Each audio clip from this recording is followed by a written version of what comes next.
Terminal illness, only 1 month to live. But when he hits new game, he doesn't just play the game, he becomes the main character.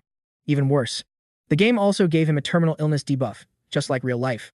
He chose 2 cheat-level traits, Magic Genius and Melee Genius, but the price. A freaking death sentence. From a dying gamer, to a white-haired demon slaughtering entire armies. But why? What turned him into this cold-blooded monster? Alright, let's dive into this manhwa.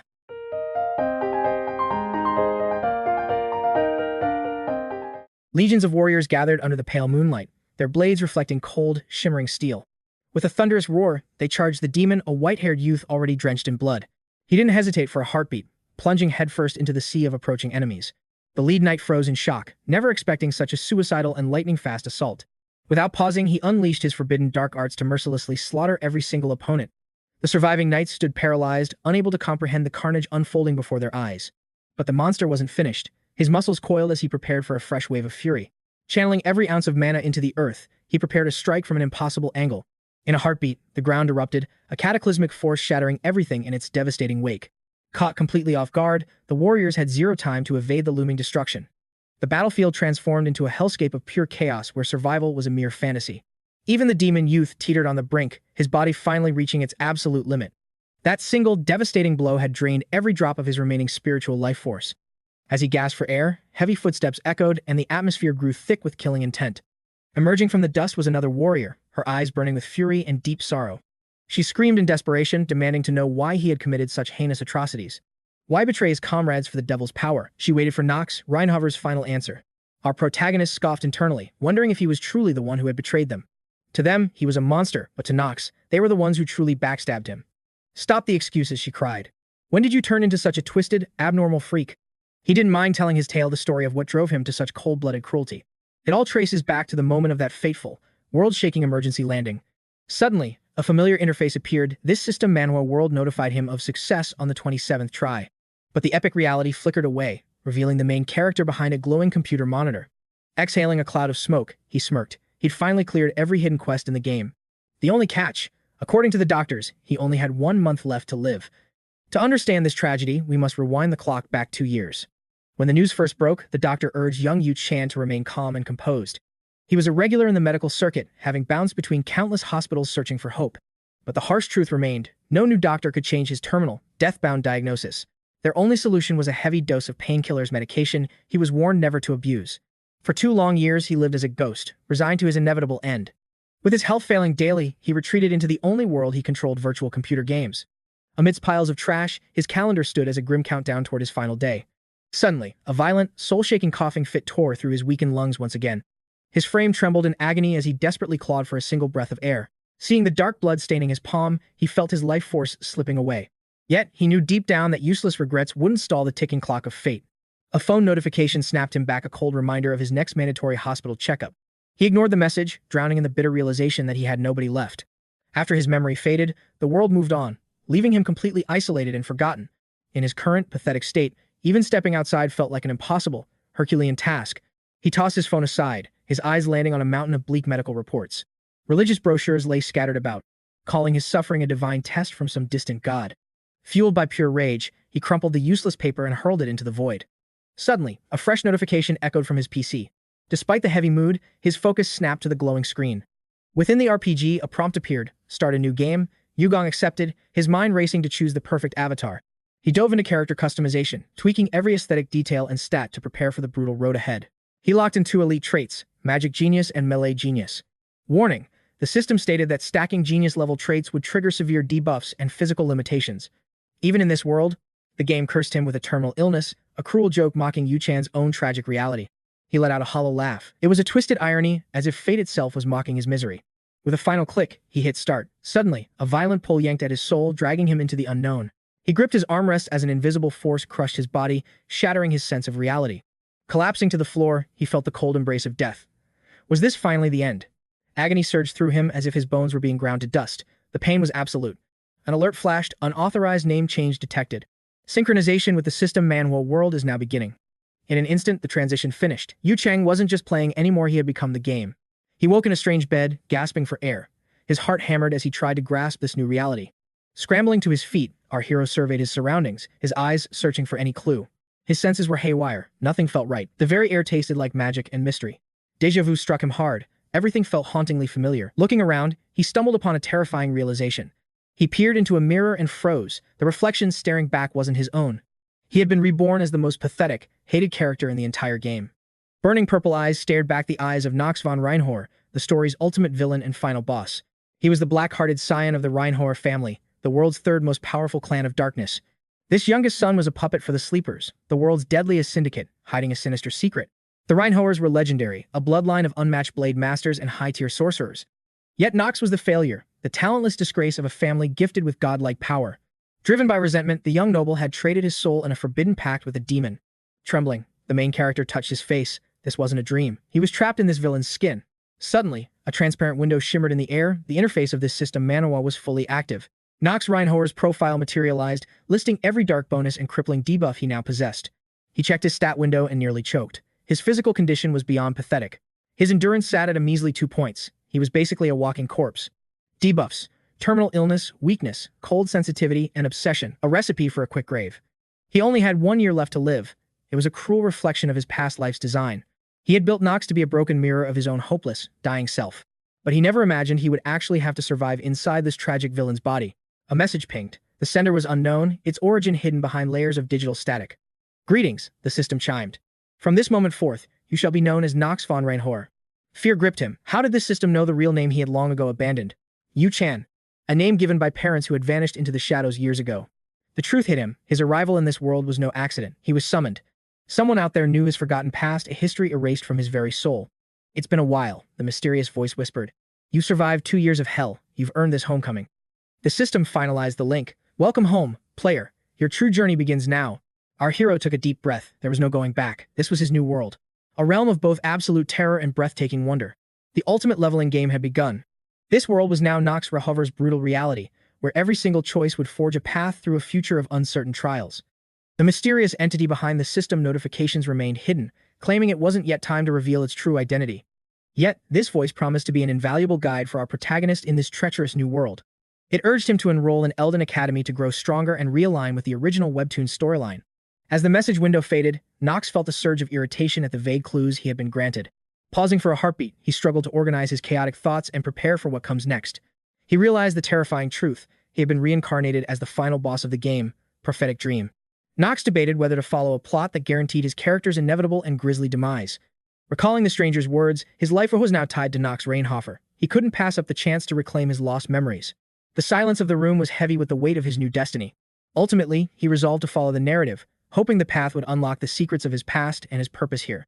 Knox Reinhover clung to the hope that this gamble might actually let him survive this cruel world. To endure, he would become the ultimate villain, a ruthless tyrant who spared absolutely no one. This life mirrored his past. 2 years ago, as the terminally ill Yu Chang, every breath was tainted by the shadow of death. He had spent his entire existence locked in a desperate, suffocating struggle against death itself. Though the setting was new, he knew the intricate mechanics of this world better than anyone else. Currently, checking the date, the system revealed it was February 4th, 1812. He had only 1 year until the academy entrance. Time was slipping away, but Knox steeled himself to begin his 28th playthrough of this deadly system Manhwa. Without hesitation, the protagonist stood up and prepared to step outside his chamber. However, his current vessel was pathetic, and a sharp, stinging pain flared through his arm instantly. A system warning flashed. The weakness debuff was active, demanding immediate rest for a full recovery.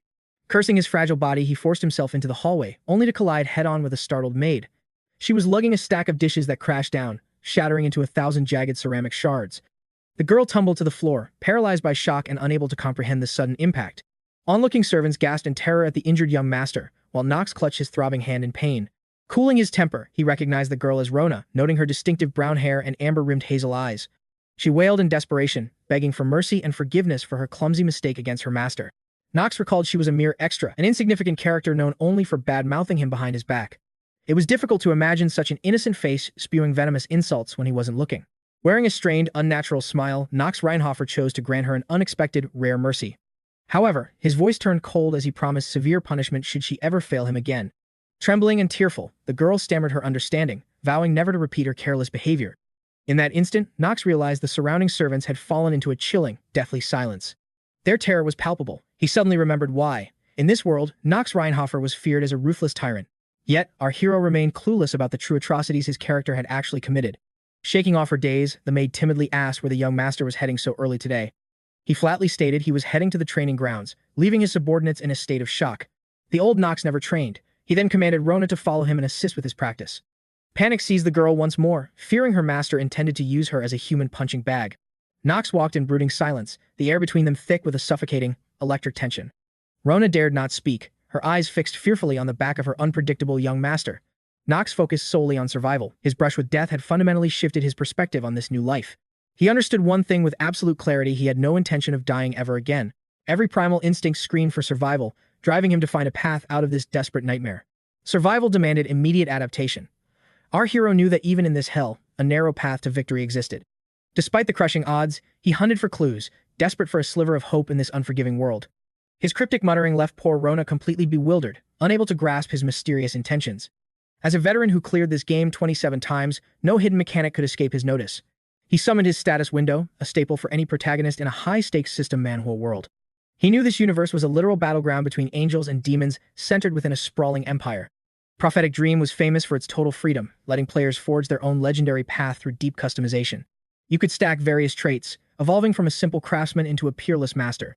However, the coveted genius trait was strictly limited to just one slot. Genius traits break the game's balance, but our MC committed the ultimate sin. He equipped two at once. The system granted his greedy wish, but cursed him with a devastating, terminal illness as payment. Genius of Close Combat grants God-tier weapon skills, allowing one to reach the apex of martial arts. Meanwhile, Genius of Magical Perception elevates mana sensitivity, making every spell a masterpiece of destruction. But that wasn't all. Our hero possessed a hidden cache of abilities that would prove decisive when death came knocking. Take his avatar vision, for instance, an eye that peels back the layers of any enemy's stats. And his master of acting skill ensures he can deceive his way through any crisis in this life. Don't forget Strong Mind, the ultimate shield against the soul-crushing terror of battling nightmarish monsters. But the price was steep: terminal illness, physical frailty, frozen limbs, and a mind consumed by obsession. Knox Reinhover was basically a living medical catalog of rare, fatal diseases. The cold limbs debuff meant entering frozen zones without fire magic was a literal death sentence. His chronic weakness meant he spent more time hitting the dirt than standing. He was rightfully furious. Regardless, there was no turning back now. He'd have to kill his problems one by one. As they reached the training grounds, Rona wondered if this frail noble was actually insane enough to practice. To her absolute shock, she realized her young master was dead serious about training. Knox Reinhover wasn't here to play. He was ready to hunt down his first obstacle. His priority, curing the weakness that halved his power and left him wide open to negative status effects. Deep down, our hero realized he might have been a bit too ambitious for his own good. Even a wooden sword felt like lead. Each clumsy swing fueled a fire of pure rage and disappointment. At first, he clung to the hope that his condition wasn't a total disaster. But as he collapsed into the dust, the brutal reality finally crushed his optimism. Completely drained, he realized he couldn't even muster 11 swings before his body gave out. He hadn't expected weakness to be such a nightmare, especially with so many legendary weapons available. The Reinhover bloodline only made it harder. They were expected to be peerless masters of the blade. Regarding the prestigious Reinhover clan, their legendary feats are endless, but they are feared most as the Lords of the Dark Blade. Their shadow-infused swordsmanship was forged by a great commander, who left his dark legacy to his bloodline. This terrifying art has been passed down for generations, remaining the family's most sacred heirloom. For now, our hero knew that reaching for that legendary blade was a distant, impossible dream. Even without the sword, being a son of this ancient house offered immense, hidden advantages. Primarily wealth, the ultimate fuel for his growth.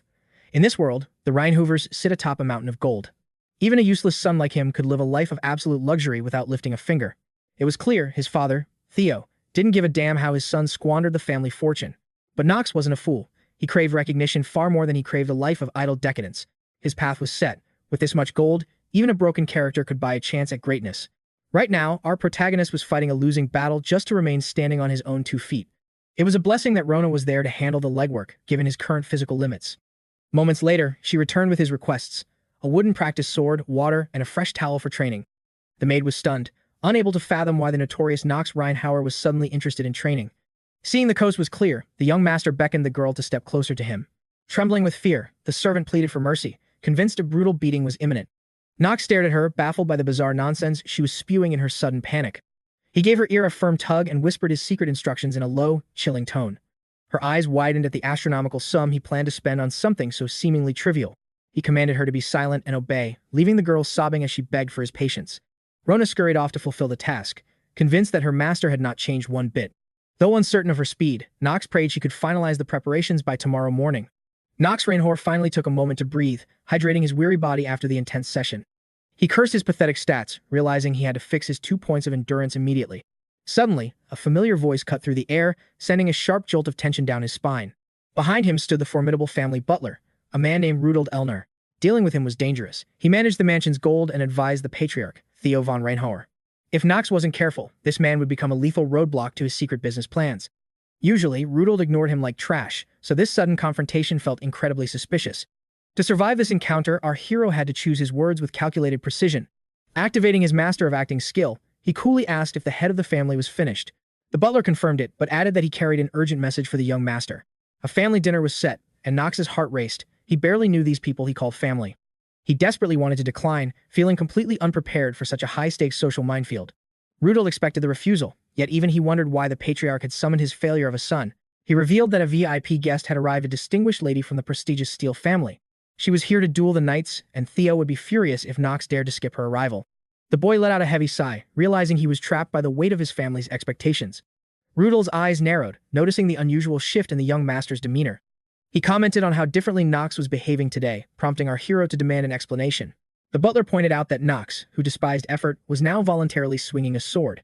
He demanded to know what had sparked this sudden, aggressive drive for improvement. Knox knew he had to play his cards right to avoid being exposed in this system Manhwa world. With icy authority, he reminded the butler that a mere servant should never question his master's will. He made it clear that his motives were far above a commoner's pay grade.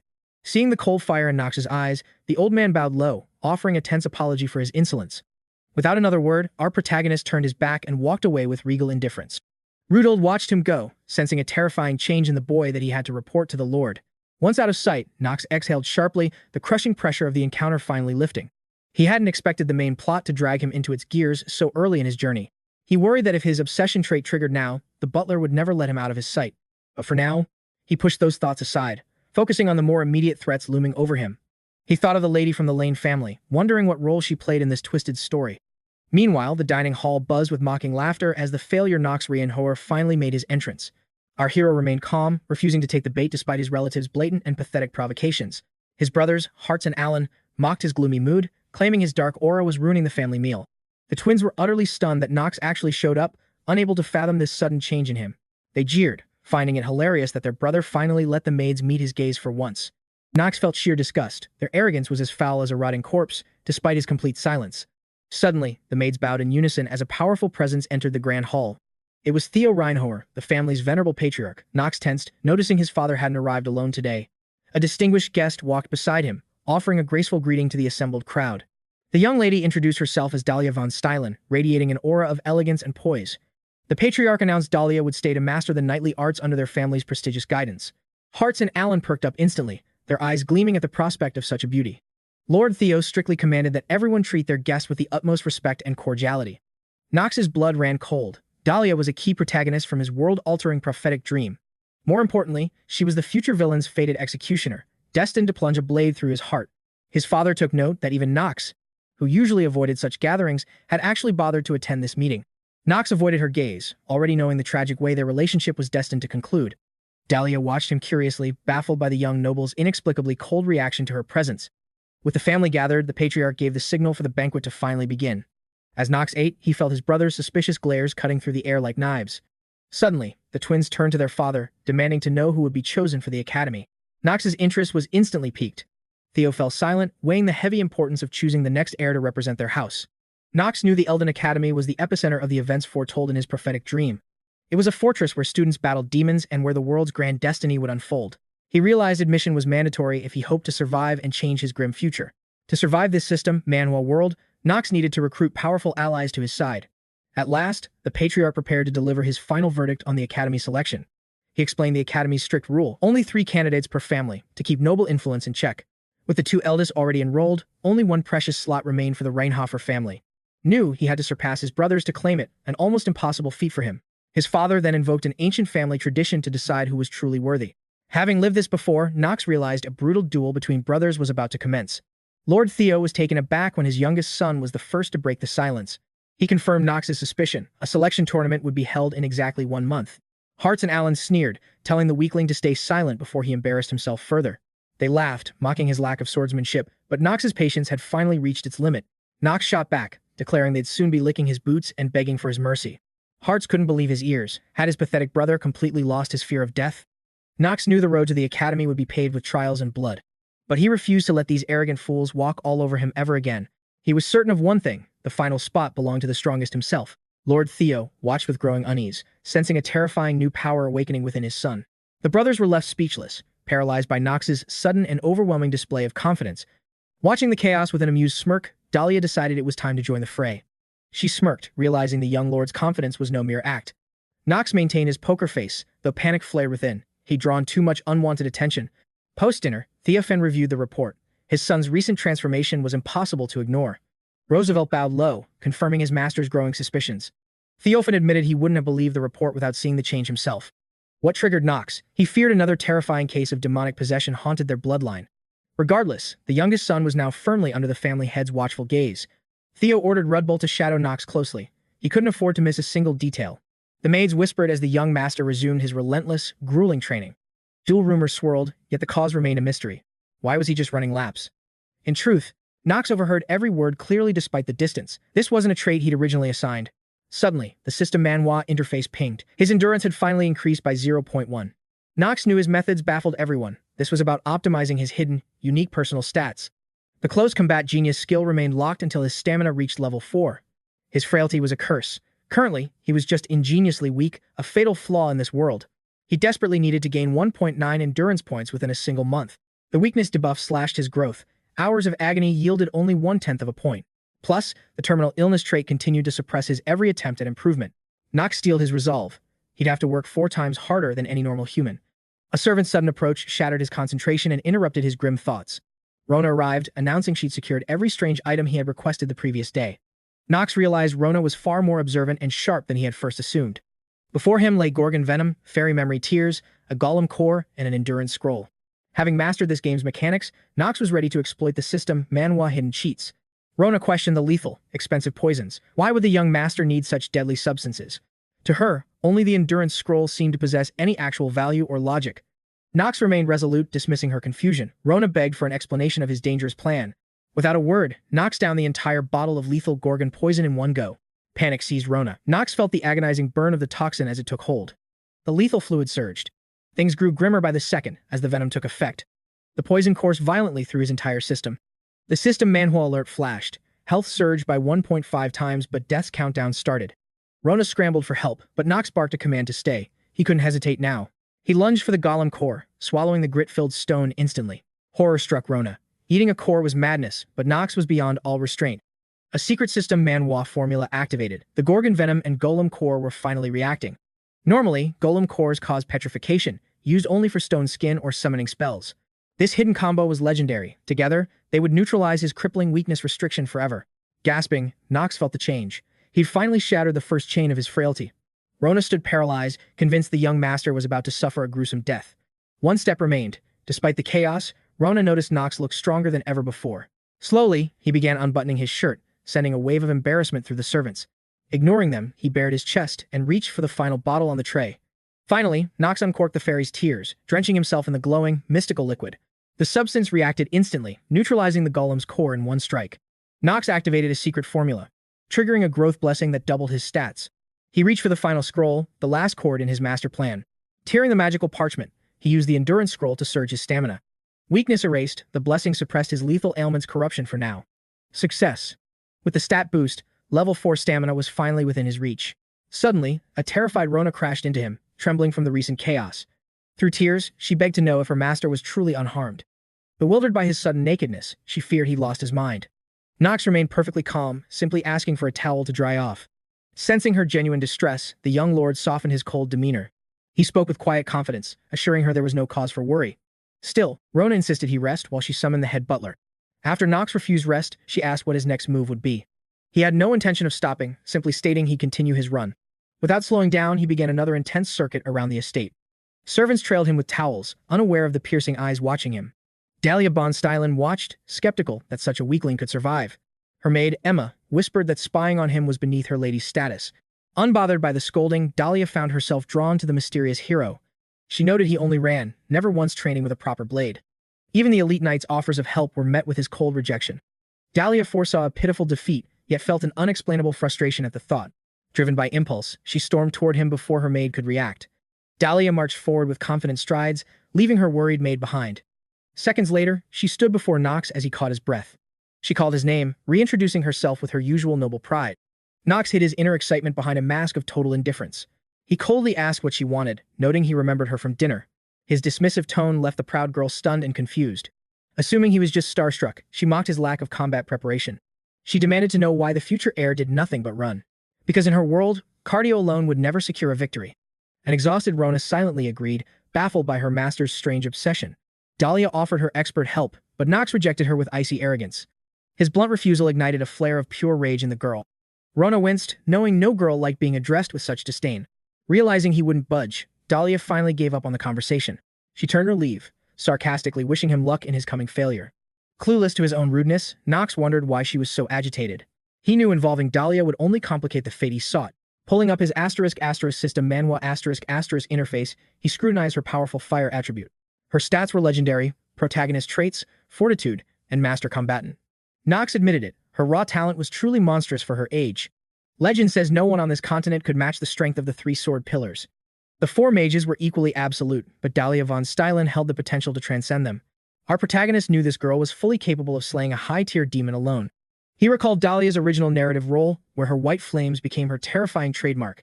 Those flames will one day burn the traitor Knox, making a bond now absolutely essential. Yet, shifting the plot too much could break the story's predictable flow.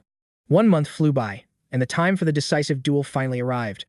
Dahlia remained with the Reinhover clan, refining her skills through brutal daily practice. Her instructors were mesmerized by her growth as she mastered techniques with godlike speed. This was the peerless talent expected from the prestigious Gloria Steele family. However, the praise felt unearned to Dahlia, who viewed her own abilities as lacking. Her sister's icy glare haunted her mind, leaving her feeling exposed and profoundly weak. She could never overcome such a rival, leaving her trapped in a cycle of defeat. That bitter taste of helplessness lingered throughout her training, fueling her inner demons. Reliving her past failures, Dahlia gripped her sword tightly, turning her despair into a sharp edge of resolve. She still doubted if she could ever truly become a legendary knight. A true knight must be modest and virtuous, renouncing self-interest for the sword's path. She questioned how Knox expected to win by simply running every single day. The following morning, the crowd gathered to witness the long-awaited showdown. Dahlia and the Reinhover elite were present, their eyes fixed on the arena. Priscilla watched with a cold gaze, while Theo consulted his trusted aide, 𝗏𝗏𝗏. He demanded a sincere prediction on who would emerge victorious in this chaotic duel. The butler fell silent, weighing his thoughts before offering an official response. But time ran out as the young man below signaled for the crowd's attention. He announced the start of the academy entrance trial, calling the warriors to prepare. The eldest brother struck first, his smirk suggesting the outcome was already set in stone. Theo Reinhover once again asked his assistant for his honest take on the battle. Based on previous successes, the butler assumed Alan would secure an easy win. The head agreed, while Priscilla remained visibly tense, her eyes locked on her son's. Yet, the butler sensed his master's true thoughts were far more complex. He knew the young master had changed, but a victory still seemed like total fantasy. It turned out that Ravel had also walked the warrior's path in his youth. He knew swordplay was a science for many, but for a few, it was instinct. Sometimes, no amount of training can overcome the wall of sheer, natural genius. There are those born to shatter every boundary known to the martial world, forcing even the strongest masters to kneel before their innate, god-tier talent. Despite his logic, Rudelt sensed that our hero possessed that very same hidden spark. His thoughts were cut short by the master's sudden and commanding tone. Theo noted that Reinhover blood always carries the seed of greatness, regardless of the sun. Meanwhile, a system alert informed him that the close combat genius trait remained locked. In this system Manhwa, he had only achieved 3.8 endurance points. Rona continued to run, wondering why her master was putting her through this hell. He initially joked before reminding her that suffering was simply a servant's lot in life. The maid heard every word clearly. Our hero dismissed the claims, explaining that this was simply the girl's new duty. Rona couldn't dare defy the young master, so she quietly accepted her inevitable fate. Knox chuckled, sensing his subordinate's silent curses, yet she insisted she'd never dare.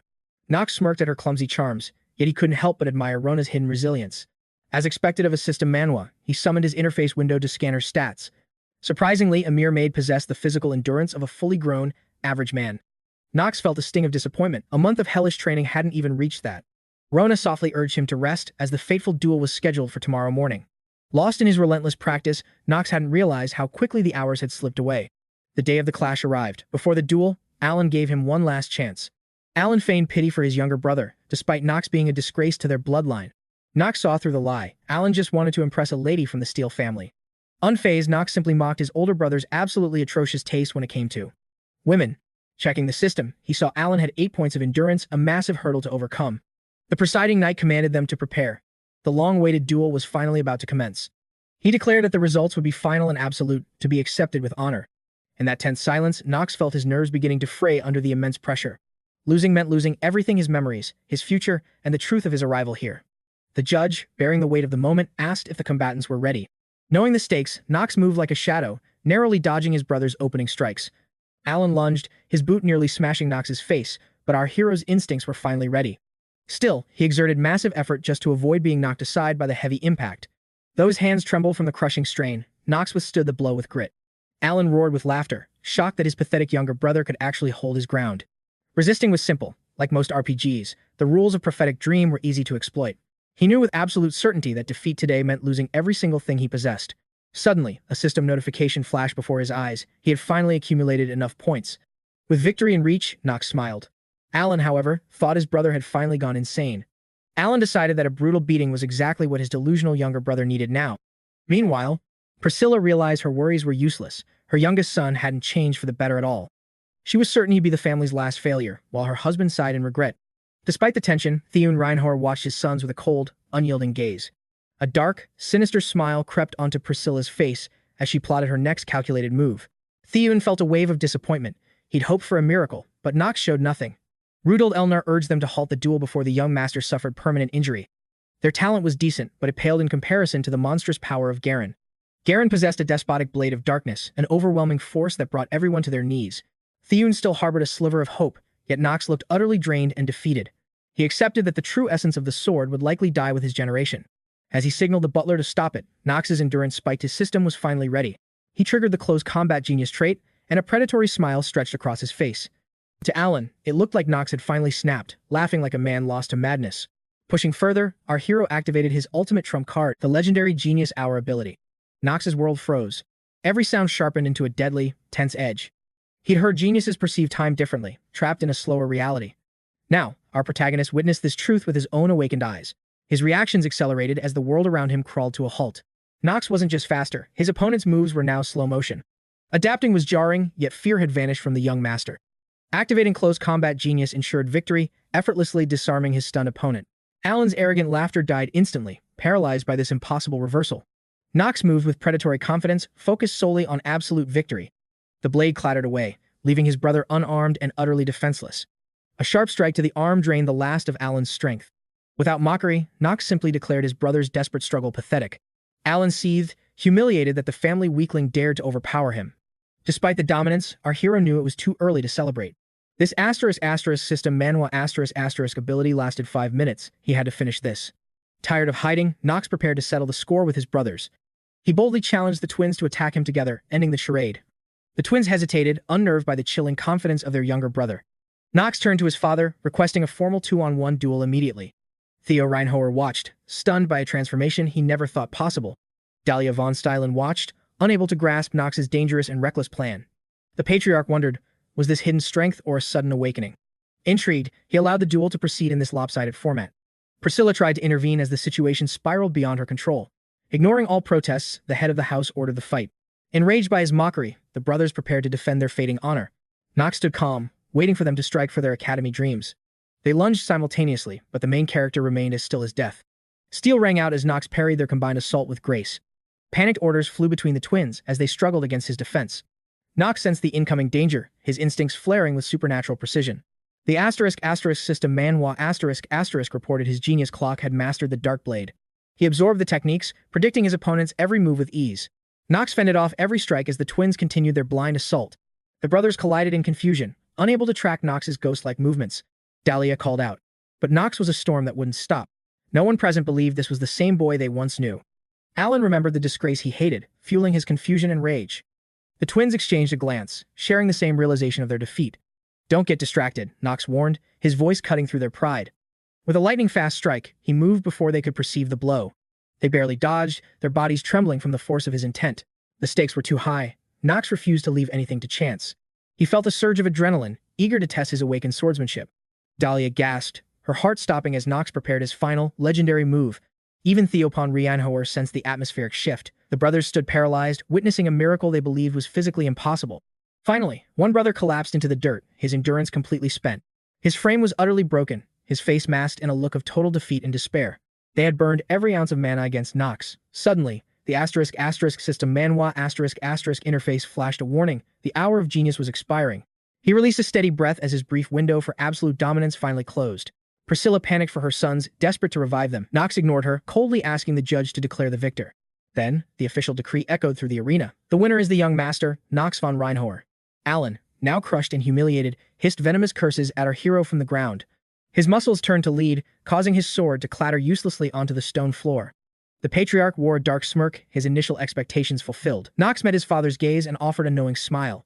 With the duel concluded, he gave a curt bow and vanished from the spectator's sight. He strode toward the exit without looking back. Dahlia, consumed by curiosity, chased after the enigmatic young gentleman. After witnessing that display, she was certain Knox was hiding a power far beyond the ordinary. Every step felt like a marathon for the hero as a crushing weakness seized his fragile body. Only now did the weight of his actions hit. His body grew rigid, and he began coughing up crimson blood. Agony flared with every movement. His frame, pushed past its absolute limit, finally refused to obey his will. He realized the *** system Manhwa *** ability had one fatal flaw. The backlash for overstaying the limit was monstrous. This steep price actively drained his life force, severely worsening his already chronic illness. Knox felt relieved his collapse was private. If anyone saw, his academy dreams would be instantly forfeited. He didn't expect a sudden voice to pierce through his grim thoughts about the duel's consequences. It was Dahlia, her voice trembling with concern as she asked if he had been severely wounded. One look at his pale, trembling form confirmed her fears. The hero was in a critical state. Knox bristled, annoyed that she had cornered him. He was frustrated that she was the one to witness his vulnerability. He couldn't let her discover the truth about the backlash, so he coldly demanded to know her business. She stammered about his victory, unable to fathom how such a sickly boy could possess such overwhelming power. She suddenly turned beet red, a reaction that left Knox completely baffled and confused. Dahlia confessed her past prejudice. Knox wasn't surprised. He was used to the world looking down on him. He understood her shock. She hadn't seen his month of hellish training, making her surprise perfectly natural. Following that absolute victory, Knox truly appeared to be a natural-born genius of the sword. She wanted to uncover the secret of his success, but Knox had already retreated to hide his agony. When she finally caught him, Dahlia immediately saw that the young man was on the verge of collapse. She grew suspicious of his sudden triumph, wondering if talent alone could produce such a devastating result. She was now convinced that Knox was definitely not the worthless trash the rumors described. Dahlia realized our hero had sacrificed everything to secure that victory, no matter the personal cost. Knox's strength was fading fast. His lungs burned, and each breath felt like swallowing shards of broken glass. Noticing his distress, the girl lunged forward to support his failing body, desperate to help. Despite his fading consciousness, Knox violently shoved Dahlia's reaching hand away from him. "Don't touch me," he growled, his voice sharp with exhaustion and a desperate need to be left alone. In reality, this cold reaction was because he'd been a shut-in gamer for 2 years and forgot how to talk to girls. Dahlia stood frozen, shocked by his harsh rejection of her sincere attempt to help. She apologized through her embarrassment. Knox was stunned to see her treating him with such genuine respect. She admitted she never took him seriously before, blinded by the tales of his lifelong physical weakness. She had assumed he was just struggling to stay upright and begged for his forgiveness for her bias. Dahlia agreed that pretending to be weak was pointless, noting even Emma had called out her unfair judgment. Our hero stood there in stunned silence, completely speechless after hearing her confession. He realized her honesty was absolute, marking her as a warrior with a legendary knight's spirit. Knox granted her mercy, knowing how painful such a confession was, but swore her to secrecy. Dahlia looked him in the eye, her voice steady with the unbreakable resolve of a knight. Her gaze remained pure and sincere, leaving no room for even a shadow of doubt. He knew her character well. She was never one to ever make a hollow promise. Her absolute conviction was undeniable, only serving to deepen the trust forming between them. Finally, he departed with a final wish for her honesty. Dahlia stole one last lingering glance. Her cheeks were flushed crimson as night fell, blanketing the silent world in a heavy darkness. Lord von Reinhover smiled, certain that his predictions about the duel were correct from the start. He summoned his butler, eager for a professional assessment of his youngest son's hidden talent. Roosevelt Elnark admitted he was initially baffled by Knox's purely defensive opening strategy. For such a tender age, our hero's prowess was exceptional, rivaling even his elite older brothers. The patriarch grinned widely, finding himself in complete agreement with his loyal assistant's words. Yet, Theo von Reinhover sensed that Knox was still hiding his most powerful trump cards.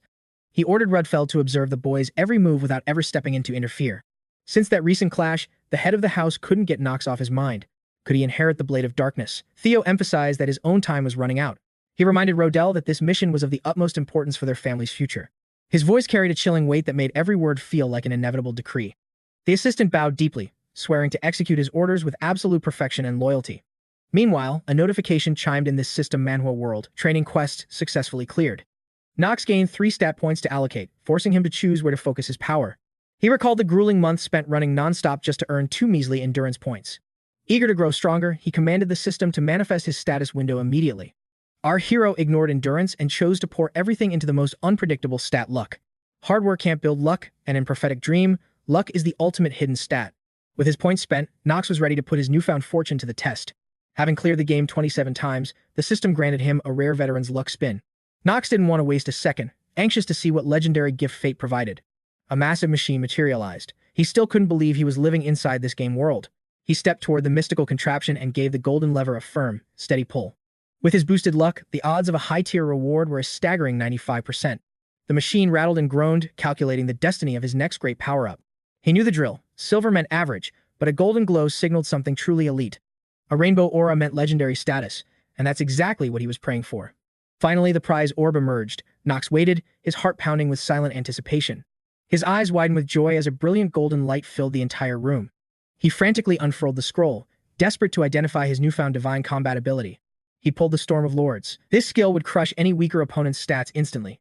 Knox hit the ultimate jackpot. This debuff was capable of turning any battle in his favor. But the system Manhwa wasn't finished. It prompted him to use his final mysterious scroll. Knowing the outcome was already written in stone, he didn't hesitate for a single second. He reached out, expecting the legendary Reinhover family heirloom to manifest at last. A relic of ancient power was about to change the fate of this world forever. Knox knew this skill would be vital. Soon, Theo would summon every son back to the family estate. That is when he would unleash his new powers. It was also time for Garen to return home. The graduation ceremony at 𝗧𝗶𝗿 Academy should have concluded long ago. Garen should be free now, unless he chose the wandering life of an adventurous knight.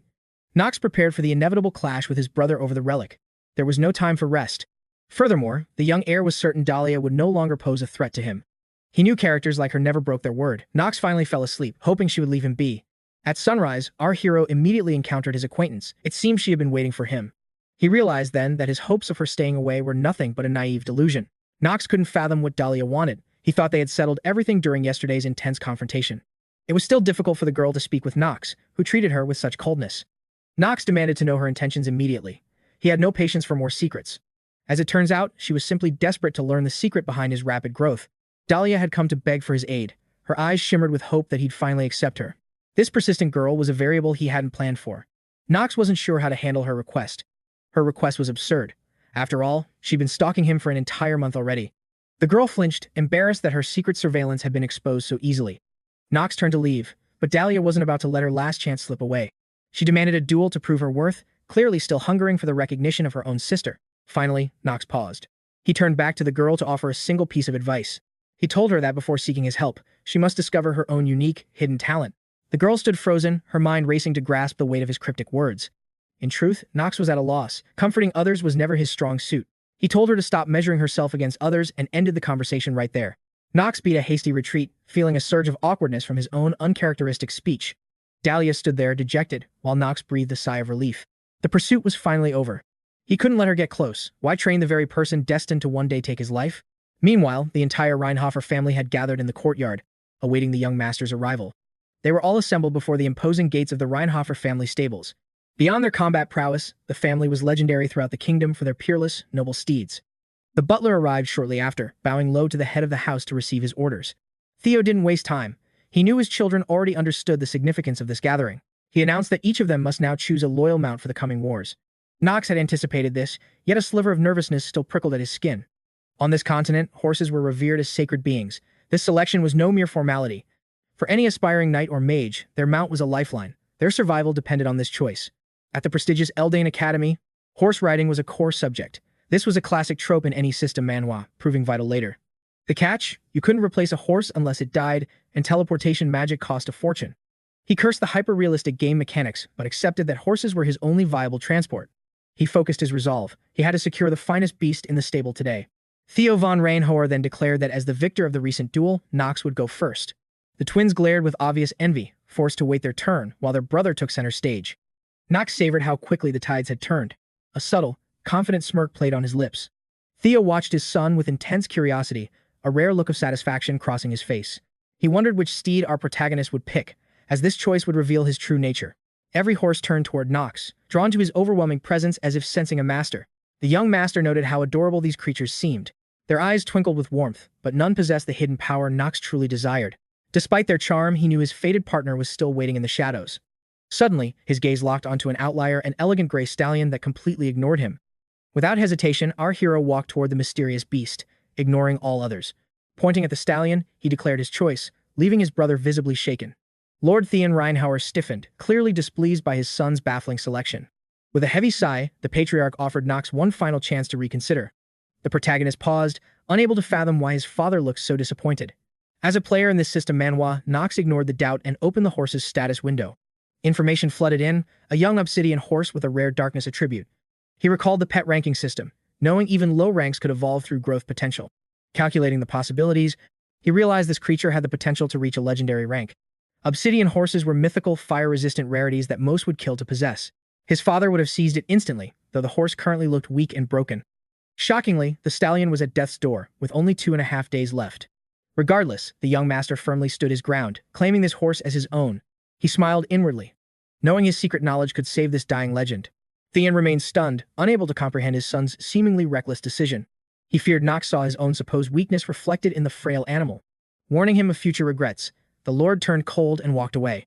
The twins pouted, feeling completely sidelined by the sudden family tension. Knox felt a wave of confusion. He hadn't expected such a fierce reaction. Rudolf Elnar broke the silence, asking what the new pet's name would be. As the horse nuzzled him gently, a name from his past life flickered in his mind.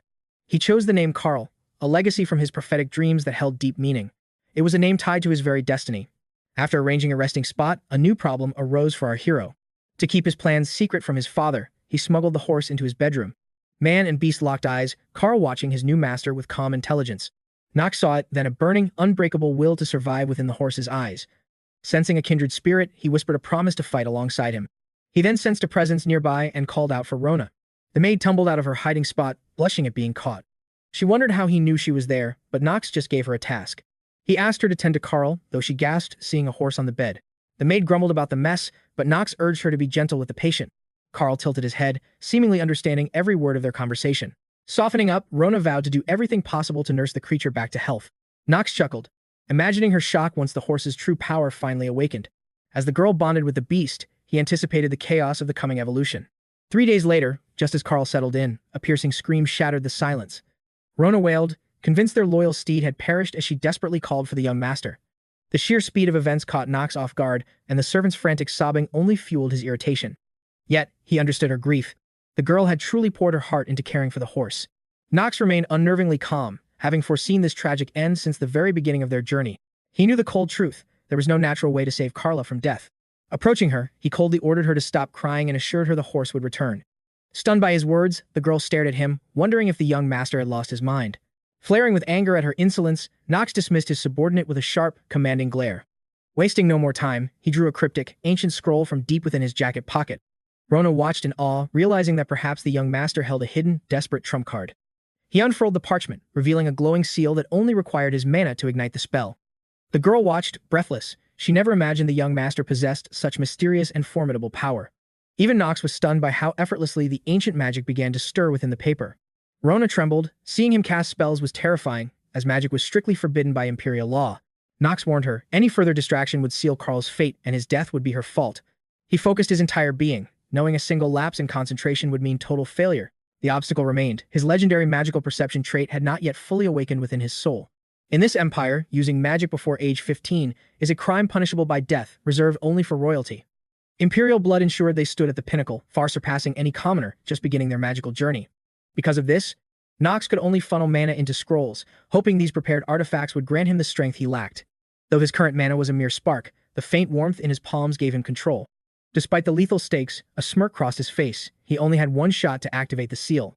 He couldn't afford a single mistake. In this world, failure was a price paid in blood. Everything rested on this moment. The path he chose was the forbidden art of dark black magic.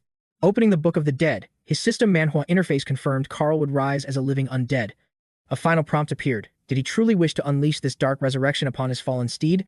In the realm of prophetic dreams, only 2 types of deceased beings can be called back.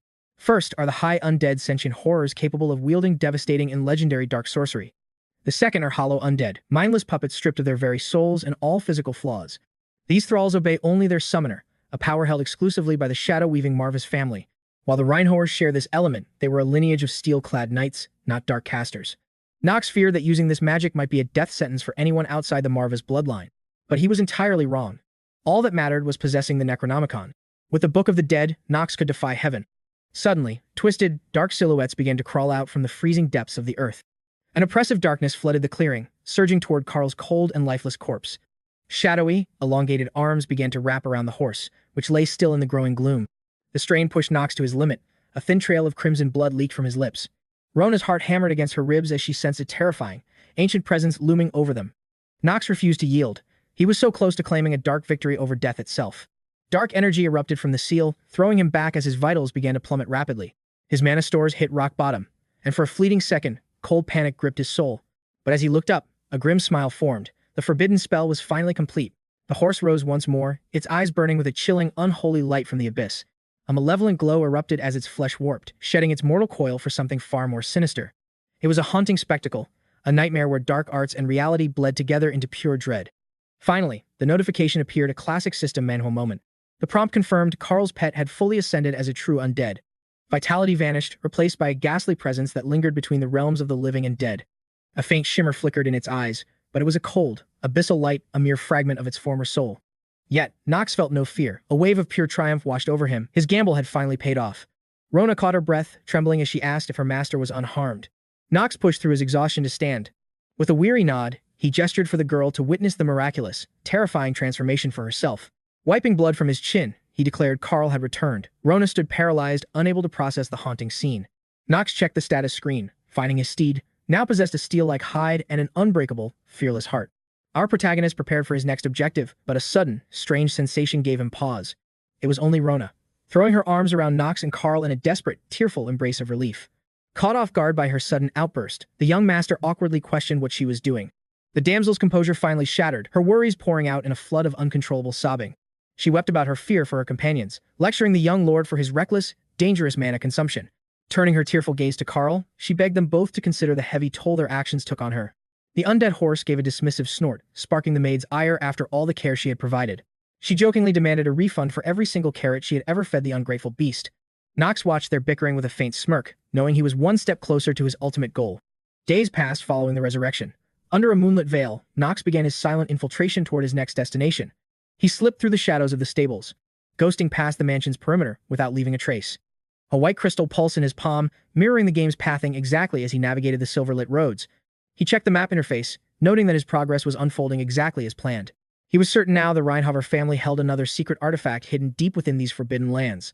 This item was non-negotiable. It was the only thing capable of suppressing the terminal curse ravaging his body. Suddenly, a sharp snap echoed from the darkness behind him. Knox spun around, his instincts screaming. His hand flew to his hilt, ready to strike, but the clearing was empty. Perhaps it was just his nerves. Then, a jagged silhouette emerged from the gloom, an old, weathered wooden signpost standing like a sentinel. In that moment, the weight of reality hit him. This wasn't a game anymore. This world was lethally real. He approached the rotted wood, reading the grim inscription, "The Forest of 𝗦𝘆𝘀𝗃." The warning was clear, no children allowed. This place was a graveyard for the lost and the missing. A crimson system alert flashed. He had entered a high-threat zone where one wrong step meant absolute death. Experience meant nothing here. The oppressive fog and unnatural darkness were designed to swallow even the greatest trackers whole. Rumors spoke of a primal curse. Within these woods, every man was reduced to a helpless, shivering child. Moreover, our hero recalled a particularly brutal mechanic regarding this god-forsaken location from his past knowledge. It was a looter's nightmare. Monsters in this region dropped absolutely nothing upon their defeat. To make matters worse, the enemies were elite. He remembered the countless game-over screens he suffered here. He steadied his breathing, noting the Forest of 𝗦𝘆𝘀𝗃 held a 2.5-star difficulty on the 5-star scale. He had once pushed himself to the absolute limit to conquer this zone in the original game. The reward was once trash, but now he truly needs this hidden artifact. Refusing to stall, Knox ignited a torch, the flickering flame carving a path through the suffocating ink of night. The amber light pushed back the shadows, allowing the young master to press forward into the unknown. A sudden, violent gust of wind slammed into his back, howling through the twisted trees like a warning. The atmosphere grew heavy with dread, as if the forest itself were reacting to his unwelcome intrusion. Knox remained unfazed. He possessed the secret key to 𝗦𝘆𝘀𝑃𝐿abyrinth, simply following the drift of the torch's smoke. Simply put, Knox needed to push through the resistance. Yet before departing, the main character paused. His instincts, sharpened by this system Manhwa world, sensed a presence, prompting him to draw his blade. Knox questioned how long the shadow would hide in the thicket, commanding the stalker to step into the light. Only a chilling silence replied, yet the main character was certain an uninvited guest lurked within the shadows. Releasing a heavy sigh, he knew this phantom would play hide and seek until forced out by sheer force. Enough with the games. He didn't waste breath on pleasantries, unleashing a decisive strike that echoed with absolute killing intent. His blade tore through the brush with crushing power, immediately followed by a sharp, startled scream. Meanwhile, Dahlia felt a sting of defeat. Her legendary beauty had failed to charm Knox von Reinhover, leaving her utterly baffled. Emma, her loyal maid, pleaded once more for her mistress to abandon this reckless pursuit of the young master. She warned that any misfortune befalling the lady would cost the staff their very lives and positions. The girl offered a dismissive wave, insisting the servants were safe and that her whims would never lead to their dismissal. That night, the maid lay restless, mourning the sharp intellect Lady Dahlia once possessed before her obsession took root. Without Madame Shell's interference, the girl's raw talent could have easily secured her position as the future family head. Alas, Dahlia's spirit had withered, constantly eclipsed by the towering brilliance and shadow of her older sister's reputation. Emma could only pray that her lady had finally retired to bed, finding peace in the world of dreams. Seeking reassurance, the maid crept toward the mistress's chambers. Her heart sank into icy terror. Lady Dahlia's bed was cold and empty. Emma's hands trembled violently. She couldn't wrap her mind around the reality of this disappearing act. Realizing the girl was likely tailing the young master again, she immediately threw the entire Reinhover mansion into a panic. Far away, Dahlia sat frozen in the undergrowth. She had been observing the main character's every move from her leafy hiding spot. Knox stared at the familiar face in disbelief. For once, even the main character was momentarily lost for words. Flustered, the girl tried to stammer out an excuse, but his cold gaze demanded a truthful explanation for her presence. As Dahlia struggled to weave a believable lie, she failed to notice a sinister shadow creeping up from behind. Sensing the murderous intent, the main character moved like lightning, violently, pulling his friend out of harm's way.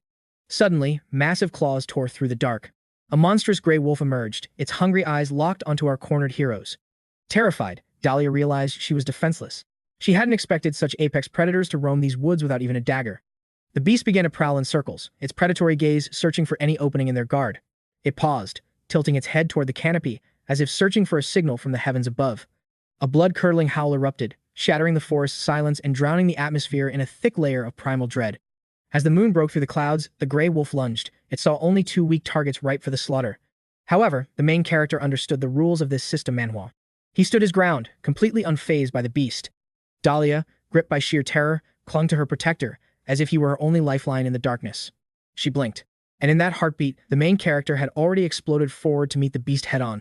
With a few surgical strikes, the threat was neutralized. The final blow severed the predator's life, sending its heavy carcass crashing. The once menacing light in its eyes faded, replaced by the cold, empty stillness of a fallen hunter. Witnessing the carnage, Dahlia was awestruck. The sheer, overwhelming power radiating from the main character left her heart racing. His unwavering resolve was nothing short of legendary. She couldn't comprehend how he defeated such a monster so effortlessly. But then, she felt a shift in the heavy atmosphere. Drenched in the blood of his foe, the main character turned his piercing gaze toward the lady lost in the woods. He demanded the truth once more. He expected his brothers to follow him, but never the fragile Dahlia. Panicking, the girl scrambled for cover, desperately claiming she had merely wandered off the path and lost her way. Knox saw through the flimsy deception. He coldly asked if she preferred to be abandoned in this monster-infested forest. The threat struck Dahlia like a physical blow. True fear finally took hold of her trembling heart. She lunged forward, desperately gripping our hero's hand, terrified that he might vanish into the shadows and leave her. Knox looked down at his unexpected companion, waiting in the silence for her to finally speak her truth. Breaking down, she confessed her sleepless nights and her burning desire to obtain the same legendary strength he possessed. A subtle smirk played on his lips as he processed her words and formed a plan. He realized Dahlia's respect for him was far too high, but her lack of malice finally put his mind at ease. To him, she was merely a naive child whose mother had failed to teach her the dangers of the night. Knox sighed heavily, his sense of duty as a noble hero forbidding him from leaving the girl behind alone. He allowed Dahlia to follow, but immediately set firm conditions for their journey ahead. The guy clarified he wasn't there to train her, he only wanted to prevent a scandal from ruining his family name. Dahlia apologized once more, feeling like a complete nuisance to the main character. Knox hadn't expected the girl to grasp the gravity of their situation so instantly. She tried to speak, but her racing heart and overwhelming nerves kept the words trapped inside. Finally, she gathered her courage to offer a sincere thanks for his unexpected protection. Knox was baffled. This character was deviating from his memories, but her voice suddenly trailed off into silence. Something in the darkness caught her eye, causing her entire body to stiffen with dread. Her gaze turned sharp as a pack of hungry wolves emerged from the shadows, ready to tear them apart. Dahlia placed all her faith in Knox, who stood unfazed by the growing circle of predators. Overcome by terror, she clung to the hero's sleeve, desperately trying to steady her breathing. He shook her off and handed her the torch, ordering her to stay back while he handled the threat. He warned her that his blade wouldn't distinguish between friend and foe once the dance of death began. Faced with a literal wolf pack, the main character sharpened his focus for the coming slaughter. This forest was merely the prologue of this system Manhwa, so no true area bosses would appear yet. However, a deadly elite grey wolf lurked nearby, a monster whose raw power rivaled that of an actual dungeon boss. The main character wasn't entirely confident, knowing his enemy's stats didn't mean he'd survive the encounter. Suddenly, the wolves charged with lethal precision, their crimson eyes burning with a synchronized, murderous intent. With no way out, Knox struck back, his blade moving with the speed of a thunderclap. He knew he was cornered, but then he spotted the elite grey wolf watching the carnage from the sidelines. Seeing its subordinates fall, the pack leader finally decided to join the fray and finish Knox. In that moment, he recalled the mantra that had carried him through his past life as 𝗧𝗀𝗁. Banishing all fear, he tightened his grip on the sword and prepared for the final clash. Through these grueling trials within the dream, he refused to be a coward and pushed past his limits. With a violent burst of strength, he cut down the formidable beast. Dahlia stood in awe, certain that Knox was still hiding his true potential after his previous battle. The technique he used was clearly a tier above any normal martial art. She suspected he had faced such horrors before, but his cold warning to stay away still haunted her. Dahlia felt like a heavy burden, a realization that filled her with a bitter sense of discomfort. Her anxieties were suddenly cut short by an ominous vibration in the air. As the sound intensified, Knox remained calm, knowing the real elite grey wolf was finally making its move. A few seconds later, the predator emerged, its heavy footsteps sounding like the heartbeat of death itself. These wolves were massive, far more lethal than the weaklings the main character had just slaughtered. Their predatory aura promised a bloodbath that would test his limits. Meanwhile, the family search party drew near. After a frantic search, the rescue team reached the entrance of the dreaded 𝗦𝘆𝘀𝗁 forest. They discovered 2 sets of footprints, confirming that Master Knox and Lady Dahlia had entered the woods. The servants were paralyzed with fear, knowing the young master was lost in such a cursed place. Emma's strength vanished and she collapsed, consumed by the terrifying dangers surrounding her mistress. She begged her companions to act quickly, knowing that every second counted in their race against time. The butler scoffed, dismissing her claims as pure nonsense and deeming the situation utterly impossible. "How can you say something so terrifying?" she cried out, her voice filled with desperation. Trembling with fear, she searched his cold eyes for answers. Not even the powerful Reinhovers dared explore this forbidden, lethal forest. Yet Rudolf Elner knew that if the truth of this leaked to the public, rumors of his master's incompetence would spread like wildfire through the kingdom, meaning the ongoing disappearances in these woods had to remain a dark secret. Why had the young master entered such a place? He feared the boy might truly be possessed. The tracks showed the hero sneaking out alone. No outsider could have breached the estate's magical barriers. Considering everything, the butler concluded the young master had entered the forest of his own volition. Nothing more. He clenched his fist, white-knuckled with rage at his own unforgivable oversight. It was undeniable. Knox was no longer the weak, fragile boy he had once served. Rudolf explained they could only wait. The forest was too treacherous to enter. He prayed Knox wouldn't lose his way. Tears blurred Emma's vision as her heart throbbed with agonizing worry for Lady Dahlia. Suddenly, the servants froze in terror as eerie, unsettling sounds echoed from the dark woods, shattering the silence and choking the air with a heavy, suffocating tension. The maid realized she would face the blame for her mistress's death, a fate with terrifying consequences. In that moment of dread, Dahlia unsheathed the dagger she'd secretly brought into the shadows. Dropping into a combat stance, she prepared to aid the protagonist against the approaching wolf pack. Knox noted that even while trembling with fear, the girl maintained impressive composure, though he warned her to strike only as a last resort. He urged her to save her strength. If things turned south, she'd need it to flee home. Only then could she survive. Honestly, the elite wolf didn't seem like much of a threat to him. He simply needed his partner to stay sharp and react if the situation shifted. Knox confirmed that she wasn't the female lead for nothing. Still, trust was a luxury. To end this, the main character activated his Genius Hour skill, a classic move in any system Manhwa. He was confident his current abilities were more than enough to crush these beasts for now. The elite grey wolf sensed the danger, but Knox noticed the beast's movements becoming bizarrely erratic. Suddenly, the pack leader slumped to the ground, showing zero intent to fight. Knox wondered if the creature was mocking him, given how high his stats had become. Suddenly, another wolf lunged, a coiled spring of fur and fangs flashing through the moonlight. Ready for the strike, Knox shut down the beast with one fluid, lethal motion. Meanwhile, the other wolves hovered warily, sensing a power they dared not challenge. Knox tensed. This eerie hesitation was a bad omen. All the while, the elite grey wolf just lay there, its cold gaze fixed on Knox. The pack was merely waiting for the perfect window to launch a coordinated pincer attack. He dispatched the first wolf, but it was a distraction to let another predator slip behind him. Seeing its opening, the beast lunged to tear into the seemingly defenseless boy. At the final millisecond, Knox sensed the killing intent rushing from his blind spot. A heartbeat later, a dagger buried itself in the wolf's throat. As it howled in agony, Knox realized Dahlia had struck first. The girl, who had been tracking every move from the sidelines, urged the protagonist to be cautious and stop taking such reckless risks. Though forced into a tree by the surrounding pack, she had no intention of retreating. Dahlia refused to abandon Knox. He was stunned. the girl he remembered would never have stood her ground. Still perched in the tree, Dahlia cried out, desperate to know if Knox was okay. Her heart hammered against her ribs, terrified that her partner was dangerously injured. Her eyes scanned him frantically, while Knox stood dazed, stunned that she truly cared for him.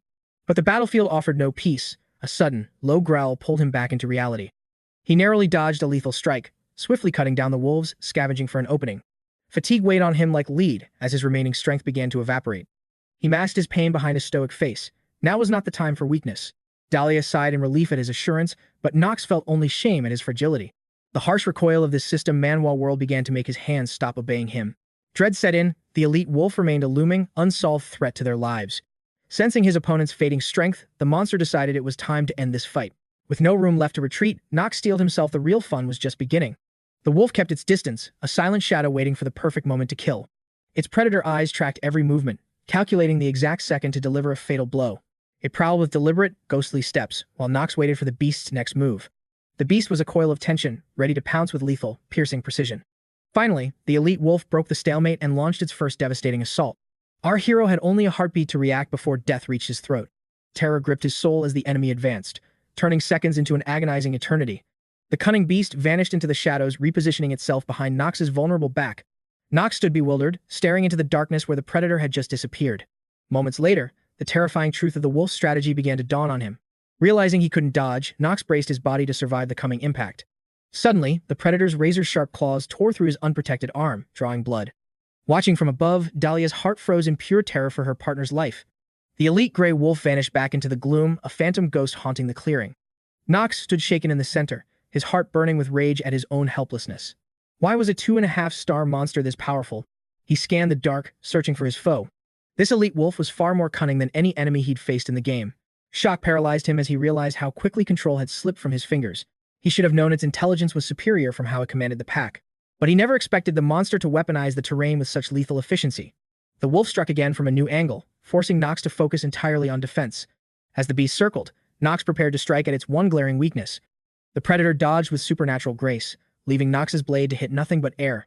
Baring its jagged fangs, the gray wolf prepared to lunge for his throat once more.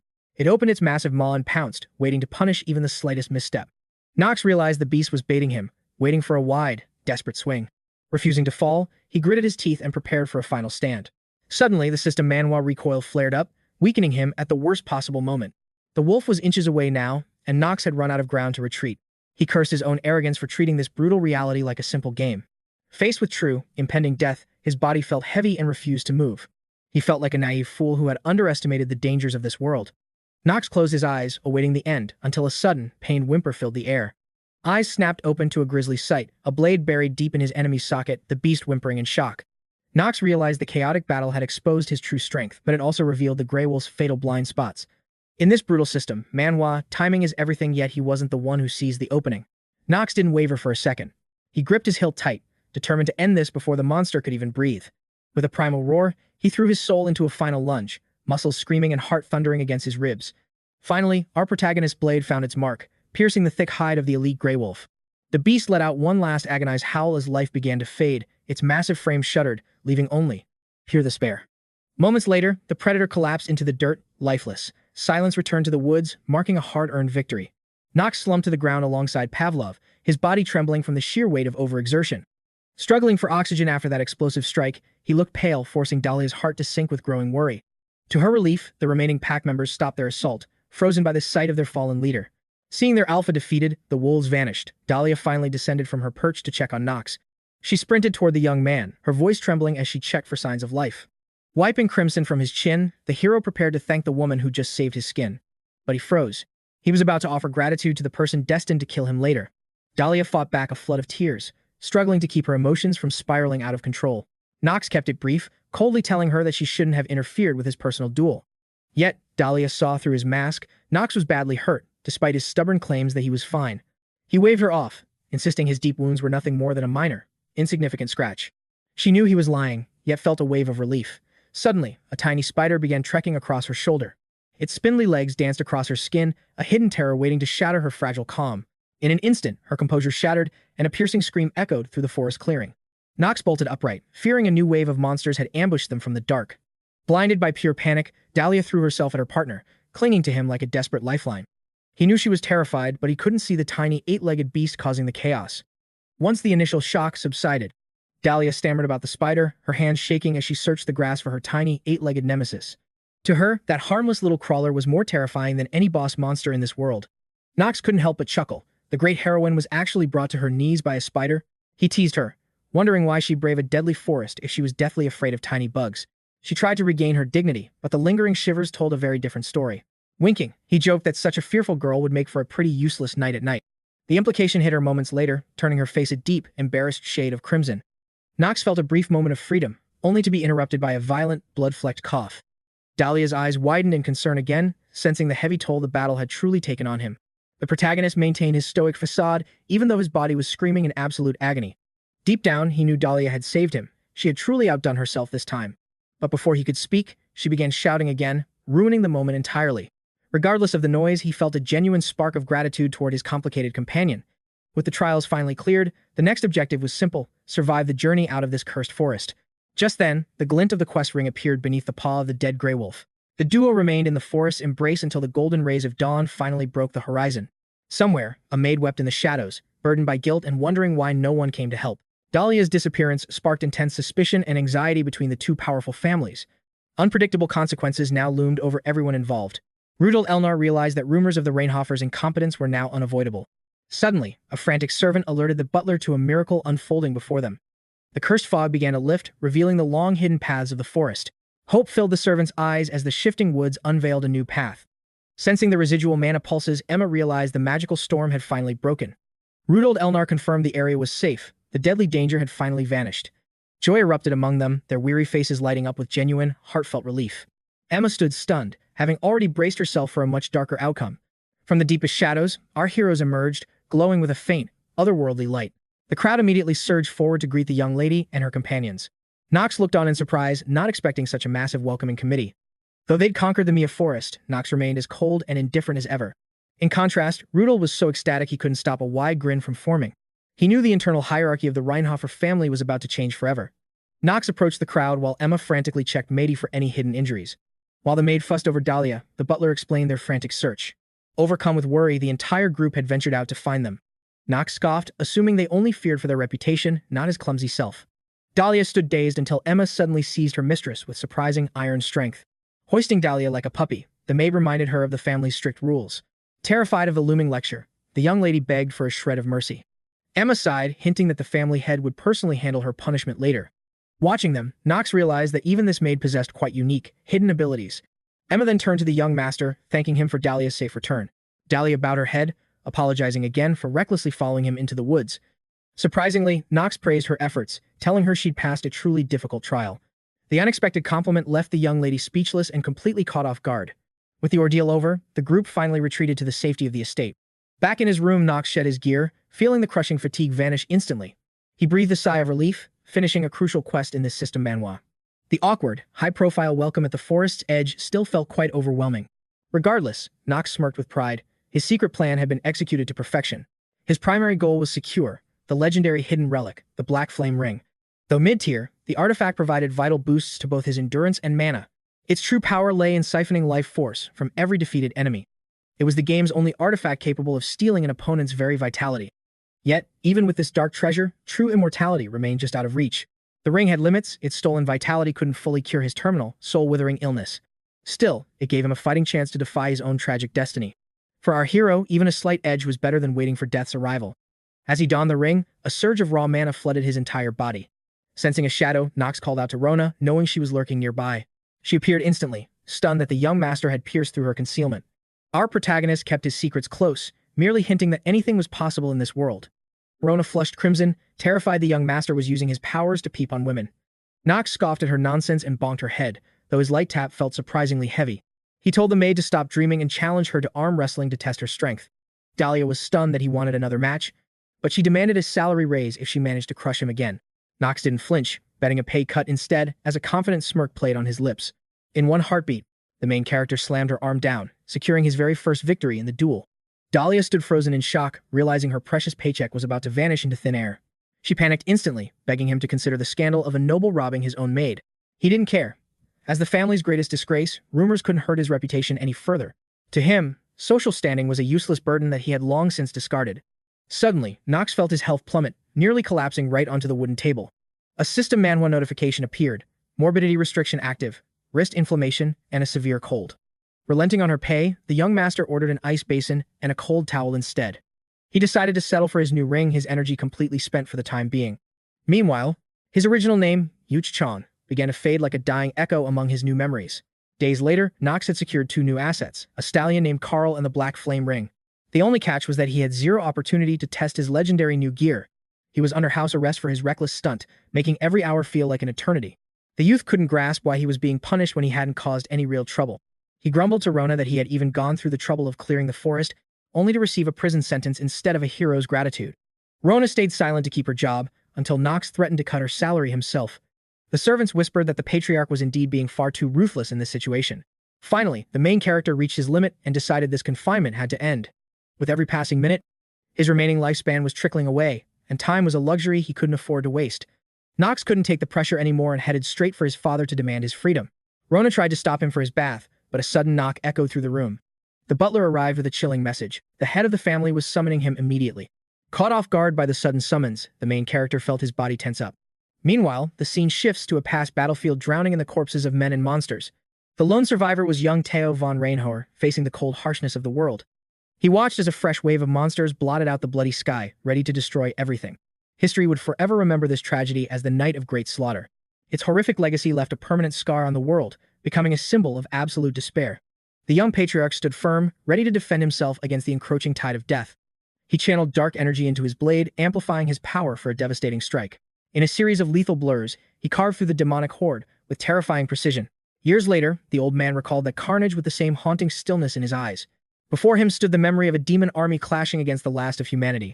It was a living nightmare of blood and shadow, leaving only a trail of frozen despair behind. A sudden surge of shadows erupted, swallowing his entire vision in a pitch-black void. It was the Reinhover family's cursed blade of darkness, a lethal legacy for Theo's chosen heir. The patriarch knew this divine weapon demanded the absolute strongest candidate among his children. A grim condition remained: the successor was destined to slay their own father. Suddenly, the butler interrupted his dark reflections, announcing the younger son's imminent arrival. Theo's fury flared at the delay, ordering Knox to enter the hall immediately. Ironically, even the powerful head of house hesitated to enter that treacherous forest himself. Yet his son conquered it in one night, a legendary feat deserving a massive reward. The reward was delayed as jealous vassals voiced their loud, bitter protests against him. They refused to believe the family failure succeeded, demanding an investigation for proof. As the supreme clan leader, Theo couldn't simply ignore the council's formal dissent. While the probe began, Knox finally entered, bowing deeply before his formidable father. The old lion had no patience for hollow formalities or empty, useless gestures. He ordered Knox to stand, hoping the boy realized his reckless, self-willed arrogance. Regardless, a true ruler must always honor those who achieve the impossible through strength. Theo offered to discuss a prize, a move that left Knox completely blindsided. The great lord promised to grant any wish within his absolute, divine power. Knox froze, unable to believe his cold father was actually showing such generosity. In all his regressions in this system, Manhwa, he'd never witnessed such a strange award. His memories only held images of Theo as a harsh, stingy tyrant of a man. He felt like a target in a sniper's sight, fearing a lethal trap. With a shaky voice, he asked if any request would truly be granted. Theo's gaze grew heavy, weighing every word with a suffocating, intense pressure. Finally, he gave his word as patriarch to grant Knox's every desire. He even swore by the blade's history, proving his absolute, unwavering sincerity. Knox was shaken by the vow's weight, realizing his father wasn't joking. However, Theo warned that a pathetic request would bring shame to their name. Understanding the stakes, Knox requested time to contemplate his ultimate decision. The patriarch agreed, officially declaring that the boy's house arrest was finally over. He sternly hoped the protagonist would stop causing such chaotic, high-stakes trouble. Knox promised obedience, though Theo emphasized acting with true noble dignity. By dawn, the household gathered to see Dahlia off on her journey home. Emma watched with a subtle smirk, waiting for her lady's final farewell. The girl beamed, eager to reunite with them all at the Elden Academy. Knox remained distant, reluctant to bond with his future, destined executioner. The beauty kept smiling, waiting for even a small response from the boy. A bystander nudged him, noting it was proper to answer a lady's greeting. He dryly replied they'd meet once she became a formidable, true knight. Her eyes sparkled, taking his challenge as a promise to train her personally. He told her to become a warrior who fears no giant spiders. Dahlia flushed crimson, mortified that he was still teasing her about the forest. Deciding he needed a lesson, she prepared to punish his relentless insolence. After a sharp gut punch, Knox regretted not mentioning the wolves instead. Doubled over, it took several painful seconds for him to recover his breath. Boldly, she vowed to become a master knight before their next fateful encounter. Protect your head, she warned, a chilling hint of an impending execution. Emma stepped in, thanking the Knox family for their unexpected kindness. Our hero couldn't fathom why she was so fixated on him. The maid explained her gratitude for the young lady's safe return. Knox sighed, dismissing the rescue as a mere twist of fate. He ushered the guests out, citing a mountain of urgent work. Watching the carriage, Knox felt he was finally adapting to this world. He found himself strangely enjoying this chaotic and paradoxical new life. Suddenly, the system reminded him only 146 days left. Time was a luxury, and he had none left to waste. Days later, he realized how fast time flies when it's limited. His rapid progression was the only light in his dark circumstances. Academy admission loomed a pivotal moment in this world's main plot. Rona asked if the upcoming classes were weighing on his mind. He assumed she wanted him gone, but her heart said otherwise. With tearful eyes, she wailed about how much she'd miss him. Her overacting was obvious. She clearly feared for her future salary. Survival at the academy required peak stats, so he focused entirely. Only the strongest are worthy of the Empire's greatest elite institution. In this system, he had to survive this system Manhwa plot as the villain. Deep down, the immense difficulty of his path triggered sharp nerves. Rona mentioned a new maid, leaving Knox completely stunned by news. Just then, Rudfeld entered the room with a formal morning greeting. The butler revealed a new maid assigned for his academy days. "It is an honor," she said, introducing herself as 𝗧𝗶𝗲𝗿 DEVOURS. Knox quickly regained his composure and offered a cold, formal introduction. He wasted no time using the system to scan her stats. Her profile boasted service genius and absolute loyalty to her master. Yet, hidden beneath was a two-faced spy and a master liar. Her true loyalty belonged to the terrifying Theo von Reinhover. With a false smile, 𝗧𝗶𝗲𝗿 pledged her complete devotion to him. Theo was a legendary villain and a powerhouse in this world. His status was earned through cold blood and unmatched sword mastery. Theo's rise was fueled by his deep suspicion of those closest. He sent a spy to watch his mysterious and youngest son. 𝗧𝗶𝗏 was a loyal puppet, dancing to the head family's whims. Sidelined by her own family, she craved Theo's promised support. As she spoke her vows, the patriarch's cold voice cut in. Confusion gripped 𝗧𝗏𝗏 as Theo's intentions remained a dark mystery. His crushing gaze spoke volumes, leaving her paralyzed with pure dread. The maid instantly realized she had made a fatal, chilling error. She vowed to report every detail of Knox's life to him. Trembling, she finally left his office, struggling to catch her breath. Terror consumed her as she remembered the true monster she served.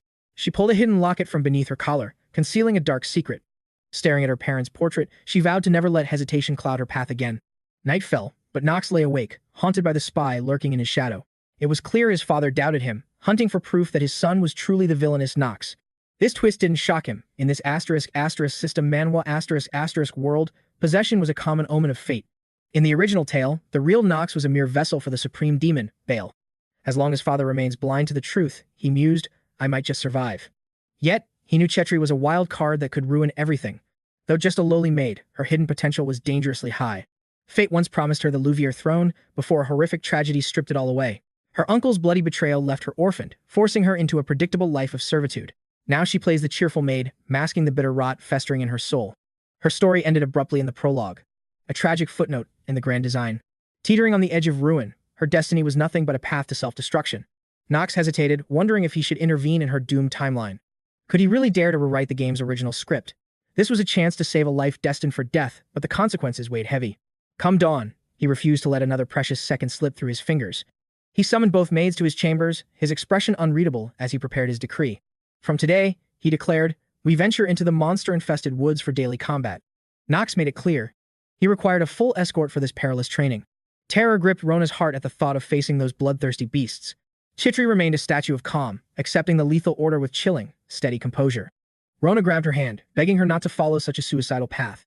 Knox watched them, knowing no ordinary servant would ever accept such an insane task. Yet 𝗧𝗏𝗏𝗏 didn't blink, even as her trembling hands betrayed her inner dread. Hoping to steady Rona, Knox acknowledged her hidden strength to push past her limits. Steel yourself, he commanded, there are no rest days in my service. Reminding her of her reputation, he noted that her salary and her future rested with him. Defeated, Rona realized there was no escaping her master's iron will. She whimpered, asking what supplies to pack, while Knox smirked at his successful manipulation. Suddenly, 𝗧𝗏𝗏𝗏 cut in, her sharp eyes fixing on the young master. She asked if the news of their departure should be relayed to Roosevelt. But Knox brushed her off. He had far more pressing threats to deal with first. With his lifespan ticking down, every passing moment felt like a crushing weight on his soul. Arming themselves for the slaughter, they mounted their steeds and charged. They vanished into the emerald shadows, the air thick with the scent of impending danger. From his high window, 𝗧𝗏𝗏𝗏 watched his son with eyes filled with cold suspicion. Days passed in a blur of violence as Knox relentlessly honed his skills within the woods.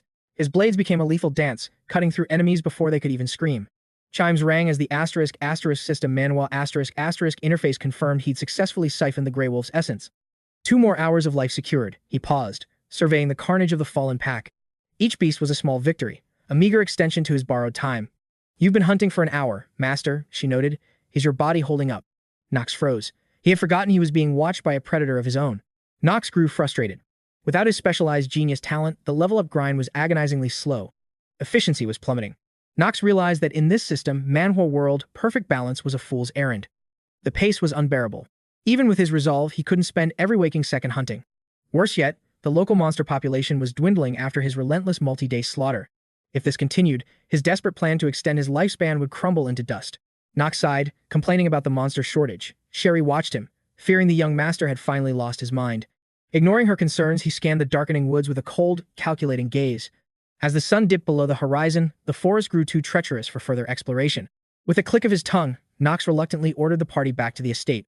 𝗧𝗶𝗲𝗿 stepped forward, offering to prepare a bath at the master's precise preferred temperature. Her mastery didn't surprise him. He knew she possessed a rare genius of service skill. He accepted, needing a soak before dinner, while the maid promised perfection in record time. Rona's eyes flared with jealousy toward the new hire. She prided herself on being the ultimate cleaning expert. Refusing to be outshone, Rona sprinted off to work while 𝗧𝗶𝗲𝗿 watched with a soft, knowing smile. Secretly, our protagonist was simply biding his time to corner the maid alone. He turned to her, his voice dropping as he prepared to interrogate her. 𝗧𝗶𝗲𝗿's knuckles whitened against her towel, sensing a storm was brewing. Knox cut to the chase, demanding to know who she truly served. 𝗧𝗶𝗲𝗿's mask instantly shattered.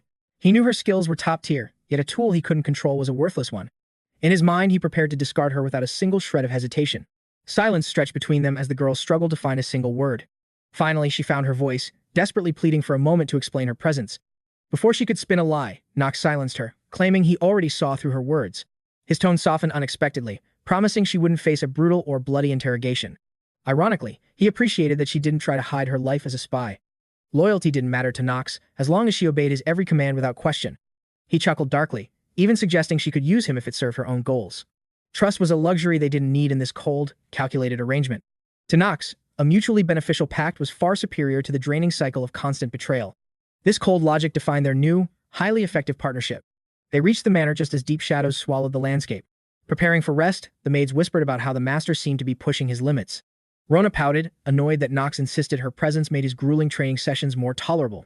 She grumbled about his demands, while 𝗧𝗶𝗿𝗿 gently tried to lift her spirits. Staring at the moon, 𝗧𝗶𝗿𝗏's thoughts drifted back to the encounter in the woods. Whispers of the young master's radical transformation had traveled far beyond the family gates. She had initially dismissed the rumors, believing such a total personality shift was impossible. But she'd witnessed his power firsthand as he crushed the twins and claimed his academy seat. She suspected he was desperately clawing for power within his cutthroat family hierarchy. She felt like a girl who had lost everything. Once a legitimate heiress, she now nervously gripped her pendant, haunted by his chilling words. His offer to let her use him echoed endlessly in her mind. The young master's true intentions remained a complete, terrifying mystery to her. Soon, a scandalous rumor ignited within the Reinhover walls that 𝗧𝗶𝗿𝗏 was a disgraced outcast with no honor. Suddenly, a cryptic letter from a nameless shadow reached her hands. Her fingers shook while unfolding the parchment, sensing a lethal secret hidden within the ink. The message addressed 𝗧𝗶𝗏𝗼 DEVOURS with chilling gravity, demanding her absolute and undivided attention. The writer claimed she betrayed her bloodline for greed, declaring her unfit to lead. The mysterious author further emphasized that from this very moment, 𝗧𝗶𝗏𝗼 was stripped of her inheritance and status, causing hot tears of despair to well up. Realization struck her. Her days within the prestigious Reinhover estate were now cruelly numbered. Deep down, she knew this world of high nobility was never truly meant for her. Even serving their black sheep required noble blood, yet now, she was forbidden from staying. Knowing her exile was imminent, she stared into a dark future she couldn't hope to navigate. Still, 𝗧𝗶𝗏𝗼 maintained her porcelain mask, offering her coworkers a practiced, gentle smile despite the turmoil. The staff recoiled in shock, their eyes revealing that the poisonous rumors had spread like wildfire. She was no stranger to such scorn, having endured the cold weight of contempt for years. Out of the blue, a cheerful voice shattered the heavy silence, calling her name with warmth. It was Rona, who had been searching frantically, urging her friend to follow her without delay. 𝗧𝗶𝗏𝗼 was stunned by this reaction, wondering if Rona was oblivious to the poisonous rumors. A flicker of hope ignited. Perhaps Rona truly saw her as a sister, rather than a servant. Yet, Rona's bold kindness was dangerous, drawing suspicious glares from the judgmental crowd. 𝗧𝗶𝗏𝗼 feared that she, Rona, and Master Knox were playing a reckless game with high stakes. Expecting the end, she didn't know the main character suspected 𝗧𝗏 also received a similar threat. Our hero was certain that the charges against the maid's father were a calculated frame-up. He realized that they held the unique power to alter her tragic fate if they acted. However, he hesitated, wary of how his interference might glitch this *** system Manhwa *** progression. By daybreak, the protagonist ventured back into the woods to grind experience by hunting vicious wolves. Watching from the shadows, the girls felt a chill, witnessing his brutal and efficient combat style. Today, the young master's aura felt far more oppressive and merciless than they had ever seen. Rona scrambled to understand what had triggered such a dark shift in the young lord's temperament. 𝗧𝗲𝗏 remained stoic, quietly observing the growing tension while keeping her own thoughts tightly guarded. Truthfully, the recent chaos within the estate had left her nerves frayed and her heart racing. Ignoring his companions, the main character continued his relentless slaughter, focused solely on the bloody task. Knox was actually hunting a specific high-level target, though he feared the creature might not spawn. In 𝗬𝘀𝗀 Woods, a hidden boss spawns once the monster population drops below 20%. He relied on this *** Manhwa story leveling system *** to raise his stats, but hope was fading. Suddenly, a wave of pure, unadulterated malice washed over him from the thick darkness. His survival instincts flared as the atmosphere grew heavy, signaling the arrival of a monstrous presence. In a blur of motion, a razor-sharp talon narrowly missed Knox's face, slicing the air. He realized instantly that this enemy's agility and power were on a tier beyond his own. A grin spread across his face. The legendary hidden boss had finally decided to show itself. Looking up, he beheld the elite King O, a towering nightmare whose massive form blotted out the sun. Yet, panic set in. The creature's overwhelming power level made it clear he was dangerously outmatched.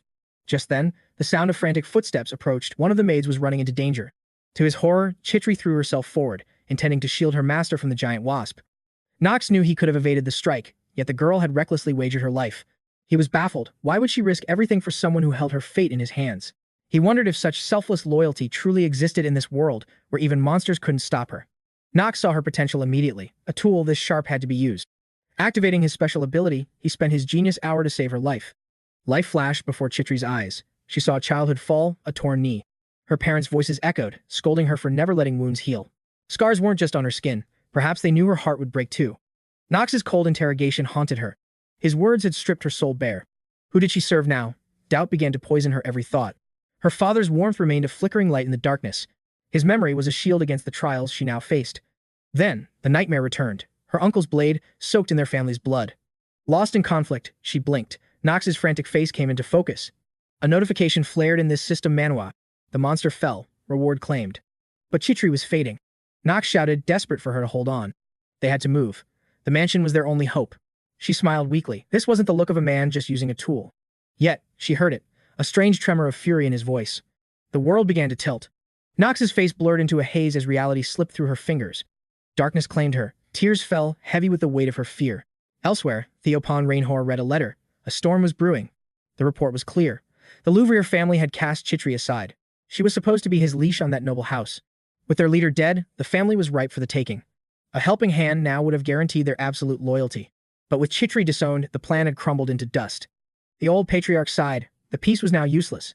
He turned to his butler. What should be done with this broken girl? Rudfeld sneered. A commoner near Reinhover would bring only shame at the academy. He suggested a quiet end, the dark tradition of their bloodline. Suddenly, a servant burst in, pale and trembling with news. Master Knox had returned from the forest, carrying a dying maid. Poisoned and fading, he had forced the use of a priceless antidote. The urgency was absolute. The report could not wait. Roosevelt gasped. The Mandarin cleansing potion? Used on a servant? He slumped, mourning the loss of such a legendary treasure.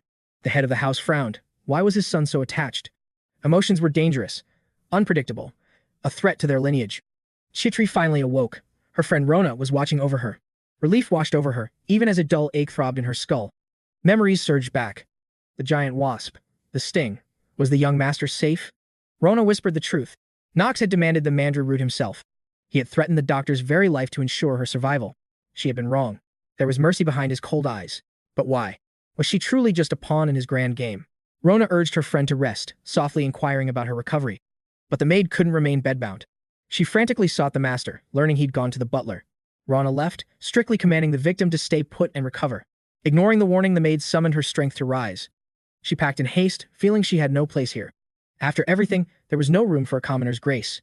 She clutched her pendant, the final treasure of her past. Opening the box, she pulled out her family's photograph. Leaving a letter, she vowed to repay Knox for saving her. Gathering her belongings, Charity cast one last glance at the room. A chilling, stern voice demanded to know her destination. The young master arrived to check on his conscious subordinate. Paralyzed by fear, the maid forced Knox to repeat his inquiry. Flashback, Knox brought Chetri to a doctor obsessed with medical costs. Ignoring the dying girl, the doctor trembled, trapped between duty and the butler's authority. He claimed that without permission, he lacked the right to act. It was madness. The maid was fading before the doctor's eyes. Knox asked if a butler outranked this system Manhwa's heir. Knox promised to handle the butler, ordering the doctor to act. Terrified to disobey, the doctor finally grabbed the medicine. The doctor confirmed the poison was neutralized. She would live. A massive weight lifted as Rona finally breathed again. Through tears, she asked how the young master felt. Knox told his assistant to alert him when Chetri awakened. The young heir sought his father, who was shocked by the visit. The patriarch realized Knox was there to negotiate for the maid. Knox activated his master of acting skill to control the room. He began the confrontation by stating his specific demand. His father listened, stunned by the directness of his son's request. The patriarch remembered his promise. Knox declared Chetri would stay, despite her removal from the register. The patriarch fell into thought, weighing his son's defiance. Knox knew the butterfly effect could still shatter the plot. He knew she was a spy but valued her selfless protection. The silence between them provided the answer the master sought. Her actions spoke louder than any words ever could. Resolute, Knox watched as Theo granted his son's request. Our hero stood up but lingered in the heavy silence. Knox announced his unworthy self had one final truth. The patriarch motioned for his son to speak. His acting skill flickered as genuine fury began to boil. Knox demanded his father stop playing games with his people. 𝗧𝗶𝗲𝗿 was shocked by this display of raw defiance. Knox intercepted Chetri just as she attempted to flee the estate. Trembling before the young master, she claimed she didn't belong there. She offered a sincere thanks, acknowledging the hardships he'd endured. Knox refused to let her go, demanding an immediate, honest answer. He questioned her destination, reminding her of her sworn service. Those words stung Chetri, who felt abandoned by the world. Weeping, she confessed to spying for the Reinhover family head. She couldn't understand why the young master still wanted her. Screaming in the hall, she labeled herself a pathetic traitor. Like a scene from a system Manhwa, her true self emerged. She looked alive now, ready to fight for a new future. Knox noted that everyone deceives, yet her guilt remained heavy. He understood the gravity of her sins and the looming consequences. He believed she couldn't simply leave without paying her debt. Calming down, the maid asked what his words truly meant. Finally, Knox made it clear, she wasn't going anywhere. His voice was firm, as if fate had already been decided. He ordered her to serve him until her betrayal was paid. Sobbing again, Chetri realized she could still be his maid. Her heart ached with confusion amidst this difficult, shifting situation. She resigned herself to the young master's absolute authority. With fierce determination, she promised to stay by Knox's side. Knox breathed a sigh of relief. His plan worked perfectly. The heavy tension vanished, replaced by a surge of triumph. She recalled his question about who she truly worked for. Smiling, the maid hinted that he already knew the answer. Understanding her meaning, the young master offered a gentle smile. Next day, Chetri's friend confirmed Knox had pressured the doctor. The girl joked about the events to cheer her friend. Knox intervened, catching them gossiping about their master's business. He was outraged. She didn't even try to deny it. Rona fell silent, asking if Chetri felt better after everything. The maid grabbed the laundry to escape Knox's imminent scolding. Knox couldn't believe the clever trick from that cunning fox. He reminded her of the Eldon Academy trip in 2 months. She had already prepared books, notebooks, and a first aid kit.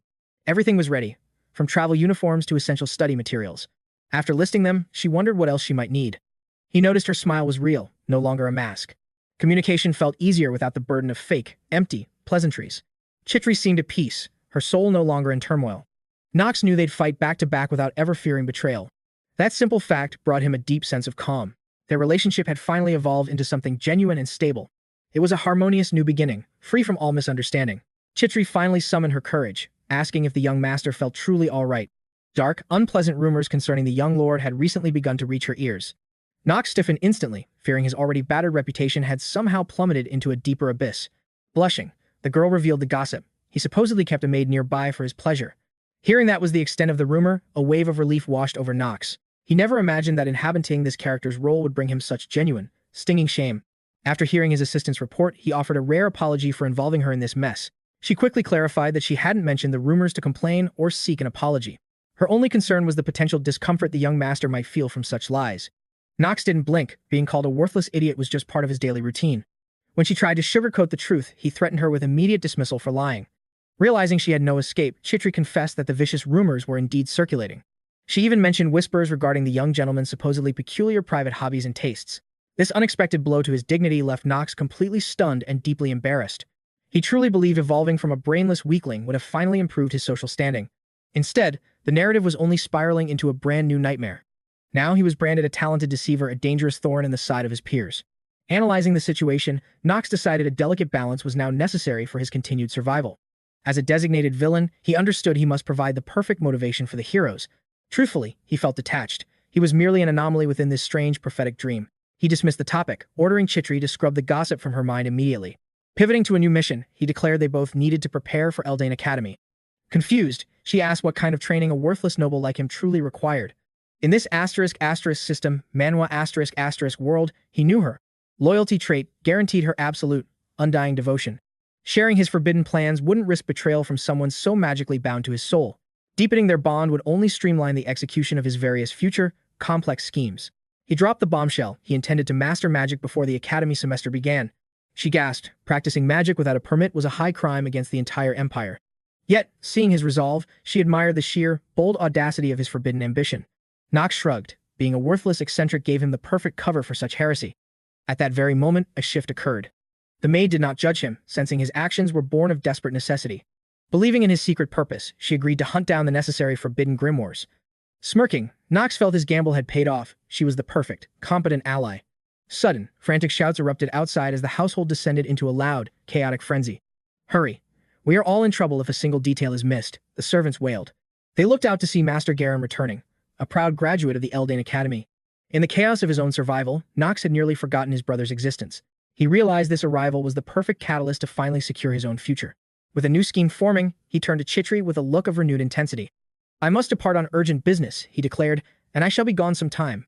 𝗧𝗏 sensed a hidden agenda, yet she could only watch as he silently vanished.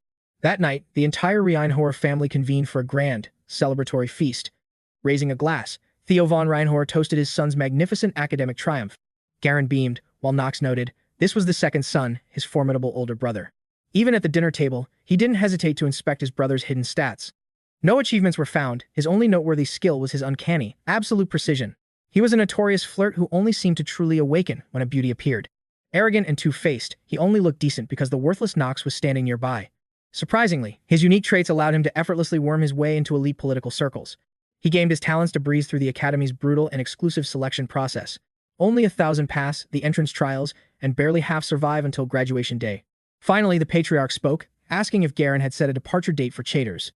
The eldest son froze mid-bite, his spoon rattling slightly against his trembling hand. Masking his inner dread, he confidently declared he would be leaving in 3 days. The head of the family warned him that seasonal monsters now swarmed the mountain roads. 𝗧𝗏 sat on the Reinhofer border, overlooking the lawless and neutral southern lands. Beyond lay a cursed desert, a lifeless void teeming with the world's most horrific monsters. The imperial family tasked Garen with culling these beasts to prove his bloodline's worth. Even the young noble knew that winter in 𝗧𝗏 meant the monsters became twice as deadly. The crown was finally forced to take drastic action against this growing territorial threat. Theo stressed that losing this wasteland could cause a catastrophic domino effect in neighboring lands.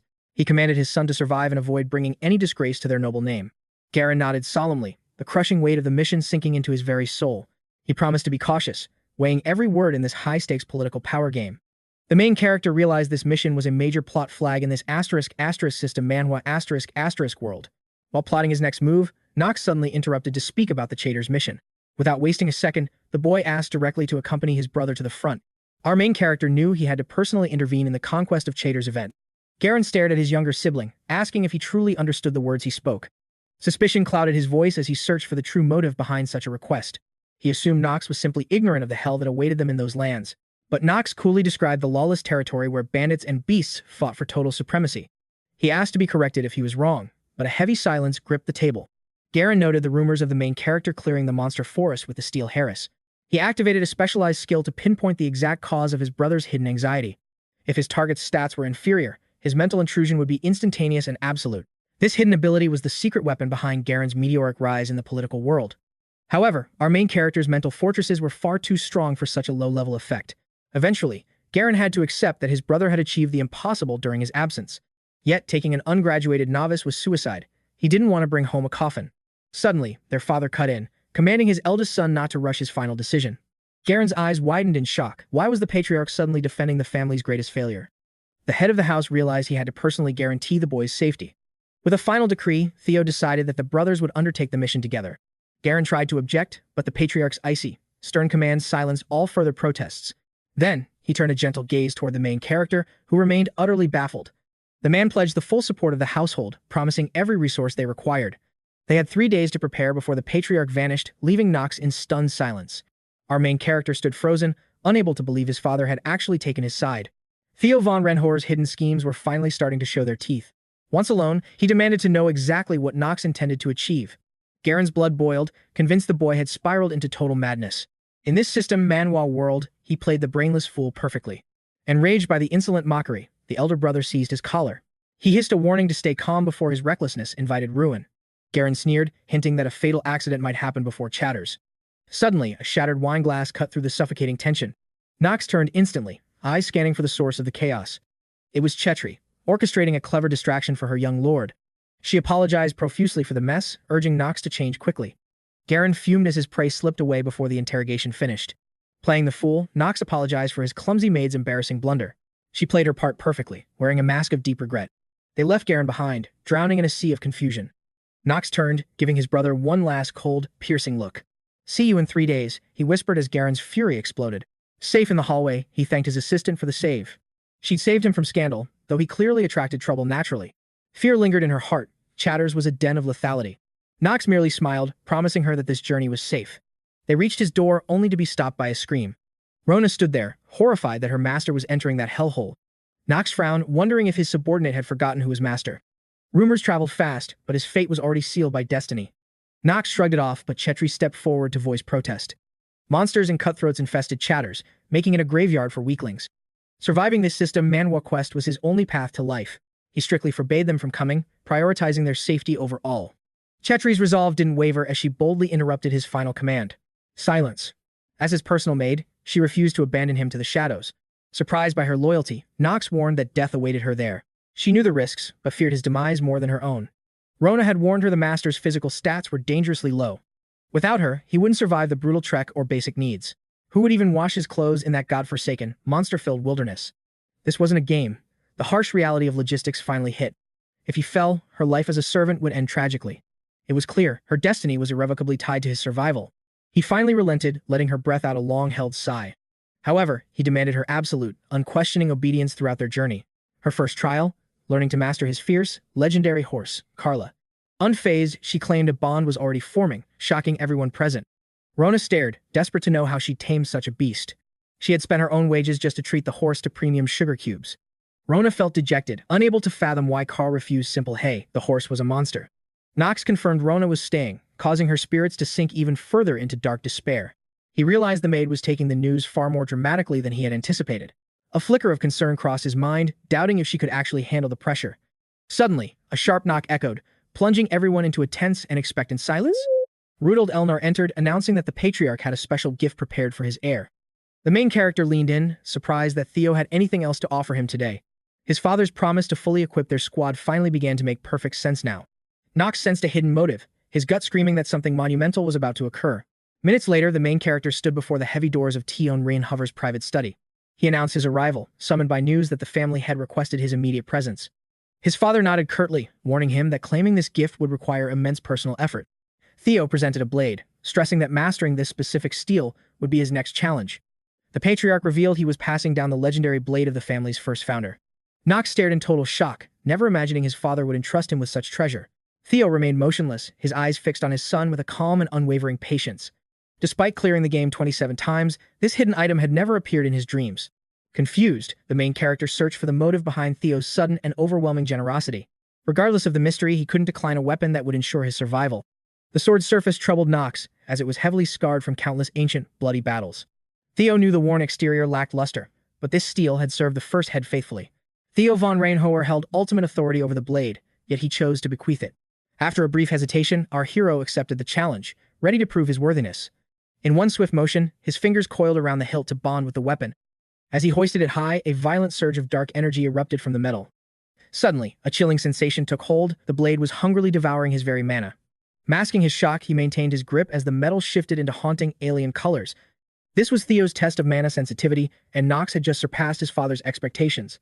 At that moment, the main character finally realized the true purpose behind his father's gift. The patriarch watched with chilling composure, having anticipated this exact reaction from the start. He revealed that the blade drinks the owner's essence before unleashing a devastating, singular burst. This was uncharted territory for Knox, who realized this fickle weapon would be hard to master. Suddenly, the air grew heavy as the sword began to hemorrhage energy and terrifying power. In this intense system Manhwa, a red warning flashed. Knox's mana was draining at lethal velocity. The overwhelming drain caused his master acting skill to flicker, threatening to shatter his facade. Our hero moved to break the connection, but Theo's voice commanded him to hold firm. He was ordered to endure this drain for 10 full minutes, a task that seemed impossible. Finally, the patriarch spoke the sword's true name. It was the legendary blade known as 𝗃𝗃.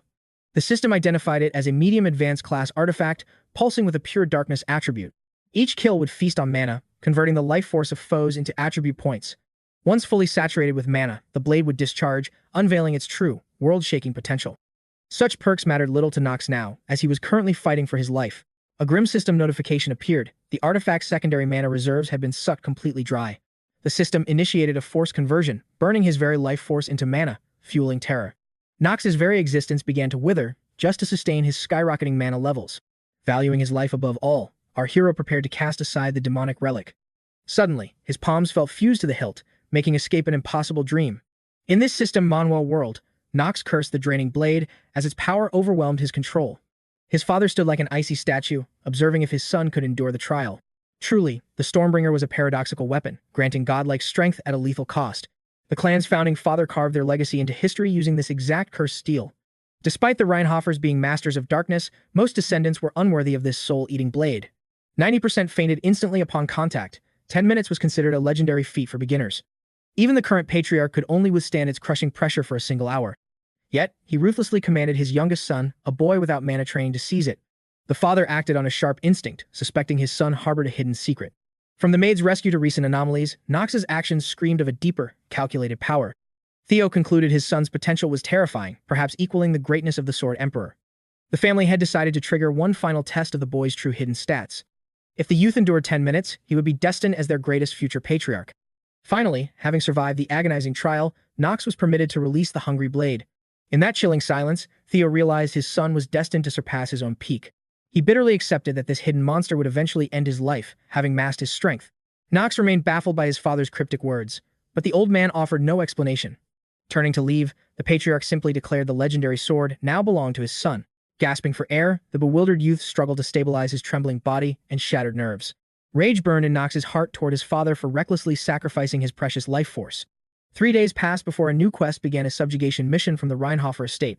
𝗧𝗶𝗲𝗿 excitedly packed their essentials, marveling at the capacity of her high-grade spatial bag. Still haunted by the sword's toll, the protagonist was lost in a sea of dark thoughts. The maid was confused by his gloom, as Knox had previously seemed eager for this mission. Clearly, the phantom weight of the Stormbringer and his father's coldness weighed on his mind. Despite the weapon's utility, he couldn't forgive Theo for the permanent drain on his vitality. Looking around, our hero noticed Garen had packed an absurd amount of unnecessary luxury items. It was a ridiculous burden, especially since Knox was only allowed along to act as a porter. Even the arrogant Garen went quiet as a thick, poisonous tension began to choke the team. Our hero watched in disbelief as their supposed elite guides began bickering over a lost trail. Knox released a heavy, tired sigh, realizing the mission was falling apart before it even started. Morale plummeted across the group as the realization hit that they were wandering aimlessly. Infuriated by Ron's failure, Garen stepped forward, arrogantly claiming he knew the correct path.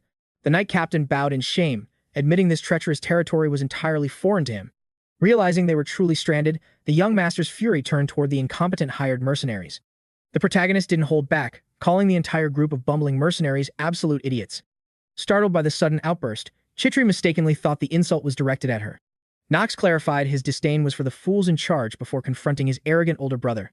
He pointed out their dire situation, but Garen's pride wouldn't allow advice from his rival. His older brother snapped back, ordering Knox to shut his mouth and stay out of it. Remaining eerily calm, the main character reiterated the undeniable fact that they were hopelessly lost. Garen's temper flared as he barked at his younger brother to stop interfering in his command. Ignoring every warning, Knox boldly declared that he alone would lead their path. His older brother stood paralyzed, completely blindsided by the boy's sudden burst of arrogance. He couldn't fathom how a sheltered noble who'd never left the estate possessed such mastery. Knox pushed further, demanding to be hired while boasting of his legendary, hidden talents. In reality, Garen had no inkling of the secret power his younger brother now held. 𝗃𝗃𝗿 saw through the blatant lies, yet she knew any delay would lead to disaster. Even so, heavy doubts about the young master's true abilities weighed on her mind. Garen eventually agreed, secretly hoping to witness Knox's confidence crumble in humiliating failure. The young heir simply smiled, radiating the calm assurance of a true master. With total conviction, he signaled the route before the team finally halted to rest. As the sun dipped below the horizon, the group established camp to survive the night. Garen was busy berating his mercenaries, furious that Knox had actually found the correct road. He knew the southern frontier was a death trap that even veteran guides failed to map. None of them could decipher Knox's secret, His intuition seemed almost supernatural to them. Eavesdropping from the shadows, Knox was amused by their claims that his feat was impossible. Navigating was easy for Knox. As an experienced player in this system, Manhwa, he'd memorized every route. 𝗧𝗶𝗲𝗿 approached him privately, desperate to know how the young master had found the way. Having already prepared a cover story, he gestured for her to inspect the earth below. The silence of the forest grew heavy as she leaned down to look. The maid gasped, discovering the distinct paw prints and feathers of a lethal owlbear. Knox explained these chimeric beasts were the apex predators of the treacherous southern wilds. Since these monsters prowled shatters, their tracks served as a natural map to their goal. Terrified, the girl asked if camping in a monster's habitat was a death sentence. Knox reassured her, noting that even such beasts instinctively feared the roar of a campfire. Meanwhile, dark schemes were unfolding within the flickering shadows of the camp. Whispers spread that Lord Knox had evolved, surpassing even the brother who studied at the academy. Hearing every word of praise for his brother, 𝗧𝗲𝗺's blood began to boil with rage. He demanded confirmation from 𝗧𝗀𝘁, who grimly admitted that Knox had indeed crushed his rivals. 𝗧𝗲𝗺's mind raced, haunted by the realization of how powerful the main character had become. The cunning 𝗧𝗀𝘁 smirked, reaching into his coat to offer a truly devilish solution. He revealed a mysterious pouch, prompting a malicious, cold laugh to escape 𝗧𝗲𝗺's lips. A long, bloody night awaited Knox, who retired to his tent unaware of the trap. Soon, the camp fell into a deep, heavy slumber as the fire began to dim. Exhausted from the grueling journey, the lone sentry succumbed to fatigue and drifted off. At that exact moment, massive and bloodthirsty orcs began to close in on the camp. Rustling shadows filled the brush, yet the sleeping camp remained defenseless against the threat. Knox lay still with eyes closed, yet he was perfectly prepared for this inevitable ambush. Gripping his blade, the young lord surged forward to meet the impending slaughter head-on. Startled by the sudden movement, 𝗧𝗶𝗲𝗿 bolted upright and frantically asked where he was going. Without looking back, the main character commanded his assistant to stay hidden and remain silent. Stepping outside, the biting chill and scent of damp earth instantly sharpened his warrior's senses. Standing before him were massive ogres who had managed to bypass their perimeter in silence. Through the suffocating darkness, Knox's eyes locked onto four silhouettes prepared for the kill. His gaze fell upon pheromone-laced mud, a deliberate lure planted to trigger a violent monster massacre. Knox realized these cowards had exploited the ogre's mating season to orchestrate his gruesome end. It was clear now. 𝗧𝗲𝗺 was behind this, pulling the strings to terrorize his own brother. Knox felt no fear. To him, these monsters weren't threats, they were opportunities. They were mere fuel for his growth. Suddenly, the system Manhwa interface flashed, confirming the Stormbringer artifact was now bound to his soul. Losing all restraint, the orcs roared and lunged, hungering for the young master's blood. Knox had anticipated this strike. With cold precision, he moved to dismantle his foes. Vaulting into the sky, he delivered a devastating kick that sent the lead monster flying back. His blade caught the moonlight as he prepared to unleash a strike that would shatter bone. The fallen orc lay helpless, gasping as Knox's steel bit deep into its spine. Seeing their comrade fall, the pack swarmed, circling Knox like hungry wolves. Knox tracked every twitch and breath, his reflexes sharpened to a lethal edge. Flashes of steel cut through the air. Within seconds, every beast bore a mortal wound. Limbs fell as the orcs recoiled in terror. This sword truly was a masterpiece of destruction. He feared the blade might devour his mana, but it hummed with perfect, stable power. Emboldened by its strength, Knox carved a path of ruin through the monster ranks. The weapon felt like an extension of his own arm. He stopped to survey the carnage. Only one beast survived. Pure, primal dread filled its eyes as it trembled before Knox. Breaking ranks, the creature fled into the woods, desperate to escape the young master's wrath. Knox wouldn't let his prey slip away. He whistled, signaling his steed to begin the hunt. Karl, his loyal horse, charged forward instantly, closing the distance in a thunderous gallop. In one fluid motion, Knox vaulted onto the saddle without the horse even slowing down. The hunt was on. Even at full speed, Knox's swordplay remained flawless and terrifyingly lethal. Every strike was a blur of speed and power, executed with breathtaking martial grace. The massacre ended. The system rewards popped up, granting him 34 additional hours of life. 𝗧𝗶𝗿𝗿 burst from the tent, her face pale with worry for her young lord's safety. She sprinted to his side, frantically searching for any sign of injury on his body. Knox frowned. He had given a direct order to stay hidden, and she had disobeyed. 𝗧𝗏𝗏 ignored his glare, her mind racing. How did ogres bypass their perimeter so easily? Knox's voice was cold.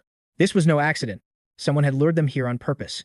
𝗧𝗏𝗏 went stiff. The weight of his words left her paralyzed with sudden realization. He didn't mince words. This treacherous plot smelled exactly like his older brother, 𝗧𝗲𝗺. 𝗧𝗲𝗺 had used orc pheromones to bait the monsters, strategically pitching his own tent far away. The depth of 𝗧𝗲𝗺's malice finally dawned on 𝗧𝗏𝗏. He truly wanted to break Knox. Knox nodded grimly, patting his horse's neck to soothe its lingering battle adrenaline. 𝗧𝗲𝗺 viewed his own brother as a failure, someone unworthy of the noble family name. This was a cruel test. Knox lacked his brother's raw power, making him an easy target. To 𝗧𝗲𝗺, this was just another way to measure his competition's weaknesses. But Knox was determined. He would show 𝗧𝗲𝗺 that these petty games wouldn't stop him. 𝗧𝗏𝗏 watched Knox curiously. Then he asked her a chilling question, how do we lure more? As they spoke, Knox began filling a small glass vial with the orc's dark, steaming blood. This gore was the essential ingredient for the counter-trap he was about to set. Humans and monsters aren't so different. Both are driven by a primal, burning desire for revenge. In their darkest impulses, they are identical.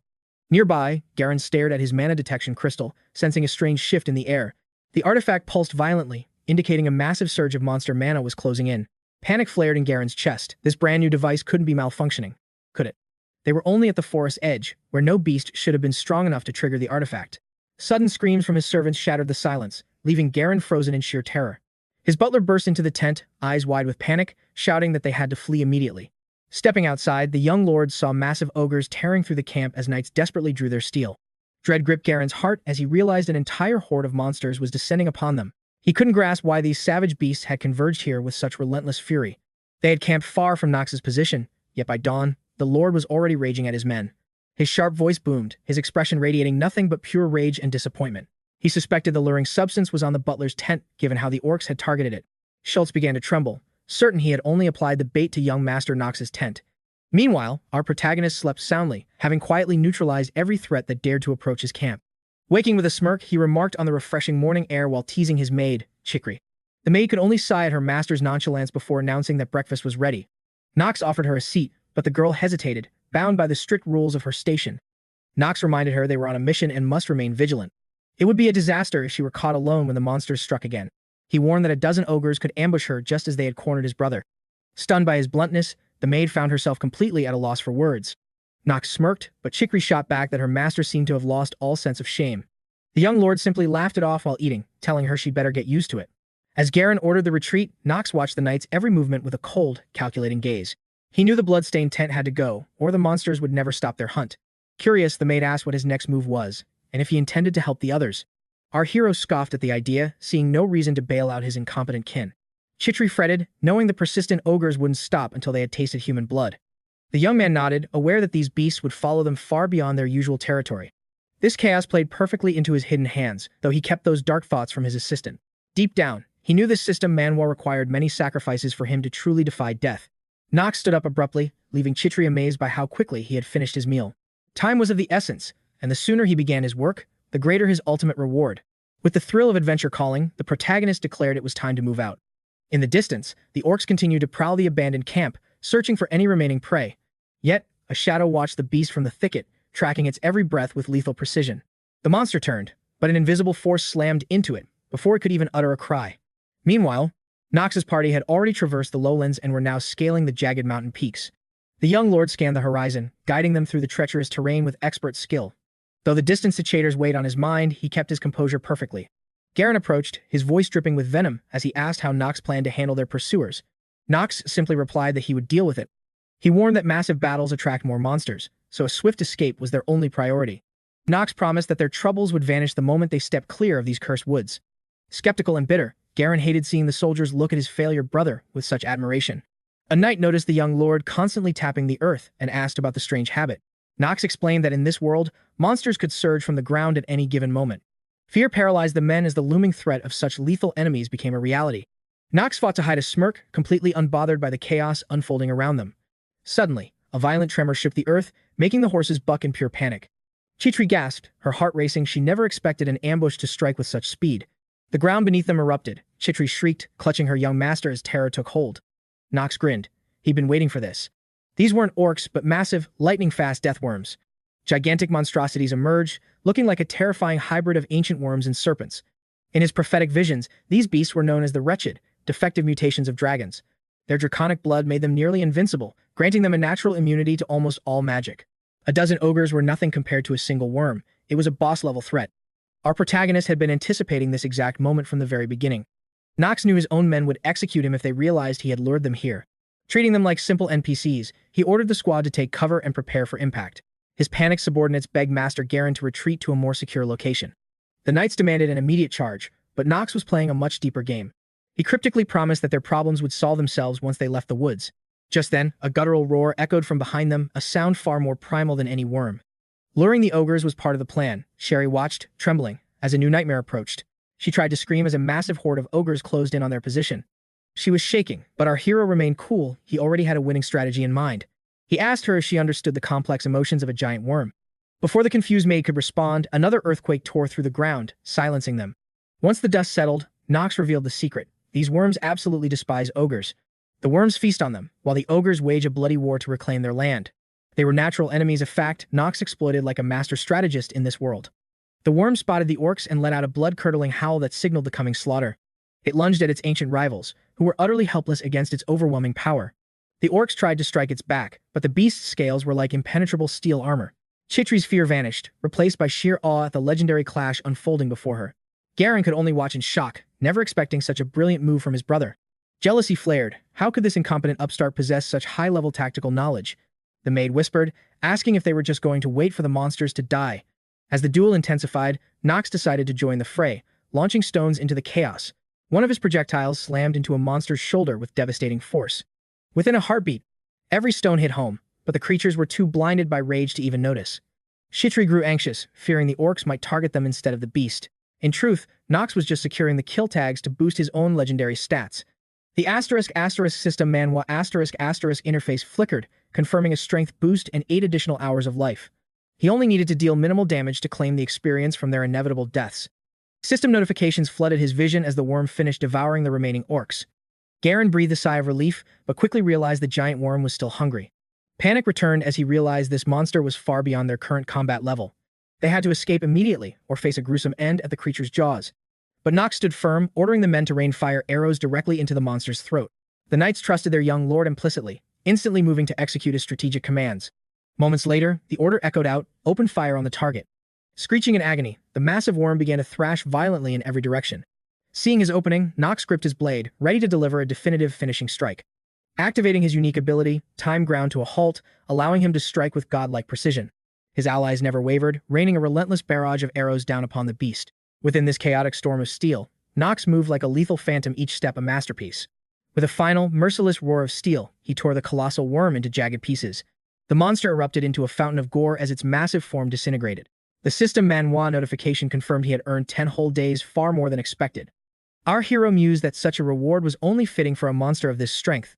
Having reached level 5 endurance, the temporary growth blessing had finally reached its limit. Knox sighed, knowing that without the spell, leveling would become a grueling uphill battle. Still, the young lord wasn't discouraged. His raw stats had significantly improved during the encounter. The knights rushed to their lord's side, but he simply praised their flawless coordination and bravery. The men watched Knox with newfound awe, recognizing his overwhelming prowess and strength. The young lord remained humble, insisting he had merely fulfilled his duty as their leader. But as the soldiers celebrated, the earth near the monster's carcass began to heave and tremble. Sensing a shift in the air, Knox spun around to face the sudden disturbance. Terror gripped the knights as they realized a second predator was emerging from the depths. Out of nowhere, another worm burst forth, a variable the main character hadn't calculated. The atmosphere grew heavy as the beast loomed. The men screamed for him to retreat, but the unexpected ambush left Knox momentarily paralyzed. As a desperate cry rang out, the monster was suddenly shredded into ribbons of flesh. Through the rain of blood, a mysterious and blurred silhouette slowly began to materialize. The stranger possessed the signature white hair of the Reinhover line, a character Knox didn't recognize. Why was this unknown variable appearing now, and what was his true purpose here? It was clear this warrior was a fencing genius, slaying the beast with effortless grace. Even Garen stood speechless at the sight, and his subordinates were even more stunned. Furthermore, this knight was a legendary pillar of the Empire, a swordsman rivaling the divine 𝗧𝗶𝗲𝗿 smirked at the crowd, asking why they hadn't thanked their savior yet. It was whispered that this man harbored a deep, burning hatred for the nobility. Schultz stepped forward, demanding to know if the stranger realized whose presence he was in. The knight offered a mocking apology, introducing himself as a simple mercenary named 𝗧𝗶𝗲𝗿. Truthfully, his loathing for the elite was well-earned, forged in the fires of a tragic past. Yet, Knox knew this meeting was wrong. They weren't supposed to meet until the academy. Despite many playthroughs, the main character had never encountered this man before the academy. Panic stirred in Knox's heart. How would this appearance derail the original storyline's events? Once the dust settled, the party resumed their journey, with Garen questioning their new partner. He pressed for details, wondering if the mercenary was also heading toward the city. The warrior sighed, claiming he was merely a traveler passing through the area. He noted the seasonal surge of monsters made this a perfect place for hunting. Knox listened intently, analyzing every word for a hint of the man's true intentions. 𝗧𝗶𝗲𝗿 had been scouring the Empire for elite training grounds, making this encounter feel like a mere twist of fate. Noting the mercenary's youth, Garen questioned if he truly possessed the courage to wander these lands alone. Dropping his facade, he offered 𝗧𝗶𝗲𝗿 a lucrative position, hoping to buy his loyalty with cold, hard gold. The young warrior paused, carefully weighing the weight of such an unexpected proposal. He spoke of the legendary Knox Reinhover's bloodline, wanting to see their strength without any outside interference.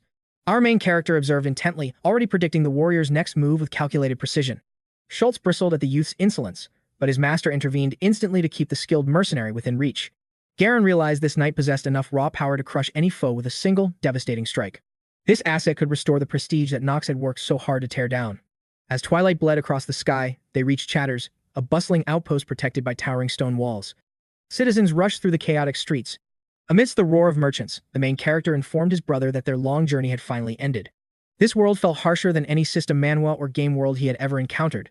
A heavy gloom hung low, while vermin scuttled through the filth, deepening the town's sense of decay.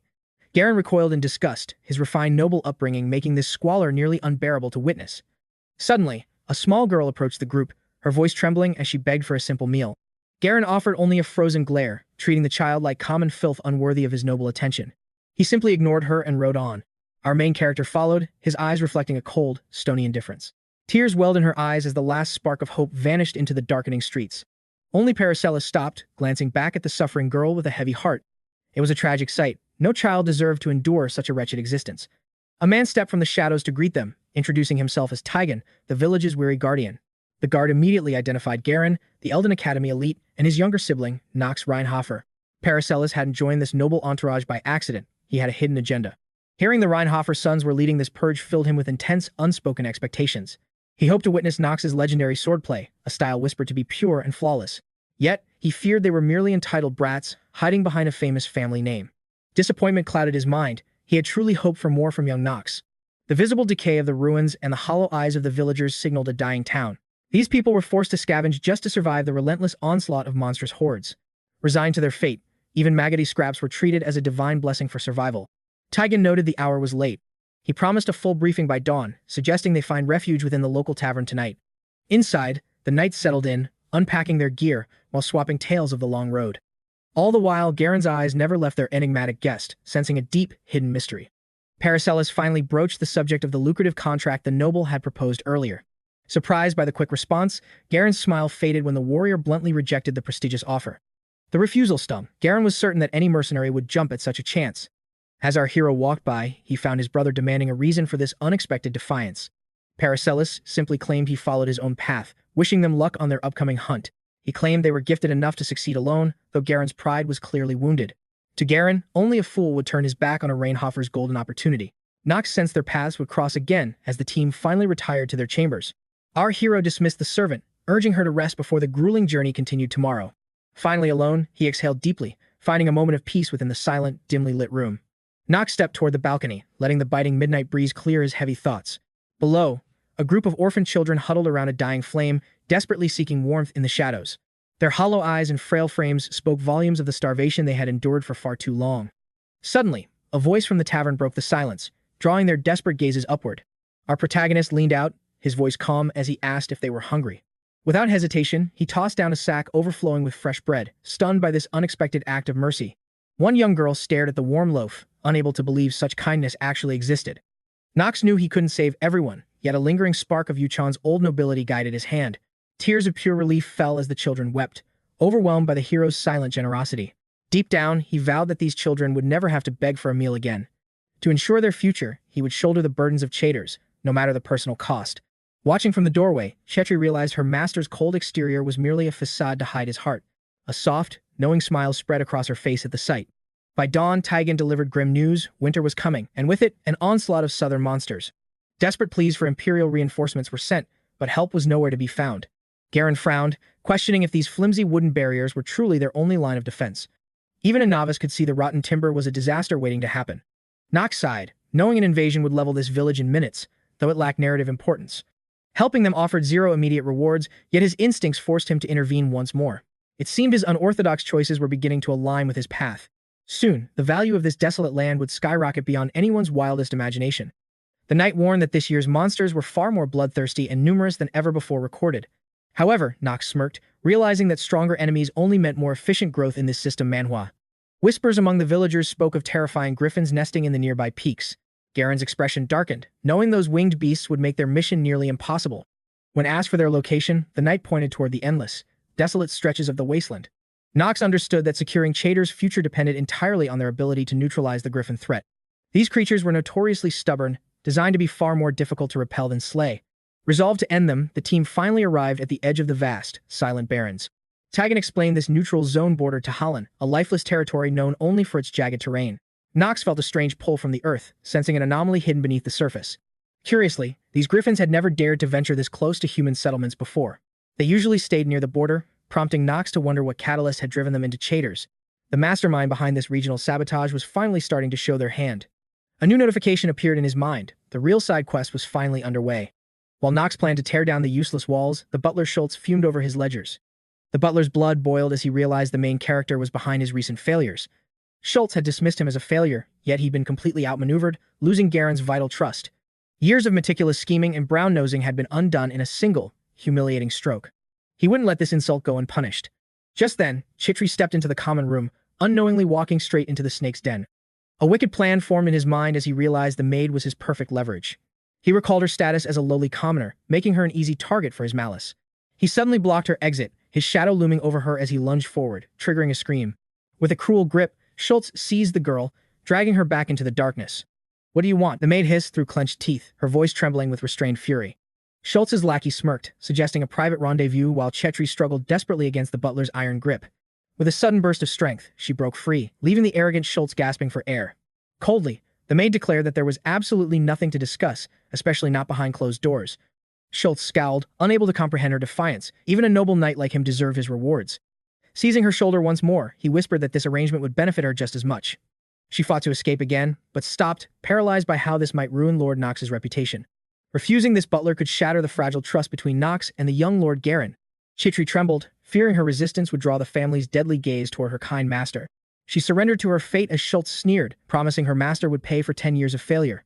Suddenly, Knox emerged from the shadows, declaring he'd settle the debt personally before lunging at the butler. Tear-streaked eyes wide with shock, 𝗧𝗏 watched as her master stepped into the light. The protagonist didn't hold back, preparing to punish the vermin who dared lay hands on his person. "How exactly will you pay for this?" he asked, his voice dripping with icy menace. In a flash of cold steel, Knox severed 𝗧𝗏's hand, proving his ruthless resolve to protect his own.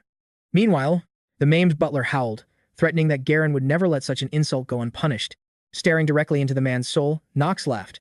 "Are you really hiding behind my brother's name?" Without hesitation, he swung again, claiming the butler's second hand in this brutal system, Manhwa world. His movements were a blur of lethal precision, leaving the victim absolutely no avenue for escape. A blood-curdling scream tore through the village, shattering the silence of the empty, fear-stricken streets. 𝗧𝗏 wailed that a Reinhover couldn't act this way, but Knox remained utterly unmoved by the plea. He had no time for a servant who had clearly forgotten his place in the hierarchy. Before 𝗧𝗏 could utter another word, a gleaming blade was already inches from his terrified eyes. With a sickening thud, the cold steel pierced home, and the servant collapsed, his life breath fading fast. 𝗧𝗏 watched in horror as Garen suddenly burst into the tavern, demanding to know the meaning of this. Witnessing the carnage, Garen stood paralyzed, unable to believe Knox had actually slaughtered his subordinate.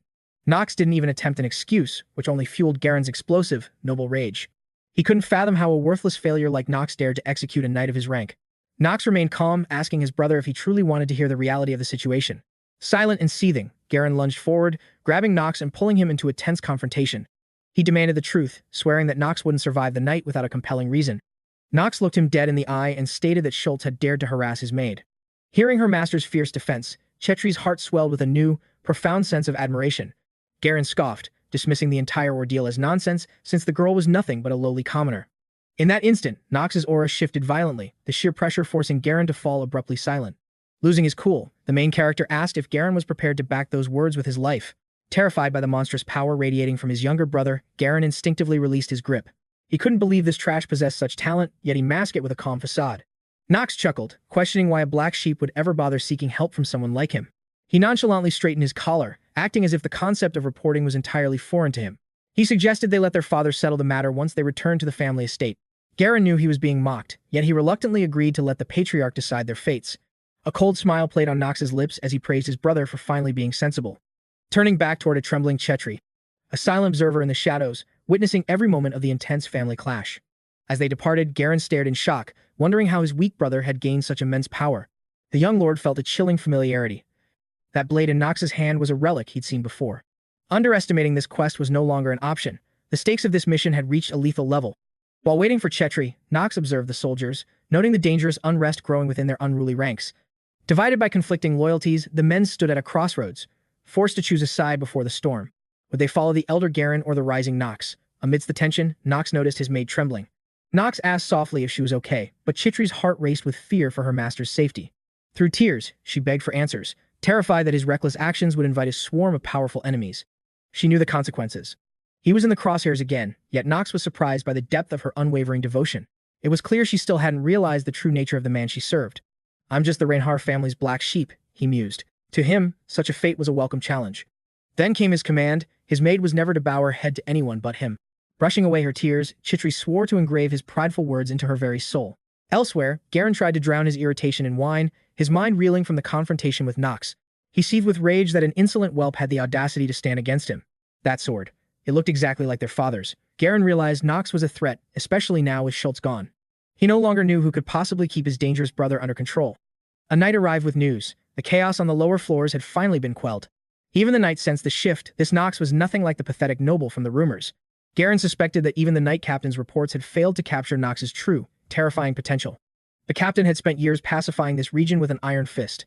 Yet Knox, who supposedly only knew the land from books, had outperformed every veteran specialist. Garen planned to bleed the mercenaries dry of their use before the monster tide arrived. He commanded his knights to mobilize, ordering a total purge of all local bandits and beasts. "Report every single move Knox makes," he hissed, fearing his brother's next unpredictable play. As twilight fell, Chhitri found Knox absorbed in analyzing a collection of mysterious, glowing elixirs. He swirled a vial filled with a shimmering, golden essence. Chhitri realized he'd spent the day scouting the perimeter, and his grim nod confirmed her suspicions. The walls were crumbling. Without proper defenses, Chhitri knew the coming monster wave would be a massacre. Ignoring her fear, Knox simply motioned for her to follow him into the night. Confusion struck her. Why was her master heading deep into the slums instead of returning home? With a knowing smirk, Knox explained that their party required fresh blood to survive. Even in this tiny village, a hidden genius was waiting to be found. Elena, the legendary alchemist from the original system Manhwa lore, was the key to his survival. Donning cloaks, they slipped into the shadows of the town's most dangerous slums. It seemed impossible that a master of alchemy could reside in such a desolate, rotting district. Chhitri wondered why a talent of that caliber would rot away in this nameless backwater. Knox knew her secret. Only her unique skills could unlock the hidden paths in this system Manhwa world. Without his intervention, she'd be lost to a rival empire, vanishing from his reach forever. "Stay close and watch your step," Knox warned, sensing the dangers lurking in the dark.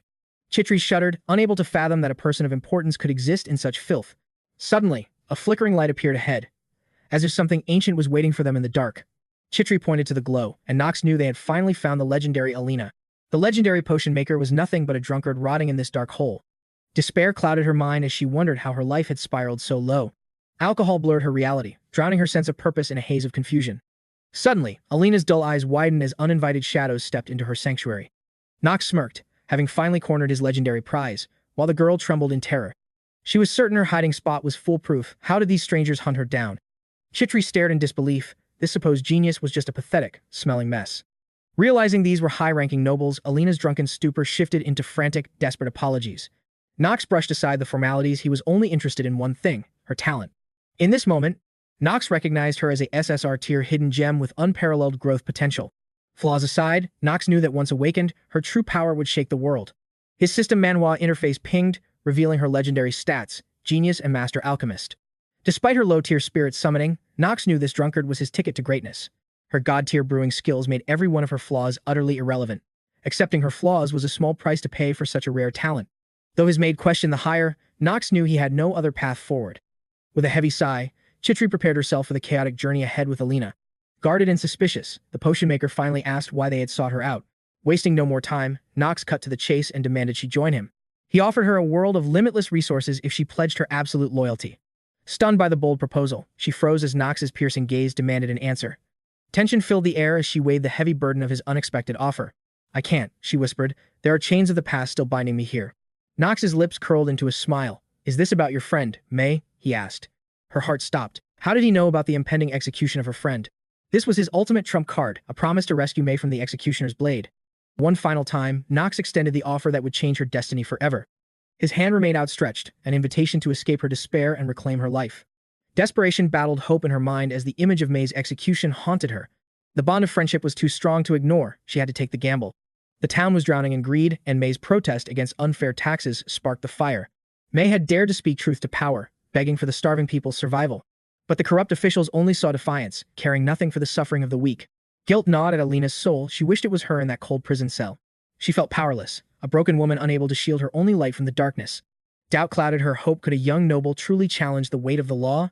His words echoed like a mantra, while the knights outside indulged in mindless celebration.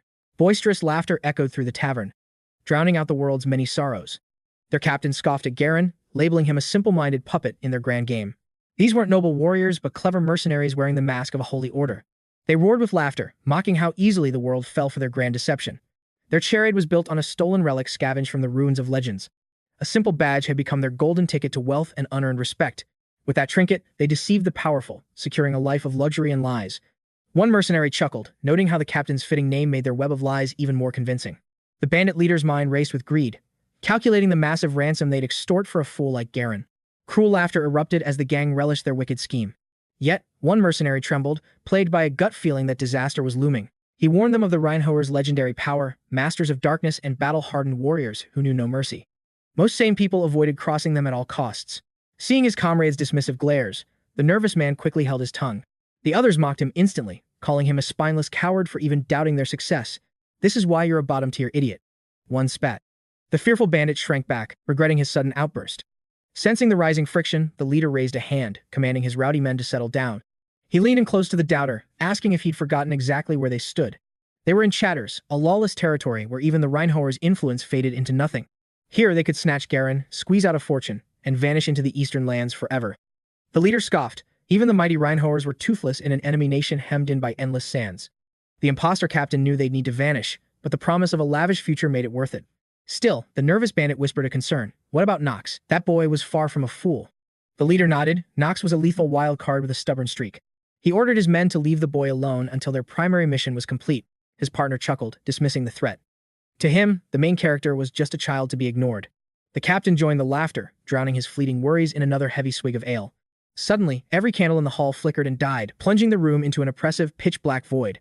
Instantly, the bandits froze, their survival instincts screaming that something was terribly wrong.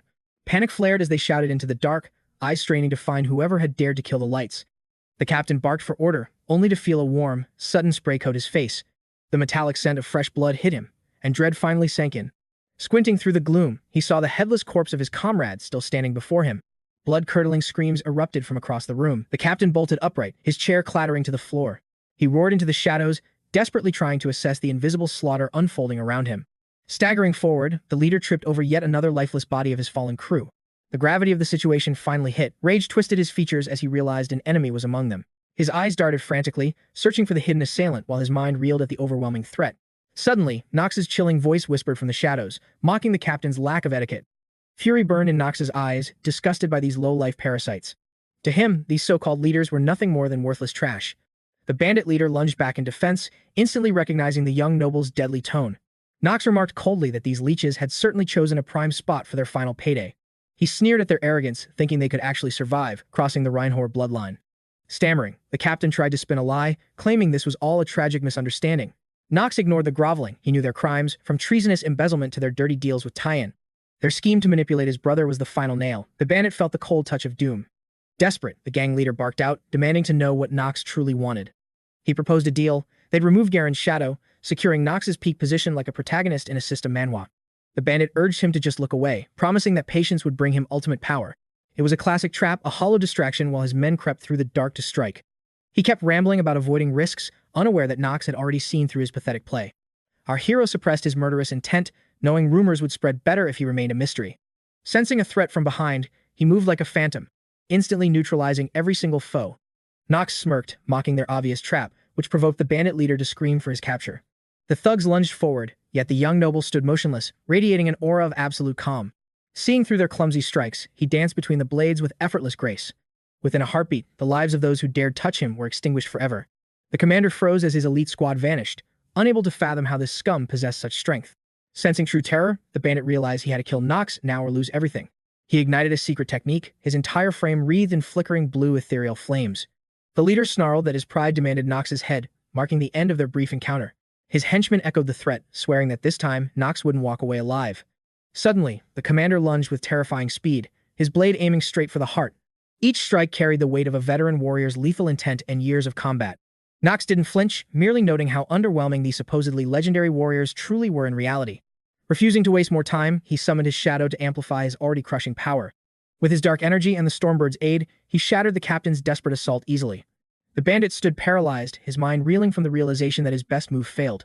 Even his partner gaped in horror, watching the invincible Southern Sword technique get neutralized so casually. A cold blade pierced flesh, bringing agonizing pain as Knox dismissed them all as mere insects. Without a shred of mercy, he began harvesting their lives one by one. He loomed over the trembling captain, mockingly asking if he truly wanted to face his destiny. The cold reply sent shivers down the bandit's spine, making his blood run cold with dread. Having already mastered his opponent's secret sword art, Knox had nothing left to fear from this man. A familiar notification rang out. His genius skill had perfectly countered the enemy's ultimate move. The captain remained rooted to the spot, his spirit broken by the sheer impossibility before him. As the bandit's mind shattered, our hero prepared the final, decisive strike to end this filth. He knew this absolute dominance was the fruit of his status in this unique system Manhwa. Knox paused, pondering the true weight of being hailed as a peerless genius. He searched his inner world, seeking the essence of the power that set him apart. Though he stood above the rest, a flicker of doubt remained regarding his true nature. To truly claim the throne, he had to showcase a level of power that defied human logic. With his life at risk, the question of his identity burned intensely. He needed to shatter his mental limits to fully grasp the potential of his gifted mind. Finally, he stopped overthinking and allowed his instincts to take complete control of the battle. Compared to the legendary arts he'd eventually learn, this technique was nothing more than child's play. Yet, even this weak skill was enough to turn these seasoned killers into piles of corpses. Agonizing screams echoed through the woods as his subordinates begged for a salvation that wouldn't come. The captain collapsed, haunted by the 10 years he wasted mastering a style this boy learned instantly. It was a bitter pill to swallow. A decade of work surpassed in mere seconds. Dazed, the bandit didn't even notice Knox stepping onto his dropped blade, sealing his fate. Knox looked down with eyes burning like cold violet stars, devoid of even a drop of mercy. The villain finally understood his insignificance as a primal, soul-chilling terror took hold of his heart. Scrambling back, he barked desperate threats about 𝗧𝗶𝗲𝗿's vengeance, trying to hide his pathetic shaking. He clung to the hope that his allies were already moving to avenge him. But Knox just chuckled, reminding him that dead men tell no tales and there were no survivors. The bandit leader desperately insisted that every witness had seen their faces. The youth silenced him, eyes cold with the promise that no one leaves tonight alive. Our protagonist realized the captain still failed to grasp his impending doom. He coldly explained that dead men tell no tales, taking secrets to their graves. No more words, Knox swung his weapon to finish off the final bandit. Smiling broadly, Knox declared their secret safe. Meanwhile, May remained trapped in the dark dungeon. The girl's wrists were bloodied and raw from the agonizing metal shackles. Gasping for air and drained of strength, she refused to let her spirit break. 𝗧𝗶𝗲𝗿 loomed over her, mocking that she was only worth selling as livestock now. Gloving up, he struck the defenseless May again, asking if this was her desired fate. Defiant, May ignored his cruelty, rasping that he had no authority over her life. Refusing to hear a commoner's voice, the man crushed her jaw to silence her. His voice dripped with ice, mocking her helplessness in this god-forsaken dark cell. The knight believed lowly peasants existed only to grovel at his feet. Pushed to her limit, she spat in his face, a final act of rebellion. Enraged by her insolence, 𝗧𝗶𝗲𝗿's fury exploded as he dealt her another devastating, bone-shattering blow. Blood sprayed as the knight threatened to sell her to mages for dark experiments. In the darkness, May recalled her mentor, scolding her over another failed, useless potion. Her master claimed she lacked the innate gift, urging her to just give up. She was talentless from birth, a failure in alchemy, swordsmanship, and everything she touched. Beside her sat Alina, a true prodigy destined for greatness in this world. Her teacher marveled at Alina's natural genius, shocked to find such brilliance in this wasteland. The woman pitied the girl, knowing she was merely a poor orphan. With noble blood, Alina's future would have been paved with gold and glory. May could only watch from the shadows as her genius best friend's light grew blinding. This girl didn't belong in a dusty orphanage. She radiated the aura of a hero. Yet, despite her brilliance, Alina never abandoned her useless childhood friend. Alina constantly pulled May toward the light, desperate to rekindle the spark in her eyes. That radiant smile was the only sun in May's cold, talentless existence. Alina's vibrant laughter always filled May with a sense of pure, quiet awe. That sincere sound made May smile, momentarily forgetting the harsh reality of her own weakness. May resolved to fight for them, believing her genius friend had a future worth protecting. Facing her tormentor, May declared she groveled enough he could do his absolute worst now. Sticking out her tongue, she mocked his empty threats with a spirit of pure defiance. She refused to be Alina's burden, even if it meant her blood stained these floors. 𝗧𝗶𝗲𝗿's rage boiled over as he continued his brutal assault on the defenseless girl. A voice warned that her death would crush Alina. This wasn't a typical *** system. Manhwa ***, the danger was real. May looked up through bruised eyes to see who had dared to invade this hellhole. It was Knox Reinhover, arriving to save her and secure the protagonist's ultimate trust. The corrupt knight barked, demanding to know why the young master was interfering here. Knox simply stated that under imperial law, 𝗧𝗶𝗲𝗿 had already been sentenced to a swift death. He declared himself the executioner, revealing that the accomplice Ron was dead, there was no escape. Taigen feigned a misunderstanding, warily asking if Knox had come to this dungeon alone. Unfazed by the threat, Knox confirmed his solo arrival with a voice like sharpened steel. A sinister smirk crossed Taigen's face. The noble brat was clearly underestimating a seasoned killer. He sneered, believing no mere youngster could ever hope to defeat him in a fair duel. The knight's hand blurred as he reached for his sword, desperate to strike down our hero. Meanwhile, the youth pondered his path to victory. Taigen swung his blade, stunned by the unexpected outcome. But he clung to hope, believing the arrival of his reinforcements would surely turn the tide. Dozens of elite warriors flooded the prison, surrounding our protagonist to block every possible path of escape. "Seize the brat," the captain barked, commanding his knights to execute the young lord on the spot. With bloodthirsty roars, the soldiers lunged forward, eager to carry out their leader's lethal command. Knox remained eerily calm. He took a steady breath, focusing his mana to face the approaching horde. Wasting not a single second, our hero immediately activated his ultimate skill, the Hour of Genius. In this intense system Manhwa, time suddenly stopped, and the knight's blades were no longer a threat. Knox struck with lethal precision, dropping dozens of foes instantly. These warriors never stood a single chance. It took Knox only 2 seconds to decimate the minions, leaving plenty of time for the leader. Slowly, our hero closed the distance toward his main target, who was now completely frozen in time. Seizing the golden opportunity, the young man opened the cell with one swift and effortless movement. He began circling behind Taigen while the system interface counted down the remaining seconds of the effect. He cast a frigid look at the knight but ignored him, focused only on the imprisoned girl. He had prepared a special sedative for May, ensuring she'd sleep through the violence about to unfold. As her eyes fluttered open, the girl asked who stood before her. Knox dropped his guard and revealed his true identity. He gently urged her to rest, promising that everything would be over by the time she awoke. Soon, May drifted back into a deep sleep, dreaming of worlds far away from this dark dungeon. Suddenly, Taigen regained his senses, paralyzed with shock that the kid had slaughtered his entire squad. The man reeled in disbelief, unable to fathom how our hero had performed such a divine feat. He turned to find Knox looming behind him, but his legs failed as he tried to stand. The knight crashed to the stone floor, his body trembling as he struggled to process his helplessness. Only then did he realize his tendons were severed, leaving him utterly crippled and at Knox's mercy. Horror washed over Taigen as he stared at his ruined legs, realizing his situation was truly hopeless. Nearby, the delayed impact of the hero's strikes decimated the remaining guards in a gruesome display. Only now did the captain understand he was doomed. He had no strength or allies left. Knox spoke at last, warning that his death wouldn't be easy. The knight felt his world vanish. His eyes could only reflect the terrifying silhouette of the boy who stood motionless before him. The young man looked as if his words were absolute law, showing zero intention of sparing the villainous scum. He reminded him once more, Taigen would have to face the cold embrace of a painful death. The man couldn't believe his legendary status was being ended by someone he considered an absolute failure. His pride and strength, which once inspired many, were now nothing but echoes of his mistakes. Throughout it all, our hero watched the fallen knight's agony with a look of chilling, cold indifference. He still pondered the true meaning of genius, searching for answers within his own mind's dark depths. It was the broken Taigen who had forced him to reconsider the weight of his own power. Finally, the youth stepped toward his victim, each footfall bringing him closer to the final judgment. The knight felt as though death itself was looming over him, its cold touch tightening its grip. Every breath felt like his last. Ultimately, Knox had truly embraced his role as a legendary character. Knox wasted no more time, swinging his blade in a sharp arc to end Taigen's miserable life. Now, our hero finally understood what it truly meant to be a genius in this world. Before the end, the man remembered his father, an honorable man from their small, distant village. During his youth, the aspiring knight idolized his father, his only true mentor. Men craved his strength, ignoring his cruelty. His absolute authority silenced every possible opponent. One fateful day, the man asked why so many chose to follow his lead. Watching his father's brutality, young Taigen trembled, unable to find any words at all. Snatching the boy, the man growled that dominance was born solely from overwhelming power.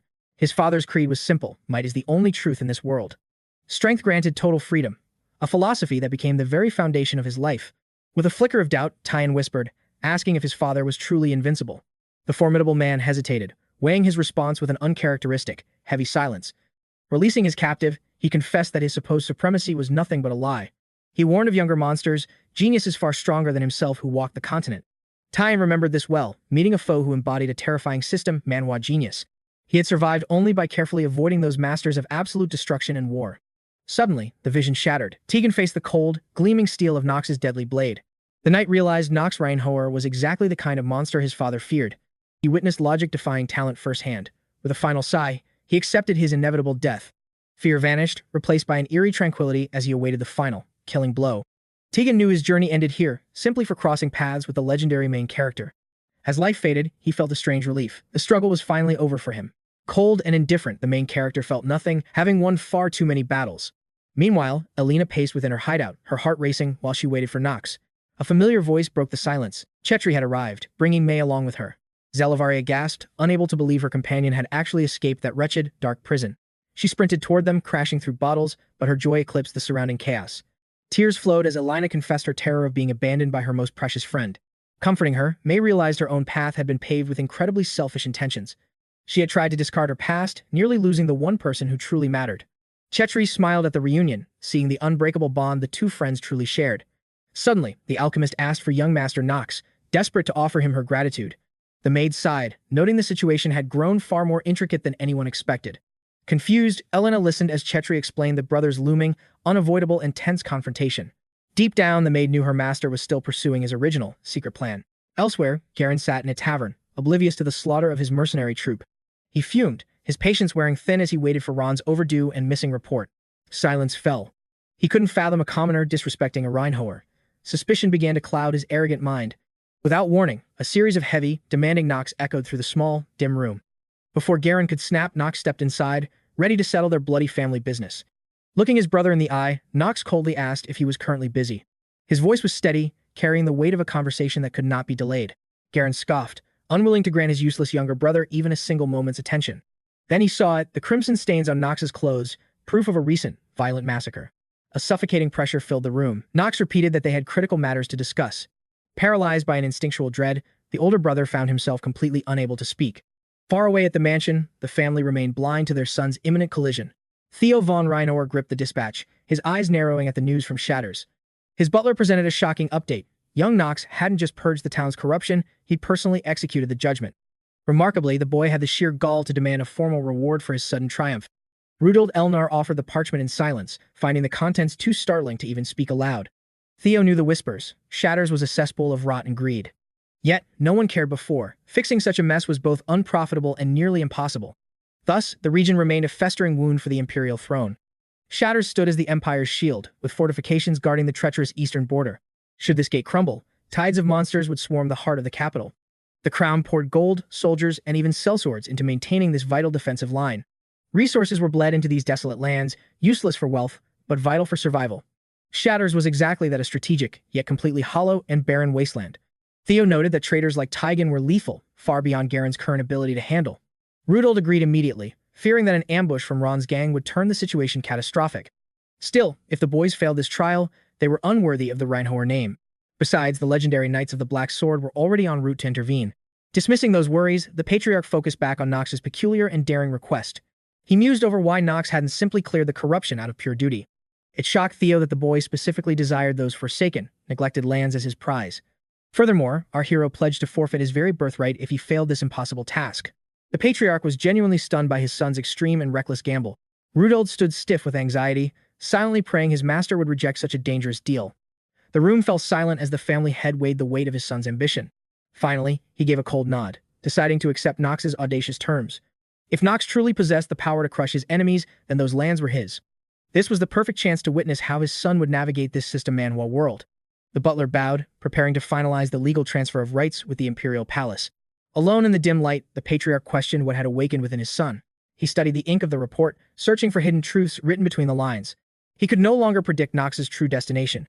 Knox's sheer unpredictability meant that every move he made could reshape their entire destiny. Our hero wasn't finished yet. As dawn broke over 𝗧𝗏𝗃, the locals remained oblivious to the night's slaughter. Garen stood frozen, unable to grasp that Ron and Taigen had actually targeted his life. Realizing Knox had been playing them like puppets only stoked the fires of his rage. Despite vetting their identities through elite family channels, the young noble had been utterly deceived. He seethed that mere lowlifes had dared to mock the prestigious Reinhover bloodline. His brother sensed a deeper threat. Knox's behavior throughout the crisis felt far too calculated. Knox caught his brother's gaze, sensing the cold prickle of genuine fear in his eyes. Garen felt the sting of Knox's mockery, letting out a hollow, nervous laugh to hide it. He struggled for composure. Failure here meant his dreams of knighthood would turn to ash. Drawing a steady breath, he steeled his resolve, realizing that he was forced to accept Knox's dangerous proposal. He demanded to know Knox's price, and our hero smiled at his brother's newfound wit. Knox shrugged, claiming his needs were simple. He wanted total command over Garen's entire knight battalion. Garen conceded instantly, knowing that refusal meant staring down the barrel of death once more. Reluctant to admit it, he still couldn't grasp the true depth of our hero's monstrous strength. The man bargained for his safety and mission success, terms which Knox accepted with a cold indifference. Our hero read his fears perfectly, yet subtly hinted that the current reward was far too meager. He made it clear that protecting his brother and completing the mission were two entirely separate demands. Under pressure, Garen pledged rights to his mental artifacts and resources, realizing the gravity of the situation. He implored Knox to succeed, while Knox countered that no price was too steep for one's life. In this game of survival, it was wiser to view the cost as a necessary investment. Ultimately, the protagonist trusted his brother's word, though he warned Garen against taking any foolish risks. Meanwhile, Alina was deep in her work, meticulously analyzing both the metallizing and corrosive alchemical potions. The young alchemist felt a surge of nerves, praying her skills would hold up for this unprecedented task.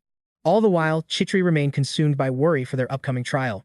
She feared the plan was suicide, questioning why he would target a lethal, high-level griffin so soon. May couldn't fathom the danger, terrified of losing their hero, a sentiment Knox secretly acknowledged with grim understanding. Still, the young man knew the truth must remain hidden, choosing to weave a lie to protect them. The protagonist commanded them to silence their doubts and focus on the task. Trusting her master's authority, 𝗧𝗏𝗏 steeled her heart and vowed to give her absolute best. Knox knew slaying the griffin shatters early was a feat deemed impossible, yet that challenge only fueled his burning resolve. However, these impossible odds didn't apply to Knox, as he had already conquered this trial before. A confident smirk crossed his face as he gathered his team to detail the intricacies of his master plan. He possessed a secret strategy, a hidden piece of knowledge he had mastered long ago. It was certain that a standard frontal assault would never bring the griffin shatters down. Yet, a unique path to victory existed, discovered only by the most obsessive players of the game. Knox detailed the exploit to his team, revealing how he would shatter logic in this legendary system Manhwa world. Having conquered the prophetic dream 26 times, he possessed the ultimate advantage needed to clear this difficult mission. After laying out his ingenious strategy, he looked to his partners to ensure they understood their roles. With newfound conviction, his companions declared they were ready to follow him into the fire. The encounter with the griffin was the very reason Knox came to 𝗧𝗏𝗏𝗏s, facing the beast without a flicker of fear. With a legendary reward on the line, the stage was set for their operation to commence at dawn. As the sun rose, the main character met with Karl to finalize their strategy for the coming storm. He accepted the lethal risks involved, knowing that hesitation would only lead to their certain destruction. This was the harsh reality of the prophetic dream, a world teeming with lethal mysteries and trials. The forest groaned with a heavy sense of dread, as if nature itself was recoiling from the approaching evil. Suddenly, a tide of monsters erupted from the shadows, their glowing eyes signaling the start of an inevitable slaughter. Standing atop the settlement walls, our heroes watched as the monstrous legion charged toward their position. Realizing the raid had begun, the protagonist issued a thunderous command for his team to prepare for battle. Though Garen was present, he deferred all tactical command to his younger brother's superior judgment. Feeling the weight of every life, Knox reminded his warriors they had only one shot at victory. In truth, the scene was magnificent, and the young hero felt his blood ignite with pure excitement. He sensed the entire army was now an extension of his will, every shadow obeying his tactical genius. Seeing himself rise as both Knox and a master strategist filled our hero with an electrifying sense of triumph. 𝗧𝗏𝗏𝗏 remained on edge, her heart racing as she watched her master take on such a monumental burden. Despite her constant warnings of danger, Knox remained unfazed, having grown tired of her repetitive cycles of fear. The protagonist offered his subordinate a calm smile, asking her to place her absolute faith in his power. He gave his solemn oath to survive this carnage and emerge victorious against all odds. Refusing to waste another second on talk, Knox leaped from the wall, diving straight into the heart of the chaos. He chuckled at the irony. His terminal illness made keeping his promise to 𝗧𝗏𝗏𝗏 a race against time.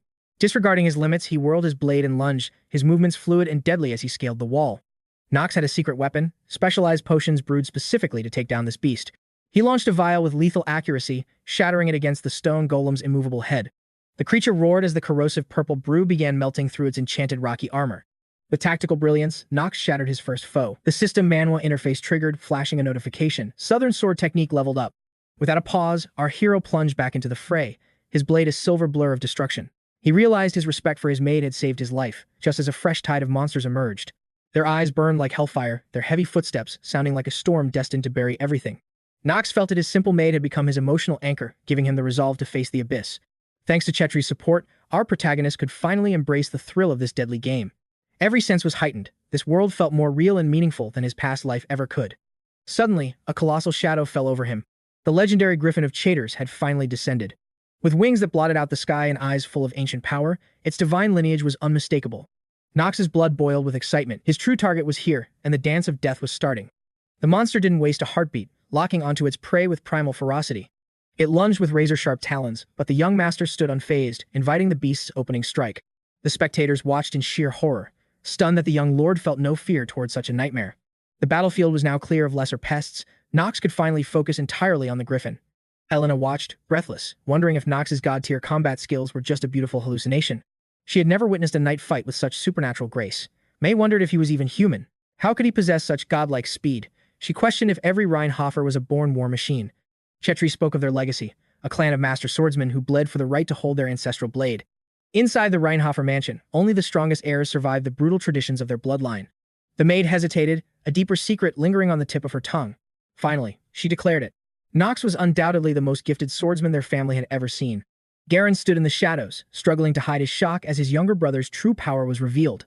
In truth, 𝗧𝗏 couldn't understand why Knox hid his genius behind foul rumors, but she trusted his hidden motives. May agreed. It was obvious now that those rumors were nothing but a calculated facade. She suspected his worthless son's status was a strategic move, though his ultimate goal remained a mystery. Relieved, 𝗧𝗏 suggested they keep up the act and continue playing along with the young master's deception. She placed her full faith in him, convinced that his path was guided by profound wisdom. Alina realized their duty. They had to become the shield that hid his overwhelming strength from the world. The girls promised to keep his secret, and 𝗧𝗏's worried expression finally melted into a grateful smile. Suddenly, the griffin unleashed a bone-chilling screech that echoed through the valley, paralyzing everyone who heard it. Knox's allies recoiled in agony, their faces twisting as the high-pitched scream vibrated through their very souls. The surrounding knights were petrified, none expected to face a calamity-class creature of this caliber. Garen's heart raced with fear to his eyes. It looked like Knox was courting his own death. Seizing a split-second opening, Knox struck, his blade moving with the force of a falling star. Steel whistled through the air. In this high-stakes gamble, a single mistake meant instant annihilation. Sensing a predator's threat, the griffin beat its massive wings and soared into the twilight sky. Knox looked up, watching as the winged titan eclipsed the sun and cast the world into shadow. He braced himself, knowing the beast would attempt a lethal ambush from his blind spot. Garen's heart raced with dread as his brother's life hung by a fraying thread. Locking his jaw, he surrendered to Knox's command, knowing there was no other path. The young master ordered the garrison to hold fire until the beast entered the kill zone. With a voice of cold steel, he demanded absolute confirmation from every soldier present. Understood, the knights bellowed, their loyalty to him absolute and unwavering. Every blade was drawn, every heart steeled for the bloody task that lay ahead. Ballistas pivoted with heavy groans, locking their sights onto the approaching sky terror. The apex predator lunged, but Knox timed the strike perfectly, ordering the sky to rain iron. Massive bolts tore through the air, screaming with a lethal, world-shaking momentum. The speed was blinding. Even this legendary beast couldn't evade the inevitable impact. Steel met flesh with a sickening crunch, shredding through muscle and majestic feathers alike. A jagged crater opened in its wing, grounding the beast in a surge of agony. Crippled and broken, the Sky King began its desperate, terminal descent toward the earth. From the start, Knox knew, to slay a god of the sky, you must clip its wings. It was time to unleash Elena's secret concoction, the ultimate trump card for this battle. The system Manhwa interface flickered, metallizing potion consumed, endurance increased by 1 point. Every detail was meticulously calculated, despite the friction caused by his overprotective elder brother. Garen bristled, unable to grasp why he was relegated to manning the heavy siege weapons. Knox smirked, offering a chilling choice. Would Garen prefer to face the beast hand-to-hand? Silence fell as Garen reconsidered his courage, finally asking for the required firepower. Our protagonist's instincts were sharp, a vital trait for surviving these high-stakes system missions. Now he waited for the potion's magic to circulate, preparing to deliver the final blow. Knox prepared to unveil his true, monstrous potential and end this farce with overwhelming power. Suddenly, the griffin roared, thrashing upward in a desperate bid to reclaim the heavens. For a heartbeat, it defied gravity, its primal will momentarily masking the horrific wing injury. Then, the agony intensified a neurological shutdown that rendered its limbs heavy and useless. A pathetic shriek escaped its throat as its legendary vitality began to drain away. The monster slammed into the dirt, its once mighty frame reduced to a heap of misery. Every fiber of its being failed, leaving it defenseless against the approaching shadow of death. Knox let out a cold chuckle at the beast's confusion. Fate had changed its script. He knew a high-rank creature wouldn't fall from simple flesh wounds alone. Yet, even a high-level calamity didn't faze him. Knox was ready to transcend all limits. Every bolt was a masterpiece of lethal intent, crafted specifically to kill the unkillable. They were drenched in a specialized toxin, a slow-acting poison that eroded the creature's soul. Knox whispered a grim countdown, 5 minutes. Then your real hell begins. The beast lunged in one final, frantic effort, but Knox didn't even flinch. An arrogant grin played on his lips, the look of a man who owned the future. Activating Hour of Genius, the world slowed to a crawl, freezing time in his wake. 5 minutes of frozen time was an eternity for a hunter of his caliber. Razor-sharp talons stopped mere inches from his face, suspended by his divine intervention. This wasn't a game anymore. The sheer pressure was far more intoxicating than any simulation. He relished this danger. It was the only thing that made him feel truly, vibrantly alive. Seizing the stillness, he unleashed a torrential barrage of strikes upon the defenseless monster. As time resumed, the griffin's body erupted in a network of delayed, invisible slashes. Blood sprayed like a macabre fountain as Knox vowed to survive this world at any cost. Knox shifted his gaze toward Garen, the man commanding the heavy ballista. His brother stood frozen in awe, unable to reconcile this monster with the Knox he once knew. With a weary sigh, 𝗧𝗏 finally obeyed and signaled his crew to open fire. Two massive bolts whistled through the air, homing in on the beast. The projectiles pinned the griffin down as Knox savored every second of the hunt. Adrenaline surged through his veins, fueling a dark and euphoric excitement. Unleashing his shadow arts, Knox decided the time for games had finally ended. Even in its broken state, the griffin thrashed wildly, desperate to escape its fate. Its agonizing shrieks echoed across the field, almost evoking a sense of pity. The crowd watched in horror as Knox channeled raw power into the legendary Stormbringer. Finally, he invoked his ultimate strike, the terrifying technique known as Dark Judgment. With a single, decisive thrust of his blade, Knox pierced the beast's heart, ending the struggle as scarlet blood painted his victory. His eyes burned with a merciless chill, a warning to any who dared oppose him. The beast stared in dazed confusion as its body was severed, life fading into darkness. The griffin's head thudded onto the dirt, and Knox calmly sheathed his gore-stained blade. His greater than is greater than. The sheer intensity of his skills had drained his stamina, forcing him to recover. He noticed the remaining monsters near the walls, frozen in terror by his display. One cold look from Knox sent the beasts scrambling away to avoid his wrath. A smirk tugged at his lips. Their cowardice was proof of his absolute dominance. His greater than roars of triumph erupted from the battlements as the people celebrated their survival. As tears of joy streamed down the faces of the freed citizens, the interface of this system, Manhwa World, granted him 60 days of life for the kill. His subordinates gazed upon their young master with newfound reverence and loyalty. While Knox relished the bounty, 𝗧𝗏 remained troubled, unable to fathom his brother's power. He knew all too well that a griffin was one of nature's most savage killers. It made no sense how could his weak younger brother force such a titan to crawl. Achieving such a feat with ease usually required the mastery of an academy professor. 𝗧𝗏 finally realized that he could no longer deny the overwhelming might Knox possessed. If these powers were legitimate, Knox was now a terrifying rival for the family headship. This revelation gnawed at 𝗧𝗏's mind, forcing him to confront a reality he'd never imagined. His knuckles turned white as he gripped the stone wall, his mind racing with uncertainty. He knew he had to choose a side as Knox approached, met by adoring applause. 𝗧𝗏 offered to manage the beast's carcass, leaving Knox to decide the trophy's fate. This sudden act of cooperation caught Knox off guard, leaving him momentarily speechless. 𝗧𝗏 even urged him to rest, a shocking display of concern that felt entirely foreign. Knox hadn't expected his display of force to sway 𝗧𝗏, but it worked perfectly. Taking advantage of the lull, Knox prepared to claim a hidden reward from the system. He obtained the griffin's heart, a rare ingredient for an elixir boosting agility and endurance. He sought out Alina immediately, needing her expertise to process this legendary alchemical prize. After carefully inspecting the pulsating heart, she confirmed it thrummed with wind energy, capable of forging an elixir of myths. Knox requested the elixir's creation, inquiring how long it would take to refine it. Alina warned that even with her tools, brewing such power would be a lengthy process. Our hero promised his assistant total support before offering May and Alina positions within the Reinhover estate. The pair stood frozen in disbelief, never imagining such a life-changing opportunity would fall into their laps so suddenly. They hesitated, citing their commoner blood, but the young master didn't care about social status. Birthright meant nothing to him. He only cared for the potion maker's invaluable expertise.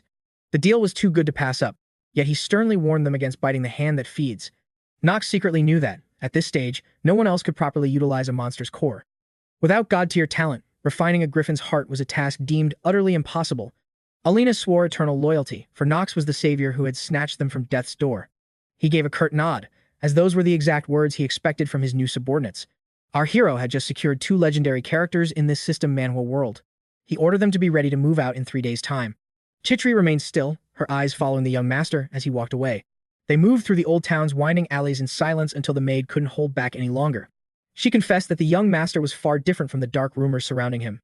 Knox stopped in his tracks, tilting his head to ask what she meant. She spoke of his reputation as a selfish scoundrel who only looked out for himself. But reality proved otherwise, leading her to make one humble request. She asked him to speak up if he ever found his burdens too heavy to carry alone. 𝗧𝗏 truly couldn't fathom why the world held such a grudge against him. Without a second thought, the young man promised to lean on her if things became unbearable. He urged her to pick up the pace, noting the biting chill in the evening air. The maid smiled, realizing that their journey was taking a turn they never expected.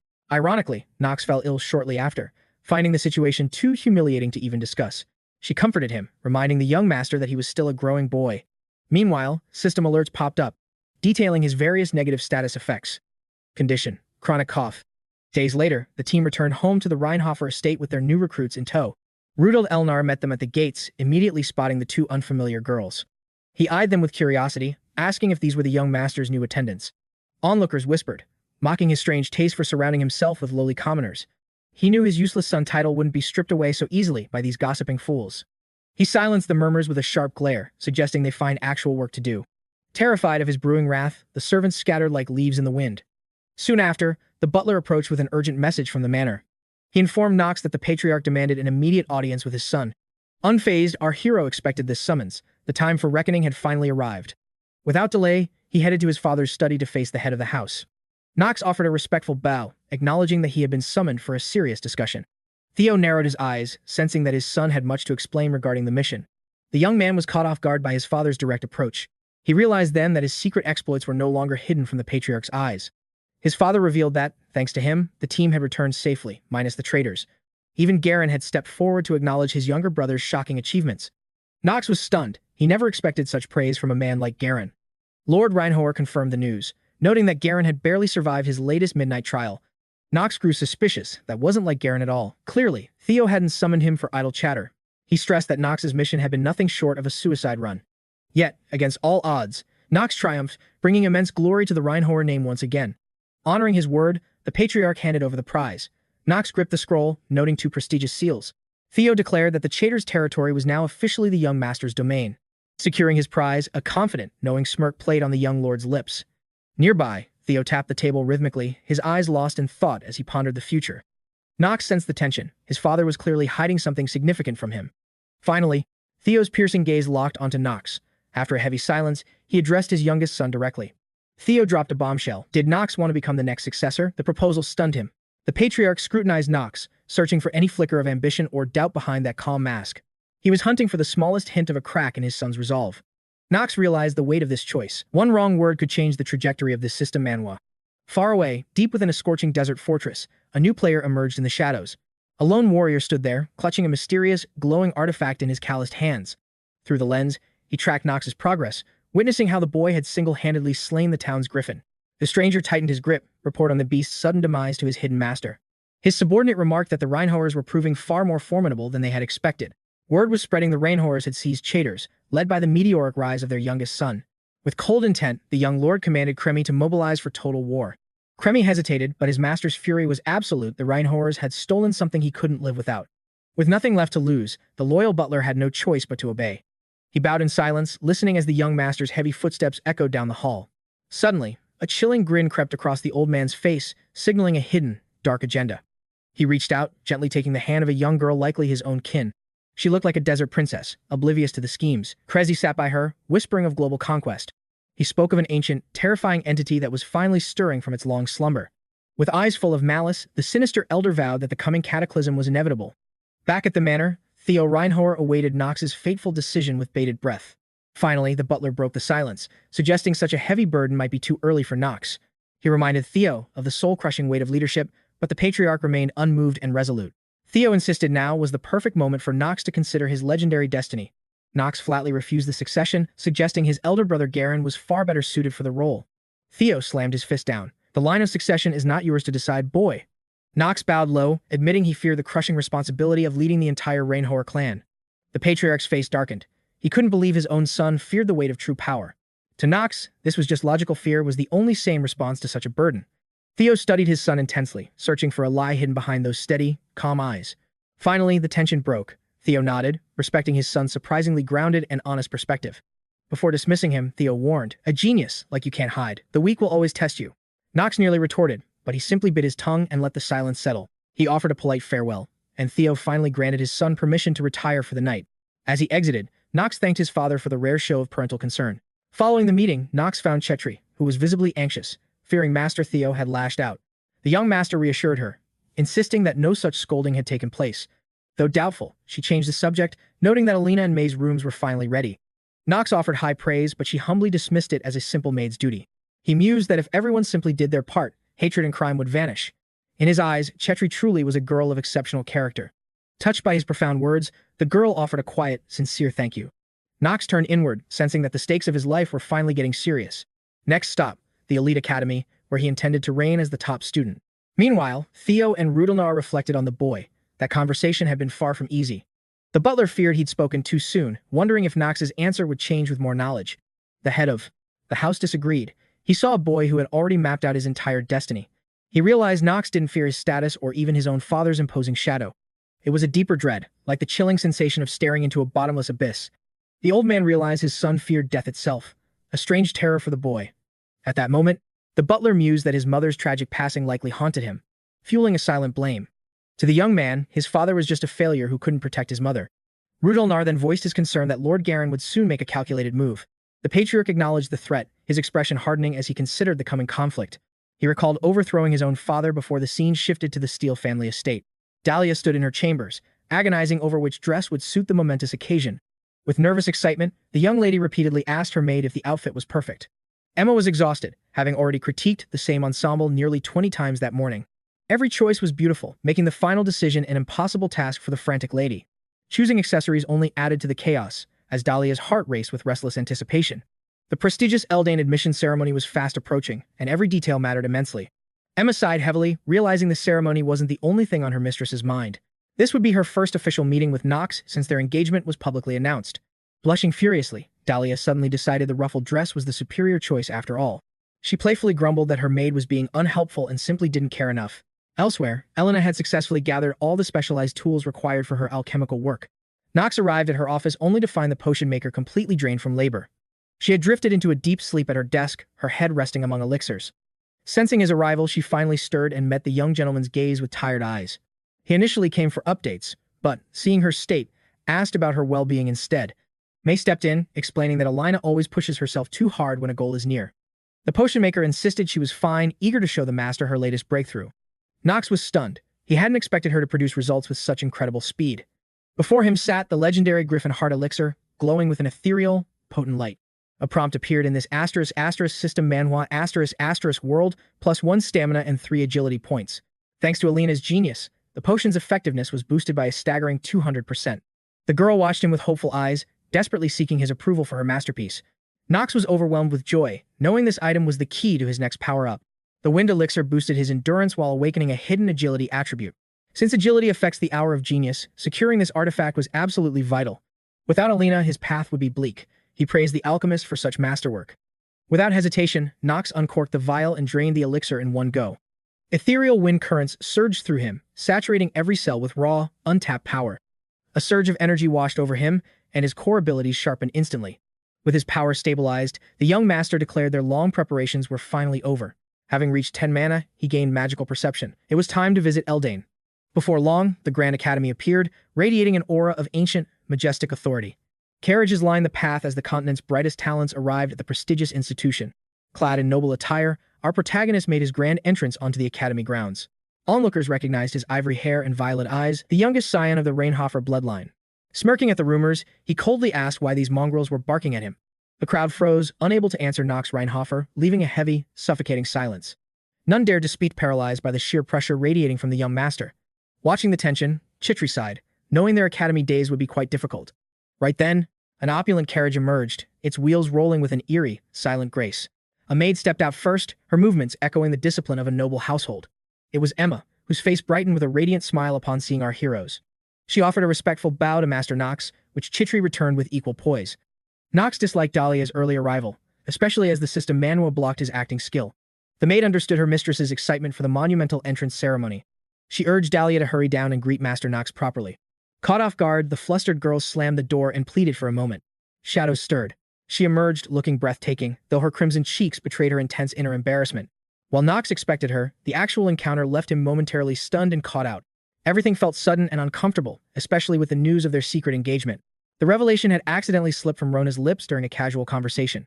She assumed he knew about the union everyone else was already gossiping about. Investigation confirmed the truth. Their families had bartered their futures away in secret. Dahlia spoke first, clearly delighted, while Knox offered only a cold, clipped greeting. 𝗧𝗏𝗏 realized who she was, but Knox strictly forbade calling her his fiancée. However, the young lady of the Steele family wouldn't let him escape so easily. With a playful glint, she inquired about how he was doing. Knox maintained polite small talk, yet even his coldness made her cheeks blush. Suddenly, the loud, aggressive neighing of powerful stallions cut through the air. Our heroes turned as a new carriage stopped, and Knox narrowed his eyes. His muscles tensed instinctively as he recognized the formidable presence hidden inside. It was another legendary genius, the commerce star and head of the Rivlin family. The girl was Eleanor de Riven, a figure the protagonist encountered often during gameplay. Eleanor's sharp eyes immediately locked onto Knox Reinhover, whose fame preceded him. She was the one person who harbored the deepest hatred for the original Knox. Knox muttered her name, needing to confirm this dangerous encounter was truly real. With a playful smirk, the noble lady confirmed his theory and finally revealed her true identity.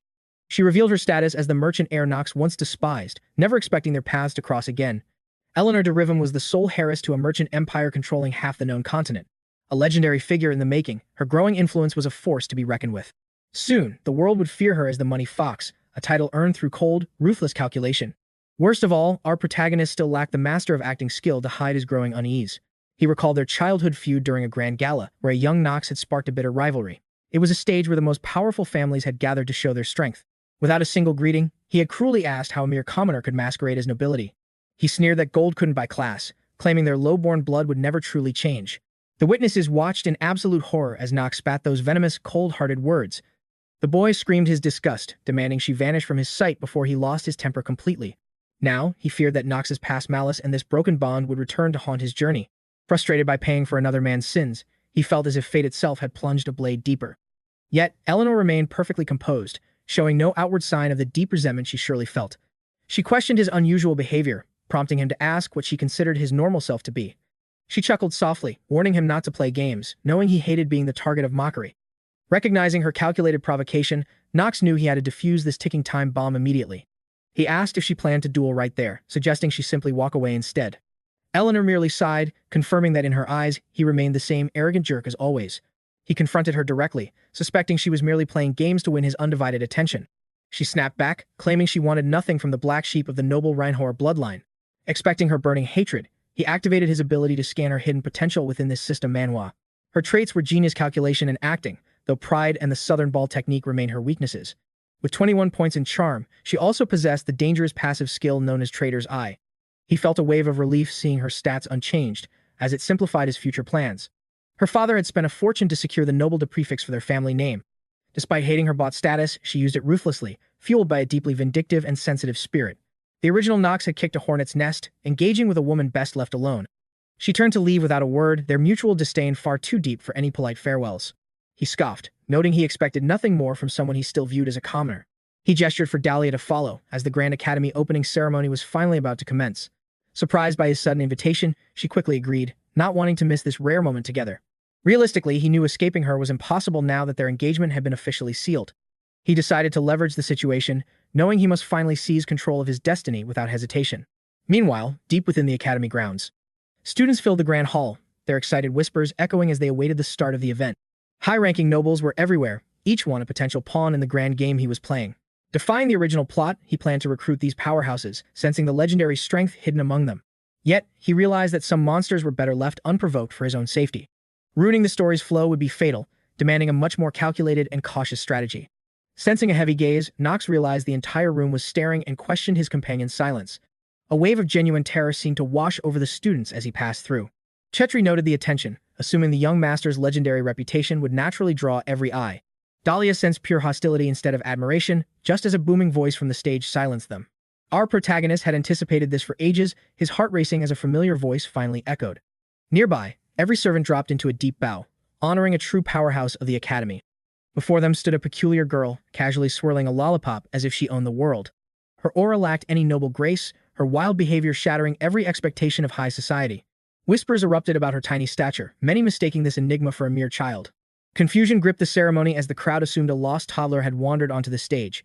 Yet Knox alone realized the truth: everyone else was a complete fool. They were blind to the unimaginable monster before them, a being whose power defied her appearance.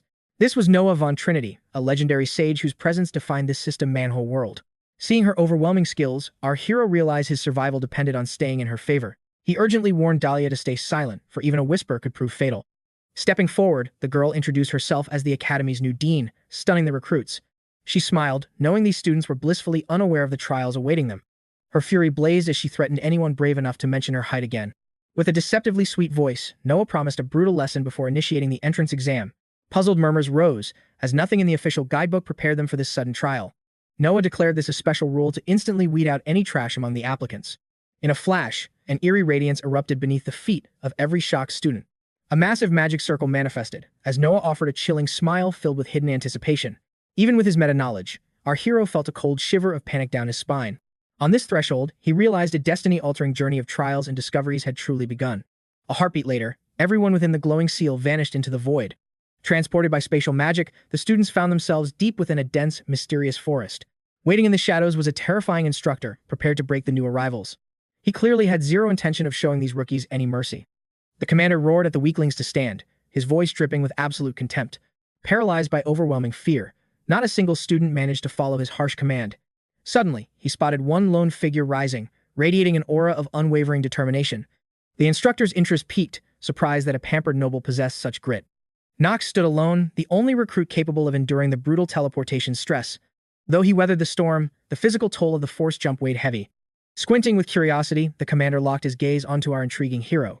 Amidst the silence, Knox stepped toward the only man who still held his composure. Throughout the tension, Knox found himself unable to look away from the instructor. He was stunned. The man's bald head shone like a halo, defying his legendary lore. This was Vernon, a martial arts master and a legendary graduate of the academy. Known as Takoyaki, this shiny-headed instructor was a force to be reckoned with. Making a solid first impression on this man was now a top priority. Vernon maintained his piercing silence, causing the thick atmosphere to grow even heavier. Breaking the silence, the teacher mocked Knox, asking why his eyes were filled with pity. Realizing his cover was blown, he instantly triggered his master of acting skill. Vernon warned that his sharp intuition would catch even the slightest hint of disrespect. Knox calmly shifted the focus, asking the instructor to proceed with the entrance exam. Vernon agreed and prepared to wake the students, advising Knox to cover his ears. Not wanting to test his luck, our hero followed the instructor's orders immediately. The instructor began channeling raw mana into his palms. A thunderous clap erupted, sending deafening shockwaves through the air. Startled students scrambled up, reeling from the sudden sonic blast. One hothead snarled, hunting for the culprit, unaware Vernon loomed behind. A heavy smack suddenly caught the back of his skull. "I'm the jerk," Vernon growled, but the class was distracted. A blinding radiance suddenly stole everyone's focus. This piercing glare left them sightless and utterly bewildered. Vernon's annoyance flared at the young man's insolent expression. He cleared the unconscious ones before declaring the Elden Academy trials. Our hero already possessed forbidden knowledge of this system Manhwa world. The objective was simple: hunt monsters on this magical isle. Slain beasts dropped gems. Lower mana density meant higher value. This inverted logic sparked immediate confusion among the recruits. Knox knew the rules of mana, but this test defied logic. The Academy sought one thing: an innate sensitivity to mana. Only those who broke Noah's spell first proved their potential. To pass, they had to detect the smallest mana fragments. This zone was forged by high-tier spells, far beyond these weaklings. A brief respite was granted for them to form alliances. Survival weapons materialized to give the candidates a fighting chance. Steel forged from nothingness left the students in total awe. Vernon barked orders, 8 per group, now move out. The instructor vanished toward the peak, leaving them to struggle. Stunned silence followed his departure. Their questions remained unanswered. The elite nobles immediately began calculating their path to victory. One girl called out, seeking allies for the royal princess. Eleanor Duran pledged her family's honor and gold for protection. But all eyes turned to Knox, who walked into shadows alone. In this system, Manhwa reality, the mediocre simply perish. Forbidden knowledge was the only way to mend his broken vessel. He soon found the cavern that held the key to success. To reach the pinnacle, he must walk this path alone. From the summit, Vernon watched the chaos unfold below. He couldn't fathom how a mere boy resisted the dean's aura. Knox's enigmatic presence continued to haunt the instructor's thoughts. The boy's fearless advance into the woods was simply unprecedented. But Vernon sensed there was more to this than simple bravery. A deeper, darker truth burned in the young man's cold gaze. This hidden dragon of the Reinhover clan was finally awakening. Meanwhile, Knox's blade, Stormbringer, was already drenched in gore. He left a trail of carnage, monsters falling like autumn leaves. His inventory swelled with high-grade mana crystals. Yet, a shadow trailed him, watching every lethal move. A mysterious girl lurked nearby, while Knox remained focused. Shadows cloaked the mysterious figure as she silently trailed Knox's every move. Elsewhere, Dahlia bolstered the princess's team, cutting through the goblin swarm. Her heart ached for Knox. She couldn't fathom his sudden disappearance. Harsh shouts broke her trance, demanding her focus remain on the battlefield. Protecting Princess Penelope was a monumental, life-or-death responsibility.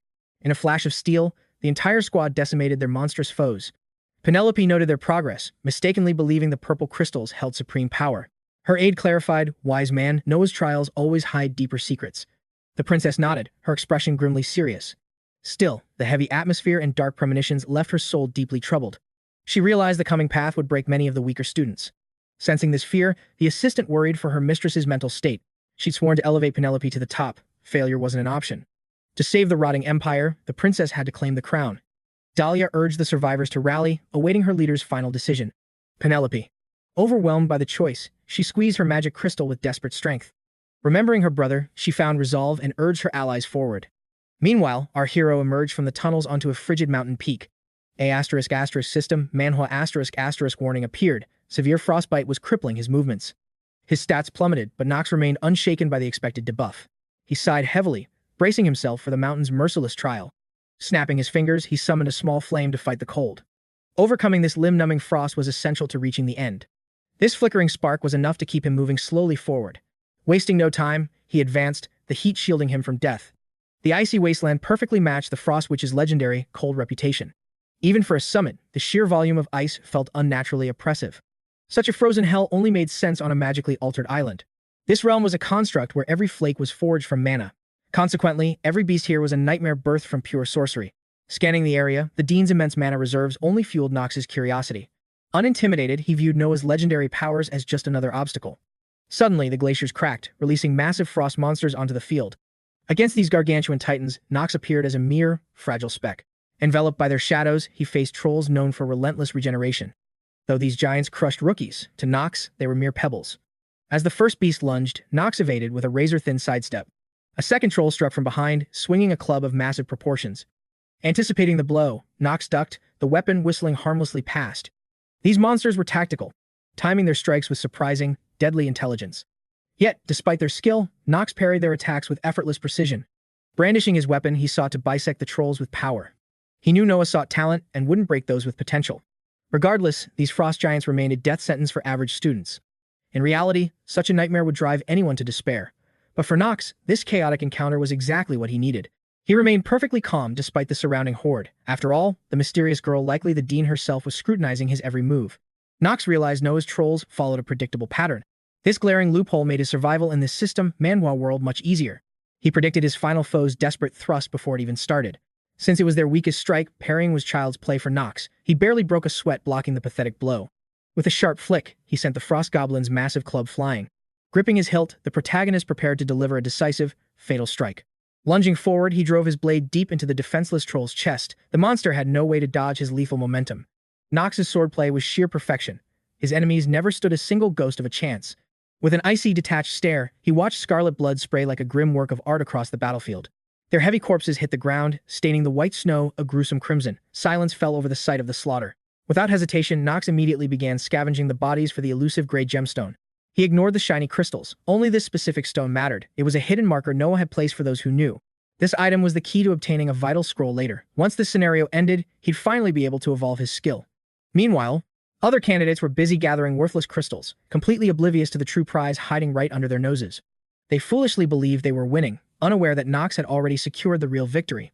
The group celebrated their luck, praising one another for their supposedly rapid progress. 𝗧𝗲𝗏 knew they had enough to pass, yet a lingering sense of unease gnawed at her soul. Thoughts of Knox haunted her, like a ghost that refused to be exorcised. She recalled the bitter childhood memory of her parents scolding her for ever daring to defy the prestigious Reinhover family's son. Her father's words echoed. In this world, no one is allowed to look down on our lineage. He preached about reaching the top at any cost. Overwhelmed by the pressure of her status, young Eleanor had broken down in tears. But her father only shouted louder. He demanded she find a way to get close to Knox, regardless of the price. Tears had carved wet trails down her pale cheeks as her world crumbled around her. Silenced by fear, she couldn't argue. Growing up, she realized she was merely a tool to him, never a daughter. Now, she wondered where Knox had vanished. This trial was too simple for him. He surely knew a secret path to greatness. She stood frozen, contemplating the protagonist's true motives and his sudden disappearance. Finally, she approached her team with a decisive, bold proposal. Follow me to Ravon, she promised, and I'll ensure your rewards are beyond your wildest dreams. The average students hesitated. Risking their lives for gold seemed like a death sentence in this frozen wasteland. Eleanor understood their hesitant reaction perfectly. She reminded them that high risks yield legendary rewards. Swayed by her conviction, the team finally chose to trust their leader. Suddenly, everyone scrambled to join her squad, blinded by the promise of immense wealth. She knew money ruled this world, but her mind remained fixed solely on Knox's mysterious plan. Ignoring their blatant greed, she masked her thoughts with a smile and signaled the advance. For Knox, going solo wasn't a gamble, it was a calculated move. The payoff would be nothing short of revolutionary. Boosting the Genius Hour trait was a statistical impossibility, but with his newly unlocked dexterity attribute, he finally had a fighting chance. This was a reality he had to accept. To succeed, he needed to become the center of attention. A strange sound broke the silence. He wasn't alone on this desolate, snow-covered peak. He drew his steel just in time to parry a lethal dagger flying through the air. Knox stood alert and ready. He glared upward, searching for the coward who attacked him. It was 𝗧𝗏𝗏𝗏. He hadn't expected to find Knox here, yet he seemed delighted to encounter the young Lord Reinhover. Knox was stunned. Why was this person taking the Academy's entrance exam? He offered no reply, meeting his acquaintance's gaze with a cold, piercing silence. 𝗧𝗏𝗏𝗏 mirrored the quiet, a cunning smirk playing on his lips as he gauged the reaction. The young man was genuinely stunned. This encounter was a glitch in his carefully laid plans. A quick scan revealed Paracelsus' hidden stats: a genius-level combatant, sword master, and elite medic. In the prophetic dream, he reigned as one of the 3 legendary sword emperors. Something was wrong. Paracelsus was meant to be inspired by the original hero while protecting 𝗧𝗏𝗧𝗏. Knox realized the narrative was warping, sensing a dangerous shift in this unexpected scenario. Without warning, the enemy lunged, turning the tension into a deadly dance of steel. He moved like an apex predator, forcing Knox to desperately parry a lethal dagger strike. It was clear now, his target was the mysterious artifact clutched in Knox's grasp. Knox triggered his master of acting skill, his voice turning cold and authoritative. He realized this *** system Manhwa *** world was missing its second hero, causing the plot to crumble. With the script broken, he was forced into a brutal close-quarters struggle with Paracelsus. A dagger grazed his cheek, the whistling steel making his heart hammer against his ribs. Finally, Knox asked point-blank if the man realized he was shattering the entire story's foundation. Paracelsus was baffled, yet wary. He had sensed Knox's hidden mastery from their very first encounter. The clash paused as the protagonist demanded to know his opponent's true end goal. The man hinted that Knox was carrying too many burdens for one person to handle. He suggested surrendering the crystal to settle their debts and walk away without further bloodshed. When Knox refused, Paracelsus' eyes darkened. He would take the prize by force if necessary. Knox scoffed at the treachery, unable to believe this scheme was hatched from the start. Paracelsus laughed, mockingly reminding him that in this world, falling for a trap is a sin. Yet Knox felt no fear. He knew his rival's true potential had yet to fully awaken. He held the ultimate trump card, the Hour of Genius, a power that guaranteed absolute victory. But he couldn't show his full hand yet, leaving him torn on his next move. If the original hero was truly gone, he'd need that strength to save Eleanor de Reval. It was a massive gamble, but fate had backed him into a corner with no exit. "You aren't the only one who knows how this story ends," Knox declared defiantly. Stunned that Knox knew his name, Paracelsus jokingly asked for mercy in the name of friendship. Knox didn't flinch, his stern voice cutting through the other man's hollow attempts at humor. The air grew heavy as Paracelsus silenced himself, finally giving our hero his undivided attention. Knox dropped a bombshell. He knew Paracelsus joined the academy to avenge his murdered master. The young man's smirk vanished, replaced by a raw, burning fury as his secrets were exposed. While Knox held the upper hand, Eleanor Diven's team finally reached the jagged mountain peak. She scanned the horizon, her eyes tracing every crystalline detail across the vast, frozen wilderness. The princess was already waiting, her presence commanding the snowy summit like a frozen throne. Even Penelope had foreseen this. She knew Eleanor's path would eventually lead her here. The young lady stepped forward, making it clear she didn't come to challenge the princess. She opened her mouth to reveal her true intent, but the words died in her throat. Suddenly, Knox and Paracelsus crashed into view, their duel still raging with world-shaking intensity. Once again, Knox evaded a strike that would have claimed a lesser warrior's life. Eleanor pleaded for peace, and surprisingly, the princess agreed that mindless slaughter served no purpose. Despite her aide's objections, the princess knew defeating both men would be a suicide mission. The atmosphere crackled with tension as the 4 powerful figures faced one another. If those 2 monsters joined forces, they would surely annihilate everyone standing in their way. Echidna fell silent instantly, bowing her head in shame. She knew the princess's words held the absolute truth. "I will follow your will," she whispered, submitting completely to her mistress's authority. Eleanor stared at him. The useless Knox she once knew was gone, replaced by someone unrecognizable. How did the young Lord Reinhover gain such overwhelming power so suddenly? The world around them vanished. Knox and Paracelsus circled like predators, eyes locked only on each other. Edina watched Dahlia's gaze, realizing she was witnessing the birth of a true system Manhwa legend. Truly. No one expected the legendary destroyer of the East to be their classmate. Confusion rippled through the crowd. The assistant's expression soured. Associating with a man of his reputation was beneath them. "Grey Wolf Paracelsus," she hissed. Since childhood, he had single-handedly slaughtered the bandit kings of the East. Echidna finally saw him clearly. The once disgraced 5th son of Reinhover was now a monster of talent. She never imagined this supposed failure possessed such god-tier mastery over the blade. He could have been a legendary knight, yet laziness veiled his genius. But Dahlia sensed a hidden kindness. "How can you be so sure?" Echidna pressed. But Dahlia could only offer a mysterious silence. Sparks flew as the duel between Knox and Paracelsus reached a violent, blood-pumping peak. Steel sang against steel. Knox felt the raw, vengeful fury behind every strike, fueled by a tragic past. Master Celsus was more than a teacher. He was the boy's entire world. Now, with his mentor gone, Paracelsus fought like a man, with one foot in the grave. One arrogant fool from Mill's Academy caused this. Fed up with games, the Grey Wolf unleashed his bloodlust. A devastating strike descended. At the final millisecond, Knox parried, the impact vibrating through his bones. Smirking, Knox used his silver tongue to taunt him. "Why so emotional, Grey Wolf?" "Don't look at me," Knox laughed. "I wasn't the one who sent your master to hell." Rage exploded. Paracelsus became a whirlwind of blades, striking Knox with relentless, blinding speed. Knox's internal system Manhwa calculations kicked in. Despite his talent, the boy's patterns were becoming predictably desperate. Gifted or not, he lacked the cold-blooded experience of a true battlefield master. There, Knox spotted a fatal gap in his guard and buried his fist into his solar plexus. 𝗧𝗃𝗃's eyes widened. He was too slow to react to Knox's godlike counter-acceleration. The impact sent him skidding across the dirt, his pride shattered along with his defense. Gasping for air, the gray wolf stubbornly refused to fall. He stood, though his legs trembled violently. Gritting his teeth, he lunged again with frantic strength. Knox simply deflected it with effortless grace. "Let's see how long that arrogant mouth stays open," 𝗧𝗃𝗃 roared, his aura flaring. "As long as it takes to put a dog in its place," Knox countered with icy confidence. The excitement was fading. His strikes were now readable, and Knox grew bored of this dance. If he unleashed the living sword's secret technique, the tide of battle would turn dangerously fast. Knox cursed internally. The annoying variables of this world's fate were starting to pile up. He tightened his grip. Losing face here was not an option for a Reinhover heir. "You truly are just a pathetic commoner," Knox spat, his voice dripping with aristocratic disdain. Bingo. The insult triggered 𝗧𝗃𝗃's trauma, fueling his deep-seated hatred for the noble bloodlines. "You nobles are the rot of this world," he screamed. Knox just saw a boy shifting blame. "Wait," Knox tempted. "Don't you want to know the truth about your master's final moments?" Stalling for time, Knox scanned the crowd. The audience was paralyzed by the sheer intensity. 2 minutes left. At exactly 9, the real nightmare would awaken to hunt the princess. 𝗧𝗃𝗃's grinned wickedly. "Maybe I'll carve the information out of your throat instead, noble brat. Do you really think you can survive the fallout of murdering a high-ranking lord?" "I'll take my chances," the Grey Wolf snarled, his eyes darting toward the trembling witnesses. Knox remained unfazed, his senses sharp. He knew this desperate strike would be 𝗧𝗃𝗃's final stand. Giving up on games, his foe unleashed everything to gauge the true depth of Knox's hidden power. Shock froze his heart as the young man remained motionless, mocking the lethal strike with absolute calm. Activating his hour of genius, Knox prepared for a rescue. It was finally time to save Eleanor. 𝗧𝗃𝗃 was baffled by the lack of retaliation. Coldly, Knox simply commanded his defeated opponent to vanish. With a casual flick, Knox dismissed him. He had far more pressing matters with the nearby students. Eleanor watched in awe. How could Knox accelerate like that while facing the Academy's strongest elite newcomer? Instantly, a sinister chill crawled up her spine. A dark presence loomed, signaling imminent and deadly danger. A blurring black shadow lunged toward her. Panic flared as she questioned what nightmare was cloaked in darkness. Terror erupted among the ranks. The realization hit they were under siege by a lethal Night Stalker. Trapped with no escape, Eleanor felt the cold embrace of death. Her life was ending right here. Bitter regret filled her. All her hard work and dreams were about to crumble in this senseless moment. Paralyzed by fear, she waited for the end. But the monster vanished. She looked up, desperate for answers. There stood Knox von Reinhover. He'd abandoned his duel to become her shield, an unexpected legendary savior. Towering over her, Knox scoffed, asking why she was making such pathetic, pitiful whimpering sounds.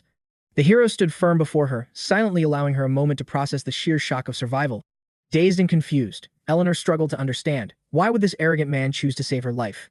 Knox didn't hold back. He mocked her, laughing that her group couldn't even handle a single low-level beast. Internally, he knew her fear was justified. After all, a Night Wanderer is a terrifying mid-level demon. In the game's lore, this beast was weak. But here, the monster was real, boasting its full, terrifying power. The mastermind behind this chaos was none other than the vengeful killer of 𝗧𝗃𝗃's mentor. Eleanor was meant to be the victim. In the original plot, this rescue softens her cold heart. To Knox, such predictable character development felt cliché and entirely too obvious. But in this system Manhwa world, the original protagonist had yet to appear. Now, everything was unpredictable. Eleanor remained speechless, stung by her savior's harsh and offensive remarks. Princess Penelope intervened, urging Knox to show restraint. She defended Eleanor, claiming the situation was far from simple. Knowing better than to defy the princess, Knox simply yielded to her royal authority. She argued the staff failed them. Applicants shouldn't be facing demons as lethal as Night Wanderers so soon. Knox countered sharply. Enemies never wait for invitations. He reminded the princess that she should understand that harsh truth best. Suddenly, Echidna stepped in. She was tired of seeing this man disrespect the princess so brazenly. She knew Knox understood the danger. Otherwise, he wouldn't have rushed to their aid in the first place. Those vertical pupils and ash-pink hair were unmistakable. She was the future head of the notorious 𝗧𝗨 family. The princess's loyal ally, famously whispered about as the Serpent of Greed. The 𝗧𝗨s and Reinhovers were ancient rivals, their family attributes clashing like fire and ice. In his prophetic dreams, no encounter was ever a mere coincidence. "I don't speak to lapdogs of the Holy Family," Echidna gasped. He just openly insulted the 𝗧𝗨 name. Knox stared back with icy indifference. "And what exactly will you do about it?" A commanding voice boomed across the clearing. Vernon appeared, instantly silencing the heated argument. With a few blurred leaps, the instructor landed gracefully before the survivors of the mountain climb. Knox masked his confusion, stepping forward to ask if this chaotic exam had finally reached its end. The instructor nodded, his expression softening as he officially declared the entrance exam over. Knox presented his prize. Vernon stared in disbelief. He never expected any student to actually claim the great gem. Despite Knox's irritating arrogance, Burnham couldn't help but praise the young man for his exceptional performance. He announced to the class that Knox von Reinhover secured first place by claiming the legendary gray gemstone.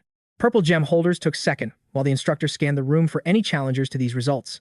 Suddenly, a hand shot up as one girl prepared to interrogate Master Burnham. The princess questioned the Night Wanderer's appearance, suspecting the lethal encounter was far too realistic for an exam. The instructor stayed silent, noting the incident was under strict investigation until the truth surfaced. Furthermore, 𝗧𝗲𝗃 would be compensated for enduring such a terrifying, life-threatening ordeal. Burnham then turned to our hero, acknowledging his bravery in saving a fellow student with a special prize. Knox simply shrugged it off, insisting that no such reward was necessary for his actions. He knew that entangling himself with the princess would lead to a mountain of future troubles. Without the original main character, he feared this world would spiral into chaos and unfairness. To accept would be to admit he cared, a misunderstanding he needed to avoid at all costs. 𝗧𝗲𝗃 wasn't convinced, her gaze burning with curiosity as to why this boy had truly intervened. Forced to stop, the main character gritted his teeth, annoyed that fate kept diverging from his plans. Putting on his best poker face, he claimed he was merely slaying a beast when she accidentally appeared. 𝗧𝗲𝗃 stood frozen, finding his explanation far too convenient to be the actual truth. Our protagonist finally let out a breath, relieved to have escaped her intense social interrogation. He knew the money fox was a cold strategist who believed every human heart had a price tag.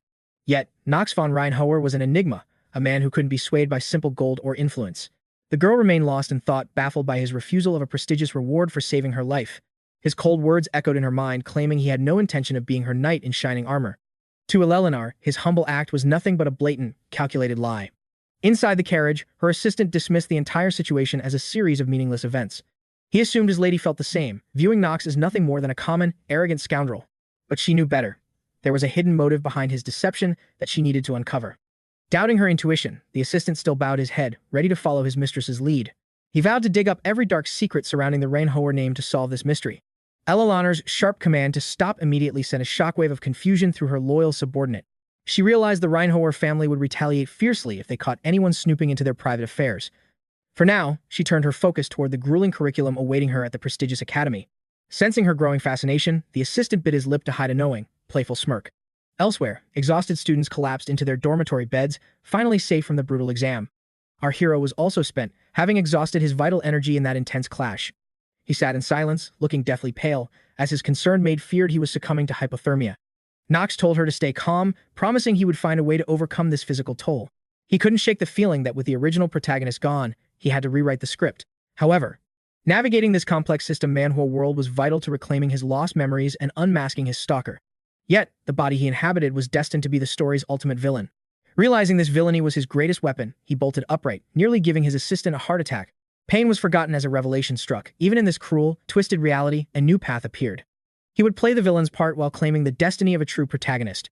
His mind drifted to another legendary character, one known for their ruthless and aggressive nature. A shadow loomed as a subordinate whispered of a long-dormant power finally awakening from its slumber.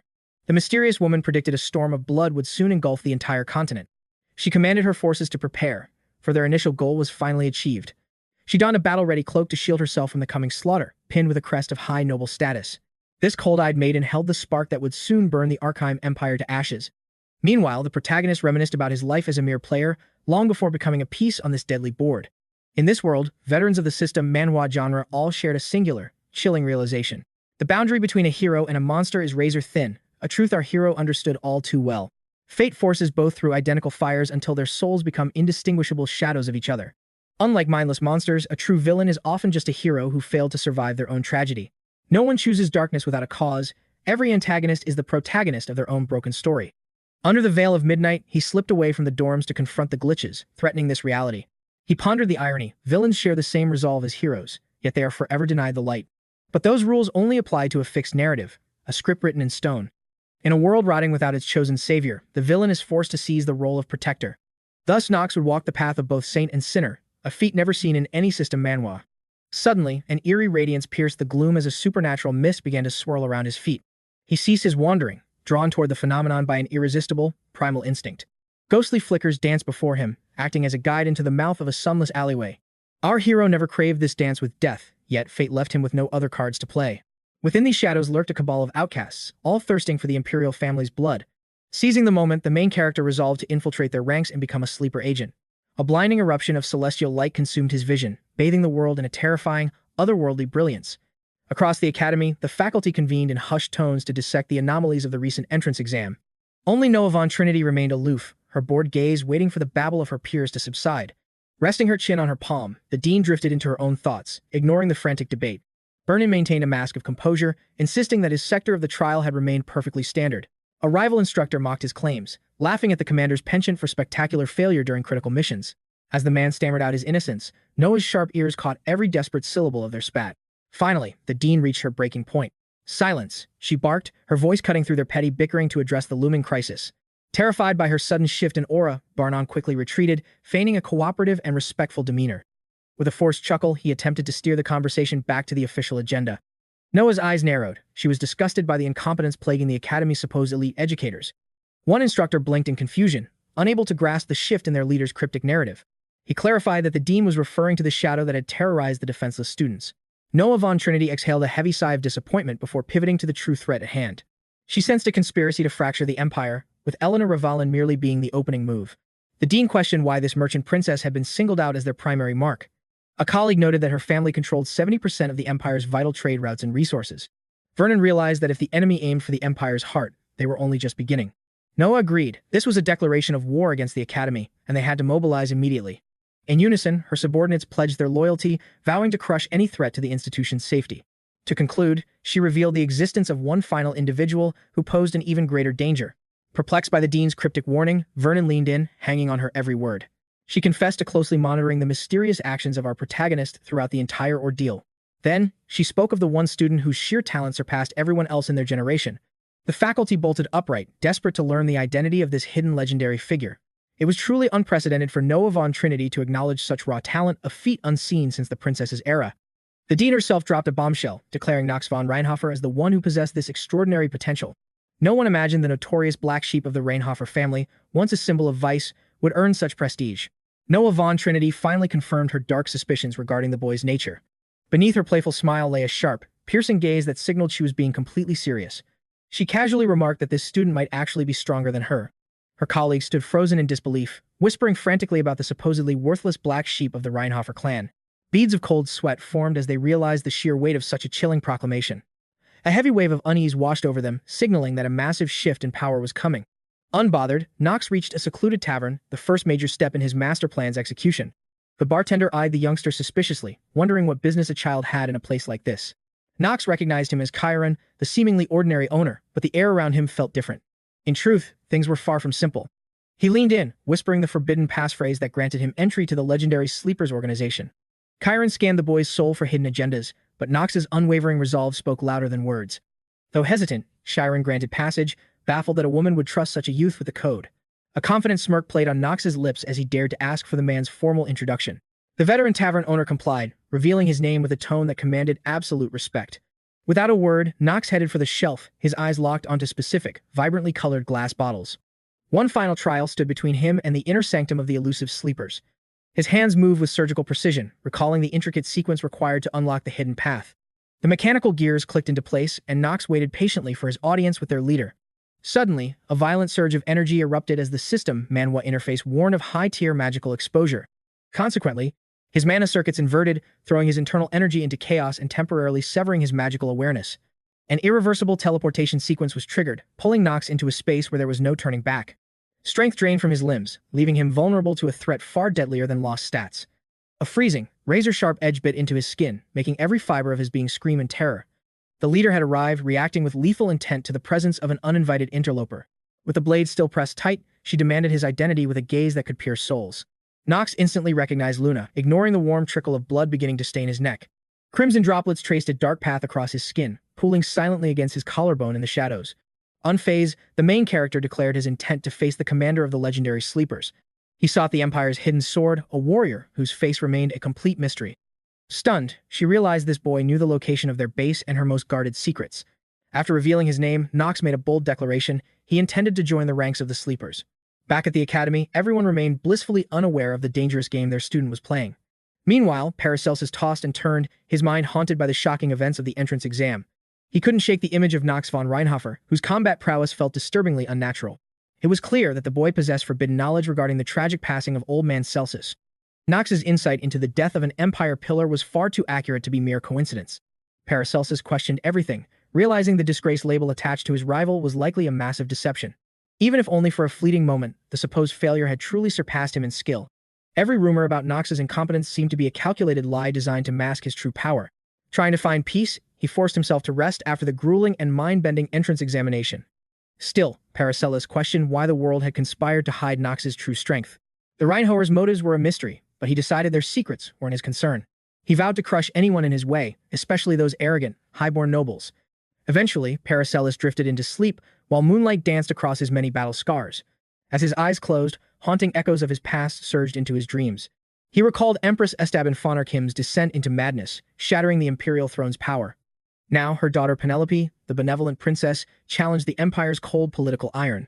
Survival in this fractured world demanded a choice. Neutrality was no longer an option. Celsus urged him to enter Eld Academy and forge his own path and allegiance. Haunted by his fallen master's face, Paracelsus tossed and turned in a restless sweat. Celsus whispered that he had finally passed down everything he could to his student. Suddenly, a faceless assassin emerged, plunging a lethal blade into the old teacher's back. Paracelsus watched the tragedy unfold, every horrific detail burned into his memory forever. With his final, rattling breath, the mentor apologized for leaving his student behind. He bolted awake, drenched in sweat, noticing a mysterious crimson light pulsing nearby. Beneath the thin fabric of his glove, the scarlet stone radiated an eerie glow. He cursed the old man for haunting his dreams even from beyond the grave. It was infuriating that a ghost still clung to him, stealing his precious peace. Meanwhile, Knox analyzed Luna's stats, realizing this *** system Manhwa *** world favored her sword genius. She possessed the legendary Eye of the Mind, a skill of pure combat intuition. Her stats were immense, though several powerful skills remained locked behind the story's progression. At only 20 years old, her raw talent rivaled the kingdom's greatest master knights. Her unique sword style was a complex art that required absolute focus to master. While Knox needed the headship for his style, Luna's techniques only required her trust. Luna questioned why a scion of the noble Reinhover family would join criminals. As steel bit his skin, the system flashed a level 1 bleeding status warning. He coolly replied that he intended to bring about the Archheim Empire's total destruction. He explained that crushing Eld Academy, the Empire's source of power, was the first step. With absolute confidence, the protagonist declared he was ready to infiltrate the organization. The girl simply smirked, doubting a mere youth could handle such a heavy burden. Knox swore with burning resolve to exhaust every effort to achieve his ultimate goal. Luna's piercing gaze lingered on him, searching for any flicker of hesitation or deceit. Finally, she conceded that the boy was not the type to flee from challenges. She asked his name again, leaving him flustered since she'd ignored his first introduction. She immediately summoned her ever-present shadow and loyal assistant, a man named 𝗧𝗶𝗲𝗿. The leader commanded her subordinate to prepare the moon test for their potential recruit. Before obeying, 𝗧𝗶𝗲𝗿 cast a cold, suspicious glance at the boy who inspired zero confidence. Regardless of his doubts, 𝗧𝗶𝗲𝗿 obeyed his mistress's decree without any further protest. The assistant approached Knox, tossing him a cloak before gesturing for him to follow. Though baffled by the sudden trial, the main character followed him without a word. They stepped into the street, where the moon cast a haunting, silver glow everywhere. 𝗧𝗶𝗲𝗿 explained the trial, climb the altar and slay every foe without losing the cloak. Our hero questioned the necessity of such a strange, specific constraint for the battle. The assistant warned that the cloak protected him from the berserker's maddening power. In truth, he already understood the danger, having recognized the system's debuff warning earlier. This mechanic was notorious within this system Manhwa, offering fleeting power at the cost of one's sanity. Knox was warned, the blood moon brings instant insanity. To survive this trial, 2 absolute conditions had to be met. First, he had to withstand the scarlet radiance without descending into a mindless berserker state. Second, the candidate needed to hold his ground against an endless tide of bloodthirsty abominations. The original story skipped these details. The protagonist never cared for the trials of a mere villainous faction. Consequently, the secret to clearing this mission remained a mystery to all, save for a select few. Knox knew failure wasn't an option. With everything on the line, he refused to envision anything but total victory. Luna declared that only 2 paths remained for Knox once the dust finally settled. Succeed, and he joins the sleepers. Fail, and he joins the cold embrace of the grave. The leader's bluntness took him by surprise, but it only served to ignite his thirst for the challenge. A confident, cocky smirk began to dance across his lips. Knox scoffed at the odds while 𝗧𝗶𝗿 sliced his palm, letting his lifeblood fuel the dark ritual. As crimson droplets stained the altar, the point of no return had finally been crossed. The mystic seal erupted in a violent red glow, heralding the start of his harrowing ordeal. 𝗧𝗶𝗿 scanned the shadows, bracing for the inevitable arrival of nightmarish beasts. Instantly, grotesque predators manifested from thin air, fixing their murderous gaze directly on Knox. These mid-level chimeras were far beyond his current power ceiling, a fact Knox realized instantly. The overwhelming size of the horde was truly suffocating. Left with no choice, Knox cast aside his cloak, revealing a strategy tailored for this chaos. No hesitation touched his features, despite the sheer madness of the gamble he was taking. Luna watched in disbelief, certain this peculiar youth had finally lost his mind. Within this system Manhwa, a warning flashed. Knox was entering a permanent, irreversible state of berserk. Yet, the trade-off was immense, a 50% stat boost to crush the encroaching swarm. Stunned into silence, the pair stood frozen, unable to process the lunacy of his actions. Knox's pupils dilated as the cold, creeping fog of insanity began to swallow his consciousness. Then, a dark grin surfaced, his daring gambit was unfolding exactly as planned. He stood firm, weathering the violent tempest of raw power surging through his veins. Moments later, he released a steady breath, regaining an eerily calm composure. It was as if the berserk state never existed. Horrified by Knox's recklessness, Daff begged to intervene, but the leaders silenced him instantly. She knew Knox wouldn't listen, but Daff still trembled, fearing the powerful Reinhover clan's interference. 𝗧𝗶𝗲𝗿 despised sleepers, but Luna remained unfazed, certain he wouldn't lift a finger. With absolute authority, she vowed to handle any fallout and take total responsibility. Furthermore, Theo was far from a loving father figure to his estranged children. His bond with them was nothing but a cold, distant shell of family duty. Daff yielded, while Luna commanded him to keep a watchful eye on their enigmatic guest. She sensed that beneath his arrogance lay a meticulous, razor-sharp plan waiting to be unleashed. Loyal to a fault, Daff bowed and committed to monitoring the boys' every move. Back at the altar, Knox stood battle-ready as the monsters closed in for the kill. Catching the scent of prey, the beasts charged, claws extended and eyes ablaze with fury. Their blood-curdling screeches tore through the air, promising a gruesome end to anyone in sight. Just as a lethal strike neared, Knox blurred, evading the attack with superhuman reflexes. He summoned his Stormbird shadows, tearing through the monsters with ruthless efficiency. Suddenly, the world bled scarlet, perfectly mirroring the legendary trial of the Sleeper's lore. The system chimed as Knox's stats surged, granting him the raw power needed to dominate this trial. But this evolution was only the beginning of his transformation. A sudden rush of power reshaped him, making him appear taller and more imposing than any of his peers. The peace was short-lived, as a fresh horde of monsters smelled blood and began to encircle him. They lunged forward, their eyes burning with a malevolent hunger for the coming slaughter. Knox's gaze blazed with a cold, ruthless fire and indomitable spirit that would crush anything to reach his goal. Anyone foolish enough to enter his range lost their head to his blindingly fast and lethal strikes. He remained hyper-focused, his senses scanning every corner of the battlefield to predict and counter every incoming threat. Severed heads spun through the air with the sickening, terrifying crunch of bone and sinew. Corpses slumped to the earth, painting the ground in crimson as the metallic scent of death filled the air. For a brief heartbeat, he paused to steady his lungs, which were burning from the sheer intensity of the fray. Yet an endless tide of monstrosities closed in, itching to rend his flesh from his bones. The sleepers kept their distance, their silent gazes fixed on the absolute carnage unfolding before them. Knox shifted into a lethal fighting stance, bracing himself to heed to the next wave of nightmare creatures. It was a calculated move. He intended to weaponize the berserk status to his advantage from the start. The gamble paid off perfectly through a masterfully timed maneuver that secured the exact outcome Knox envisioned. His success rested entirely on two divine-tier characteristics that defied all common logic. With these gifts, he could actually nullify the corrupting influence of the dreaded Blood Moon. Possessing both close combat and magical perception, he proved that in a system Manhwa, true geniuses operate on a different plane. While such an advantage felt inherently unfair, he didn't give a damn about playing by the rules. Determined to end this, Knox invoked his absolute privilege one last time to deliver a crushing final blow.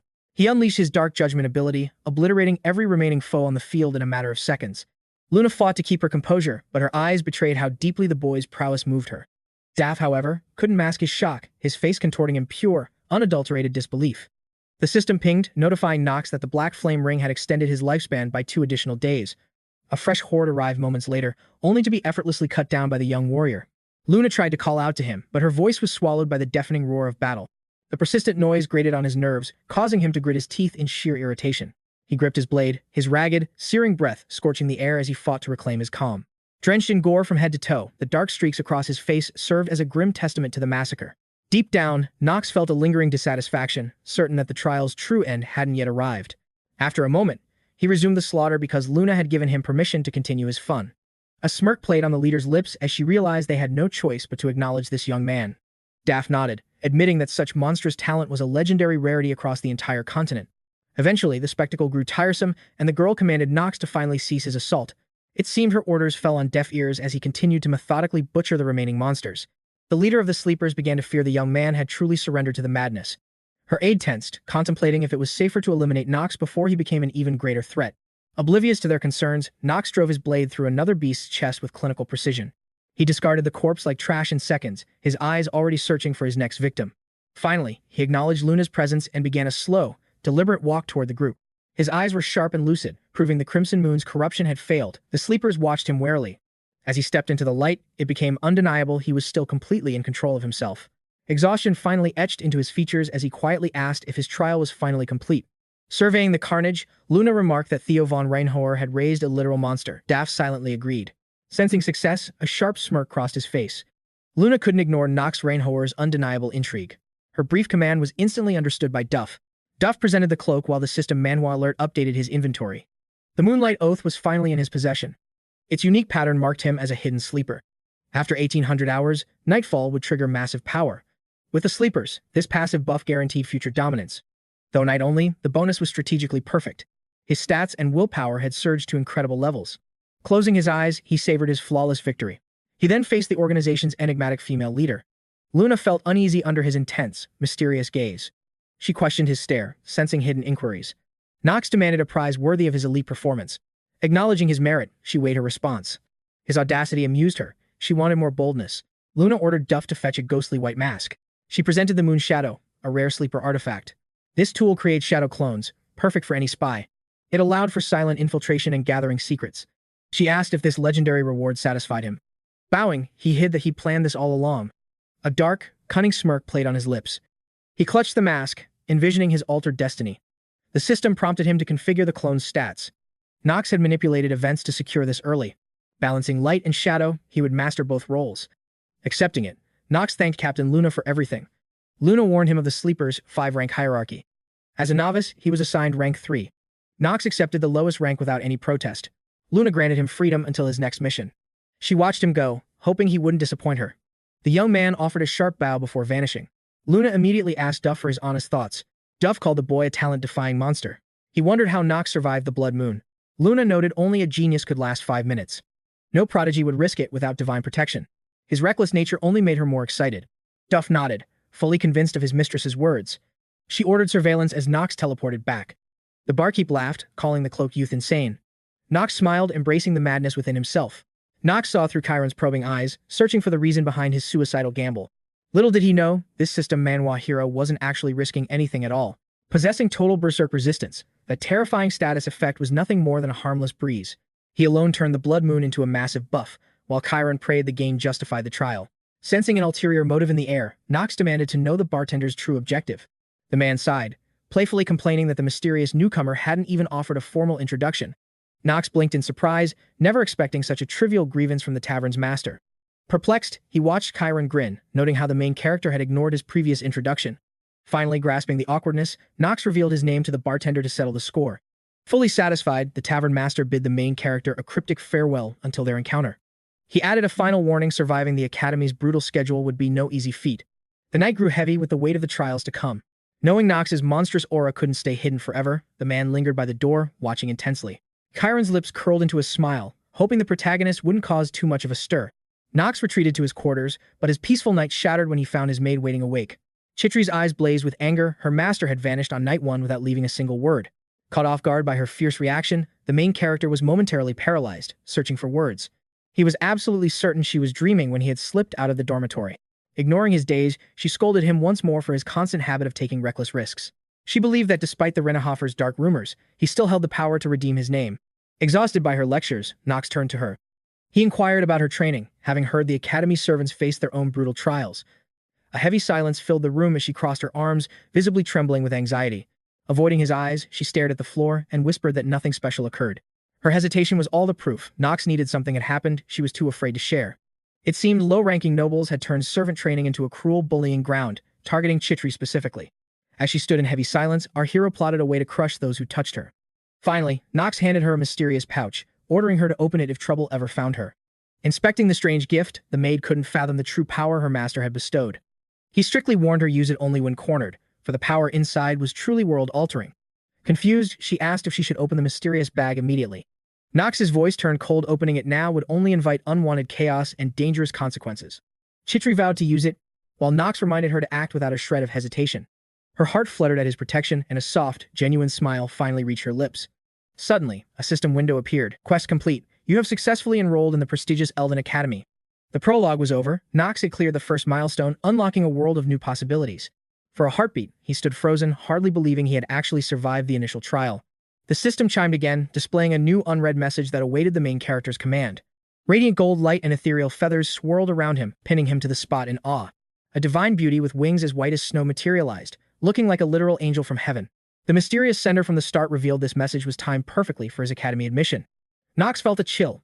The sender's tone suggested they could see right through his very soul. Their intimate knowledge of his life deepened the mystery, raising countless new, dangerous questions. The messenger warned that the true trials were beginning, hell was coming, and only Knox could survive. Knox stood frozen, absorbing every word of the cryptic message with sharp focus. The mysterious sender claimed only our protagonist was destined to know the true ending. Though it seemed irresponsible, the writer insisted they were truly trying to help him. A hidden reward was attached to the letter, a gift for our hero to accept. Yet, the young man felt disappointed. The letter's contents offered no real explanations today. After he finished reading, the translucent system notification dissolved into thin air. Knox concluded he must rethink everything, suspecting the sender was a prophetic game master. A heavy silence fell over the room as he contemplated his next move. Being able to manipulate this system, Manhwa World proved the young man's theories were correct. He decided to focus on the main storyline to uncover more vital information. Completing this game was clearly the only way to reclaim his lost memories. For now, the main character chose to ignore problems he couldn't yet solve. Finally, he turned his attention toward the mysterious gift attached to the letter. He quickly opened his character inventory to see what reward he had been granted. Surprise washed over him. The item was completely unexpected and potentially very powerful. A new menu materialized, listing every single character he had met during his adventure. Realizing the gift's nature, he clicked a name to confirm his tactical suspicions. Suddenly, several system windows appeared, overflowing with a wealth of hidden information. It detailed everything about the person, their statistics, unique bonuses, and even limitations. Our hero was stunned to have received such an incredible, godlike ability. Now, he could analyze anyone's characteristics without even needing them in his presence. This was different. He could now monitor Met characters' stats at any given moment. Knox knew such a legendary gift could only come from the game master. He noticed Theo's endurance had increased, shocking since he was already the Empire's pillar. In the end, he accepted this fact and moved on without overthinking it. While reviewing Theo's boosted stats, a sudden realization struck the young master. He concluded this world only looks like a game, but it is actually reality. Knox wasn't happy. This truth only made his survival struggle much more complicated. But he was glad that Academy class registration had at least gone smoothly. He chose martial arts, magic theory, imperial history, and horsemanship for his studies. By morning, students and servants gathered in the courtyard for their first lectures. 𝗧𝗲𝗏 was already drawing stares as poisonous rumors began to spread among classmates. Hushed whispers questioned if she was the fallen noble maid everyone was talking about. Servants mocked her, calling her shameless for following her master to Elden Academy.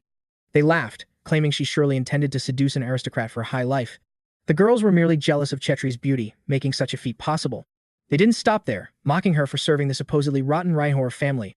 Students giggled about dark rumors regarding Knox, claiming she was satisfying his desires. They viewed these lies as obvious truths, never doubting their own cruel words. The other maids dismissed 𝗧𝗏𝗏 as a backwater girl, not worth their worry. The girl struggled to maintain control, clenching her fists with all her might. She could endure insults against herself, but this was crossing every boundary. The maid understood this was the harsh fate of a fallen noble woman. But she wouldn't let servants tarnish the young master's reputation. She finally snapped.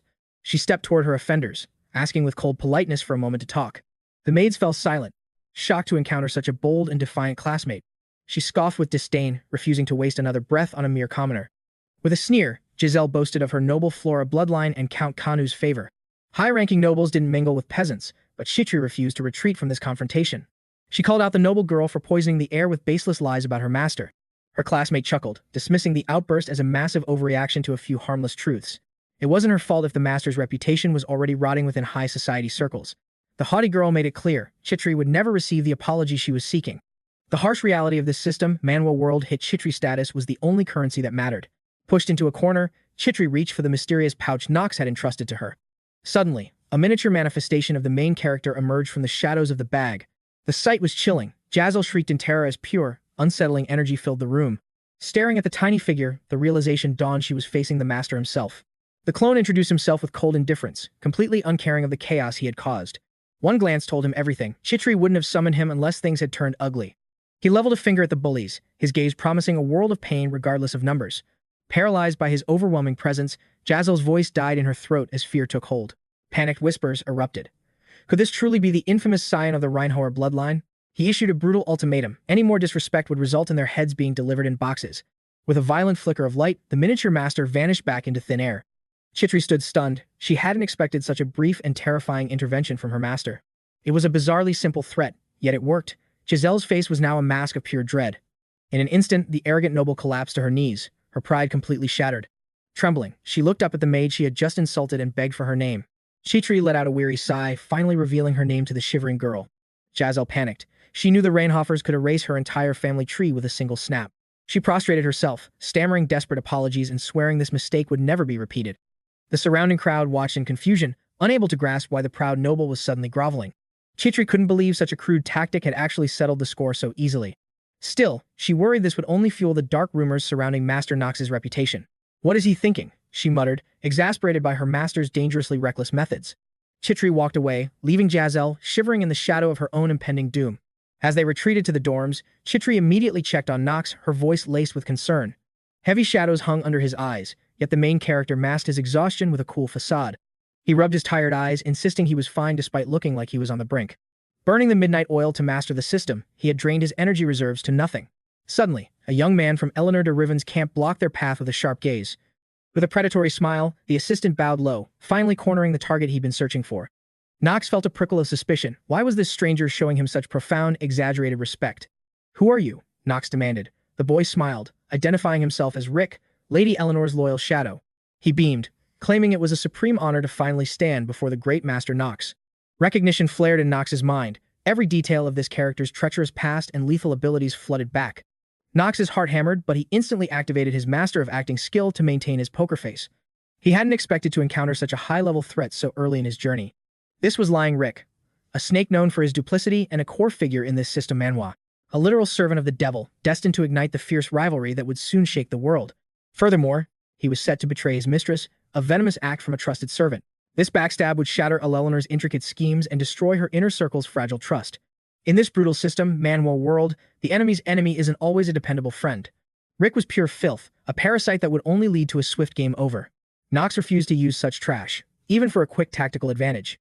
The servant presented a cryptic box, claiming it held a priceless artifact from the lady. Sensing a trap, Knox cold-bloodedly ordered the man to vanish from his sight immediately. It was a poisoned chalice, a cursed item he wouldn't touch with a 10-foot pole. The aide stood frozen, shocked by the main character's sudden and sheer hostility. "Did I stutter?" Knox hissed, his patience wearing dangerously thin as he repeated the order. Rick felt a chill. Paralyzing fear rooted him to the spot before Knox's overwhelming pressure. Those cold eyes held no mercy, only the grim intent of a man who meant business. His hand tightened on his hilt, a silent, steel promise of impending violence. He stormed off while 𝗧𝗃 offered a quick bow to mask the mounting tension. She hurried after him, worried his frail body would collapse before he fully recovered. Great. My own aide thinks I'm a pathetic glass cannon, he thought bitterly. She fretted over his lingering fever and those perpetually frozen, ice-cold hands of his. To her, he was currently the most fragile player in this high-stakes power game. Flustered by the truth, Knox gritted his teeth and swore he'd survive this. "I'm not dying here," he declared, "not after coming this far in this life." But 𝗧𝗃 remained unconvinced. The path ahead for her master was paved with thorns. Chaos seemed to follow him like a shadow, dragging him into every deadly event. He knew the risks, yet his arrogance remained unshaken, much to her quiet annoyance. He wasn't just her master now, he was the savior who pulled her from death. Her loyalty was absolute, making any distance between them feel like a heavy burden. Finally, she asked why he'd treated that servant with such unbridled, freezing contempt. "You mean that snake, Rick?" Knox asked, his voice dripping with pure disdain. She nodded, confused by his sudden, explosive outburst toward a mere, lowly messenger. He gripped her shoulder, his gaze locking onto hers with deadly, unwavering focus. "Never go near him," he warned. "Interaction with that man leads only to total ruin." She was stunned. She'd assumed this was just petty drama with Lady Eleanor. This was different. This wasn't just rivalry, this was survival instinct at play. She chose to believe him. Her faith in her master was her only compass. Knox exhaled, one less death flag for his loyal aide to trip over. Still, he needed to avoid Eleanor before the coming storm broke the world apart. He stepped forward, a final warning echoing. Danger was lurking in every single shadow. He returned to the grand auditorium, its vast ceiling weighing heavy on his mind. Every crisis was converging at once, like a scripted disaster he couldn't escape. The instructor barked that team formation began today, comrades bound by shared trials and growth. "Synergy is key," the teacher shouted. "Know your allies, or face certain failure." Knox groaned. He'd celebrated his survival and peace of mind far too early. Playing solo in this world was over. Now, teams of 4 were strictly mandatory. 30 minutes. That was all the time they had to find their future allies. For a social pariah like Knox, this team-building mission was already a disaster. Our protagonist wasted no time, demanding to know the penalty for failing to form a squad. The professor's cold reply echoed through the hall, no grading for this course, and absolutely no second chances. He made one thing clear, solo play was forbidden. "Knox, do you understand the gravity of these instructions?" Knox gritted his teeth. Falling behind at the very starting line was never part of the plan. At 𝗦𝘀𝘀𝗁 Academy, the stakes were absolute. A single failing grade was a one-way ticket to instant expulsion. He knew he couldn't let his journey end here. He needed a tactical breakthrough, and he needed it now. Meanwhile, a frantic swarm of students gathered around the princess, desperate to bask in her royal light. They scouted every talented face in the room, but our hero remained an invisible ghost to the recruiters.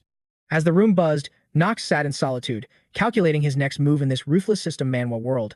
A bold student tried to charm Alanna into his party, but her icy gaze remained entirely unimpressed. Another rival stepped forward, dangling lucrative family trade contracts just to earn a moment of her time. Without a second glance, Eleanor turned her back on the desperate crowd and walked away from the noise.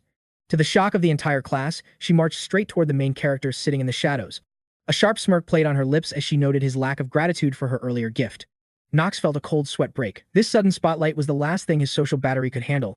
Eleanor wasn't finished. Claiming she still owed him a debt, she prepared to drop a massive bombshell. "What are you after?" he asked. Tucking a stray lock of hair, she announced her plan to recruit him. Her tone was peak arrogance, yet Knox had seen this coming, a classic trope of his new reality. He had a gut feeling their fates were intertwined, so this sudden partnership felt like destiny manifest. Suddenly, Dahlia materialized beside them, her eyes pleading for a spot on Knox's growing team. One more chaotic element, Knox sighed. He didn't have the luxury of choice in this high-stakes game. Dahlia's persistence was unmatched. She was determined to stick to the main character like a shadow. Truth be told, he had completely forgotten her existence amidst the whirlwind of recent events.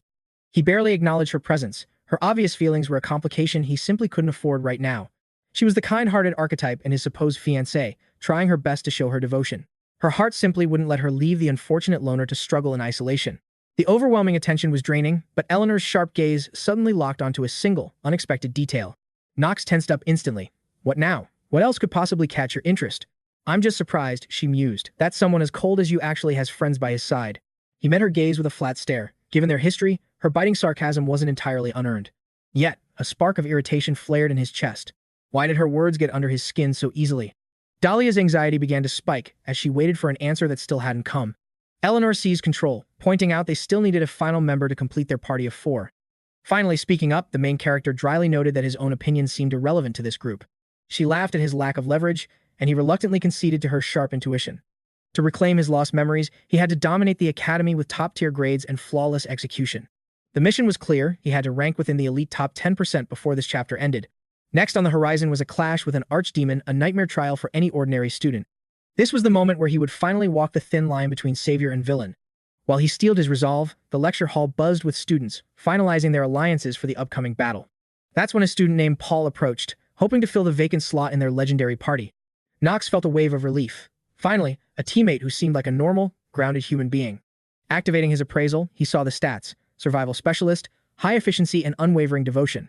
However, there was a glaring debuff. The man was undeniably and hopelessly dim-witted. Then, Knox's eyes widened. This guy possessed a hidden active blessing. This was a total game-changer. Paul's base stats were bottom tier, but his rare blessing skill changed the entire game. It was a legendary ability in this system Manhwa, capable of fully awakening a character's latent potential. However, Paul couldn't just trigger it at will, making their strategy far more complicated. This lack of control turned a simple buff into a logistical nightmare for the team. Knox found it suspicious that such a rare gift appeared in the academy, but he chose to ignore it.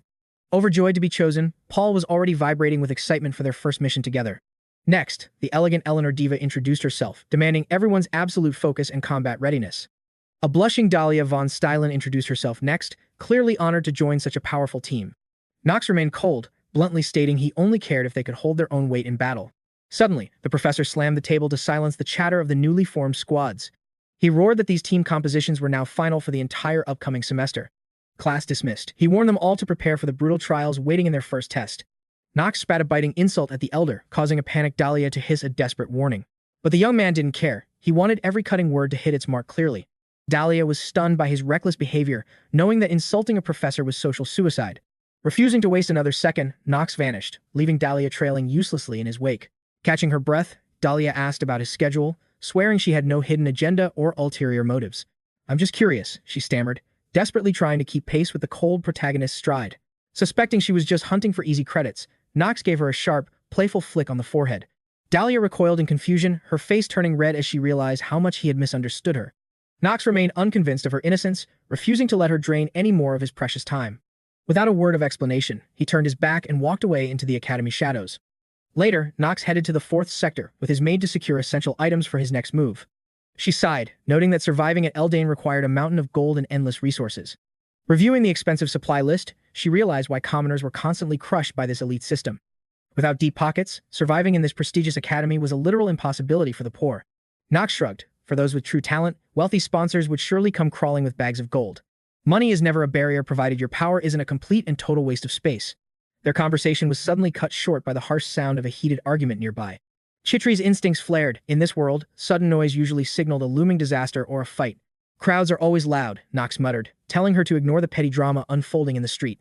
But as he turned, Knox spotted a familiar face in the crowd that piqued his sudden interest. A sneering salesman was berating a student for blocking the path of his more profitable customers. Knox instantly recognized the heir of the 𝗧𝗶𝗲𝗿 clan, one of the three great shadow families. It was none other than Leon von 𝗧𝗏, a fallen noble with a dark destiny. His family had recently spiraled into bankruptcy, leaving the young heir penniless and desperate for scraps. Leon spoke softly, hoping the merchant would show even a shred of human decency and mercy. The young noble tried to explain his situation, but the merchant's eyes remained cold and unforgiving. "Stop your whining and get lost," the salesman barked, his voice dripping with pure venom. He spat that Eldane's prestige was dying if they were now admitting every talentless beggar. Those words were the final straw. Leon's pride as a 𝗧𝗏𝗏 finally reached its breaking point. Dark mana began to swirl violently as he prepared to teach the arrogant fool a lethal lesson. Watching from the wings, Knox realized the boy was about to throw his entire future away.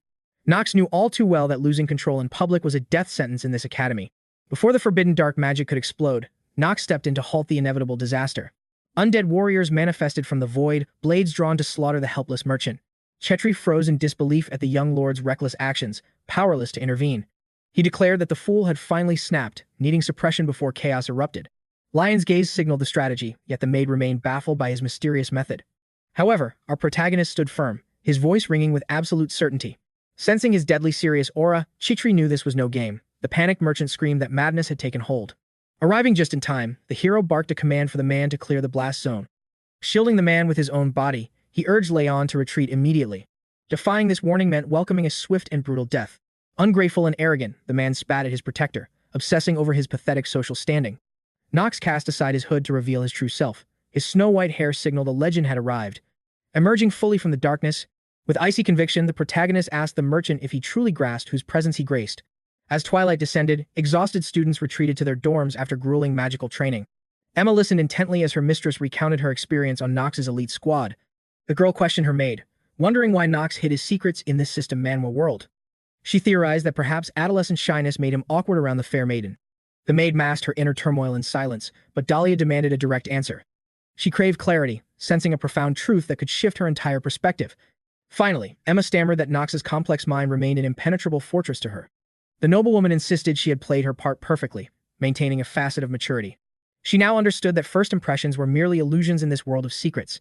Every action was a desperate gambit to reclaim the hero's favor and earn his ultimate respect. Alas, her efforts crumbled into dust, leaving her trapped in a labyrinth of doubt. Seeing her mistress's genuine desperation, the maid felt a crushing sense of helplessness.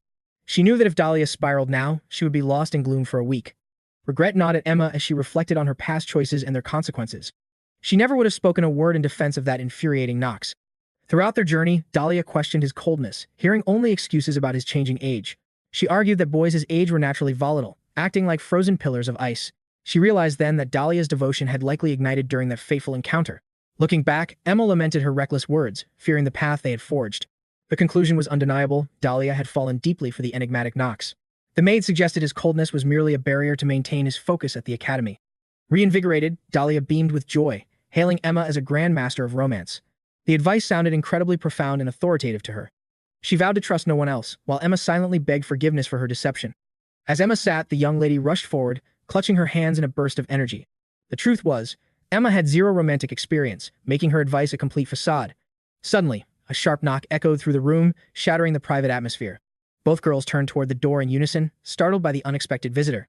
Emma quickly composed herself, signaling her readiness to receive whoever stood outside. The visitor seemed taken aback but quickly regained their poise to deliver an urgent message.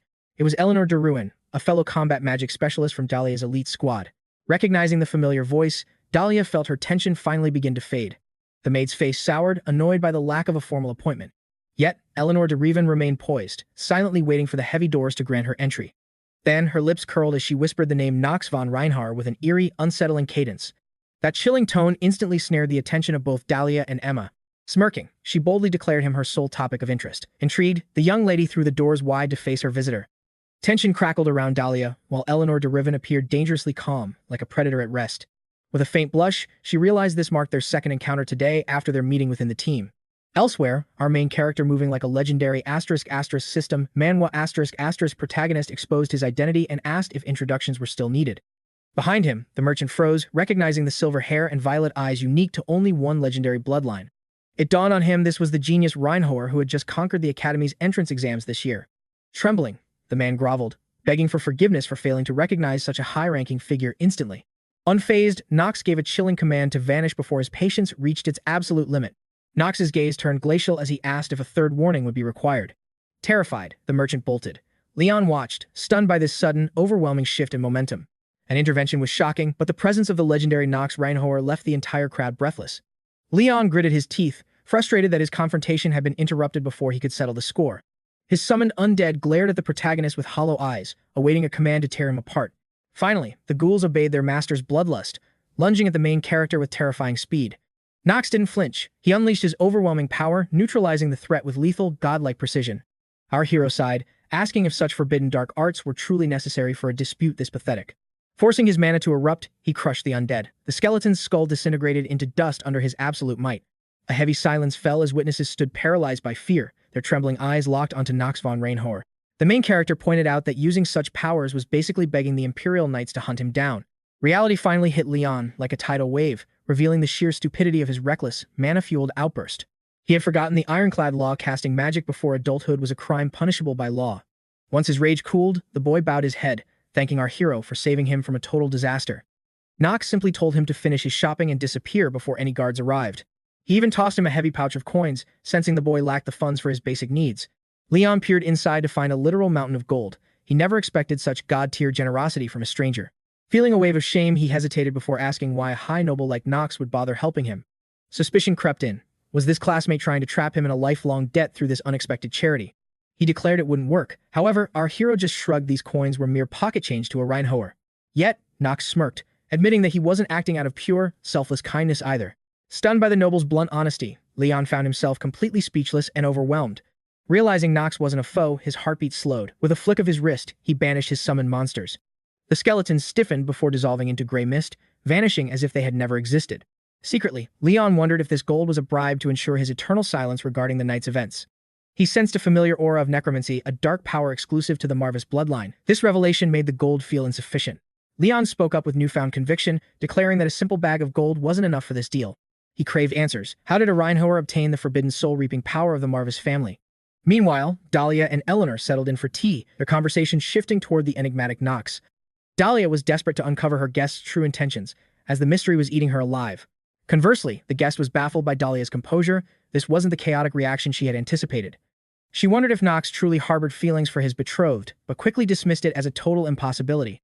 Eleanor knew that to a man of his ambition, this engagement was nothing but a heavy, useless shackle. Steeling her resolve, she decided to speak the brutal, unvarnished truth to Dahlia. With chilling gravity, she warned that Knox was a truly lethal predator, born from the pillars of darkness. The dark rumors surrounding his erratic and bizarre behavior were impossible to ignore. Dahlia understood the gravity of these shadows, yet her heart wavered in silent conflict. Finally, she stood firm and declared that she didn't view Knox as a villain. Eleanor scoffed, her mind still haunted by a bitter, childhood memory she couldn't forget. She realized then that her scheme to manipulate Dahlia's heart had utterly failed. Setting her tea aside, she warned that few would show such mercy to a man like him. Dahlia's heart tightened as she heard this harsh judgment of her future husband. Eleanor wondered why an honest girl would love such a failure in this *** system Manhwa *** world. She searched Dahlia's eyes, finding only cold defiance staring back at her. Dahlia admitted the main character was flawed, harboring a complex and difficult nature, but she swore he wasn't a monster capable of committing such heinous acts. She believed his cold shell was merely a mask, hiding the true depths of his soul. Eleanor was stunned by the girl's blind, dangerous naivety. Yet their official engagement explained why she shielded him so fiercely. She hinted that noble contracts could be severed in the blink of an eye. Dahlia stood her ground, while Eleanor insisted that dark souls never truly change. Dahlia nodded but raised one undeniable point that Eleanor couldn't ignore. Knox had saved Eleanor's life, proving a hero still lived within his heart. Without him, the monster's claws would have claimed her life that day. She asked directly why Eleanor harbored such hatred for her own savior. Realizing she couldn't break Dahlia's will, Eleanor felt a flash of frustrated rage. Accepting defeat, she exhaled a weary sigh and checked her sharp tongue. Eleanor rose from the table, ending the tense meeting with a cold, polite bow. Though confused by the sudden tension, Dahlia bid her departing friend farewell. Eleanor fled the room in silence, her mind racing with newfound doubt. She calmed her nerves by the fountain until Rick finally returned to her side. He had spent weeks digging through the shadows of Knox's mysterious past. Seeing her grim expression, Rick knew the conversation had been a total disaster. Suddenly, she asked him what the most vital quality of a merchant truly was. Rick answered that a keen eye and absolute attentiveness were everything in their world. As the legendary money fox, she wondered if her legendary intuition had finally failed her. Had Knox von Reinhofer truly evolved beyond his old, pathetic self? She dismissed the thought. Years of deep resentment weren't so easily erased. Yet she nervously gripped her skirt, unable to silence the turmoil in her heart. She refused to believe such a radical transformation was possible after all these years. Elsewhere, Leon's fury exploded into waves of suffocating, dark mana. Knox sensed the impending doom and roared for everyone to run for their lives. He cursed his failure to suppress Leon's spiraling, chaotic emotions before it was too late. Terror gripped the crowd as Leon's forbidden magic tore through the air. Forbidden or not, Knox had to unleash his power to survive this catastrophe. Sensing a barrier, Knox realized he had been lured into a deadly, invisible trap. He knew Leon would never let a stranger wield his family's sacred bloodline. Leon sneered that Knox's offer was a mere insult for such a high-stakes negotiation. Knox just grinned. What price is higher than the honor of his own family? All this time, Leon sensed Knox knew him with eerie, deep familiarity. Knox praised the 𝗲𝗶𝗲𝗿's bloodline's legendary, high-ranking prestige. Leon loathed Knox, speaking of their power in past tense. The 𝗧𝗶𝗲𝗍 had dragged their family name through the dirt. They orchestrated a coup to seize the 𝗲𝗏's territory. Leon bit his lip, suppressed by the bitter truth. He saw Knox playing on his desperate hunger for vengeance.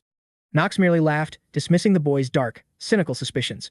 Regardless of the past, he envisioned the 𝗲𝗏's clan ruling the entire continent. Knox's true ambition was now clear to the protagonist. How did Knox seize control of the 𝗲𝗏's power? Knox claimed it was luck, and Leon surprisingly conceded. This unexpected, sudden trust left Knox momentarily stunned. But Leon had already gathered the necessary, vital intel. He never cared how the power was originally stolen. He only cared why Knox was interfering in his fate. He was relieved his classmate finally had his answers.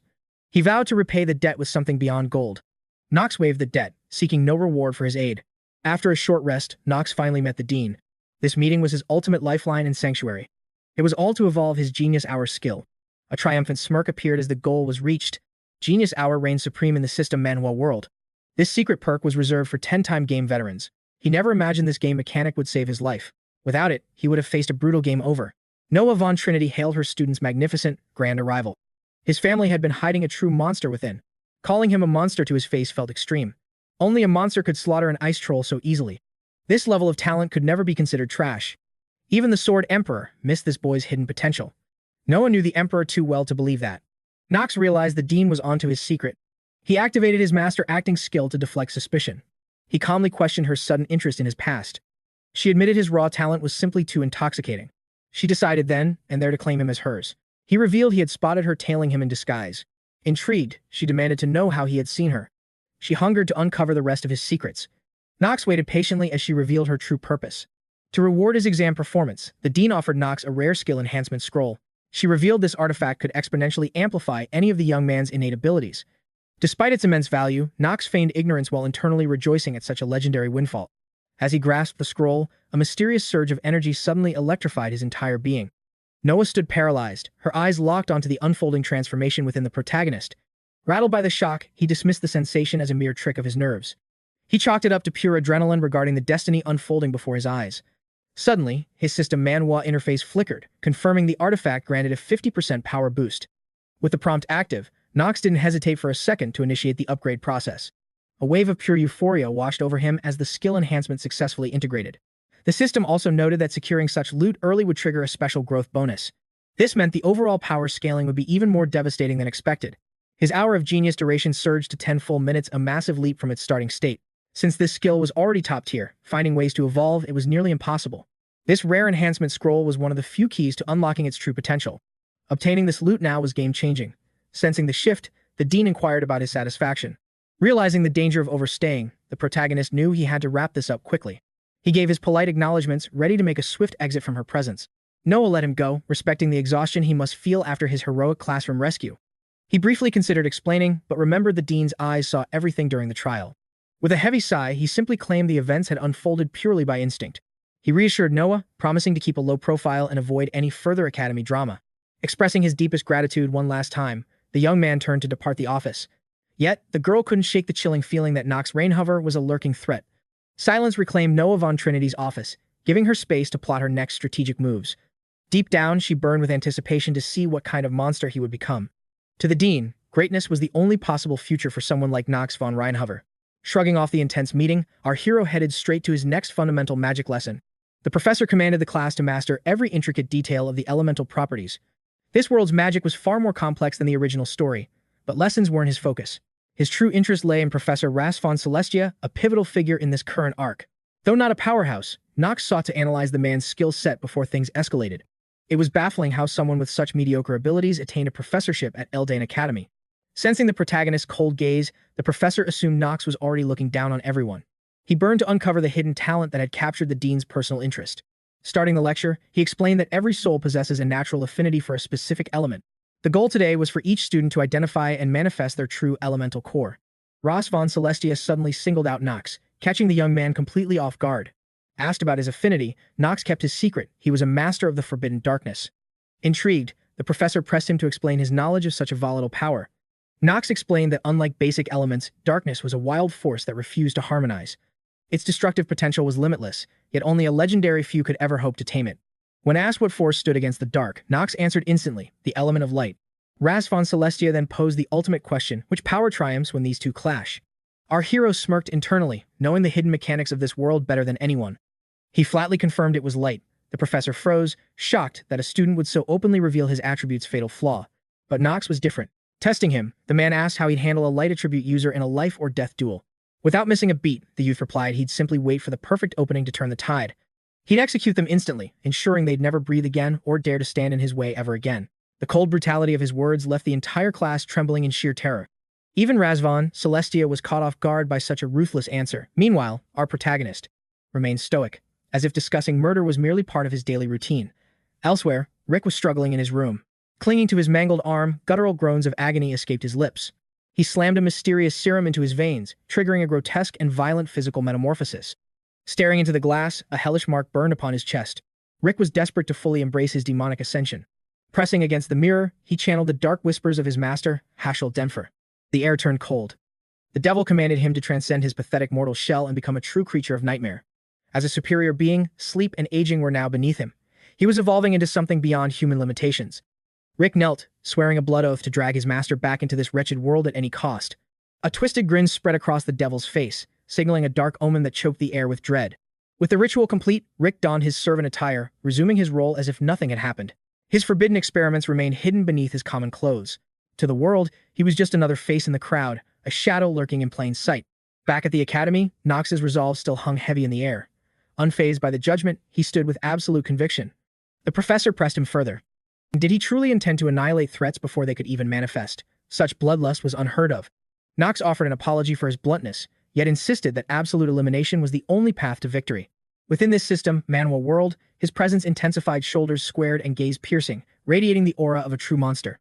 𝗧𝗏 realized Knox wasn't bluffing, he was a predator. Finally, the dean's cryptic warnings about this boy made sense.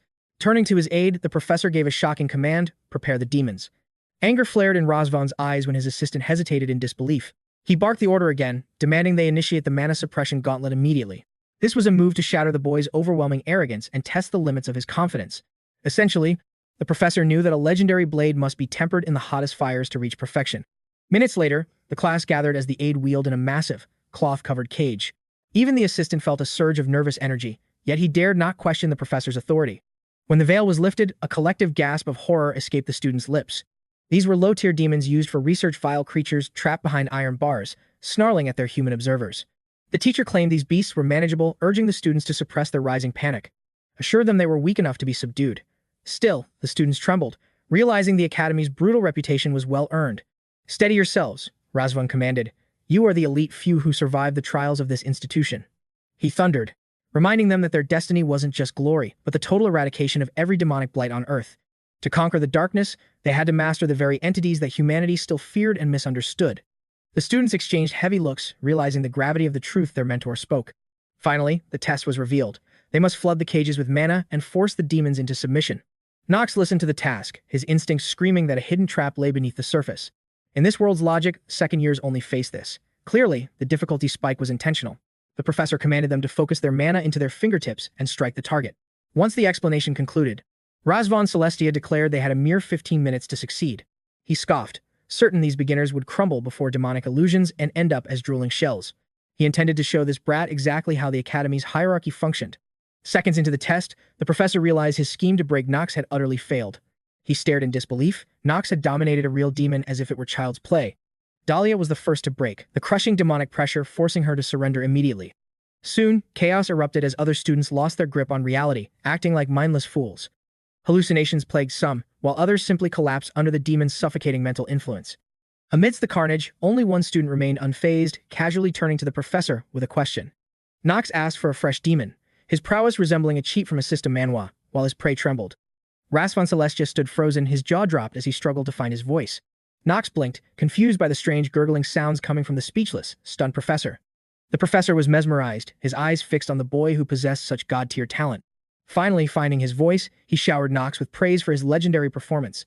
Yet Knox remained indifferent, wondering why everyone was making a fuss over such a simple task. The teacher cursed his blindness, marveling at the monstrous talent he had almost completely overlooked. Seeing past the rumors, he was now eager to witness Knox's true potential firsthand. With a grand gesture, the professor formally introduced this newfound genius to the entire class. He offered Knox the title of top disciple, but our hero couldn't care less. Knox's sharp mind immediately began deconstructing the professor's true, hidden motives, and his suspicion deepened with every passing second.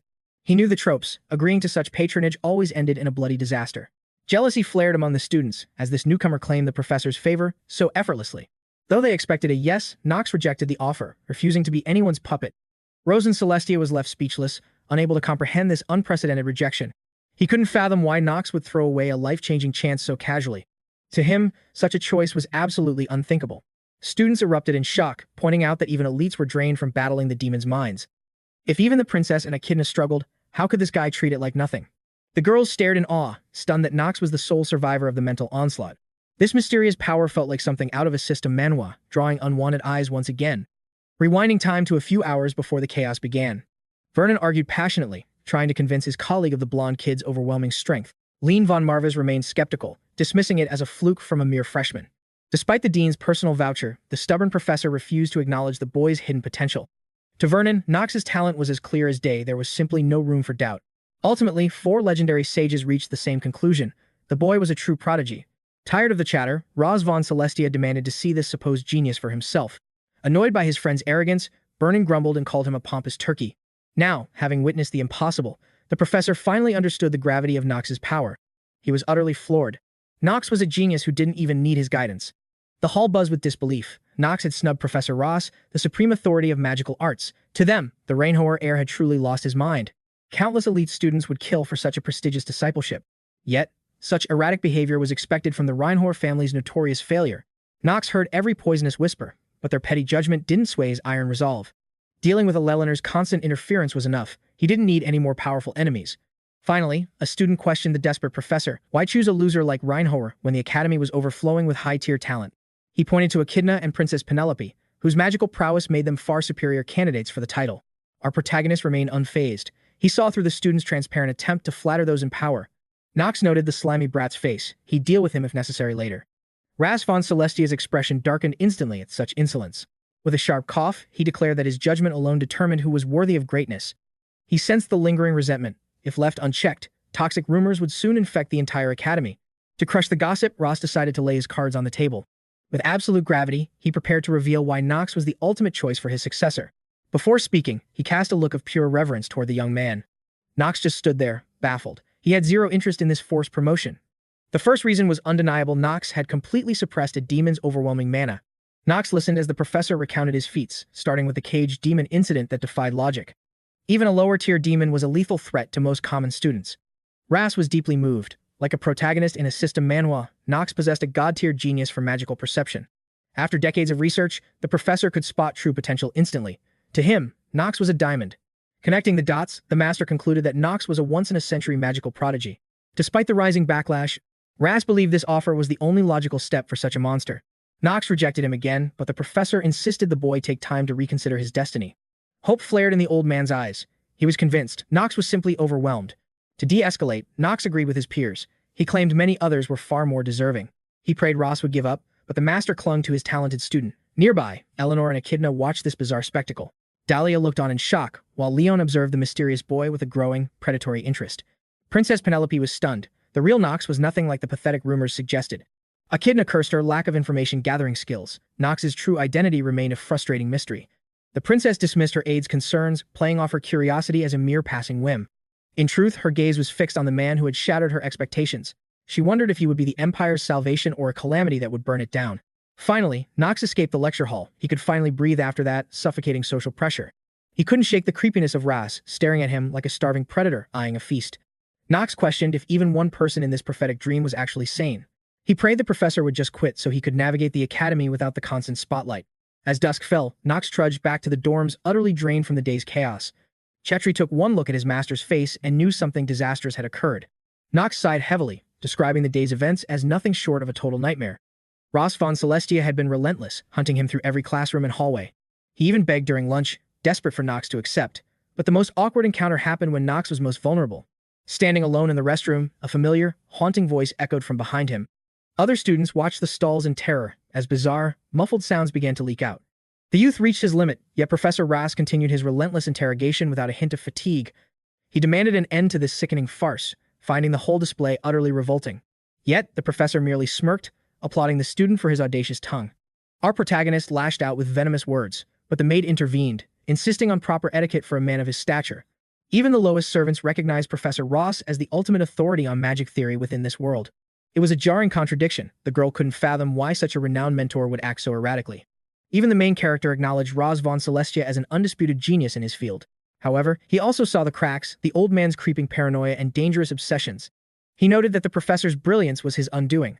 Meanwhile, tension peaked at the Reinhover estate deep into the night. Alarms blared as security forces scrambled to intercept the shadow that had breached their perimeter. The intruder was none other than the eldest brother, Karen, who had abandoned patience for pure, violent force. Following the Patriarch's absolute decree, every soldier drew their steel against their own young master. Karen felt the sting of betrayal, treated like a common thief within the very walls he called home. Yet, he moved like a ghost, slipping past the guards as if they were blind, a mocking grin on his face. He could not grasp how his own flesh and blood could show such cold-hearted cruelty. Finally, he kicked open the doors to the head office, where Rudolnar stood trembling beside his father. Behind him lay a trail of carnage, lifeless bodies sprawled across the floor in a gruesome display of power. The butler stood paralyzed, unable to reconcile this monstrous strength with the Karen he once knew. Theo looked up, never imagining his banished son would dare set foot on these lands again. When the boy questioned his exclusion, Theo scoffed, wondering if his son truly thought he still belonged here. Silence filled the room as the young man locked eyes with his father, his gaze sharper than any blade. Wasting no breath, the eldest son reminded the patriarch of his previous warning to simply surrender. He could sense the old man's life force flickering out, though Theo remained stubbornly silent about his impending end. Karen watched the demonic auras swirl nearby, eager to feast the moment the old man's defenses crumbled. The head of the family knew exactly what was happening. His son was waiting for the darkness to finish the job. Letting out a dark laugh, Karen pressed forward, demanding the location of the hidden ancestral blade. Theo's heart nearly stopped. How could his son possibly know the secrets of the Reinhover bloodline? Karen clarified his goal. He had returned specifically for the legendary sword of the first generation. He sought the storm bird, completely unaware that his father had passed it to his failure of a younger brother. Theo's rage flared as his son dared to speak the sacred name of their first leader so casually. In that moment, the patriarch was convinced that his eldest had truly descended into madness. To Karen, madness was irrelevant. In the world of a system Manhwa, only raw power and rapid growth defined an aristocrat. But the old man stood firm, claiming total ignorance regarding the weapon's whereabouts. Shifting tactics, Karen asked a chilling question. Why had his father allowed that woman to perish? The butler's blood ran cold, sensing the lethality of bringing up such a forbidden, tragic memory. It was clear now. The eldest son spoke of his own mother with nothing but icy detachment and disrespect. Karen claimed Priscilla Vonneral as his only true kin, dismissing all others as mere background noise. He viewed her as his father's greatest mistake, a weak outsider who never truly belonged to their noble crest. Shaken by the insult, the patriarch banished him once more, his voice booming with finality and pain. He warned his son to leave immediately, before his waning patience turned into a lethal strike. Realizing he would leave empty-handed, Karen spat a final bitter curse, promising his father would live to regret this. With a dark promise, he vowed that the truth would eventually force the old man to his knees. In his mind, every scrap of power the Reinhovers possessed was destined to be his and his alone. Theo did not utter a word, sinking into a heavy, contemplative silence as the echoes of the confrontation faded. Finally, sensing the heavy atmosphere, the butler stepped forward to check on his master's failing health. The man felt a sting of regret for letting his unsightly side show for even a moment. Yet Rudolf Elnar urged him to stay calm, reminding him of the eternal oath he swore to the Reinhover bloodline. Despite his loyalty to the patriarch, The butler didn't hesitate to suggest that a different heir might be necessary. Theo knew 𝗧𝗶𝗲𝗿 was right. He began to ponder who might actually be worthy of the mantle. Just then, his assistant arrived with a report of promising news found in the latest letters. The academy officially confirmed it. Young Master Knox had secured first place in the entrance exams. 𝗧𝗶𝗿 was stunned by the revelation, knowing that the legendary Noah von Trinity was now the Dean of Eldain. One of the four wise men had personally recognized the boy's genius. Knox's rising achievements proved his father's choice was correct. The butler considered the weight of this decision, fearing the young master might not be prepared for the burden. At the same time, he realized that if this talent was genuine, Knox's potential surpassed all their expectations. Every sign pointed to a boy worthy of the throne. Meanwhile, Rose von 𝗧𝗏𝗃 begged the hero to be his pupil. The young man still had absolutely no interest in the offer, rejecting his teacher flatly. Desperate, the professor tried to bribe Knox with his vast wealth and a free education. As a member of the prestigious Reinhover family, Knox found the offer of money completely unimpressive. Seeing his failure, the teacher then offered to let Knox use his famous reputation as a shield. Knox knew a borrowed name wouldn't protect a black sheep like him, so he dismissed the desperate offer. The professor practically begged for a reconsideration, but his endless whining only fueled our hero's irritation. Knox sighed at the persistent pestering. Even his companion couldn't understand why he would throw away such a rare chance. She had watched the professor for years and knew this desperate behavior was completely unlike him. Most people praised the man for his dedication to helping students who were struggling at the bottom. Our hero finally realized that hiding his true power forever was no longer an option. He decided to act uneducated just to break the professor's obsession. Recalling his maid's advice, Knox found a clever way to finally put an end to the teacher's persistence. He demanded to know why a scholar of such high status would waste time on someone like him. Rose von 𝗧𝗏𝗃 simply replied that he saw Knox as an outstanding talent waiting to bloom. That wasn't enough. Knox wanted to know why he was the target instead of other elite students. The professor, tired of the interrogation, shifted the topic and asked if the young man had any free time. Knox joked that as a known failure, time was the only thing he had in total abundance. Rose von 𝗧𝗏𝗃 laughed at the sharp wit, realizing the boy had expertly trapped him in the conversation. He decided to be honest, offering Knox a cup of premium tea from the Rivalin Trading Company. The man confessed his true motive. He needed Knox's unique status to complete a secret research project. The main character looked on with suspicion, asking for the details of this mysterious study. The professor revealed he needed a subject who had not yet awakened their internal mana circuits. This was his life's mission. He refused to watch another person die from powerlessness despite their desperate struggles. It was a tragedy born of grief, as his own son had perished in that exact, heartbreaking way. Knox realized he was witnessing a hidden side story, much like the secret lore found in a system Manhwa. As the firstborn of Viscount 𝗧𝗏𝗃𝗃, Rose was born to lead but lacked any magical talent. He'd only gained entry to Eldain Academy through his mountain of theoretical knowledge and sheer intellect. But his lack of practical skill made him a target for cruel gossip and mockery from his peers.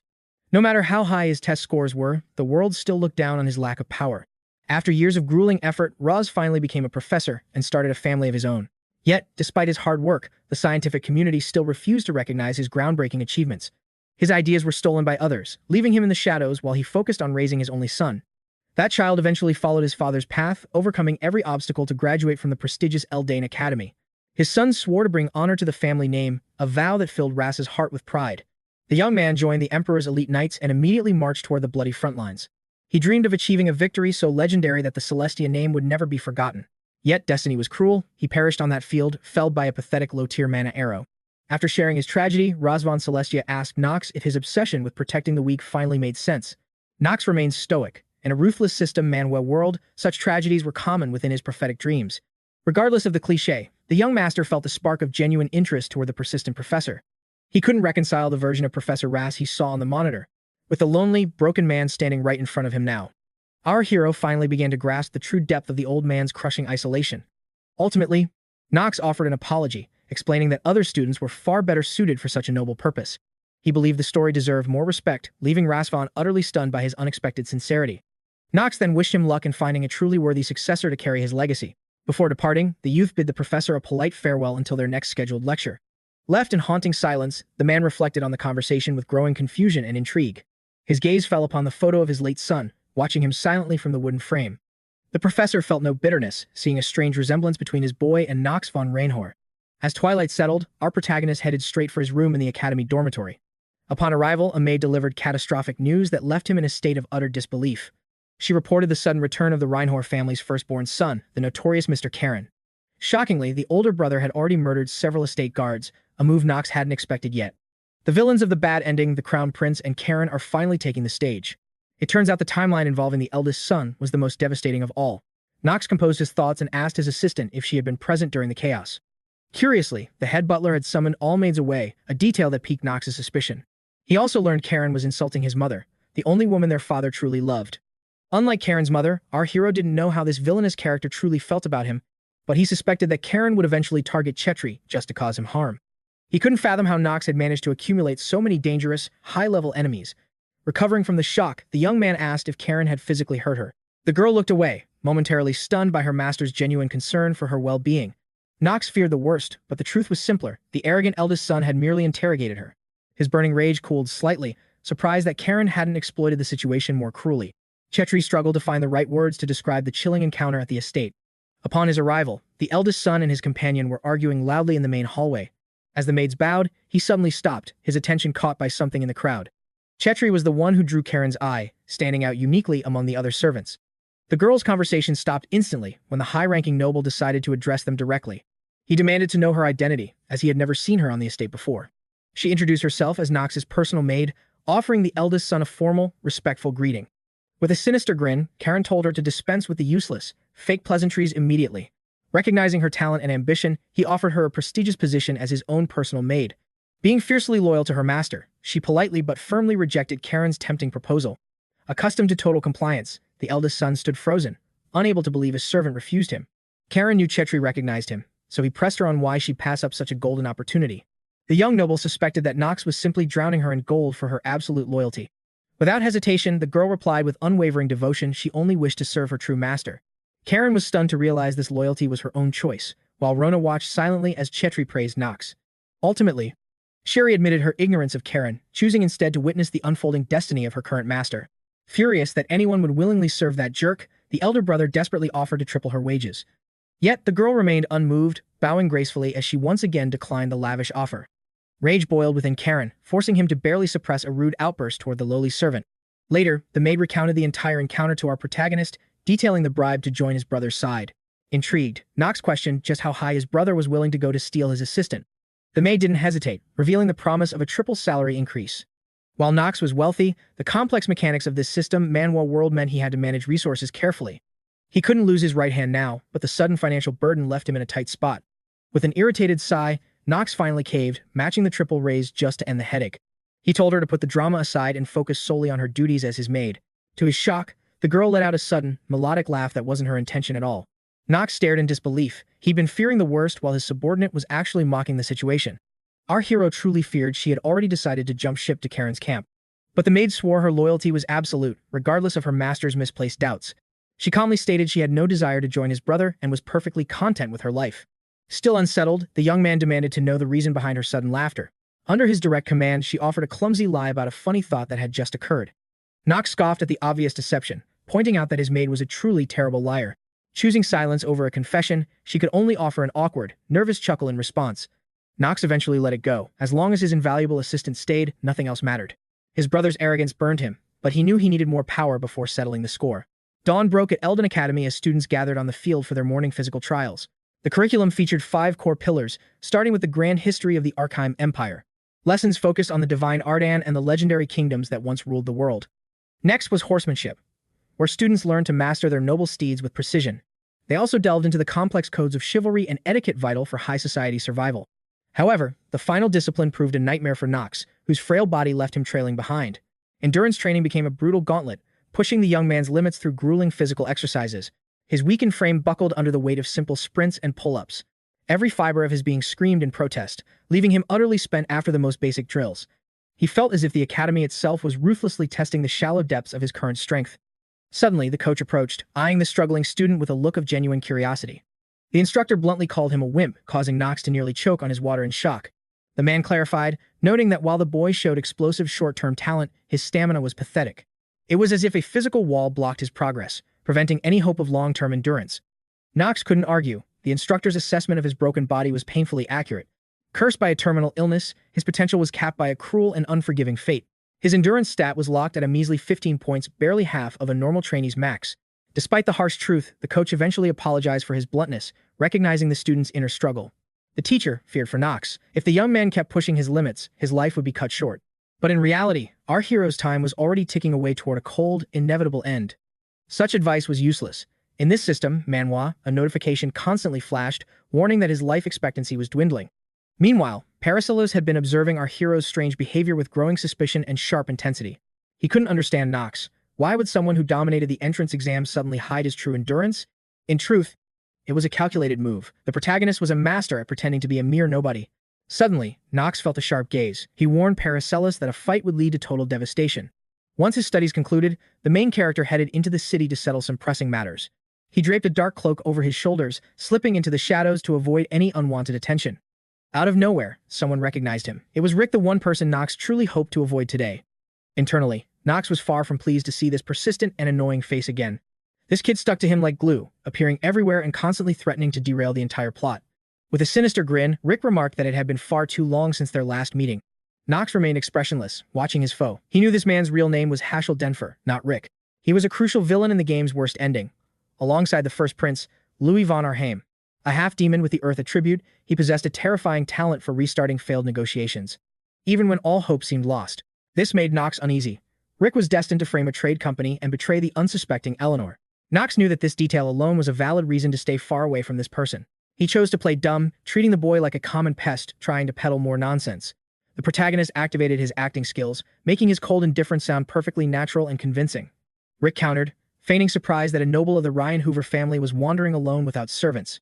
He noted that Knox's recent actions were a puzzle he was quite eager to solve. Knox didn't tolerate the prying. He firmly stated that his business was none of the servants' concern. Rick merely smiled and bowed. However, he believed their meeting was fate and refused to leave. He stayed by the hero's side, offering to help him secure some incredibly profitable purchases. Knox suspected the head of the household had sent this servant to spy on him, but he also considered the possibility that the young man was simply being a nuisance. Rick quickly claimed that aristocrats had always ensured their servants never had a moment to slack off. He then went silent, giving Knox a meaningful look that suggested he was here for a reason. The main character didn't miss a beat, carefully analyzing the servant's every subtle movement and word. He needed to uncover Rick's hidden agenda. There was always a dark motive behind his persistent shadow. Finally, Knox accepted the help, but warned that unnecessary chatter would lead to a swift end. Rick bowed in submission. Meanwhile, in her private quarters, Eleanor Diva was meticulously sorting through documents. Her loyal maid assisted her, handing over every file the young lady requested with perfect timing. Eleanor scrutinized every page. Eventually, she reached a file on Knox von Reinhover, complete with his photograph. Knox had captured her attention. His recent actions had left an indelible mark on her mind. She was haunted by a single question. Why had he saved her during that dangerous entrance exam? Lost in thought, she sat in total silence. There was no logical reason for him to intervene. The Reinhovers were rivals who rarely interacted, making his heroic motives even more confusing and mysterious. If he wanted influence, he would have accepted Professor Burnham's offer. Yet, he had refused it. The Knox she remembered from her youth was a completely different person than the man today. Everything pointed back to the clearing of Mia's forest. His sudden change remained an unsolved, frustrating mystery. These swirling thoughts consumed her mind, making it impossible for the girl to focus on anything else. Eleanor's frustration boiled over as her meticulously crafted plans began to crumble. A chilling suspicion took root that her chief assistant was hiding something. His strange behavior and influence over the merchant guild remained a dangerous mystery. She dismissed the thought for now, viewing his petty schemes as insignificant. Pushing through exhaustion, Eleanor de Reven forced herself to finalize the remaining documents. Standing by the window, she searched for a strategy to navigate this crisis. Suddenly, traumatic memories from her youth rushed back like a devastating tide. She could still hear her father's venomous voice branding her a total failure. To him, she was merely a tool to be sacrificed for family honor. Betrayed by her own blood, she could only stare back through bitter tears. Vision shifted to a cold funeral, heavy with the scent of morning flowers. Surrounded by weeping faces, the young girl felt an eerie, hollow numbness. Searching for answers, she finally turned her trembling gaze toward the floral altar. There, amidst the white lilies, she saw her mother's lifeless, pale form. Servants rushed to offer comfort, but her heart had already turned to stone. Though hot tears fell, her eyes remained as cold as a winter storm. Now an adult, that sorrow returned as Knox walked with the cunning Rick. Rick advised against buying magic spheres, as the Academy provides free high-tier ones. These student rewards were of vastly superior quality compared to common market goods. For their alchemy training, he suggested prioritizing tools forged from specialized spirit alloys. Rick noted that chemically neutral materials were essential to prevent any volatile impurities. He pointed out a rival shop down the road offering far better prices. He finally stopped his lecture, mentally checking off their remaining list of necessities. Knox recognized Rick's cold pragmatism as a vital asset in this system Manhwa. He would have recruited the talent immediately, if not for his demonic bloodline. The air grew heavy as Rick realized the shopping trip was finally over. Everything was purchased, yet a nagging suspicion kept the main character on alert. Deciding to cut the act, Knox demanded to know Rick's true hidden objective. Without warning, Knox lunged, seizing his assistant's collar and hoisting him up. He slammed Rick against the stone wall, the impact drawing a pained sob. With lethal intent, he questioned why the boy had been tailing him relentlessly. Rick continued his innocent facade, begging for an explanation he didn't really need. Furious, Knox slammed him again, the force threatening to crack the masonry. Seeing the game was up, Rick smirked, ready to finally talk real business. Suddenly, a sinister demonic aura erupted, saturating the air with ancient darkness. A soundproof barrier shimmered into existence, isolating them from any prying ears. Rick's proposal was simple: betray House Reinhover and serve the First Prince's cause. He clamped down on Knox's hand with a grip like cold, crushing iron. The servant's true nature flickered as a cursed black mark burned on his chest. But Knox knew the truth: the prince was merely a pawn for another. Rick froze in pure shock as his greatest secret was laid bare. He stared at Knox, unable to fathom how his cover had been blown. Panic flared in his eyes as the situation veered wildly off script. A murderous grin returned. He was confident he could still silence this witness. However, the main character felt the situation shifting toward a dangerous precipice. Tension peaked. The boy unleashed his demonic aura, risking his master's wrath. Knox, detecting the foul energy of 𝗶𝗲𝗿, recognized the legendary demon's terrifying presence. He questioned Rick's faith. Rick answered with eyes filled with blinding devotion. Ultimately, our protagonist released him, hoping he wouldn't regret this path. Rick exhaled, smoothing the fabric where the young lord had gripped him. Suddenly, Knox called out, stopping the servant in his tracks. He delivered a chilling warning regarding his family's safety. His voice dripped with murder, promising death for any betrayal. Even the half-demon trembled. Having said his piece, Knox vanished. Soon, the academy students gathered for their next lecture, and Instructor Vernon signaled the start. They instantly recognized the baldy examiner from the entrance trials. A cautious student whispered for silence regarding He joked about alopecia, unaware the instructor's ears were sharp. Vernon grunted in irritation but held back his fury. He struggled to maintain composure despite the insults to his scalp. Shifting focus, he introduced their training grounds for the day. The Clarial Plains, a scenic Eldane landmark teeming with exotic flora. Today's objective: equestrian mastery. They would use academy steeds or personal mounts. Anxiety spread among the novices, while the nobles prepped their beasts. For those who had never touched a saddle, pure terror set in. Cynics grumbled that riding was a useless skill for modern mages. Unfazed, Knox summoned Carl. His loyal steed arrived with perfect discipline. Vernon barked orders, telling everyone to mount up and hold fast. Knox noted Paracelsus looked like a natural in the saddle. Years in the East had clearly made him a master rider. Suddenly, a hush fell as students noticed Knox's obsidian-colored stallion. Envy flared. How did this trash obtain such a legendary beast? They chalked it up to the absurd wealth of House Reinhover. In this system, Manhwa world, Knox's veteran knowledge gave him the edge. At last, the class surged forward, eager to conquer the vast plains. Vernon guided them gently, satisfied with their initial progress. Everyone seemed to grasp the fundamentals fairly quickly. Then came the shocker. The lesson was evolving into a race. Chaos erupted. Beginners were nowhere near ready for high speeds. It was madness. Some horses were already bucking wildly. They suspected Vernon's grudge over the baldy comments prompted this. Snapping, Vernon dealt a physical blow to the next joker.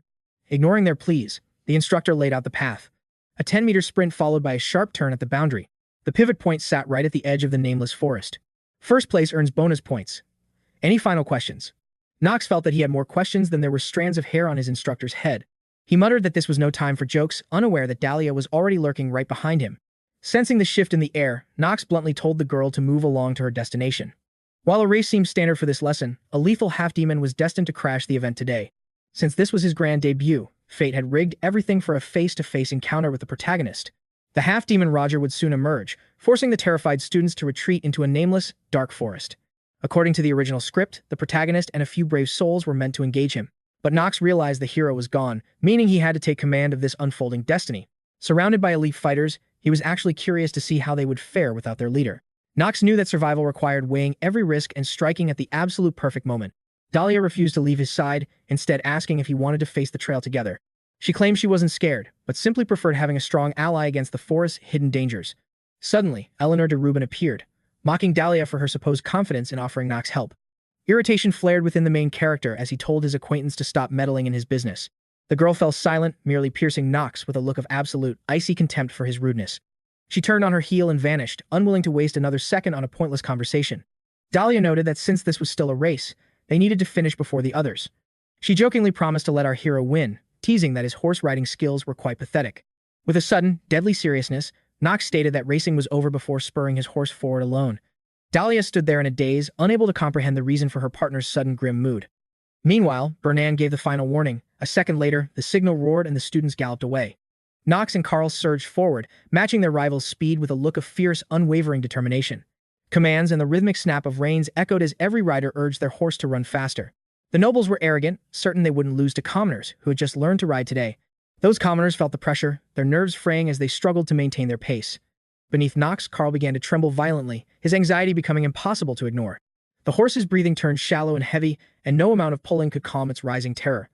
At that moment, his *** system Manhwa *** interface flashed, detecting a hidden magic circle through his genius perception. Then, an ancient seal erupted beneath the horse's hooves, sparking absolute chaos as the students and animals panicked. Knox, the only one who truly understood the danger, identified the spell as high-level teleportation magic. He barked a command at the group, ordering everyone to stay exactly where they were. He warned that disobedience meant certain death, while the terrified students began to shriek in pure horror. A heartbeat later, everyone caught in the spell's radius simply dissolved into thin air. Out of the void, the half-demon materialized before the stunned survivors like a manifestation of death. His presence was suffocating and sinister. The monster stood frozen, slowly examining his newly reclaimed physical form. A wicked smirk slowly spread across his face because he had finally broken free of his prison. He relished the fact that he could finally enact his long-awaited, ultimate revenge on the world. Before being warped away, Knox released Carl so the mount could alert the faculty of the disaster. In an instant, the students were dumped in a dense forest, many collapsing from the teleportation shock. Those who remained conscious clutched their heads, battling the agonizing mental strain of the forced transfer. They were left in a state of total disorientation, unable to grasp their new, hostile surroundings. Confusion reigned as the students realized they were no longer on the training plains but deep woods. Not a single soul knew what was happening, except for Knox, who was already drawing his weapon. He felt it immediately, the oppressive, foul stench of demonic energy thickening the air around them. Knox realized this teleportation matrix was far more volatile than the Dean's refined magic. The princess turned to him, silently asking if he grasped the chaos unfolding. Knox didn't play coy, admitting he was analyzing it while clearing the Academy of blame. Echidna's sharp voice suddenly cut through their tense exchange. Unable to follow his logic, she demanded he reveal whatever secrets he was hiding. Annoyed by her arrogance, our hero reminded her that she lacked a royal title. He made it clear he wasn't obligated to report his findings to her. His cold stance left Echidna fuming, yet she was silenced by his sheer pressure. 𝗧𝗲 overheard him suggesting the teleportation circle was rigged by an outsider. Skeptical of the claim, she pressed him for the logic behind such a conclusion. Dahlia interjected, suggesting this might just be a rigorous trial from the professors. Knox internally scoffed. These fools couldn't see the disaster looming right before them. Only he recognized the brutal reality of a system, Manhwa world's hardest difficulty. Finally, he decided to enlighten them about the erratic mana saturating the air. Furthermore, using his acting skills, he explained the spell was a crude design with zero safety. Leyen agreed, noting no professor would ever risk the lives of noble heirs. Endangering so many high-ranking bloodlines would be political suicide for any teacher. Reaching a grim consensus, the young man asked what the other students thought. Though loath to admit, Knox was right, the princess had no other choice. She sensed the corruption too, realizing an external enemy had targeted them. Panic flared in her chest. Could her own brother be the one involved? Leon urged an immediate retreat, and the group finally began to move. Lingering in such a concentrated cloud of unstable mana was a death sentence. Echidna hated seeing Dark Family's scions in charge and voiced her bitter disapproval. She demanded proof, but Penelope silenced her assistant with a sharp, commanding gesture. Penelope confirmed the danger, feeling the lethal turbulence of the surrounding energy. To stay here, she warned, was to walk straight into the Reaper's embrace. Looking closer, the other students finally noticed the clumsy, malicious construction of the circle. They marveled at the princess's insight, unaware she was merely confirming Knox's observation. Paracelsus suddenly drew his blade, his honed instincts screaming of an immediate threat. When Echidna questioned him, he was shocked she couldn't smell the thick blood stench. A high-ranking beast is lurking nearby, he warned, his voice tight with tension. Before he could finish, Knox pointed upward. The predator was already right above them. Suddenly, an enormous black avian beast shattered the forest's eerie silence. Its massive wings whipped up a gale as a piercing shriek echoed through the trees. The protagonist didn't hesitate for a single heartbeat. Driven by cold determination, he lunged forward, closing the distance to the monster. Prepare for combat, he roared, commanding his teammates to draw their steel. With lightning speed, his blade carved through the monster's wing, sending it crashing down. Standing over the fallen beast, Knox declared he would be taking command. A wave of pure shock washed over the students at his sudden declaration. To think the useless Knox was leading them felt like absolute madness. Even the princess was stunned by the hero's sudden burst of raw bravery, though the monster's appearance still cast a shadow of dread over her. She was stunned. How could he detect the beast so effortlessly? The rumors calling him a failure were lies. 𝗧𝗲 and Paracelsus stepped back, silently watching as the tension reached its breaking point. Truthfully, no one understood how Knox had changed, behaving like a protagonist within a system Manhwa. Elsewhere, Vernon stood frozen in a ghost town. The absolute silence and lack of people chilled his blood. His disappointment grew. Not a single student had crossed the finish line. Were they truly this incompetent? He couldn't grasp the delay. This was shaping up to be the most disastrous race in Academy history. Just then, 𝗧𝗶𝗲𝗿 galloped toward him, his face grim. "We have a massive problem," he warned. The captain blinked in confusion. Why was the professor here instead of teaching his second-year class? Ross brushed it off. There was no time. "Where are your students? Burn on," he demanded. Suspecting nothing, the captain mentioned the lesson plan. But slowly, a cold dread seeped into his heart. At last, he finally asked the truth. The professor's reply: demonic magic was detected on the grounds 3 hours ago. Burning cursed their luck. Why did this catastrophe strike while the legendary 𝗏𝘍 was away? Suddenly, a familiar steed galloped toward them. It was Carl. The captain recognized Knox's horse immediately. Vernon grabbed the note. His eyes widened. Students under attack by a half-demon in the nameless forest. His muscles locked. The desperate plea for help from his student made his blood run cold. He questioned why the enemy had specifically chosen the nameless forest for this ambush. His colleague didn't hesitate. "Forget the why. We need to move right now." Coming that forest would take 2 days. They were too late to activate the teleportation circle again. The teachers rushed forward, praying the students could survive this nightmare until they arrived. Meanwhile, the group stood over the fallen beast, inspecting the massive bird they had just slain. Unfazed, our hero calmly wiped the monster's foul blood from his blade. Echidna swallowed her pride. Reinhover had been right about everything from the start. "Save it," he dismissed. Empty apologies were useless. He turned his gaze toward the princess. This was no accident. Knox insisted it was linked to the past. "Give me command of the students." He needed Penelope's royal authority, but she hesitated. The stakes were far too high. "I am a princess," she argued. "Their lives are my sacred duty and responsibility." Seeing his plan stall, Knox grew annoyed. He shifted his focus to Paul. He questioned the young man on the protocols for a dire emergency. Paul answered, "Protecting the royals is priority 1. In battle, the strongest knight must lead." The tension in the air was suffocating. Knox countered Penelope was the only royal here, the key to defeating demons in this system Manhwa reality. Her light mana and power of retribution were unique gifts born only of imperial blood. "Everyone else is expendable," he declared. "But by imperial law, the princess must survive." Penelope opened her mouth to argue, but the harsh truth of his words silenced her. The other students stood paralyzed. Who was this Knox, actually daring to stand up to a princess? He pressed his advantage. "I sensed the attack first. I was the only one who reacted." With the facts laid bare, our hero demanded the authority to lead them through the storm. He sought total control over life and death, even over the princess herself. Watching them, Dahlia felt a sharp, unexpected pang of jealousy toward her own fiancé. Yet, she couldn't help but admire his resolve. He was truly stepping up as a leader. Finally, she realized her intuition was right. Standing there, he looked like the embodiment of a legendary knight. Knox caught her staring. What was her problem? He had more pressing issues to handle.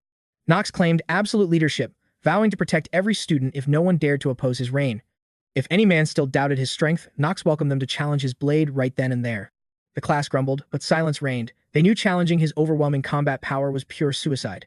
One student glared at the protagonist, his eyes tracking every movement with a dark, suspicious intensity. He mused that if Knox failed to shield the precious princess, he'd pay a price bloodier than death. Even if our hero seemed capable now, this cynical observer was already banking on his ultimate downfall. Staying silent, the boy scoffed, believing Knox was just drunk on his newfound power as team leader. He internally cursed the main character as a brainless fool, blind to the hell he was entering.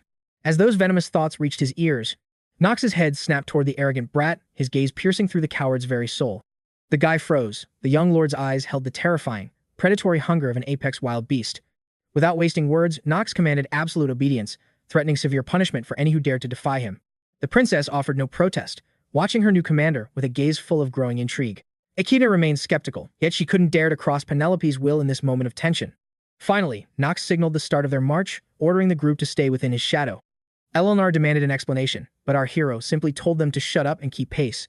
None realized he'd mastered this system Manhwa world through countless regressed runs, memorizing every inch of the map. As a veteran of this twisted game, navigating this treacherous terrain was second nature to the young master. At last, the group arrived at a hidden grotto, buried deep within the heart of the nameless forest. Little did they know, a sinister half-demon had been tracking their every move through the deadly trials. From his obsidian throne, he laughed at the students' naivety, salivating over the slaughter to come. Suddenly, a true devil materialized, sensing the dark awakening of his puppet as chaos began to stir.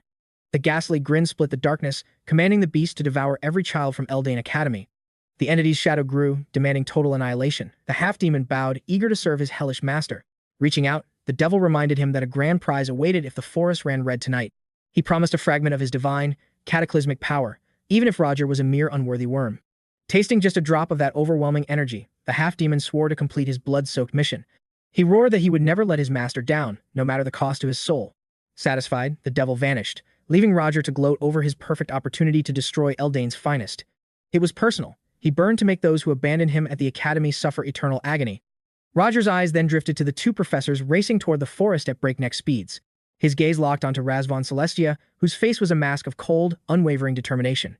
This particular professor was the target of his deepest hatred, the sole reason for his descent into darkness. Meanwhile, the dying sun dipped below the horizon, painting the sky in the colors of fresh blood. As darkness fell, the students' struggle for survival was about to become a living nightmare.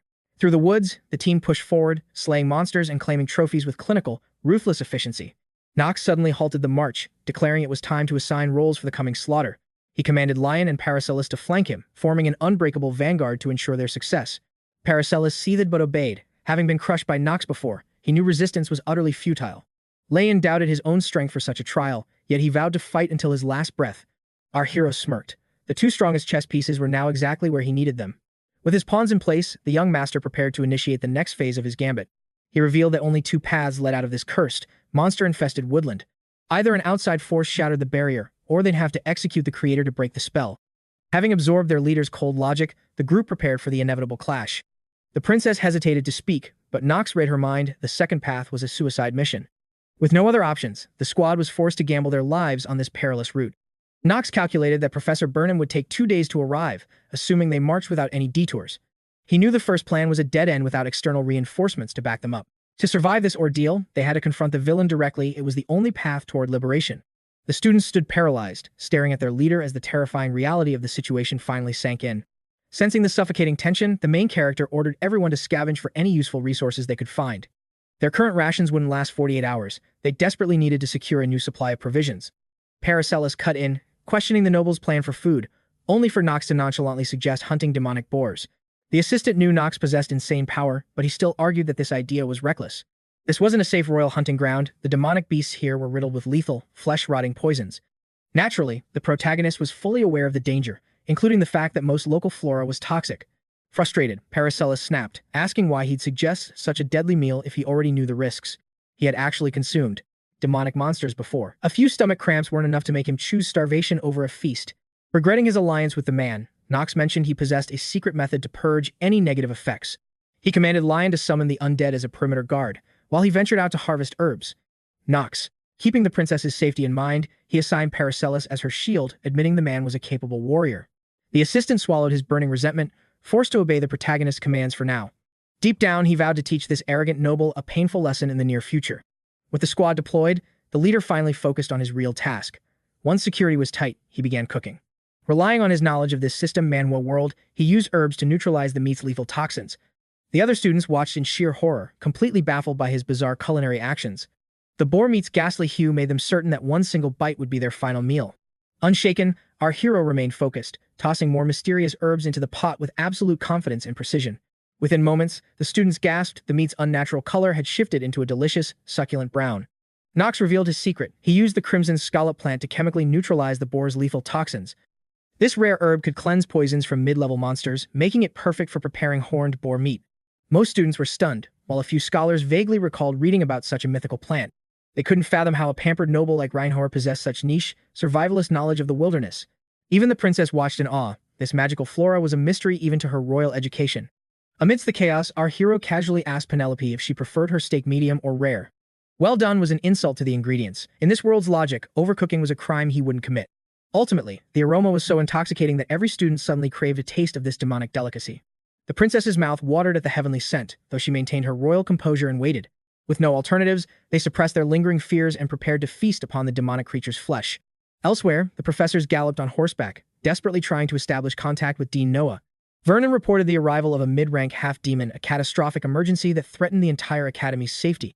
He updated Noah, confirming that he and Professor Raz were rushing to intercept and rescue the students.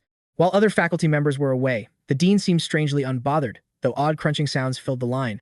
Shocked, Vernon realized their leader was actually snacking while the students' lives hung in the precarious balance. He knew Noah was eccentric, but eating during a demonic crisis was taking her madness to another level. Rose and Celestia caught the chewing sounds too, calling out the dean, who hadn't realized the mic was live. Speechless at Noah's utter lack of professional concern, the professors could only ride on in stunned silence. She urged her friends to stay calm, certain that the students would return safely. The instructors remained doubtful, knowing these freshmen lacked the experience of seasoned sophomores. Vernon emphasized their inexperience, noting they were mere first years with barely any training. Professor 𝗧𝗶𝗲𝗿 warned that without basic defensive magic, the students were in grave danger. Cold and indifferent, the dean severed the connection without hearing a single word. The faculty stood stunned, unable to believe Noah's chilling disregard for the students' lives. Defying the dean's apathy, Vernon vowed to do whatever it took to save them. The captain surged ahead as 𝗧𝗶𝗲𝗿 realized her top student, Knox, was facing mortal peril. He steeled his resolve. He couldn't let such a promising young talent perish here. Unaware of the panic, the students sat by the fire, feasting on demonic boar meat. Suddenly, the mood shifted as they noticed the protagonist acting in a peculiar manner. 𝗧𝗏 questioned why their leader was painting the camp's perimeter with fresh monster blood. Paracelsus explained that the scent of a powerful predator would keep lesser monsters away. It was a clever survival tactic from the east, necessary for protecting vulnerable night camps. Under the cover of darkness, the princess approached our hero for a private conversation. She thanked Knox, knowing it was his strength that kept the class alive tonight. "It's not over," Knox warned. "Hordes are coming, and the enemy mage is still out there." A brutal night lay ahead, even as the exhausted students began to drift into sleep. Penelope understood the gravity of their situation, feeling the weight of the coming storm. Though relieved no one had fallen yet, she feared danger would strike at any moment. She apologized for her aide's bias, explaining the deep-seated prejudice against the dark families. The main character told her not to worry about the feelings of a social outcast. He urged her to thank the family's black sheep, a truth the Empire would loathe. Penelope conceded his point, but her heart told her a very different story tonight. After seeing the real Knox von Reinhold, the princess saw him in a new light. She was ready to sacrifice everything, proving her selfless determination to protect her people. "I would strike a bargain with the devil himself to ensure their safety," she declared. Knox was taken aback by her intensity, noting how dangerous such thoughts could be. Penelope simply laughed it off, her playful smile hiding the chilling weight of her words. Knox watched her closely, sensing that the princess was hiding a far more complex nature. Though known for her kindness, Princess Penelope was far from a simple, gentle soul. Her mind was governed by cold logic and pragmatism, making her a formidable, calculating leader. She was an unpredictable force, willing to trade her life for her deepest convictions. Behind her benevolent mask, the potential for a heartless tyrant lay dormant and ready. Knox organized the group into squads, providing extra gear to help them survive the night. While some marveled at his preparation, others whispered of the brutal Reinhold family legends. Rumors swirled that his clan tested 5-year-olds by casting them off jagged mountain cliffs. With a newfound sense of urgency, the students began fortifying their makeshift shelters. Meanwhile, Knox pulled 𝗧𝗏𝗿 aside, warning her to keep her guard up at all costs. She couldn't understand his extreme caution, and Knox wasn't ready to reveal the truth. Once the tents were ready, Knox ordered a strict night watch rotation for their protection. It was time to act. The hidden mechanics of this system Manhwa world were shifting. If they didn't eliminate the barrier mage immediately, this stage would become impossible to clear. The students finished their work, exhausted from the toil of securing their temporary base. They were drained by the day's journey, but the real nightmare was only just beginning. Exhausted to their core, many simply collapsed by the dying embers, falling into a heavy, dreamless sleep. But Knox had no time for rest. He gripped his blade, his eyes burning with cold resolve. He knew the mage had to die. In this world of a system Manhwa, failing meant certain doom. To rewrite his tragic fate, he had to act alone. The protective barrier remained locked tight, leaving the students trapped within the camp's shimmering walls. Suddenly, ominous sounds tore through the silence, jolting the sleeping students awake. They scrambled up, their eyes wide with terror. The most observant student leapt to his feet, unsheathing his sword, while shouting for the others to wake up. His cries echoed throughout the camp, as he warned the princess of the rapidly approaching crisis. Penelope rushed toward the commotion. The scout reported a grim reality. A massive tide of mana-infused beasts was closing in. Panic turned to steel as every student drew their weapons, bracing themselves for the coming slaughter. Echidna charged to the front, shielding the princess from the impending threat with her own body. Paracelsus also readied himself for the desperate combat. These monsters didn't care about distractions. He turned to ask their leader for a plan, but the words died in his throat.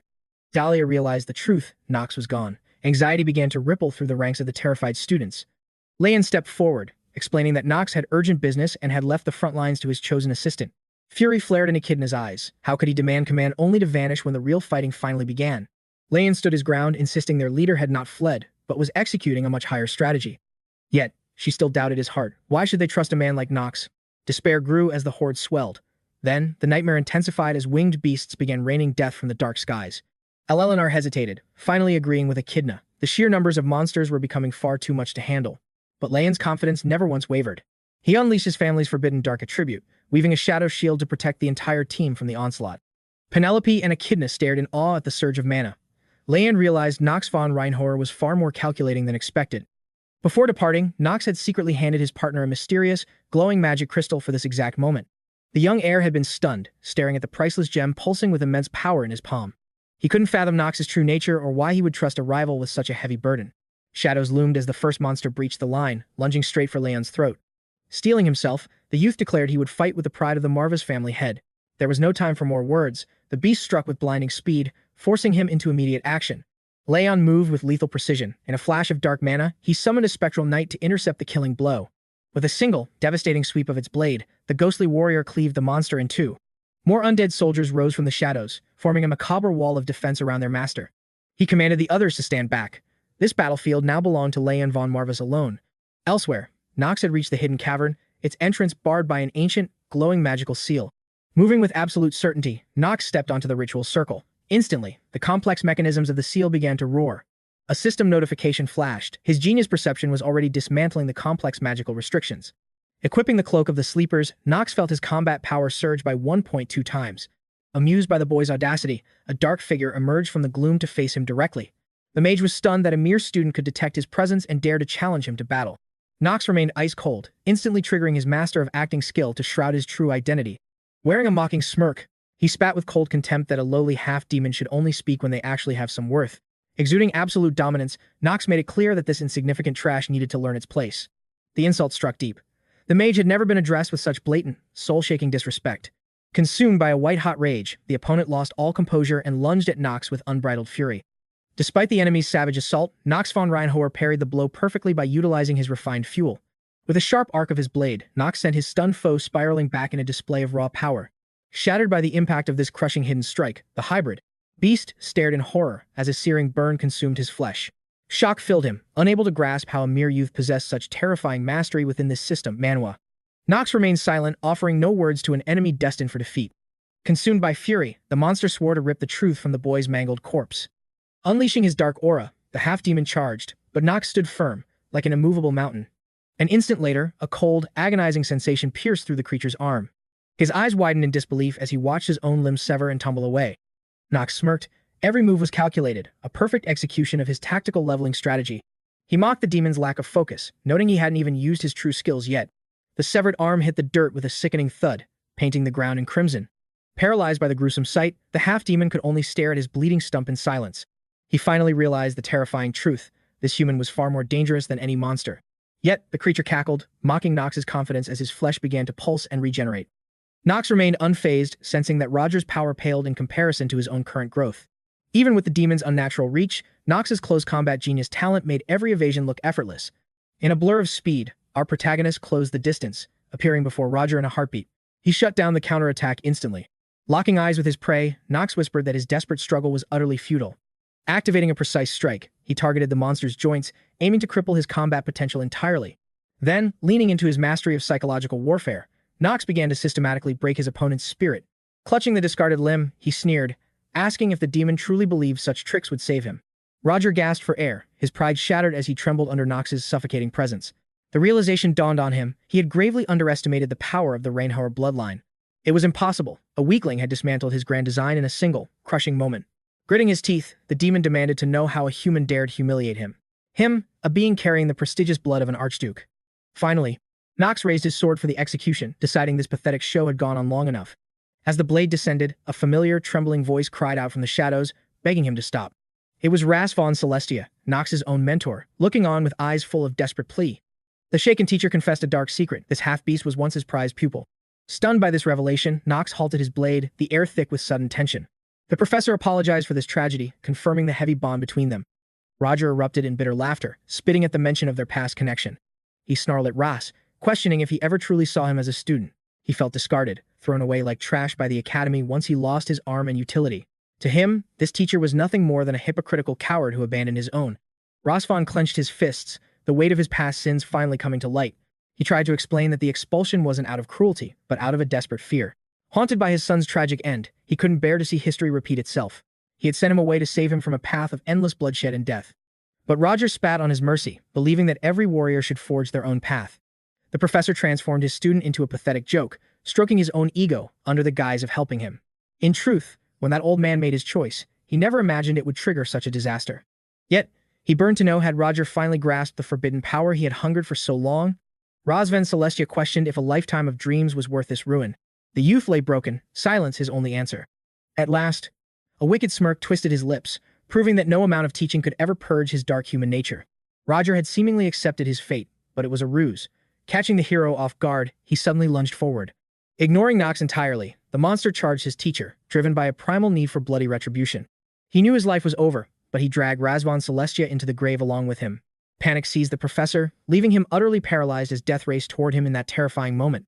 He watched with wide, horrified eyes, instinctively raising his hands, though no killing blow ever arrived. Realizing something had changed, the teacher stared at the half-demon in total bewilderment as the scene froze. Like a shield of iron, the main character had intervened, refusing to let such a senseless tragedy unfold. The young man declared that he, too, carried the weight of sins that could never be undone. With a blur of motion, he vanished, reappearing behind Roger. The half-demon gasped. Knox's speed was beyond human comprehension. Suddenly, a system alert announced that the master acting skill had reached its absolute peak performance levels. Synchronization between Knox von Reinhover and the players surged, reaching a level of terrifying perfection. His gaze instantly became cold and predatory, any trace of human mercy replaced by a killer's instinct. Staring into those bottomless eyes, Roger knew his fate was sealed. He was already a dead man walking. The system issued a final warning about his fracturing sanity. In the next heartbeat, the madness took hold. He became a whirlwind of blades, carving through the half-demon. Roger watched silently as his body was shredded. Our hero reduced the enemy to nothingness, not even bothering to look back at the carnage he created. An eerie silence hung between Knox and Professor Ross as they struggled to process the brutal execution. Roger's remains dissolved into obsidian ash, scattering like dark memories into the freezing, empty night air. Strength failing him, the professor collapsed to his knees, watching his final student vanish into the void. He was speechless, his mind paralyzed by horror as a single bead of sweat trickled down his pale forehead. The man lowered his head, desperately trying to gather the shattered pieces of his crumbling world. Finally, he forced out a few words to the youth who had just delivered such a merciless judgment. The main character stood like a statue, his sharp gaze fixed on the professor, awaiting the inevitable confrontation. In total despair, 𝗧𝗏𝗃 asked how to move forward. Knox merely stared back, his voice devoid of warmth. He knew the old man's heart was breaking. His lifelong dedication to protecting the weak felt like a lie. After witnessing such a nightmare, the professor was no longer sure of the path he had chosen. Surrounded by the stench of death, 𝗧𝗏𝗃 questioned if his research was worth this heavy price. Failing to save even one student, he wondered if his life's work should just end right here. The light vanished from the professor's eyes as if his very purpose for existing had been extinguished. The main character remained a silent observer, absorbing every word of the man's tragic, soul-bearing confession. Realizing he had to intervene, Knox spoke up, admitting he couldn't truly understand their complex bond. In truth, he understood this was a necessary sacrifice in this *** system, Manhwa *** world. The research was vital for future power-ups. He pressed the point the professor had to continue, or everything they had done would be for nothing. Knox tightened his grip, fighting back a wave of bitter resentment that threatened to boil over. A notification pinged. The system detected that the character was now experiencing raw, unfiltered human emotion. The master acting skill began to flicker and waver, unable to mask the true turmoil in his heart. Cold raindrops began to fall, mirroring the heavy, suffocating atmosphere that now surrounded the two men. The main character claimed the professor's past wasn't his concern, yet his actions proved he could never walk away. He once believed Ross's mentor was his only path, but his perspective had completely shifted. While the professor's research held merit, the young man questioned the heavy weight of his choice. 𝗧𝗏𝗃 remained wary, convinced that his disciple had been stripped of every ounce of power. Our main character held nothing back, bluntly stating that the man before him looked truly pathetic. Finally, clarity struck him as 𝗧𝗏𝗃's tragic tale resonated deep within his very soul. Hesitation took root as every word from the professor tugged at his hidden heartstrings. Knox lapsed into silence, carefully calculating his next move in this complex game of fate. Ultimately, he confessed to the professor that laziness had always been his defining trait. He requested a light workload while promising to be the top disciple, adding a preference for coffee over tea. He concluded with a warning: neither gold nor a grand reputation held any value to him. Stunned by this sudden shift, 𝗧𝗏𝗃 struggled to process his students' bizarre demands. Smiling, Knox pointed out the irony. The professor's work demanded the opposite of his chosen path. Regardless, our hero knew this path was essential for success in this brutal system Manhwa. He had to try, suspecting his gamer's ego was simply envious of the professor's sheer dedication. Knox marveled at the professor's burning ambition to reshape the world to his image. The man stood speechless, unable to find words for the student who had witnessed his downfall. Refusing to waste time, the main character took a seat with unwavering resolve. Locking eyes with his mentor, he declared his readiness to become the greatest disciple. 𝗧𝗏 couldn't believe the acceptance, yet Knox knew that the core of their bond remained unchanged. Now only the two of them remained, along with the harsh truths of a broken legacy. Knox vowed to handle everything, allowing 𝗧𝗏 the space to mourn his fallen son. Simultaneously, the oppressive veil of dark energy from the fallen half-demon began to dissipate. Having crushed their foes in Lion, the team now eagerly awaited their leader's return. Exhausted from the slaughter, 𝗏𝗃𝗃 sighed deeply while sheathing his bloodied weapon. Nearby, the acting commander gazed silently at the mountain of monster corpses left in their wake. Observing Leon, he realized that Knox wasn't the only monster hiding in their ranks. These summons were unlike any undead he'd seen, their eerie presence sparking Paracelsus's intense curiosity. Even the princess struggled to comprehend the overwhelming power of their allies' undead legion. She confessed that the Dark family's destructive potential was truly terrifying. She suspected the rumors were true. The 𝗲𝗲𝗏 clan was finally awakening from its slumber. She ordered her aide to watch him closely, fearing the chaos his power might unleash. Alone, Leon stared at the glowing mana crystal bestowed upon him by Knox Reinhover. He knew this stone held supreme mana. Without it, victory would have been an impossible dream. A chilling thought lingered. Knox moved as if he had already seen the future unfolding. Suddenly, a terrifying voice echoed from the woods, followed by the crashing sound of something massive. Tension gripped the entire group. It was only Vernon, frantically checking to ensure every student had survived the ordeal. He violently shook the nearest student, a sight so pathetic that Paracelsus had to look away. The princess reported 0 casualties, though some had fled. The captain then offered a belated apology. Once calm, the teacher asked who was missing, and she named Knox Reinhover. She assured Vernon that Knox was safe, credited only to his strength that they survived. Though the teacher was stunned, Leon stepped forward to vouch for the princess's claim. Silence. He explained that the leader's mana crystal was the key to their miraculous victory. Paracelsus noted that Knox had secured food and shelter, essentially carrying the entire team alone. The captain stood frozen, his jaw dropping at the young man's explosive growth. Whispers rippled through the academy. Perhaps Reinhover wasn't the talentless failure they'd imagined. Yet, in that same breath, the students recalled the endless complaints from local girls, convinced his character was fundamentally flawed beyond any redemption. Malicious rumors flared as classmates claimed they'd witnessed our hero harassing a royal servant in the market just days prior. Burnham grew uneasy as the spotlight shifted, suddenly realizing the supposedly impenetrable barrier had vanished into thin air. It was common knowledge that a demonic teleportation array of such magnitude could only be shattered from the inside. The fragile Ross clearly lacked the strength or time to handle a crisis of that scale alone. Every clue pointed to a single truth. Our protagonist had neutralized Roger and obliterated the barrier himself.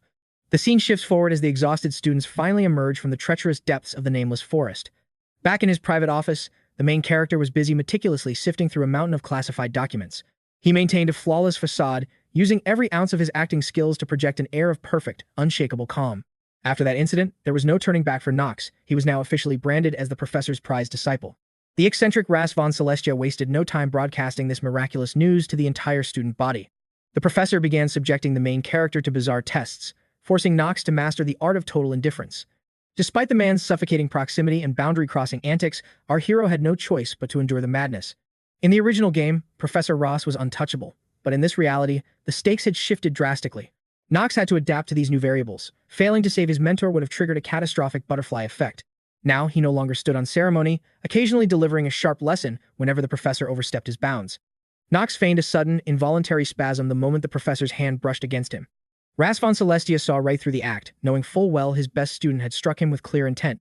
Instead of anger, he simply encouraged the boy to stop holding back his true, burning emotions. The main character fired back, questioning the professor's persistence while dropping a cold reminder about harassment and imperial law. The teacher smirked at his wit, slyly noting that Knox's own reputation was already buried in scandalous rumors.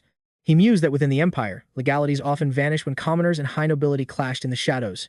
Knox was stunned that an academy professor under imperial supervision would utter such scandalous, lawless sentiments aloud. Yet Ross didn't care. As long as his student didn't snitch, his secrets were perfectly safe. Convinced the old man had finally lost his marbles, Knox kept his expression carefully neutral to hide his shock. All the while, the professor absent-mindedly toyed with a glowing, newly forged artifact in his palm.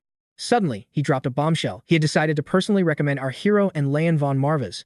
He intended to suggest the imperial family grant them entry into the legendary underground treasury of Eldon. Knox's heart raced at the news. Was the professor actually serious about this incredible, high-stakes opportunity? The professor confirmed his plan, reminding the boy that his silver tongue had already proven his worthiness. He brushed it off as a simple favor for a talented student, insisting Knox feel no burden of debt. Already calculating his next move, our hero asked why the professor seemed so sure of his inner excitement. Knox promised to accept the legendary gift with grace, acknowledging the professor's immense effort to please his student. Ross noticed Knox looked far more thrilled now than when he had first earned his top student status, though he secretly hoped his assessment of the boy's greed was just a passing delusion. Little did he know, Knox was already eyeing specific loot to break the limits of his *** system Manhwa *** progression. Genuine joy washed over the protagonist. He couldn't stop a rare, satisfied smile from breaking across his face. Without wasting a second, Knox headed straight for the vault to claim his destiny-altering prize.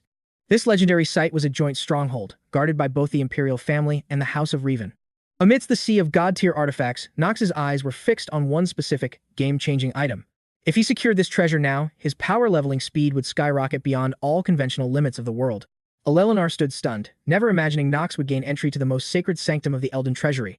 She laughed at the irony who knew having such a chaotic mentor would yield such legendary, game-breaking rewards. Acknowledged by her rivals, she was tasked with escorting Knox, who clearly had zero interest in talking. The guy was visibly annoyed, silently praying she wouldn't sabotage his momentum. 𝗧𝗲 fired back, warning our hero he was dead wrong if he thought she'd cling to her family's relics. On the contrary, she was determined to see her savior rewarded with something legendary. Knox, tired of her chatter, snapped that she was only making a simple trade, far too complicated. The mistress of the vault was stunned, assuming Professor Raz had already explained how this world's mechanics functioned. With one swift, decisive motion, she turned the key and revealed the path to the hidden treasury. Before they entered the hoard, 𝗧𝗲 asked exactly which artifact he intended to claim. A predatory smirk crossed Knox's face as he hesitated. Even 𝗧𝗲 froze in shock when she heard his choice. Despite his earlier deeds, the girl was so rattled she had to ask him to repeat the request. Our protagonist sighed, asking if he really had to say the same thing 20 times for her to get it. She simply couldn't fathom why he'd fixate on such a dusty, ancient relic. For someone from a prestigious family, his choice in loot was nothing short of bizarre. Knox was done with the small talk, demanding the reward first before she started her laughing. Suddenly, she dropped a bombshell. He had to prove his worthiness before touching a single treasure. It was 𝗧𝗲's exclusive right as the one who provided these local artifacts to the vault. The rival trading company held massive influence within the academy's walls. After all, with a single, sharp clap, the very space within the treasury began to warp and distort. Knox watched the phenomenon closely, trying to decipher whatever game his acquaintance was playing. He instantly recognized the flux of spatial teleportation magic, a trick he'd seen countless times.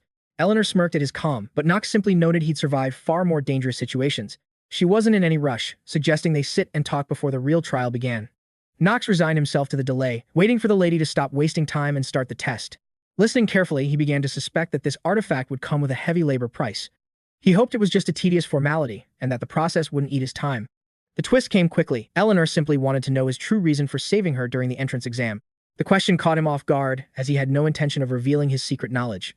He was shocked by the simplicity, but she reminded him the test was entirely her choice. Realizing there was no escape, our hero paused to carefully calculate his next move. Finally, the young man gathered his thoughts, preparing to weave a convincing explanation for his actions. But 𝗧𝗲 cut him off instantly, realizing she'd forgotten to mention one vital detail.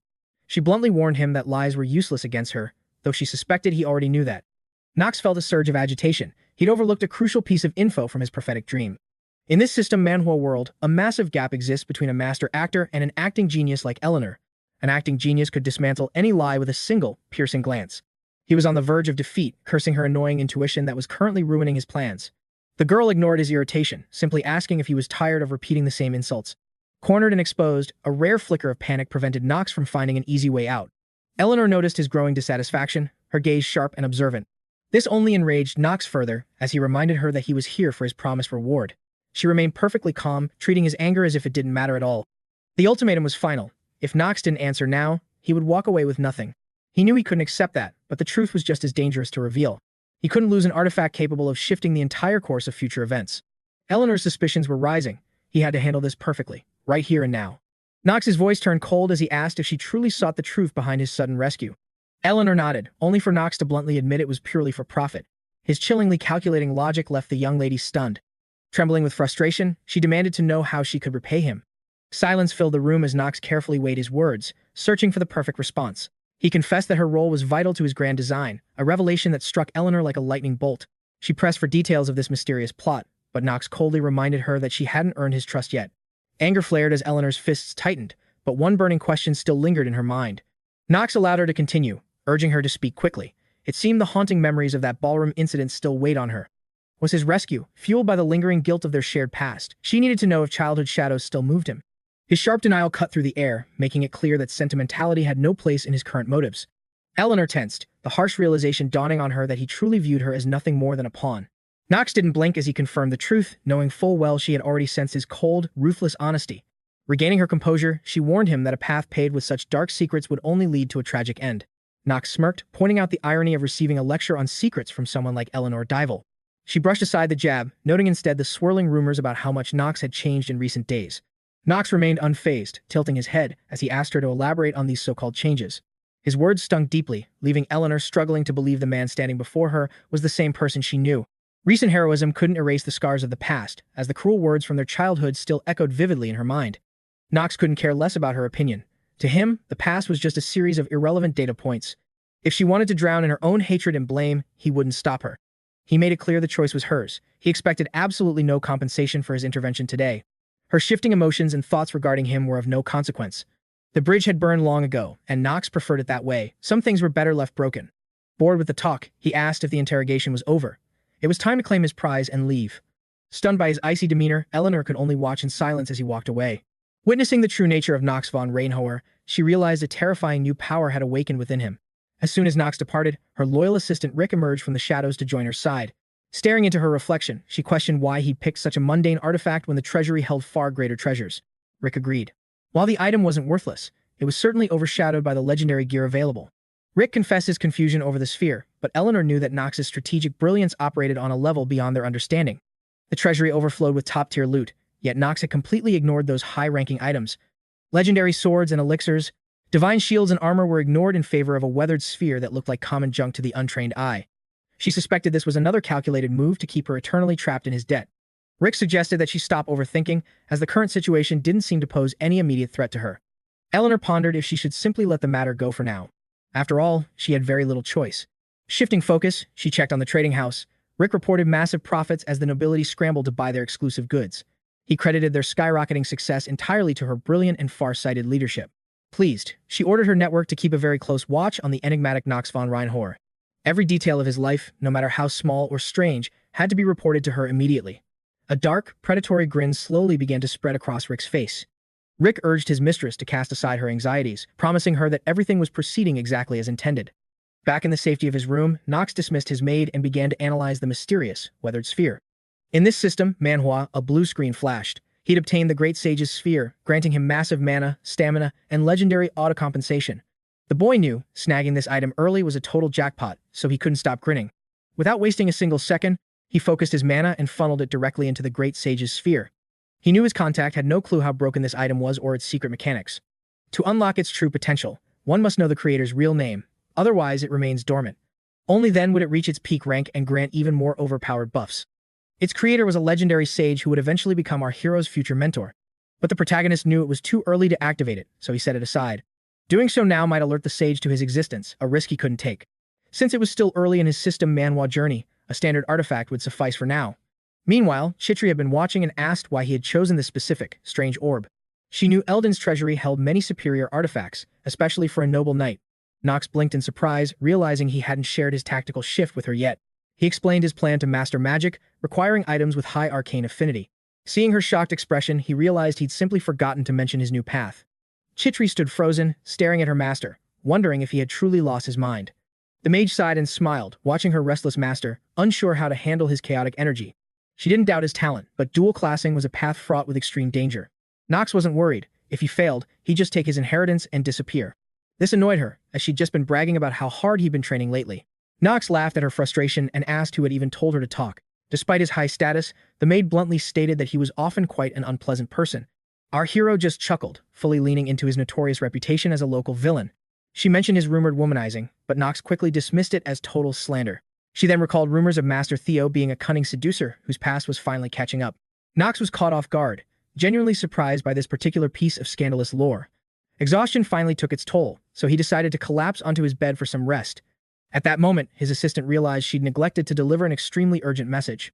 She informed him that a letter had arrived, and his sleepiness vanished instantly. It was an imperial summons, demanding that Lord Knox read the contents personally. He bolted upright, unable to imagine why the royal palace would ever contact him. The maid explained that Echidna had sent it and urged him to read it immediately. Knox felt a wave of apprehension. He couldn't allow royal interference in his plans. It turned out Princess Penelope had written to thank him for his swift, decisive actions. Because of his intervention, the Academy students had escaped a horrific day.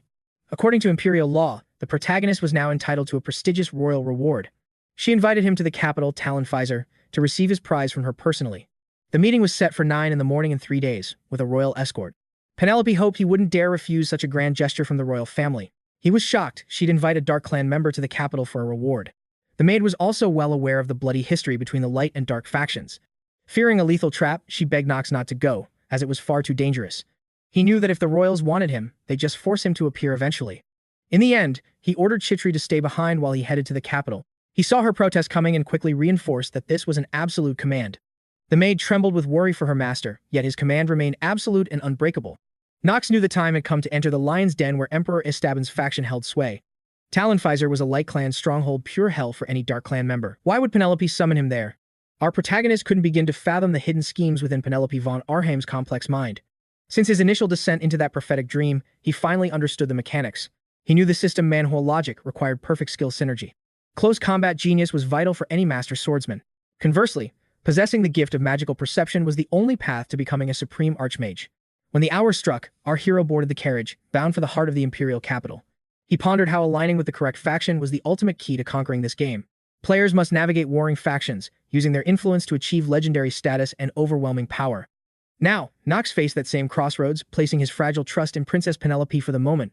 The princess, his former companion from Korea, inquired if he desired any special favors from her. Our lead knew better than to make demands of a high-ranking noble like Lady Penelope. His cold tone displeased her, so she requested a gentler approach. Knox retreated into a sharp, wary silence. He recalled that the imperial faction, led by the princess, was the most formidable power in the prophecy. Standing against them was the radical faction, commanded by the ruthless patriarchs of the dark families. Lastly, the trade faction wielded immense wealth, effectively controlling the very heartbeat of the entire continent. Though their methods differed, one chilling truth remained crystal clear to our protagonist. Bad blood ran deep between the Reinhover house and the powerful imperial bloodline. Penelope sensed his unease, suspecting he feared he was stepping directly into a fatal trap. Knox felt she was testing his worth a trial an outcast like him could never hope to escape. Finally, he voiced the truth. He had no desire to set foot in that treacherous place. She chuckled, telling him to relax. She was merely escorting him to receive a reward for his loyalty. Our hero spoke bluntly, calling her out for taking this elaborate deception a step too far. She hadn't expected Knox to see through her so quickly as they passed through the capital's massive gates. Based on their previous letters, Knox realized the hidden depth of her game. He knew she wanted something. A mysterious, knowing smile danced across the princess's delicate features. Preparing to reveal her hand, she assured him the task was simple enough for a gentleman like him. Penelope finally laid out her true demands for our hero. Having finished their talk, they at last stepped out into the bustling city. The prince greeted them instantly, curious to meet the guest his sister had brought along. However, the older brother was shocked to see a member of the Dark Clan by her side. Caught off guard, she hesitated. Knox stepped forward, introducing himself as the Reinhover's youngest sword to Prince Louis. She was stunned. She believed her brother was still occupied with the brutal conflicts in the north.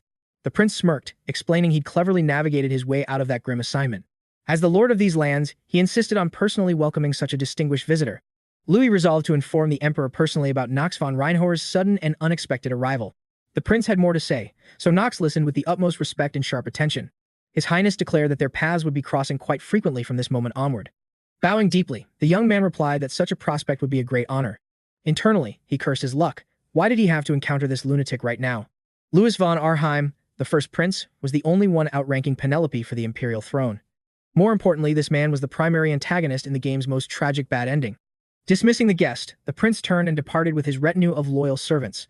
Knox watched Louis' retreat as the princess struggled to mask her visible irritation and growing fury. Echidna sensed the sudden chill in her mistress's spirit, asking with a trembling heart if she was truly okay. Penelope instantly donned a mask of calm, claiming she was merely drifting through her own complex thoughts. Regaining her composure, the princess challenged our hero, wondering if her theatrical display had caught him off guard. In this system, Manhwa world, our protagonist recognized that the royal sibling rivalry burned as fiercely as game lore. The main character's mind raced, calculating how to exploit this friction to ensure his own quest progressed smoothly. As the hero navigated the capital, the golden sun dipped away, draping the city in twilight's velvet shroud. Within the silence of his private chambers, Knox collapsed onto the bed, seeking refuge from the day's exhausting reception. He focused on tomorrow's prize, hoping to claim his reward and vanish back to the Academy's familiar halls. In a world of hidden stats, he prayed that no shadowy assassins would target him during this fleeting peace. Though he sought deep slumber to escape his burdens, a scratching sound outside his door shattered his chance for rest. Instinct took over as Knox surged from the bed, his hand tightening around Stormbringer's hilt, ready for blood. Breath held and senses sharpened, he remained frozen in place, tracking the mysterious vibrations coming from the hallway. The tension broke when a gentle knock echoed. Perhaps this wasn't an executioner, but an unexpected guest after all. It was none other than Lady Penelope herself. Hearing her familiar voice, Knox let out a weary, frustrated sigh. Knowing escape was impossible, he moved with lightning speed to open the door, refusing to keep a princess waiting. His suspicions confirmed, the main character demanded to know why she had come seeking him at such an hour. Penelope wasted no time, reminding him that discussing secrets in an open hallway was a rookie mistake. Without waiting for an invitation, she swept past him, her royal presence claiming the room as her own. Following close behind, Echidna revealed that the princess had arrived with a life-altering proposition for Knox to consider. The maid promised to guard the entrance against eavesdroppers, earning a silent, approving nod from our wary protagonist. Once the door clicked shut, an oppressive, heavy silence descended upon the room like a physical weight. Shedding her traveling cloak, Penelope gestured for him to sit, signaling that their negotiations would be long. Knox stood stunned. Never in his wildest theories did he imagine a royal would visit his bedside at midnight. A dark foreboding gripped him, realizing that whatever required such secrecy must be a mission of extreme peril. As she settled on the sofa, the princess assured him that her business wouldn't drain too much of the main character's precious time tonight. Cutting through the pleasantries with a gaze of cold steel, Penelope demanded a favor that carried the weight of fate. The stakes were clear. His ticket back to Eldon hung in the balance of the answer he gave her. She drove the point home, warning that his future at the Reinhover mansion depended entirely on his cooperation. Intrigued by the sudden pressure, our hero sharpened his focus, listening to the intricate web she was spinning.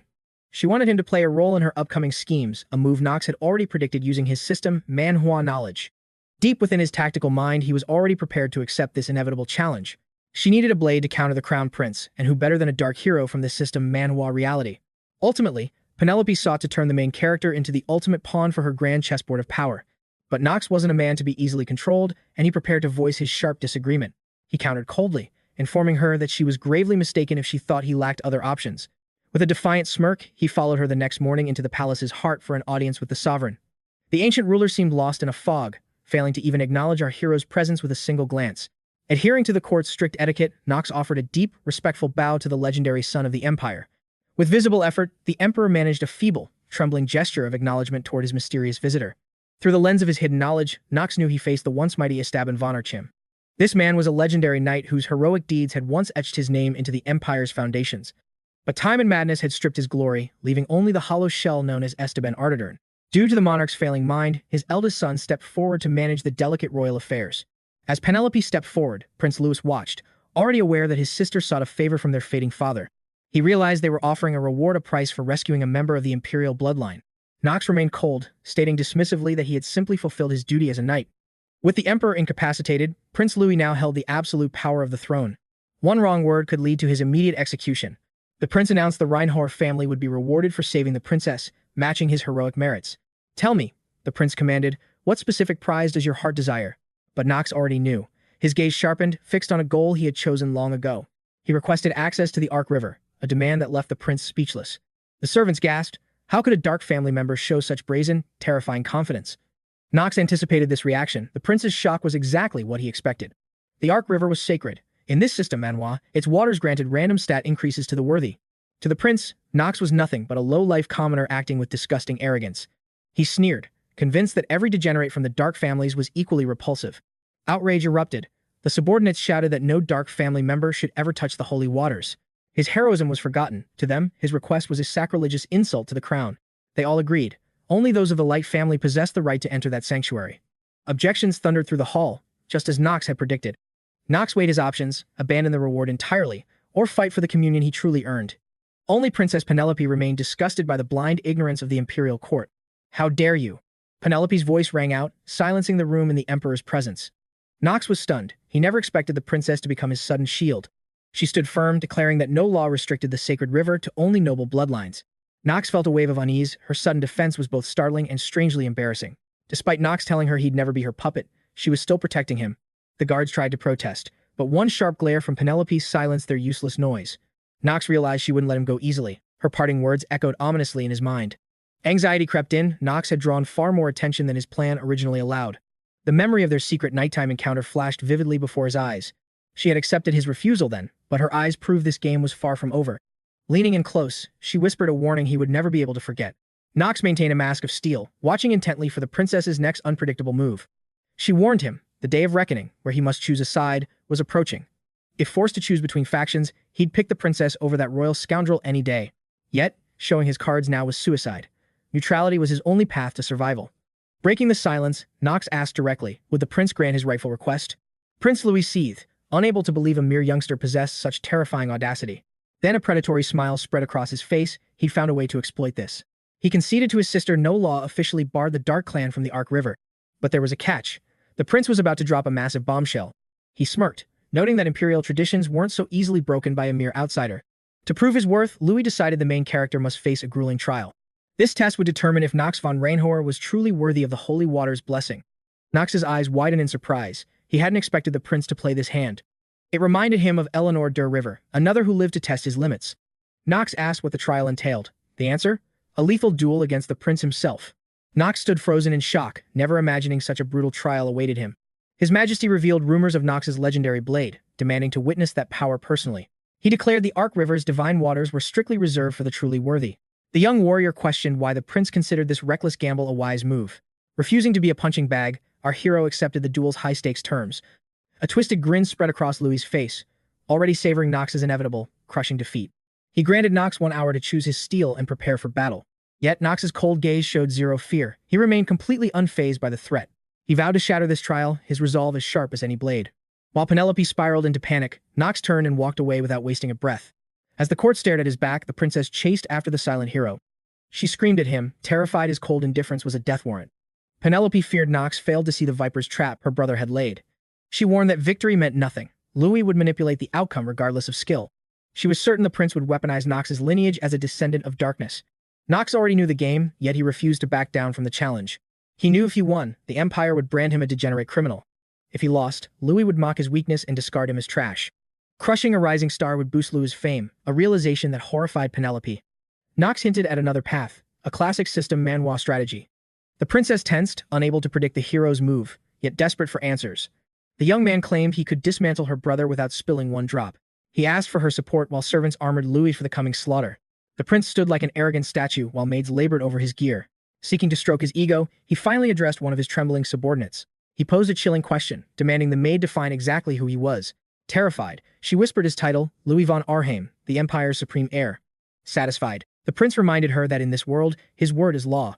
Yet, this peasant Knox had somehow managed to wound the prince's massive ego.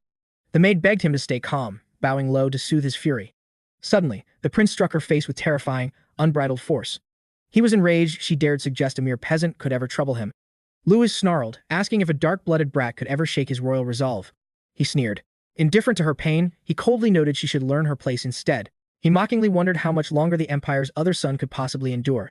She stood frozen, unable to find the right words to answer. Louis declared the Empire would soon be his, justifying his cruelty as ambition. The terrified subordinate sobbed, promising never to fail her dark master again. He vowed this mistake would be her last, then called his butler. He looked at the girl with pure disgust, ordering his men to remove trash. Realizing her fate, she begged for mercy until her voice finally broke. Louis smirked, explaining that golden opportunities are only for the worthy elite. He reminded her that despite her nobility, her blood was nothing to royalty. The maid's screams for forgiveness echoed, but the prince had already moved on.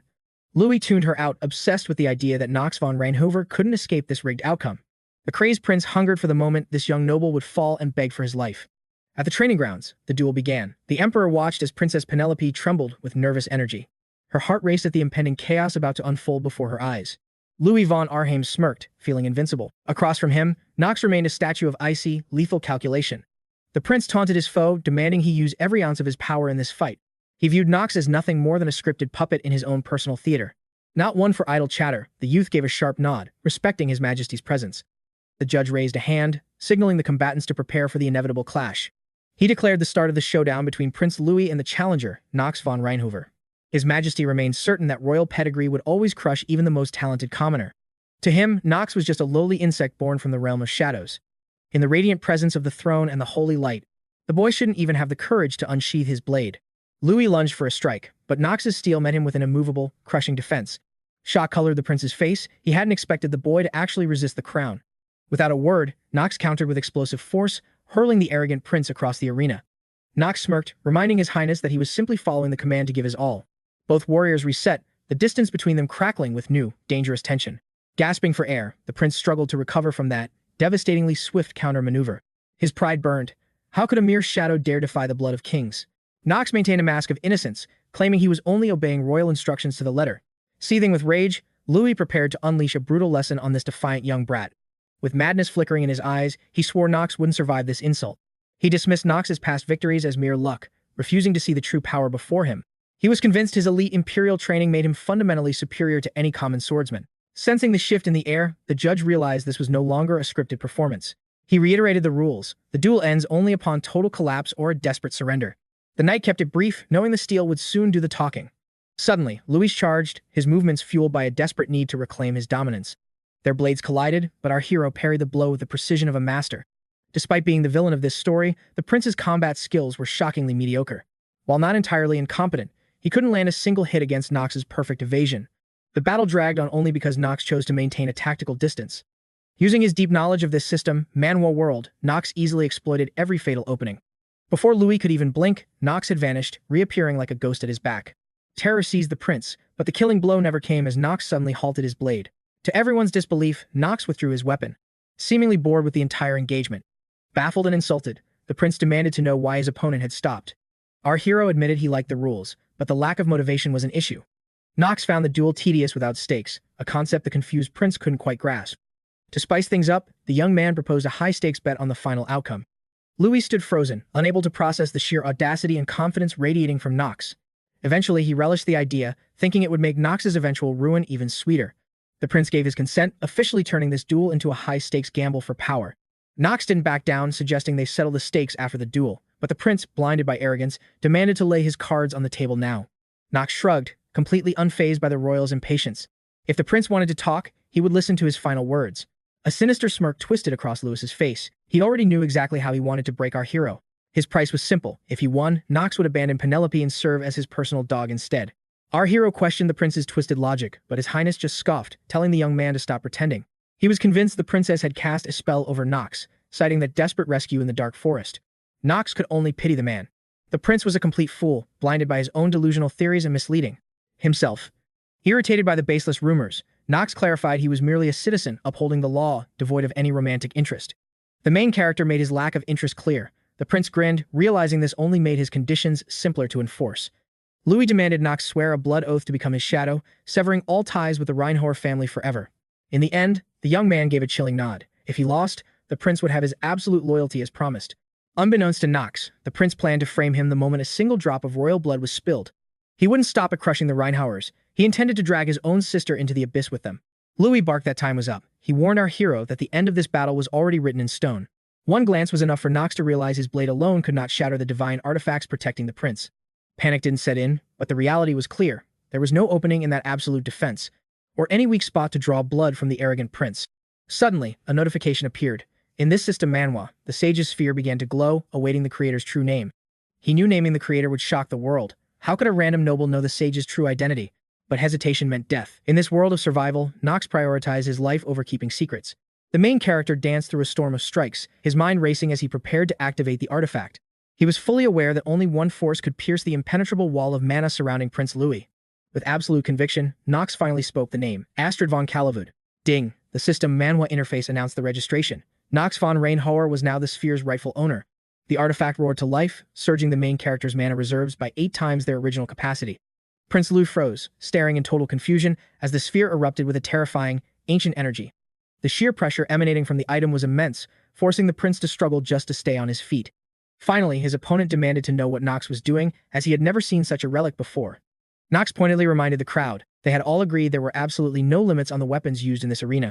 It was an all-out war, meaning the participants were perfectly entitled to unleash devastating magic. The prince's face paled as he realized he had walked right into a cage of his own making. But what shocked him most was Knox's hidden ability to cast spells he never predicted. Meanwhile, our hero explained that his opponent should be very familiar with this spell, called Magic Volley. Louis was speechless, forced to stand still and watch this unpredictable nightmare unfold before his eyes. The great sage's sphere ascended, radiating waves of pure, concentrated magical destruction into the air. A massive rift tore open the sky, raining down thousands of burning magic arrows at a terrifying speed. Every single deadly projectile was locked onto one target, Prince Louis von Reinhover. With a dark smirk, the main character mocked his opponent, hoping he would be fast enough to dodge. A second later, the first wave struck. The prince scrambled back, barely avoiding the white-hot arrows by a hair. Witnessing such monstrous power, he began to suspect that something was definitely wrong with the main character. The entire situation felt unnatural and suspicious, as if he were facing a being from another dimension. Finally, a stray arrow found its mark, piercing Louis's back and causing him to scream in pure agony. It was a complete mystery how Knox had pulled this off, since his family was famous only for fencing. Yet, here was their youngest son, defying destiny by raining down a magical apocalypse. Blood stained the prince's lips as he cursed his lack of talent. Knox, mastering this Manhwa story-leveling system, read his opponent's every thought. He gave Louis his word, no tricks were played, only raw, overwhelming power. Knox suggested only the prince, armored like a coward, was the one playing dirty. The royal's ego shattered. How could a lowly dark race member mock him? Our hero was confused. Why was the heir crying foul after rigging the fight? He clarified the prince's insults toward his race had forced this duel to happen. To Knox, this proved how far the imperial family's honor had truly fallen. They were desperately trying to force a contest where every advantage was theirs. Louis von Arnheim never expected this insolent man to insult him so ruthlessly. A violent surge of blinding rage took hold of the prince's soul. Veins throbbed across his forehead as his royal composure disintegrated into pure fury. Finally, he revealed his secret trump card, a weapon kept for this moment. He unleashed a legendary artifact, a relic rivaling the protagonist's own powerful gear. On the training ground, a collision of godlike forces was inevitable in this system Manhwa. Their magic remained invisible to the crowd, isolating them from all prying eyes. Our hero asked what his opponent truly planned with such an ancient relic. Seething with hatred, the prince barked that Knox shouldn't dare speak to him. He heard Knox was mad, but never expected him to challenge the throne. Louis vowed that once the duel ended, his knights would execute our hero. Unfazed and confident, the young master noted the prince was living a fantasy. Knox pulled a sphere, asking the dean if she'd let her student perish. Stunned by Noah, the prince watched as she argued Knox wasn't dear at all. Regardless, the dean couldn't ignore him and promised to protect him from shadows. Louis finally recognized that chilling voice as the academy's newly appointed dean.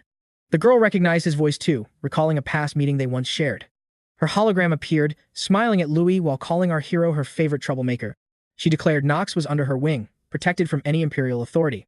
Swearing as a sage, she threatened to obliterate Louis if he harmed Knox. Louis's heart sank. His chances of escaping this duel unscathed were hitting zero. To stay in control, our hero glanced at the princess, signaling he was ready.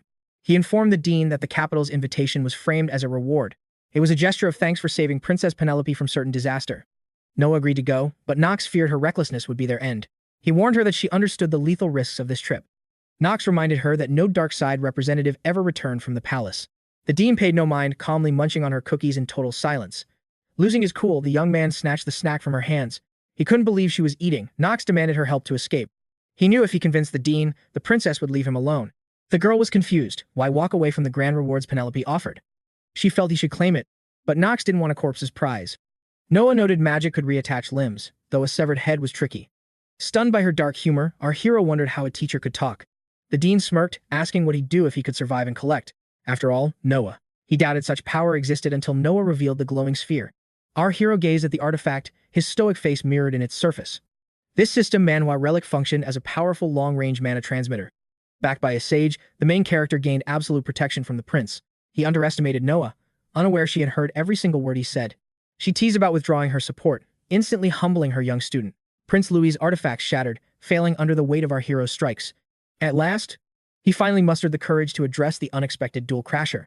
Louis claimed a misunderstanding, but the dean sensed his blatant disrespect. She warned him to maintain a facet of civility between them. She openly insulted him, showing loyalty only to his royal father. Trembling before Noah von Trinity, the prince sought to appease her wrath. She demanded a public apology, a move that stunned the main character. Louis shook with suppressed rage, masking his humiliation behind a royal mask. Swallowing his pride, the prince apologized to Knox of the Dark Race. Knox accepted the apology with the calm grace of a true master. Noah ordered the barrier dropped, vowing to oversee a fair duel. Louis von Arnheim obeyed immediately, unable to defy the dean's absolute authority. Little did he know, Knox had already vanished, reappearing behind his foe. Moving like a shadow, the main character struck before the prince blinked. A single, precise strike was all Knox needed to end the fight. Louis collapsed in the dirt, his consciousness fading as defeat was declared.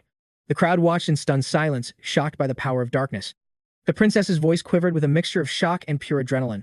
She wondered if he possessed a hidden system Manhwa skill or extra lives. Penelope. She knew bravery wasn't enough. He clearly held a secret trump card. Clan status wouldn't save him here, he needed something much more powerful.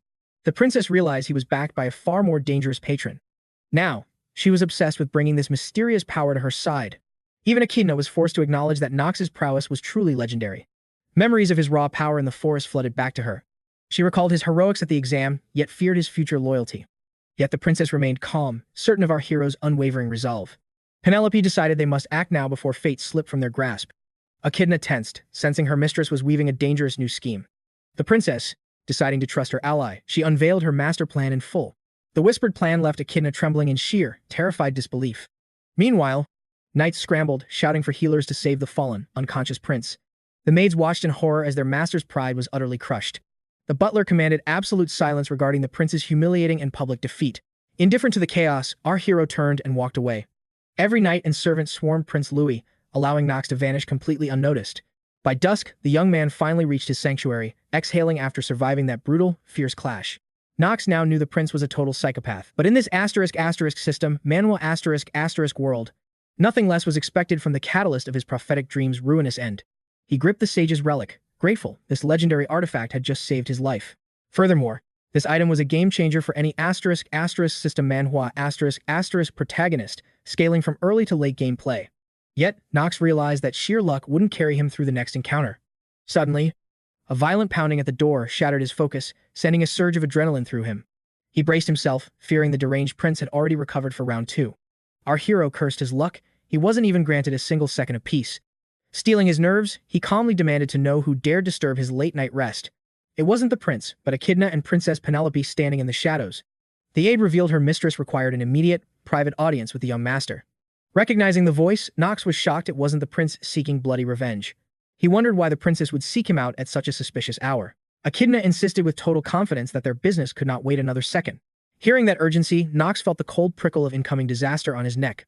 Trapped with no choice, he eventually stepped aside and invited the princess inside. Even so, the main character kept his hand locked firmly around his sword's hilt. Penelope glided inside with resolve, while Knox tracked her every move like a predator. Echidna stood sentinel outside, ensuring their secret conversation remained strictly between them. Once alone, Knox finally broke the silence, demanding to know what was happening. He braced for questions about the duel, assuming that was her only concern. The princess scoffed, telling Knox to stop playing the fool and drop the act. Startled by her bluntness, our hero asked exactly what she was implying. She laughed at the notion of ever having a civilized tea time with her brother. Confused by her cryptic words, Knox remained silent, studying her sharp, calculating gaze. They eventually sat, the atmosphere heavy with the weight of an impending revelation. Knox pointed at the clock, questioning why this meeting couldn't wait until daybreak. Penelope cut him off, declaring that midnight was the perfect time for her plan. He began to wonder if she had come to his room for mere amusement. If rumors of this midnight tryst spread, his reputation would be utterly destroyed. The girl realized the main character feared the fallout of a public scandal. Knox admitted that a princess visiting a dark clan member at night was problematic. Penelope's lips curled into a smile. They were finally on the same page. It turns out, sparking a massive scandal was exactly why she had come.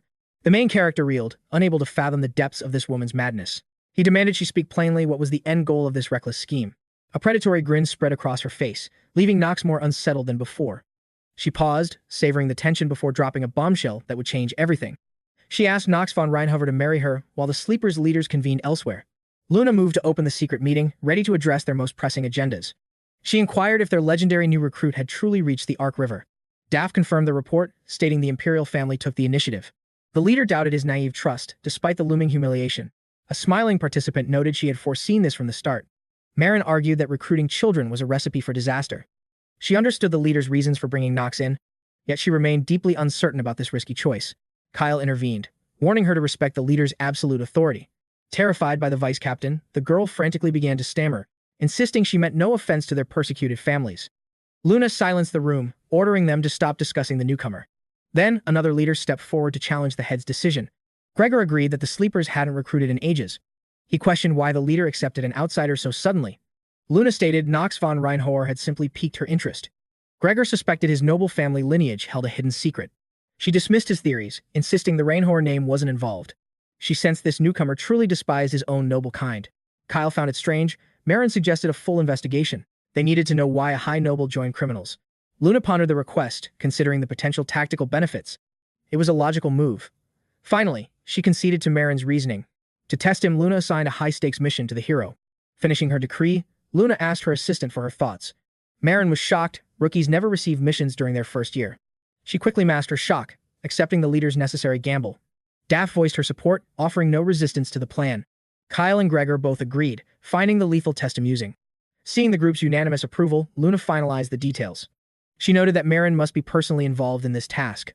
Luna appointed Marin as Knox's mentor, a staple in any system Manhwa. She'd show the rookie the overwhelming power of his elders. Gregor inquired about the specific task awaiting their new pawn. The mission targeted a forbidden floor beneath the hero's academy. Reports suggested the administrators were concealing something sinister there. The demonic essence of Palom lay hidden within the shadows. Knox would act as a decoy while they stole the stone. Marin confidently swore to complete the task with her best effort. Suddenly, a mysterious figure entered the meeting room. The newcomer addressed Marin, catching her completely off guard. 𝗧𝗶𝗲𝗍 mocked her for finally escaping the ranking system's bottom. She challenged Marin to live up to the leader's expectations. Marin vowed to display her full, devastating abilities during the mission. Elsewhere, Knox reeled from the princess's shocking, life-altering declaration. Penelope knew the young noble understood her true imperial status. He exhaled in relief, realizing she wasn't just after his face. Princess Penelope detailed the deep rift splitting the imperial family into two warring factions. Palace whispers claimed Emperor Esteban's health was failing, signaling an imminent transfer of the crown. Most nobles already backed Penelope's elder brother as the undeniable successor to the throne. This solidified Prince Louis's faction as a political juggernaut with overwhelming noble support.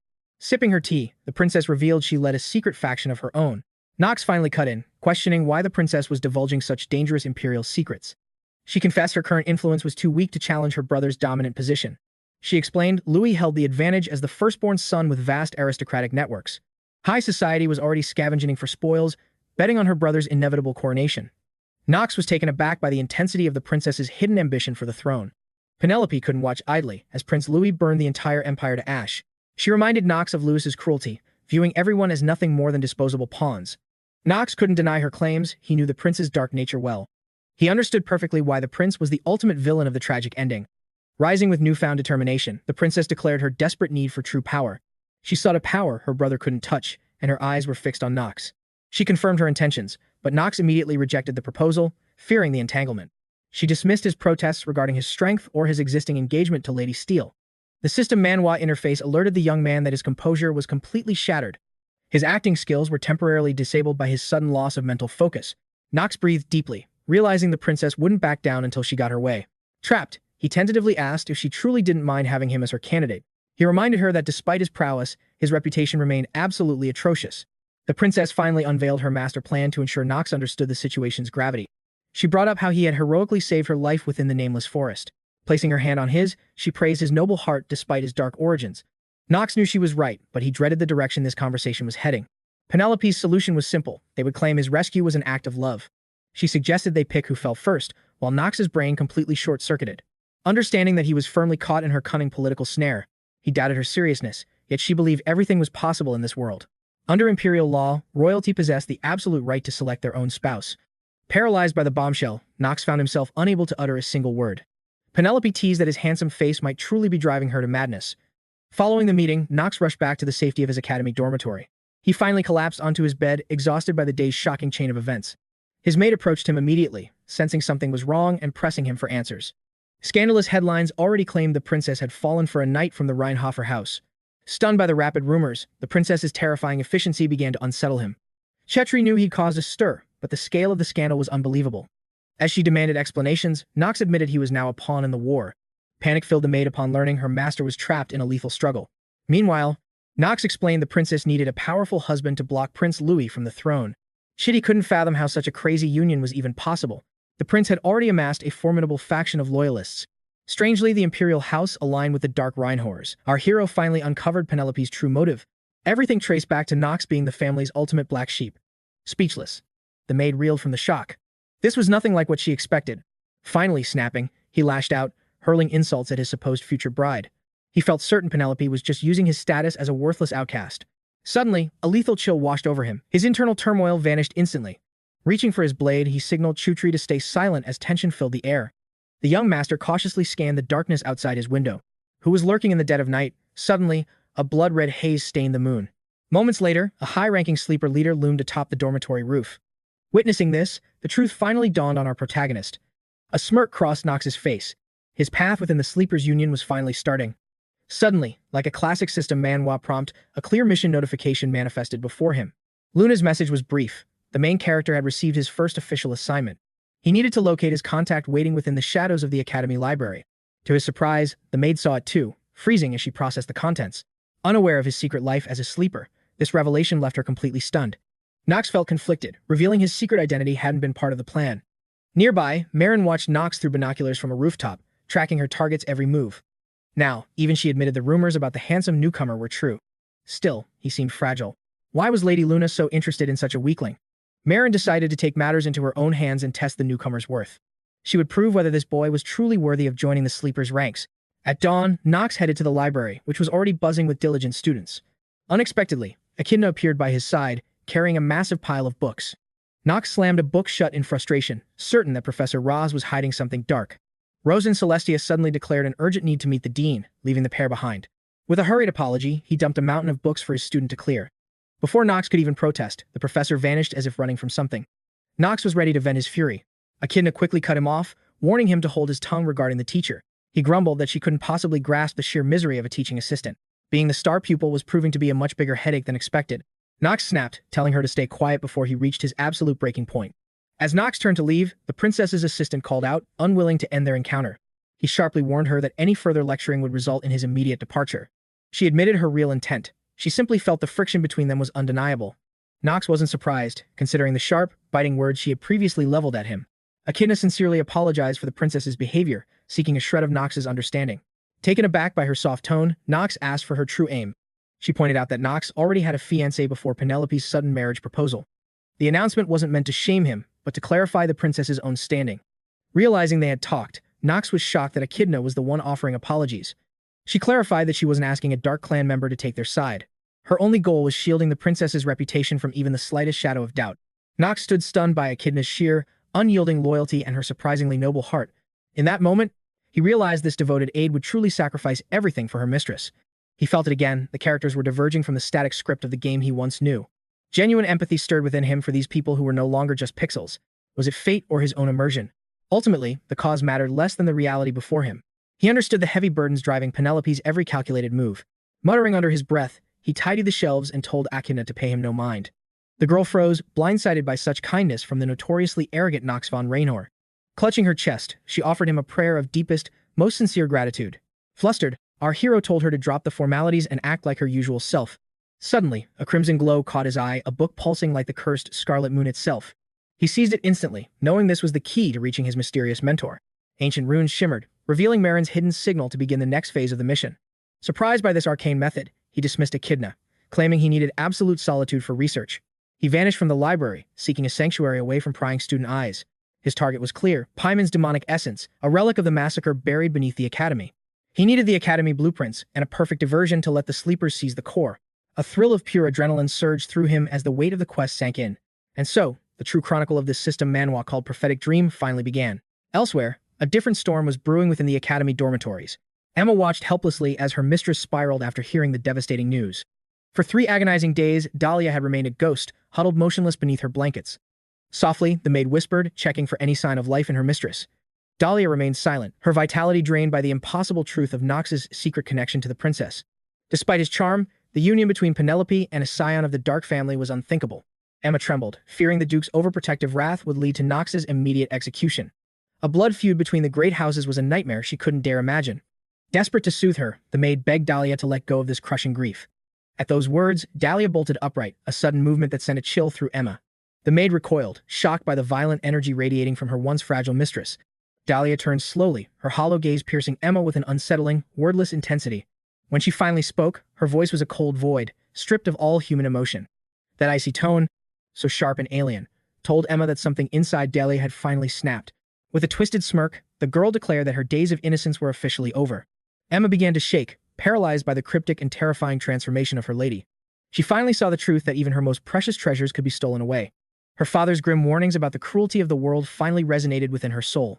To protect what was hers, she would become a force that no one dared to challenge. Emma watched in horror as Dahlia stood still, her laughter echoing with a dark, ominous edge.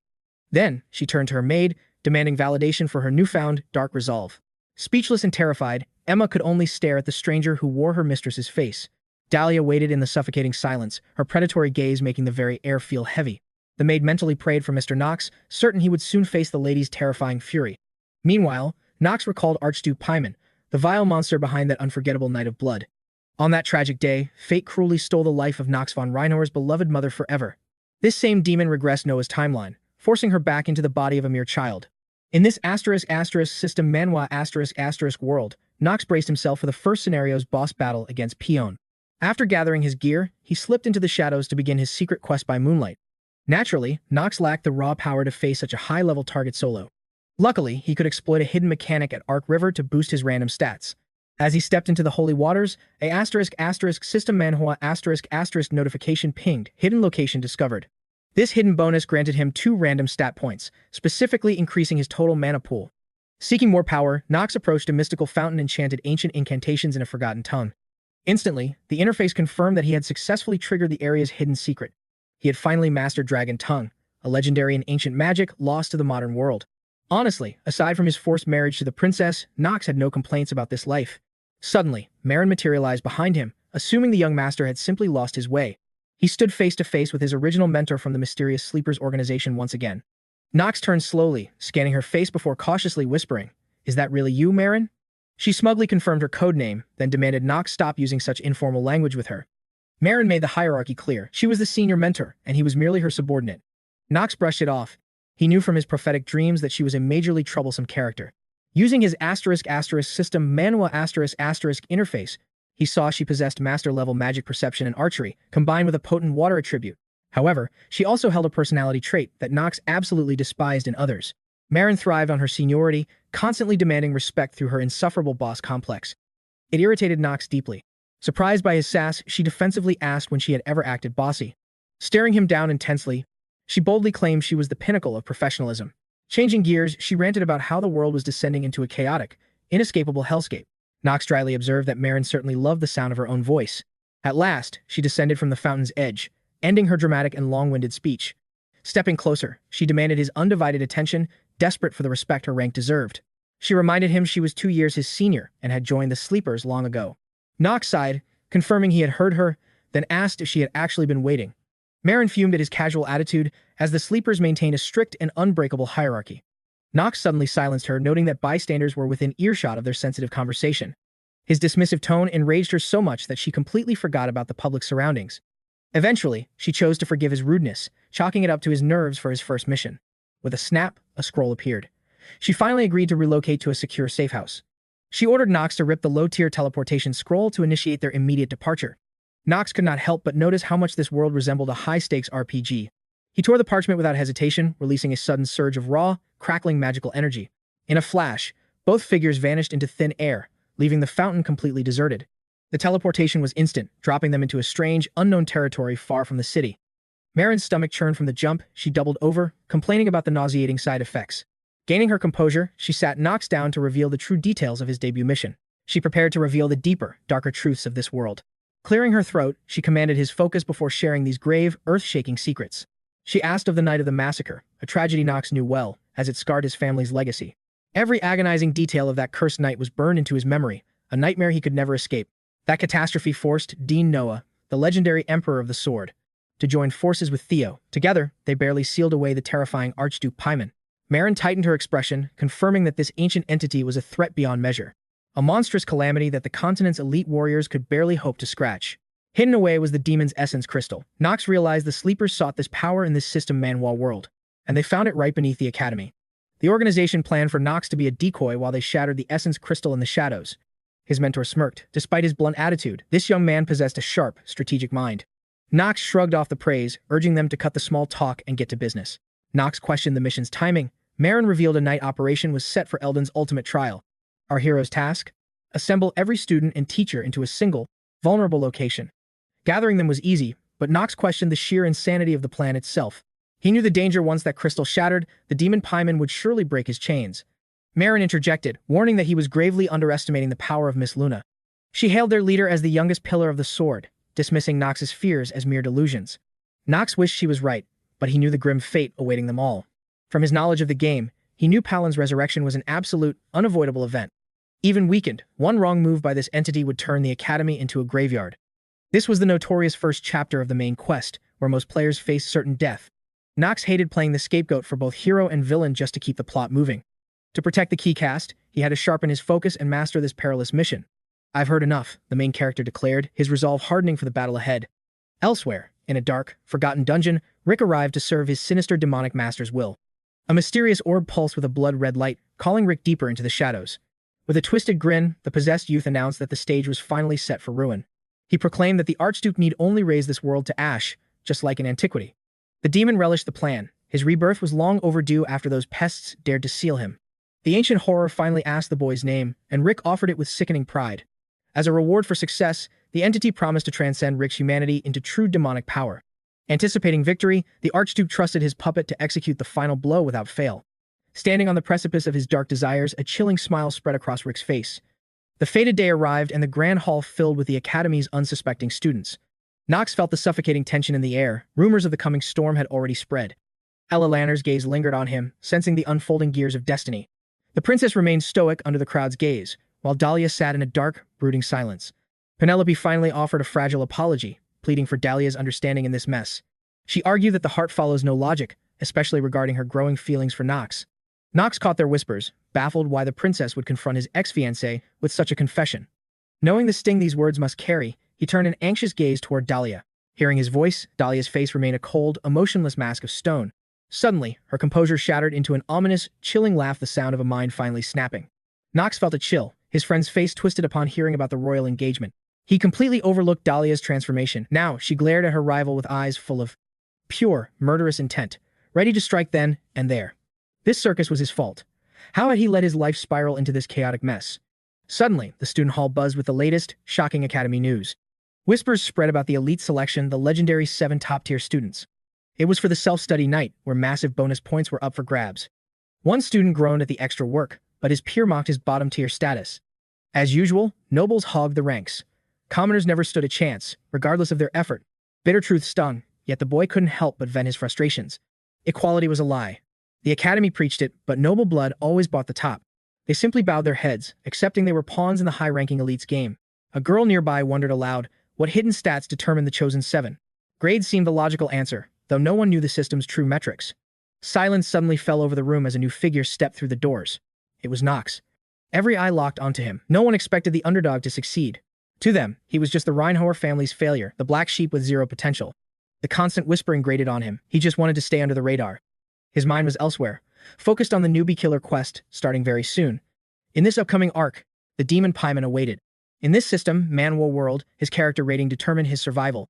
It sounded insane, but low ratings meant instant death during the high-stakes self-study trial. Nearby, the gossip continued. They called him a freak, a fluke of nature. They whispered that his rank was bought by his handsome face and family name. Jeers followed. To them, he was a talentless hack riding on coattails. One student hesitated, sensing a change, while another brought up the newest, lethal rumors. Don't touch him, he warned. He's officially the princess's betrothed now. Panic set in. Had the monster they were mocking heard every single word? Knox just smirked. Their petty drama was nothing but entertainment to him. He wouldn't waste energy on weaklings. He simply took a deep, centering breath. He had to stay calm. He couldn't burn bridges with the sleepers just yet. He needed their shadows to eventually dismantle the corrupt Reinhover house from within. But with Paimon's revival looming, Knox found himself caught in a deadly deadlock. Time was up. The final self-study evening was here. It was time to choose. The scene shifts. The moon hung high over the night of the fated event. Knox cursed. He'd forgotten to check who else made the elite top 7 list. A storm was brewing. A clash between his past and present was inevitable. He never expected his ex and his current fiancée to face off right now. What a disaster. He hadn't even lifted a finger. Yet chaos followed him everywhere. Dahlia's eyes shimmered with a dangerous, unhinged light as she stepped forward.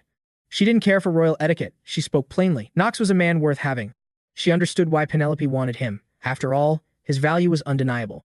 The princess smiled, misreading the tension as a sign of mutual respect. But Dahlia wasn't surrendering. As Echidna trembled, the air turned cold with impending war. Sensing that this path led only to certain ruin, the girl boasted of the Steele family's obsession with absolute victory. To them, love was another battlefield, and the princess fearlessly mocked her foe.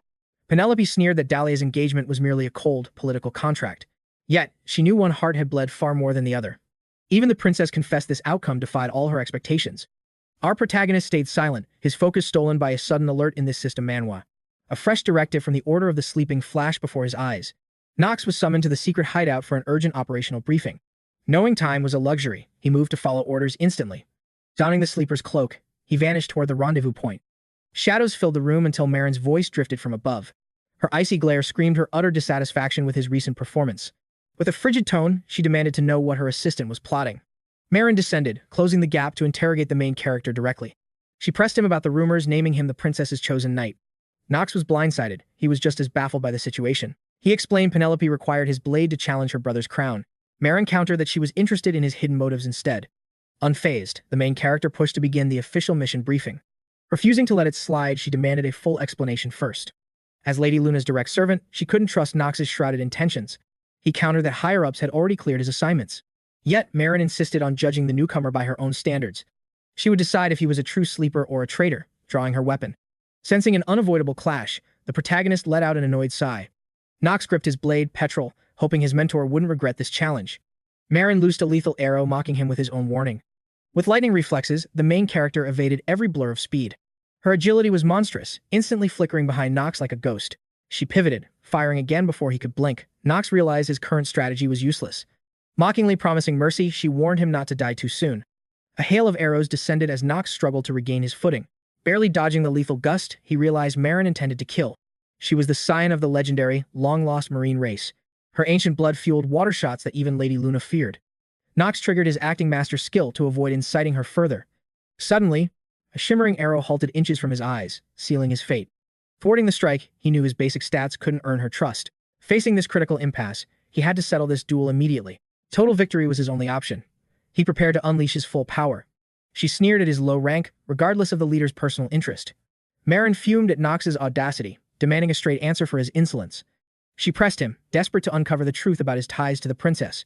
Every hidden detail about this newcomer only fueled her growing, fiery rage. With each passing second, her strikes grew deadlier, forcing Knox to his limits. She prayed he wouldn't claim coincidence. It was a lie she wouldn't swallow. Knox realized she'd never believe him. Explaining felt like a total waste of time. Mayrin sneered, eager to see how long his facade of power would last. She unleashed a monstrous tidal wave, a watery cage with no escape. The deluge swallowed Knox whole while Mayrin watched, certain of her victory. Yet Knox stood firm, his aura unshaken by the weight of the crushing tide. Did she really think such a basic trick could topple a veteran player? With one precision strike, our hero sliced through the massive wall of water. In a single heartbeat, the colossal mass of water vanished into thin air. Danger averted. The sheer force of his shockwave nearly knocked Mayrin off her feet. This unexpected counterattack only set her competitive soul ablaze with excitement. Seeking the slightest opening, Mayrin immediately launched another lethal arrow at him. Within seconds, the deadly projectile was inches from the unsuspecting Knox's back.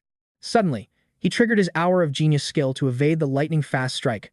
Time slowed as he mastered this system Manhwa mechanic, dodging the arrow effortlessly. Knox hated revealing his hidden stats, but survival left him with no choice. Mayrin's eyes widened in pure shock as she witnessed his impossible evasion. At a mere 10 meters, missing was impossible, yet he had danced away. Meanwhile, the stoic Knox was already preparing his own devastating counter-response.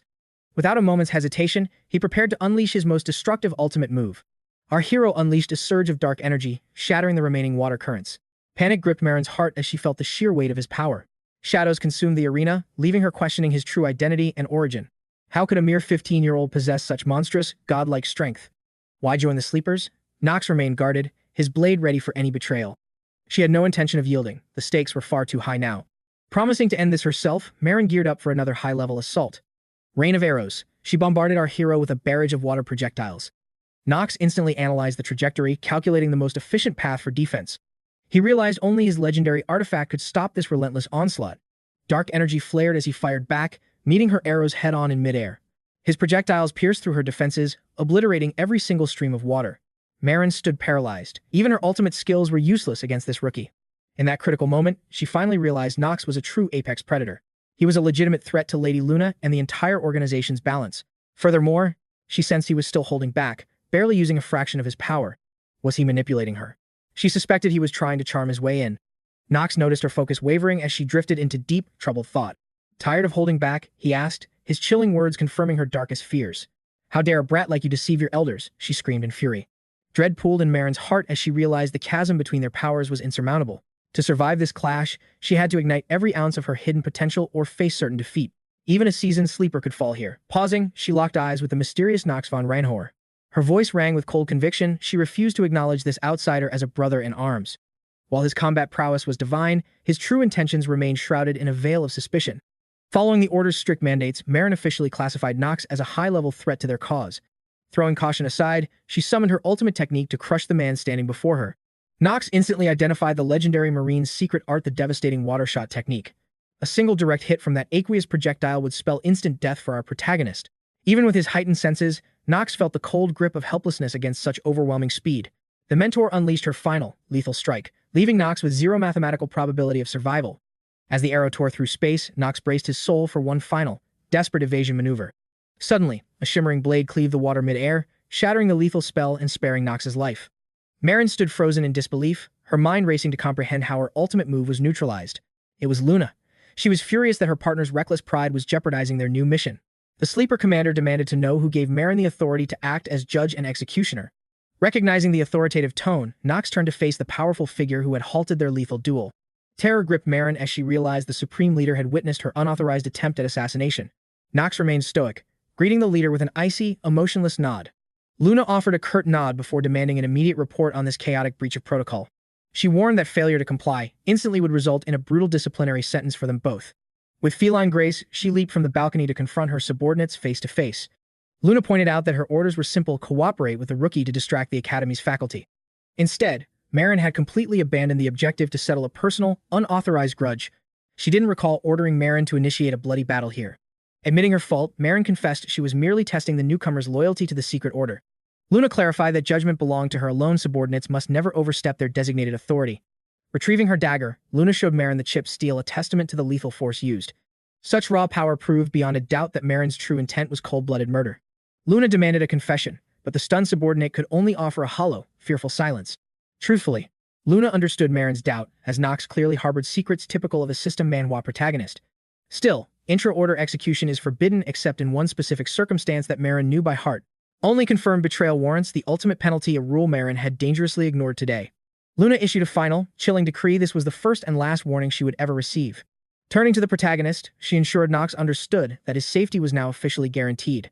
𝗲𝘀 averted her gaze in shame, fully aware she had tarnished her standing with the commander. Ending the reprimand, the leader turned her focus toward the enigmatic Knox to begin a private dialogue. She invited the young warrior to walk with her, seeking a private moment away from prying ears. Surprised but compliant, Knox followed her into the silver glow of a majestic, moonlit night. Luna sought the rookie's understanding, explaining that maintaining order required her to show relative mercy today.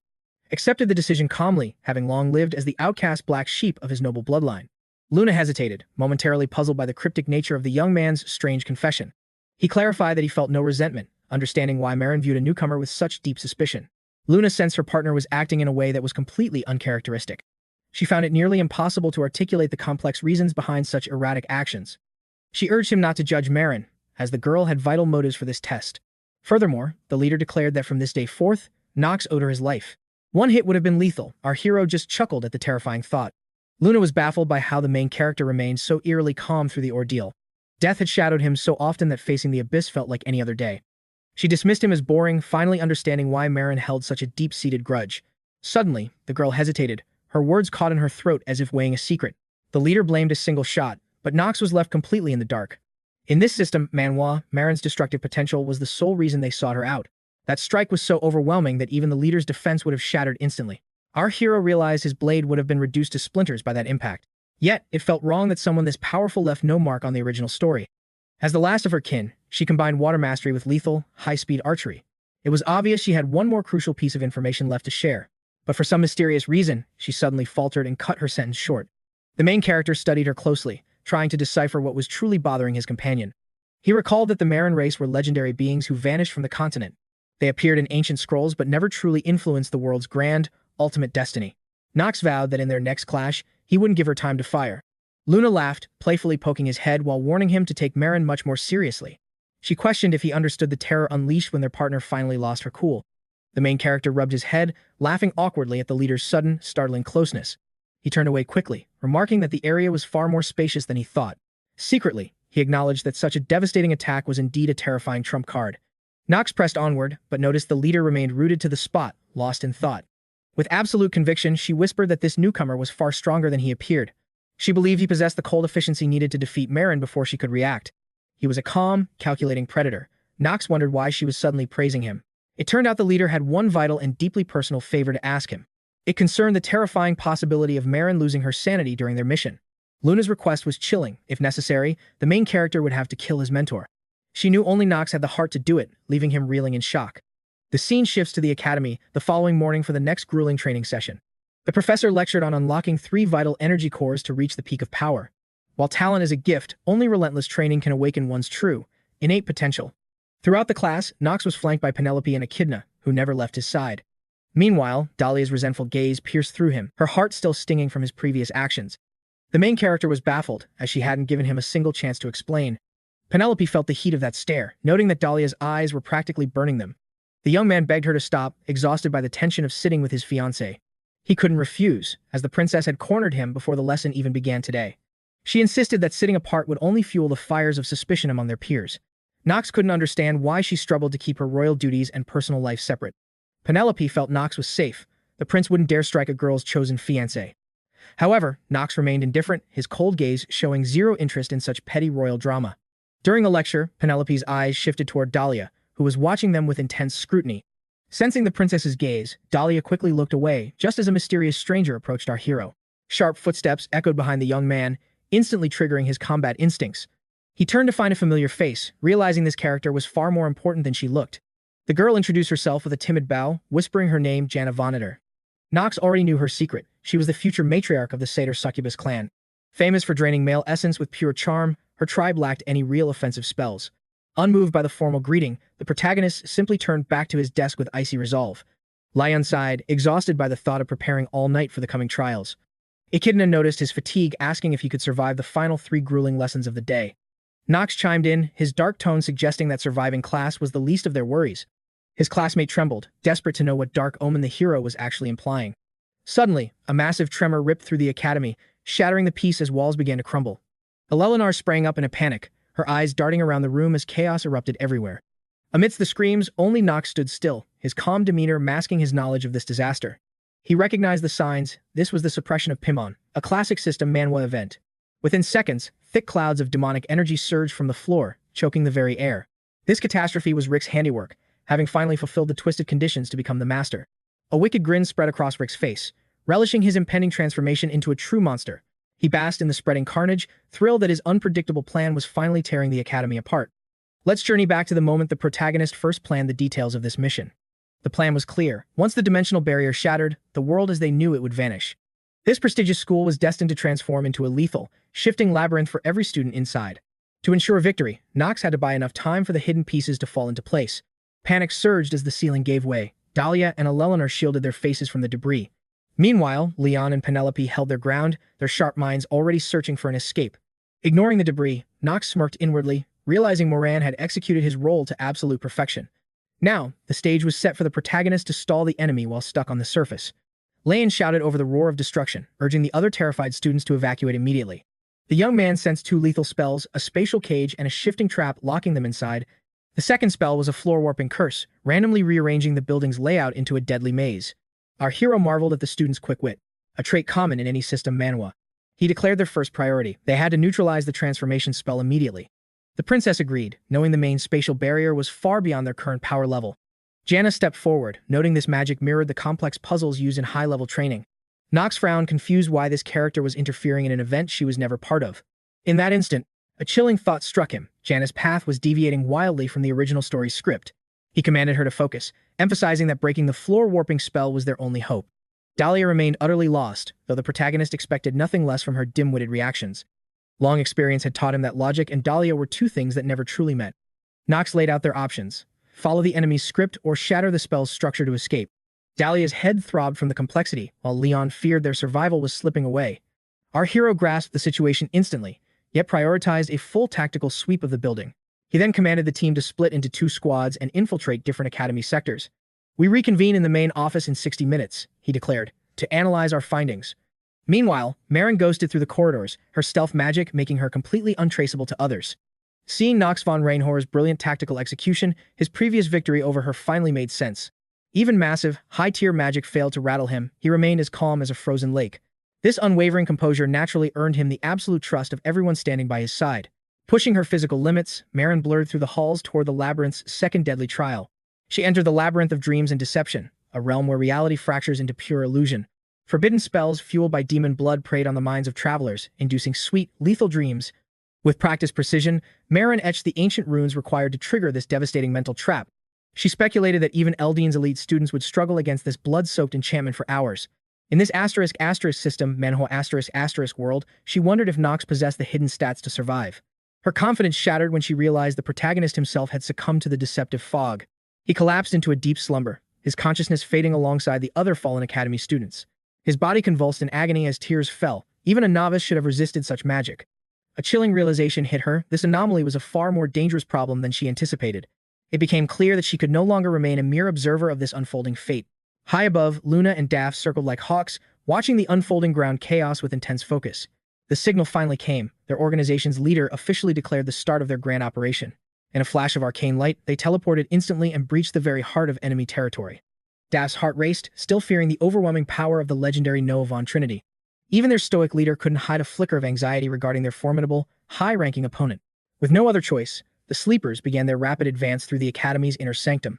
Soon, Luna and Daph reached the vault where their ultimate, long-sought prize lay heavily guarded. The Dean's powerful seal protected the resting warriors, but the sleepers pushed forward with total confidence. They breached the perimeter effortlessly. Their cherished goal was now finally within their desperate reach. They entered a frozen hall, centering on a massive crystal pulsing with ancient, demonic essence. At that exact moment, a cold, commanding presence suddenly filled the entire ice-covered chamber. The Dean's voice echoed through the hall, revealing she had anticipated the sleepers' arrival. She knew such an alluring, powerful relic would eventually lure their organization into her trap. Noah instantly recognized the sleeper captain, a rising star among the Empire's 3 elite pillars. Recognizing the lunar fencing heir, the sleeper leader coldly commanded the Dean to step aside. She viewed the Dean as irrelevant compared to the world-ending threat that the crystal posed. Noah von Trinity smirked, sensing that Luna already knew exactly what her final answer would be. Wasting no more breath, the girl lunged forward to claim her prize through blood and steel. She unleashed a devastating, crushing blow that seemed impossible for any mortal warrior to evade. But Noah vanished like a ghost, leaving the heavy strike to slice through empty air. Shock paralyzed the girl's eyes as she realized her opponent's speed was on another level. The sleepers scanned the room frantically, searching for where the Dean would strike from next. Noah materialized behind them with frost magic, but Luna parried the shards with a sharp counterattack. Noah admitted with a smile that she truly relished the thrill of facing worthy adversaries. She assumed her true, terrifying form and announced with pleasure that 𝗲𝗲 was one of them. Luna finally understood the Dean's madness. She wanted the demon awakened just to reclaim her honor. Noah dismissed the concern entirely, mocking the girl as a mere child for her naive perspective. Fed up with the idle chatter, the leader of the sleepers declared she would execute her rival immediately. The Dean merely smirked at such audacity, questioning the girl's foolish motivation for this sudden execution. Luna boldly claimed it was for her destiny, unleashing a strike that caused their powers to collide violently. Locked in their deadly duel, neither girl noticed the sinister corruption spreading across 𝗲𝗲's glowing crystal. Rick had already infiltrated the inner sanctum, standing poised to unleash the sealed demonic entity. With a single touch, the cursed stone fractured, allowing the ancient demonic energy to seep into reality. In a heartbeat, the massive, rage-filled beast shattered its prison, roaring as it finally gained its freedom. Meanwhile, the main character remained trapped in a supernatural slumber, unable to break the powerful spell's hold. Standing on a dreamlike shore, he realized this world was a mental construct, a revelation that shook his soul. Far across the horizon, Knox spotted a radiant figure resembling a divine angel descending from the heavens. Completely mesmerized, the young man found himself unable to look away from this mysterious, ethereal beauty. An overwhelming instinct flared within his heart, screaming at him to follow the angelic silhouette at all costs. Knox sprinted into the tides, desperate to reach her. He felt certain this angel held the key to his memories. The main character strained to grasp her hand, but his fingers only brushed against empty, salty air. The apparition dissolved into mist instantly, leaving Knox standing alone amidst the eerily silent, shimmering sea. Sudden tears burned his eyes as suppressed emotions flooded out. Even he was shocked by this raw, unbridled sorrow. He stared at his damp, tear-stained palms in utter confusion and disbelief. Under a crimson sunset, a familiar voice echoed, desperately trying to pull Knox back from his deep, oceanic dream. Finally, the main character's consciousness returned to reality. Waking on the Academy's cold floor, he saw Dahlia and 𝗲𝗀 hovering over him, their faces filled with worry. It took several moments for Knox to realize that he had actually been weeping while unconscious. He quickly brushed the lingering tears from his cheeks. A tearful Dahlia, gripped by terror, had been fighting to drag her beloved back from the brink of darkness. The main character felt hollow and lost, struggling to comprehend the cryptic visions that had haunted his sleep. Though details faded, that woman's silhouette and her desperate message remained etched into his very soul. Suddenly, a strange presence prickled his skin, forcing Knox to snap out of his deep contemplation. He looked up to find Dahlia and 𝗲𝗀 watching him with intense, unblinking gazes. He offered a sheepish apology for his breakdown, hoping the girls would simply ignore his moment of weakness. There was no time for questions. The second phase of the labyrinth was commencing, testing his system Manhwa progress. The main character's party drew their weapons, bracing for the horde of monsters charging through the corridors. Dahlia danced through the fray, her blade in flames turning enemies into ash. Lan unleashed his necromancy, summoning an army of obedient skeletons that rose from the shadows to join the battle. The undead legion swarmed the massive boss monster that was barreling toward the team with lethal intent. However, the skeletons were fragile. The beast shattered their bones with a single, devastating swing of its arm.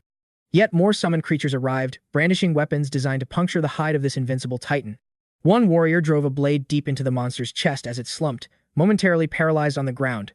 Countless skeletons materialized, swarming the beast and literally tearing its flesh from its bones.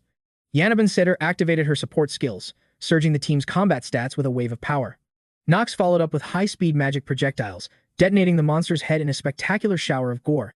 This threat was trivial for the main character. It didn't even match the danger of a high-level dungeon. Echidna joined the fray, weaving her spells to decimate the remaining enemy forces. Suddenly, the guy stepped on his partner's foot, a calculated move to disrupt her focus. He hadn't forgotten his true objective, creating chaos and stalling the other students to buy more time. Eventually, the students cleared the maze. Leon paused for a few seconds, gasping for air after the intense exertion. After casting his final spell, he told the team that the monster threat had finally been neutralized. Penelope saw the heavy fatigue in his eyes as Jana blamed her own weakness for his exhaustion. The girl then asked if Knox was truly alright after surviving such a harrowing encounter. Knox snapped that he was no weakling, though Eleanor reminded him of the tears he shed 3 hours ago. The princess intervened, warning her to watch her tone when speaking to her future husband, even if she spoke truth. Apologizing immediately, she bowed, admitting she had momentarily forgotten her royal manners. Elsewhere, Echidna broke the silence, questioning what terrifying trials might be waiting for them in the dark. Fear gripped her, but Knox merely smirked, knowing exactly what horrors were lurking in the shadows ahead. He already knew the massive flower monster boss was waiting deep within the labyrinth for their arrival. The main character understood the overwhelming power of the adversary they were about to face. Shockingly, this boss was Knox himself, destined to turn his blade against his own unsuspecting teammates. Elsewhere, Rick congratulated his master on finally achieving resurrection after centuries of dark imprisonment. The young man held a secret connection with Prince Louis, who attempted to reach his hidden ally. He reported that the plan was proceeding flawlessly, leaving absolutely no reason for concern or doubt. His Majesty commanded his assistant to ensure everything went perfectly so the prince could play the hero. Rick acknowledged the command, fully aware of the grave importance of the mission he had been given. In reality, he was merely manipulating Louis to further his own dark and personal ambitions. He mocked the prince's foolishness, imagining he could defeat the revived 𝗃𝗻 for a taste of fame. Standing amidst the blood, he sneered at the fools who believed a weakened demon would be easy prey. None of this worried Rick, as every unfolding event played directly into his calculating hands. He released the bottle, letting it crash and shatter into 1,000 jagged pieces. The crystal splintered, releasing the demon 𝗃𝗻, who appeared before his servant in all his terrifying glory. The youth introduced himself as a half-demon with the ancient blood of 𝗃𝗆𝗄𝗏 in his veins. The demon was mildly irritated by the shards of glass still falling upon his newly awakened form. Furthermore, he detested being reborn into such a fragile and uselessly weak mortal vessel. Despite this, Palamon acknowledged the sheer miracle of his rebirth from the depths of the void. Recalling the name 𝗃𝗆𝗄𝗏, he confirmed the rumors his subordinates had whispered during his long sleep. From the very start, the demon had sensed a familiar lineage flowing within the young man's blood. He could also smell that same blood beyond the wall, where Luna and Noah fought a fierce duel. 𝗃𝗻 realized that this girl was one of the jailers who had sealed him away eons ago. To be certain, he demanded that Rick confirm his growing suspicions about her identity. The youth obeyed, confirming that Noah Von Trinity was indeed present on the battlefield. Pure rage consumed the demon as he envisioned the sweet taste of his long-awaited revenge. Elsewhere, Knox activated his Shadow of the Moon artifact, creating a perfect spectral double in this system Manhwa. He knew the students were nearing the end, yet no boss monster awaited them in the maze. The reason was simple. Knox had already hunted and slain the labyrinth's final guardian himself. Our hero refused to share the spoils, choosing to hoard all the rewards for his own growth. With lethal speed and precision, he had dismantled the dangerous beast in a matter of moments. That single kill granted him a 0.3-point boost to both his stamina and mana stats. With only 147 days until his terminal end, he desperately needed every stat improvement possible. However, as a sleeper agent, his duty was to ensure the students remained trapped within the maze. For this reason, our hero decided to utilize the unique power of his ancient artifact. Knox reshaped his shadow copy, ensuring his teammates would never suspect the puppet's true identity. He stationed the clone in the boss's lair, preparing it to intercept and fight the approaching students. His shadow was far deadlier than the original monster, ensuring the students would remain trapped for hours. Rejoining his squad, Knox faced a barrage of tense questions about his sudden and mysterious disappearance. Keeping his secrets close, Knox focused on one goal, ensuring they remained trapped within these ancient walls. Suddenly, a familiar figure emerged. Knox's own lethal doppelganger stood before them, barring their path forward. The magical construct coldly declared the way shut. Dahlia froze, her mind reeling as she demanded this stranger's identity. Despite its independent will, the shadow clone was a perfect, chilling reflection of Knox's own complex psyche. Knox knew that any prolonged conversation would eventually expose the fatal flaw in his desperate ruse. Leon's sharp senses picked up a massive surge of sinister mana, realizing this was no ordinary human. Echidna finally recognized the chilling wrongness in that frozen mask, and Knox felt the weight of her discovery. Eleanor stepped forward with authority, demanding the mysterious intruder reveal his true name and dark purpose. Introducing himself as Shane, the clone spun a web of lies about being a wandering mage caught in a trap. A nagging sense of familiarity tugged at Eleanor, causing a faint, embarrassed flush to rise to her cheeks. Our protagonist felt the tension skyrocket as the seeds of doubt began to sprout among his suspicious comrades. To make matters worse, Knox noticed that his magical double was becoming far too talkative for its own good. Pivoting quickly, Knox warned the group that they were facing a dangerous monster wearing a human skin. He urged them to strike fast, fearing every word spoken brought them closer to uncovering his true identity. Knox launched the first strike, but his mirror image dodged with the same uncanny agility and strength he possessed. The hero unleashed a relentless flurry of blows, yet his shadow rival retreated with effortless, mocking grace. Panting heavily, the two combatants paused, realizing their powers were perfectly balanced in this deadly stalemate. Turning to Eleanor, the clone remarked on the youth's hidden strength, as if testing his own limits. Eleanor gathered a massive surge of magical energy into her palms, preparing to obliterate the intruder instantly. She unleashed a devastating mana blast, but Shane evaded the lethal beam with inhuman, lightning speed. Eleanor frowned, noticing a slight, uncharacteristic sluggishness in Knox's usually perfect and rhythmic swordplay. Leon summoned his undead legion to the fray, while Dahlia lunged forward with her gleaming, razor-sharp steel. Her blade flashed in a lethal lunge, yet the doppelganger evaded the strike without breaking a sweat. With predatory focus, Shane tracked every movement, dancing through the chaotic attacks without receiving a single scratch. A tide of rotting corpses surged toward him, driven by Leon's dark and unrelenting necromantic will. Showing nerves of steel, the clone remained unshaken by the macabre horde, swiftly maneuvering away from their grasp. Seeing an opening, he launched his first counteroffensive to shatter the advancing skeletal warriors once and for all. His strike carried such devastating force that the undead were incinerated in a blinding flash of pure power. Seizing the moment, Dahlia struck with lightning speed before he could recover from his massive magical exertion. Shane barely evaded the assault. Dahlia's frustration boiled over, her rage growing as her target remained untouched. Spotting a critical opening, she drove her blade straight towards Shane's unprotected abdomen with lethal intent. The blow landed. Simultaneously, Knox doubled over, a strangled cry escaping his lips as shared pain hit. Panic seized Dahlia as she abandoned her attack, rushing to Knox's side as he suddenly collapsed in agony. Confusion rippled through the group as they frantically questioned what had caused Knox's sudden, violent reaction. Fighting the agony, Knox realized the flaw in this *** system Manhwa *** mechanic. He was taking shared damage. Because of the soul split, our hero was currently operating at only half of his peak combat stats. The ultimate drawback was clear. Every wound inflicted on the shadow was carved into Knox's own flesh. Dahlia's blade grazed the clone's arm, sending a jolt of agonizing electrical pain through Knox's identical limb. The gravity of the situation weighed heavy on Knox. This battle had become a deadly, double-edged sword. With his strength fading fast, he wondered if he could survive another minute in this grueling clash. Elsewhere, Noah and Luna's duel raged until a massive explosion obliterated a nearby wall in a rain of debris. The fierce rivals halted their exchange, drawn to the chaotic intrusion that shattered their focus. Straining their eyes through the thick, swirling dust, they caught sight of an ominous silhouette emerging. Paimon appeared, thirsting for vengeance, while Luna lashed out at Novon Trinity for ruining their carefully laid plans. Her soul burned. She felt the Dean had truly abandoned humanity to this chaos. The Sleeper's leader unleashed the Crimson Moon's true, devastating power. Her blade drank the moon's essence to slay the rising demon. Noah fumed, insulted by the girl's arrogant lack of effort. Noah Von Trinity had long sought to purge this academy filth. She fought desperately to keep the ancient terror, Peon, sealed. Only one path remained to shatter the demonic essence crystal. The demon rose too soon, leaving Noah utterly unprepared for battle. Impressed by Luna's growth, Noah finally revealed her ultimate hand. The Dean immediately joined the fray to strike down Paimon. Glacial shards lunged, but the demon laughed at humanity's weakness. Noah rushed to suppress Luna's devastating and wild energy burst. Paimon stood still, watching the girl's futile ice crystals shatter. With a lazy gesture, he effortlessly deflected the lethal strike. The impact leveled walls, yet the demon remained completely untouched. Luna froze, her confidence shattered by his overwhelming demonic power. Noah watched, realizing the terrifying scale of their nightmare foe. Paimon mocked them, laughing at their pathetic, powerless human struggle. Breaking his bonds, the monster prepared a soul-crushing counter-retaliation. A demonic explosion erupted, threatening to erase everything in sight. Shane endured a relentless storm of blows, unable to strike back. Dahlia struck with everything, desperate to end this lethal threat. Wounds opened on Shane as Leon summoned a ghastly army. Without warning, the undead swarmed Shane, forcing a desperate and bloody defense. Leon knew this sinister power could not be allowed to escape. The protagonist watched, his broken body failing as he smiled. He bought time while the academy crumbled into total ruin.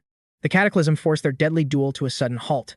The protagonist, sensing a shift like a *** system Manhwa ***, was baffled. The girls screamed as the ground crumbled beneath their feet. An abyss opened, swallowing stone fragments and one slow teammate. Eleanor lost her footing and plunged into the dark void. They reached out, but she fell far too fast to save. Terrified, she closed her eyes and waited for the impact. Suddenly, strong arms caught her, sparking a flicker of hope. Knox's doppelganger held her, asking if his rival was okay. Stunned, she blushed at the enemy's unexpected and warm rescue. Seeing her savior, the enemy suddenly felt like someone different. Shane leaped across the wreckage to reach solid ground safely. He checked her injuries while she remained utterly starstruck. She watched her savior in silence, her heart racing wildly. Watching from afar, the protagonist hated this hero act. He couldn't believe his stupid clone would choose to save her. In this moment, it was vital to find the source of the massive crack splitting the hull. Knox felt a chill, the energy filling the academy signaled a coming disaster. He realized this terrifying aura belonged to 𝗵𝗺, who had finally broken his chains. With no time to spare, he lunged forward, charging toward the heart of the surging darkness. His stunned teammates watched in shock, shouting after their leader as he vanished. The protagonist didn't stop, knowing he had to neutralize this threat immediately. He still couldn't grasp exactly when the narrative of this episode had spiraled into chaos.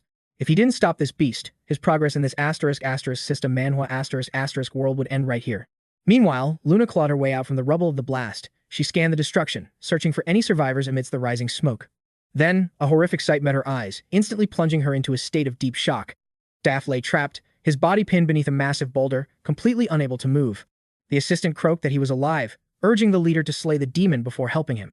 Fury blazed in her heart over her wounded comrade, yet she knew his logic was absolute. She signaled Noah to bury their conflict. A far more lethal catastrophe stood before them. The dean sneered at the sentiment, agreeing that distractions were a luxury they couldn't afford. Suddenly, 𝗵𝗺 appeared before them, looking entirely unscathed after his devastating explosion. Noah von Trinity ignited her mana core, bracing herself for the ultimate showdown. Luna saw her allies' mana reserves were dangerously low, pushing their odds into the red. She suspected 𝗵𝗺 could only unleash such high-tier destruction spells a few more times. Having used the Divine Sword twice, Luna's stamina was fading. Across from them, the demon watched like a predator. With a disdainful smirk, he branded them weaklings, though he stayed his hand for now. 𝗵𝗺 admitted toying with humans was fun, but he now had a far more sinister goal. He realized this academy was full of students, the precious legacies of the Trinity line. The dean grasped his genocidal intent, and a soul-shaking rage surged through her veins. She noted the wretched creature had grown far more arrogant since their last encounter. Ignoring her defiance, 𝗵𝗺 merely taunted the dean to witness the true extent of his power.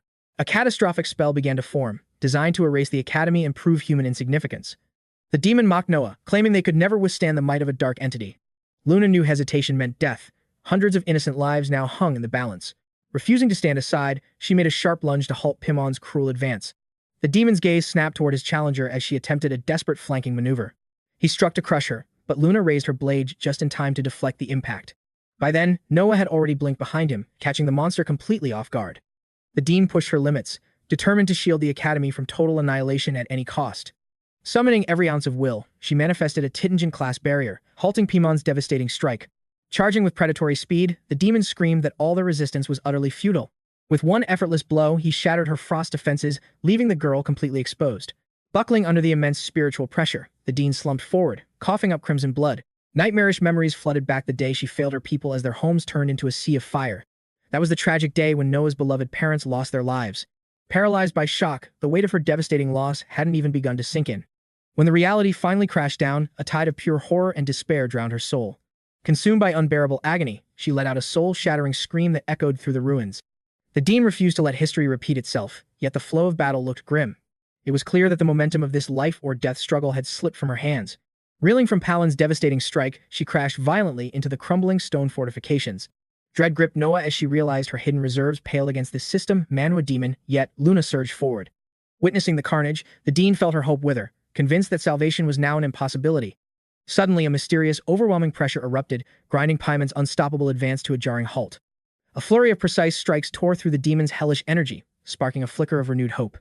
Luna skidded to a stop, her mind racing to identify the mysterious ally joining the suicidal clash. Narrowing her eyes at the familiar technique, a shocking realization began to take shape. Noah stood stunned. None of them possessed such raw power. It was Knox, challenging the dean's wavering resolve. He knew her tragic past, yet reminded her that the lives of her students now hung in the balance. The youth warned that if she faltered now, Noah would be left with nothing but ashes and regret. Stunned, she wondered how a mere student could possibly know the secrets of her darkened history. Knox remained silent, focused solely on the battlefield. There was no time for explanations in this hell. Gripping his hilt, Knox Reinhover invoked the forbidden oath of his ancient, shadowed lineage. With absolute conviction, the young warrior vowed to erase 𝗵𝗺 from existence right then and there. Earlier, Knox had raced toward the fleeing 𝗵𝗺, manifesting a doppelganger through his moon shadow technique. This strategic maneuver allowed Knox to smoothly retrieve his loyal assistant, Shane, without any interference. No other thoughts mattered. The reality of the threat posed by 𝗵𝗺 demanded his absolute, undivided attention. Beside him, Marin trembled, her mind reeling from the impossible return of the legendary demon. Paralyzed by fear, she couldn't fathom a way to survive the nightmare unfolding before her eyes. She knew the truth. This foe rivaled Captain Luna's might, rendering their assistance utterly futile. In her desperation, Marin realized her only anchor was the mysterious student standing firmly by her side. She swore to shield him as his mentor, but Knox dismissed her noble vow as utter foolishness. A Reinhover never retreats from duty. Knox stood his ground, defying the crushing weight of fate. Marin deemed him mad, convinced that facing such a monstrosity was nothing short of a death sentence. Knox's voice thundered through the chaos, forcing her to imagine the world if their captain truly fell. The grim realization pierced Marin's heart, causing her to shudder at the terrifying possibility of that truth. Knox was masterfully exploiting her loyalty, knowing Marin viewed Luna as both a savior and a mother.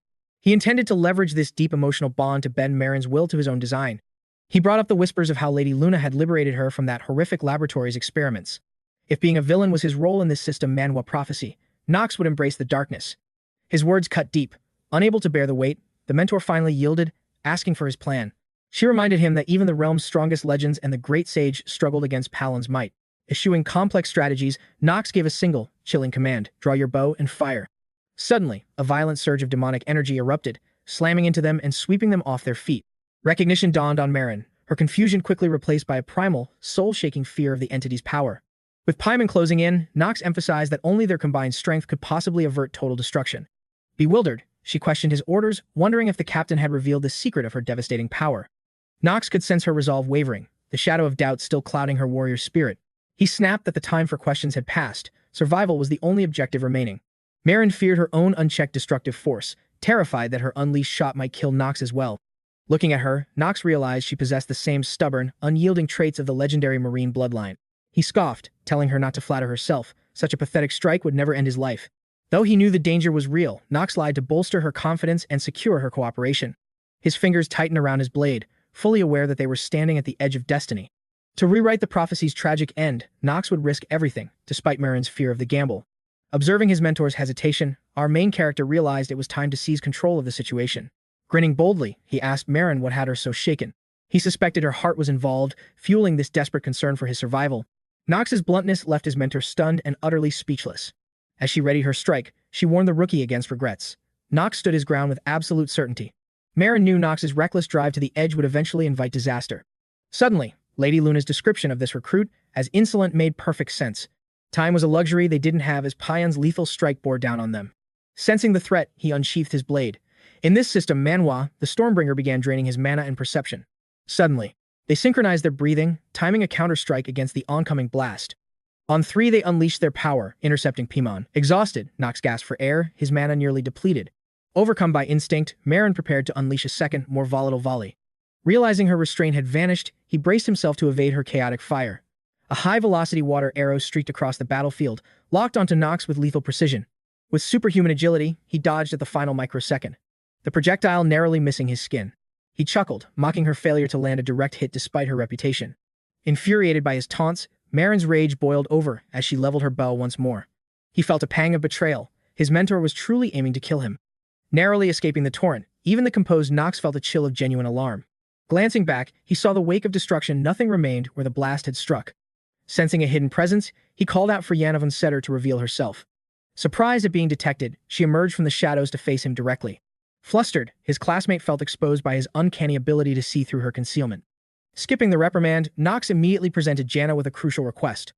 Recalling her true potential, he urged her to use her unique charm to subdue Marin. Though anxious, she agreed, knowing survival was their only common goal. However, her assistance came with a specific price for our hero. She demanded his help in restoring her depleted reserves of dark mana afterward. Despite his distaste for the method, Knox accepted her deal to focus on the demon. Taming a force as formidable as Marin was no simple task, even for her. Trusting Knox's promise of restoration, she moved decisively to intercept his berserk partner. Meanwhile, Knox arrived at the smoldering wreckage carved out by Paimon's devastating blast. Amidst the rubble, he found Noah slumped in silence, a portrait of total despair. He gazed at the broken Dean, realizing she had completely lost her will to fight. He recalled her tragic backstory, the crushing weight of losing her entire lineage. Even the strongest resolve could crumble under the immeasurable sorrow she endured. He knew he had to stir her spirit if they hoped to survive this war. He gave her a harsh ultimatum: stand up now, or lose what little remains of your world. Every second mattered. He pleaded for her aid, but her mind remained trapped in darkness. Recognition finally flickered in her eyes as she realized Knox Reinhover stood before her. The demon's gaze shifted, recognizing the nuisance who had disrupted his previous plans. He caught the scent of abyssal magic clinging to the boy's dark energy-infused blade. Paimon finally understood his mistake. He had misidentified his true adversary. A notification flashed: the enemy had cast a fear debuff. Instantly, Luna and Noah felt their courage wither. The pressure was suffocating, leaving them paralyzed. Suddenly, the demon realized he was facing the heir of Theo, the legendary man who once defeated him. Our protagonist remained deathly still, acting as if the archdemon's crushing killing intent was nothing more than a light breeze.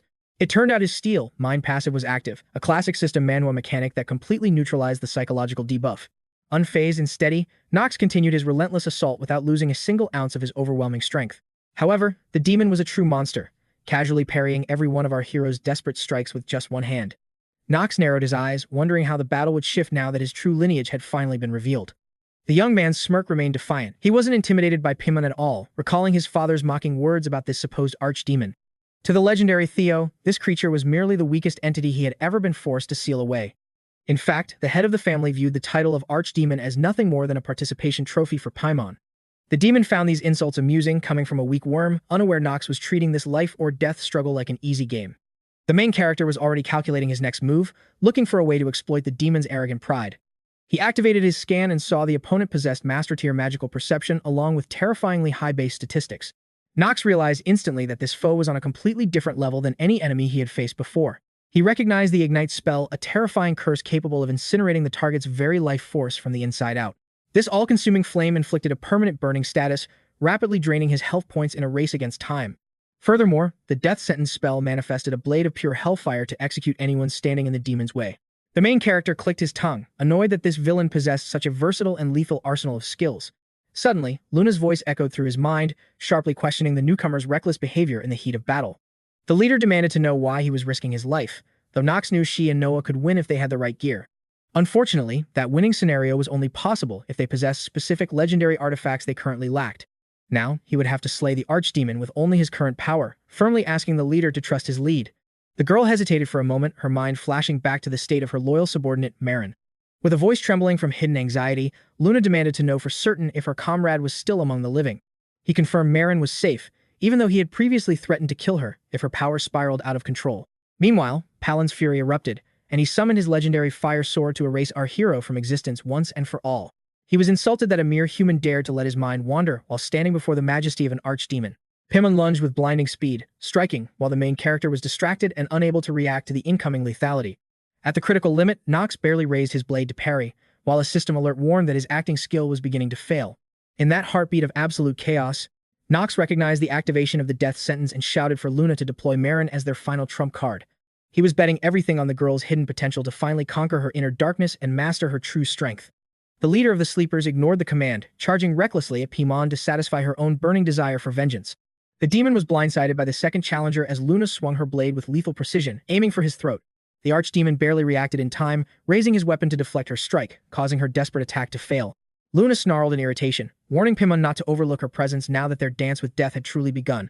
Finally, she accepted the grim reality that she had to trust her eccentric partner, or they would all perish in this hellhole. Knox turned his attention to the Dean, asking if she had enough mana left to cast a few more high-tier spells. He instructed 𝗏𝗏 Trinity to manifest a powerful isolation barrier around the entire perimeter of the battlefield. He demanded a total lockdown so no one could escape, while 𝗏𝗏 realized he was secretly trying to protect the other students.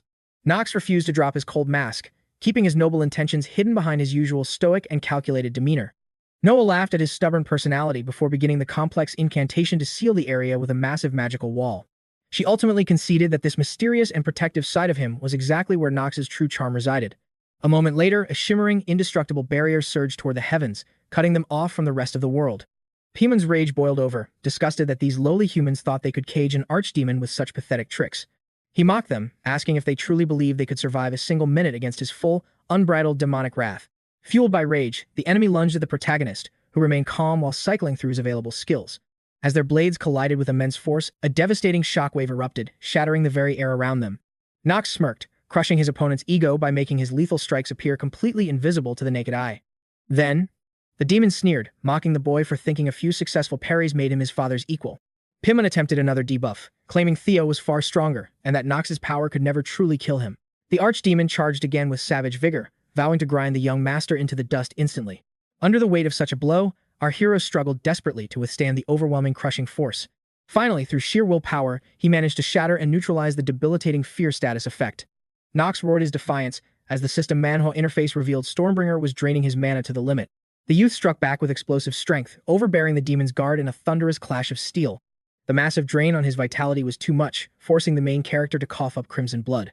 Meanwhile, 𝗏𝗏 scrambled to secure every inch of the perimeter exactly as Knox had previously commanded her. The protagonist glanced back, desperately hoping his partner had finished the protective shield before his time ran out. His endurance was fading, but a massive glacial barrier finally formed, encasing them in a protective ice tomb. Luna fought to distract Paimon, buying precious seconds for Knox to recover from his massive energy outburst. He prayed for Marine to awaken soon, as his physical limits were finally reaching a breaking point. She was their only hope to finish Paimon, while Janna struggled against a girl immune to her charms. Knox realized his mentor was merely a minor character destined to perish and fade from this world's story. Refusing to accept such a tragic fate, he desperately sought a way to save Marine from her end. He chuckled at his own idealism, yet he knew this girl deserved her chance to truly live. Suddenly, the system Manhwa announced that the player had completely exhausted his entire mana pool. With his mana gone, the source shifted, and the system began consuming his very life force instead. He remained certain that Marine deserved the right to finally seize control of her own tragic destiny. Ignoring the system warnings, our hero pushed forward, knowing he had to endure just a little longer. Igniting his final reserves, the young man rushed Paimon, desperate to buy them a few more seconds. Refusing to retreat, they clashed head-on, their blades singing against the archdemon's overwhelming and devastating power. Mentally, the protagonist called out to Marine, praying she would awaken and come to their aid. Janna finally snared the girl in her shackles, halting her mindless rampage across the chaotic battlefield. Tears suddenly welled in her eyes as she fought desperately to break free from her trance-like state. Tragic memories resurfaced. Marine was born in a cold laboratory, raised only by cold, calculating scientists. Her first breath in this world wasn't fresh air, but the sterile, suffocating scent of her prison. The young girl was greeted only by the sharp, chemical odors of medicine and cold laboratory steel. Rows of sterile capsules surrounded her, holding other doomed test subjects who shared her unfortunate fate. Blood-stained tools were terrifying, but the heartless researchers conducting the experiments were far more frightening. Knowledge was directly surged into her mind, bypassing the need for any normal childhood education or teaching. One chilling realization struck her immediately. Before words were even programmed into her brain, she knew this laboratory was her only home. Little Marine quickly accepted that she existed only to prove her worth to her heartless creators. She endured every agonizing experiment without a sound, knowing total obedience was her only key to survival. As she grew older, the scientists granted her a separate room containing nothing but a simple bed. A loudspeaker heralded her days, where she was known only by her cold designation, Subject H210. The girl never understood why the scientists treated her with such a different kind of twisted curiosity. She was a primary vessel, chosen to be infused with the forbidden power of an ancient race. Marine always knew the truth. The subjects were all war orphans with no homes to return to. One trial gauged her telekinetic limits, testing the strength of her mind. Marine became the perfect subject, hiding her despair behind a cheerful smile. She had to dominate the primal water blood, surpassing all other experimental subjects. The girl knew failure wasn't an option, or a grisly end awaited her. Like the children who vanished before, she feared becoming another discarded failure. Then a ray of light entered her cell. A fateful visitor arrived. A bespectacled researcher greeted her, wearing a warm and unexpected smile. Professor J announced their new life, introducing herself as the lab's scientist. Marine had no choice but to obey. Their lives were now entwined. She followed like a lamb to slaughter, a puppet on strings. J asked about her suffering, sensing the deep scars within her. She fussed over Marine constantly, eager to learn the girl's heart. "You're not just a number," she whispered, admiring hair like rare jewels. "I'll call you Marine," she decided, finally giving her a soul. Marine was stunned by the kindness. She'd only ever been a specimen. Jay braided flowers into her hair, distracting her from her dark fate. She was a blooming sunflower, in a world of cold shadows. Jay treated her with true humanity, painting her world with hope. For once, she felt alive, cherished as a person, not a tool. "Why are you doing this?" Marine asked, seeking the truth. To the others, she was just a beast, a weapon for the battlefield. Jay saw the girl's trauma and responded with a gentle embrace. "I'll tell you my secret," Jay promised, rewarding her courage. She was a captive too, her family held as leverage. Marine felt her sorrow. "Do you miss them?" she whispered. "Would you miss me?" Jay asked. Marine clung to her, terrified. Jay held her tight, promising to never let go. "This is family," Jay murmured. "This is what love feels like." Marine finally understood. She wasn't a subject, she was a sister. "I could never abandon you," Jay added. "Not in this hellhole. Adults must shield the small so they can shield others later." Those words were etched into Marine's soul, a sacred oath. In Jay's arms, the world felt steady, the chaos finally faded. Her growth mirrored a system Manhwa protagonist, unlocking new depths of power. These were the only memories, worth keeping from her dark past. But peace is a fleeting dream, and the nightmare was returning. Shadowy figures tore through their sanctuary, demanding the impossible. The Emperor's hounds had come, hungry for the power of the sea. Jay bristled at their insults. "Her name is Marine," she screamed. They saw only a monster, crushing Marine's fragile spirit. To the Empire, she was just a tool, fuel for their bloody conquests. They seized her roughly, dragging her back into the abyss. Jay fought like a lioness, falling under a cruel, heavy blow. "Silence the witness," the leader coldly barked. "Kill her." For defying the crown, she was sentenced to death. The heartless elder dragged Marine away while his thugs seized the defenseless researcher. Seizing a desperate opening, our heroine finally broke free from her cruel captor's grasp. She screamed for them to stop, but the villain drew his blade in a fury, outraged that a mere tool dared to speak like a human. Refusing to tolerate her defiance, he decided to teach the disobedient girl a brutal lesson. With cold blood, he delivered a lethal strike to Jay, ending her life right before Marin's horrified eyes. To him, she was nothing but an object that needed to learn its place through absolute submission. After severing the professor's left hand, he threatened Marin that her remaining hand would be next. Marin shook with disbelief, unable to fathom such demonic cruelty toward a fellow human being. Though they treated her like a weapon, she knew no living soul deserved such agonizing torment. His voice turned to ice as he declared that a weapon's only duty was silent obedience. Rage consumed her, shattering her restraints as she prepared to defy his every command. Realizing these monsters weren't human, she prepared to unleash hell on those who harmed her dearest friend. Marin's hidden power exploded, summoning a violent deluge that flooded the entire area. Sensing the immense danger of this awakening, Jay desperately tried to intervene. But it was too late. Marin had lost herself to the surge, deaf to everything but her own power. Unable to contain the pressure, she unleashed a devastating water blast that left no room for escape. Paralyzed by shock, she sat through the night as her home crumbled into ash and dark smoke. Waking from her faint, she found herself on cold, unfamiliar ground outside a strange building. Struggling to her feet, the confused girl scanned her surroundings, searching for answers. Suddenly, a mysterious figure holding a scroll approached, calling out her secret code name. This was Luna, a leader who had already uncovered Marin's dark secrets from the lab records. Without hesitation, she introduced herself as the powerful commander of the Sleepers. Marin was baffled, yet a far more pressing dread began to weigh on her soul. As the horrific memories of last night flooded back, she desperately asked about Jay's fate. Luna's voice remained hauntingly calm as she delivered the news. The professor was gone. A deathly chill ran down Marin's spine, her mind refusing to accept the crushing reality. The leader nodded grimly, stating there was one final, brutal truth that Marin needed to hear. It wasn't the Empire who killed Jay, it was Marin's own uncontrolled power that caused the tragedy. Marin reeled in agony, unable to believe she had destroyed the one person she loved most. Luna explained that the Sleepers aimed to dismantle the Emperor's labs, where children were used as test subjects. This mission had led the leader directly to the ruins where she found the traumatized Marin.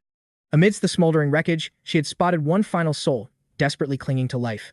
From the debris, a pair of bloodied hands reached upward in a final, frantic plea for help.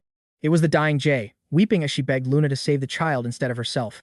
Marin had been unconscious by her side the entire time, while Jay prayed for her safety. The young girl had been resting on the professor's chest, exhausted by her violent outburst of power. Luna instantly sensed the massive mana, realizing this was a classic setup for a system Manhwa protagonist's awakening. Jay insisted the child was innocent, merely a victim of the horrific experiments forced upon her. With her last breath, she implored Luna to take Marin away and grant her a normal life.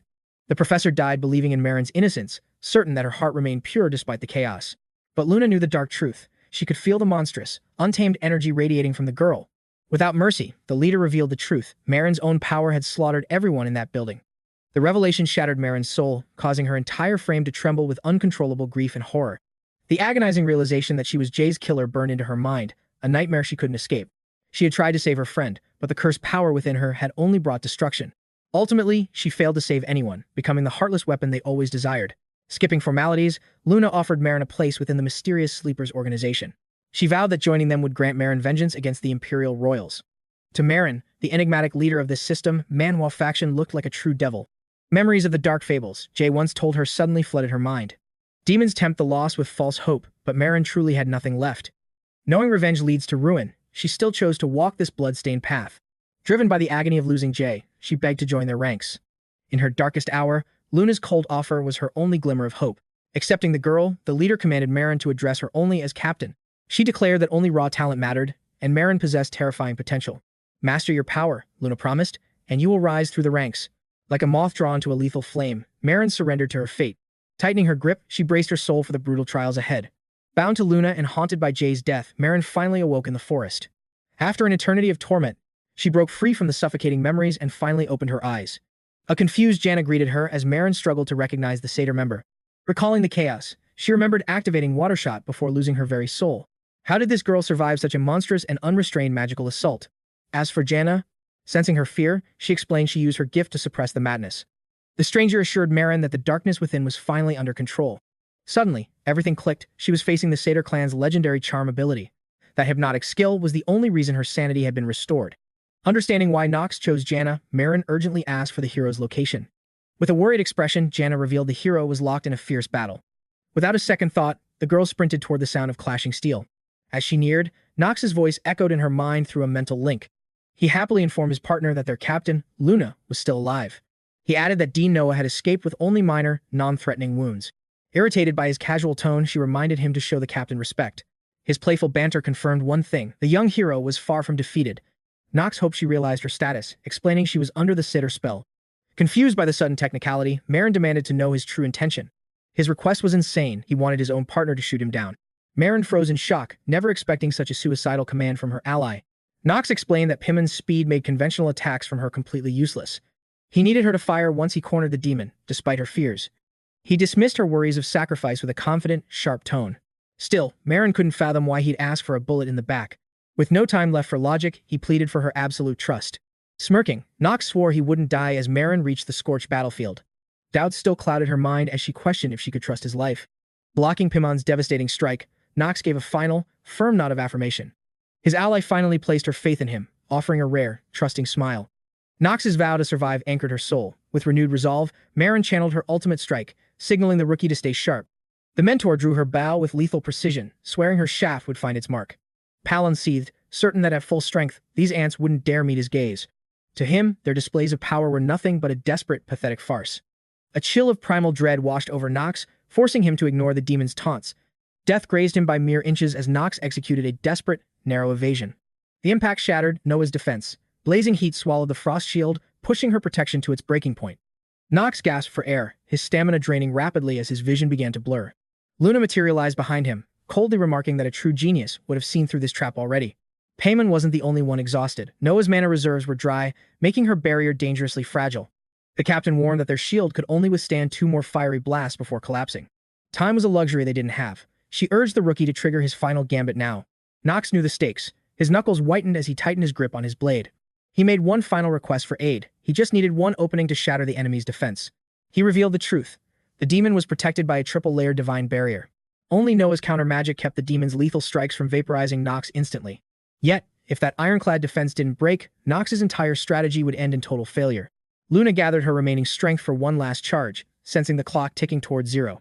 She prayed that the rookie's reckless gamble would somehow defy the impossible odds.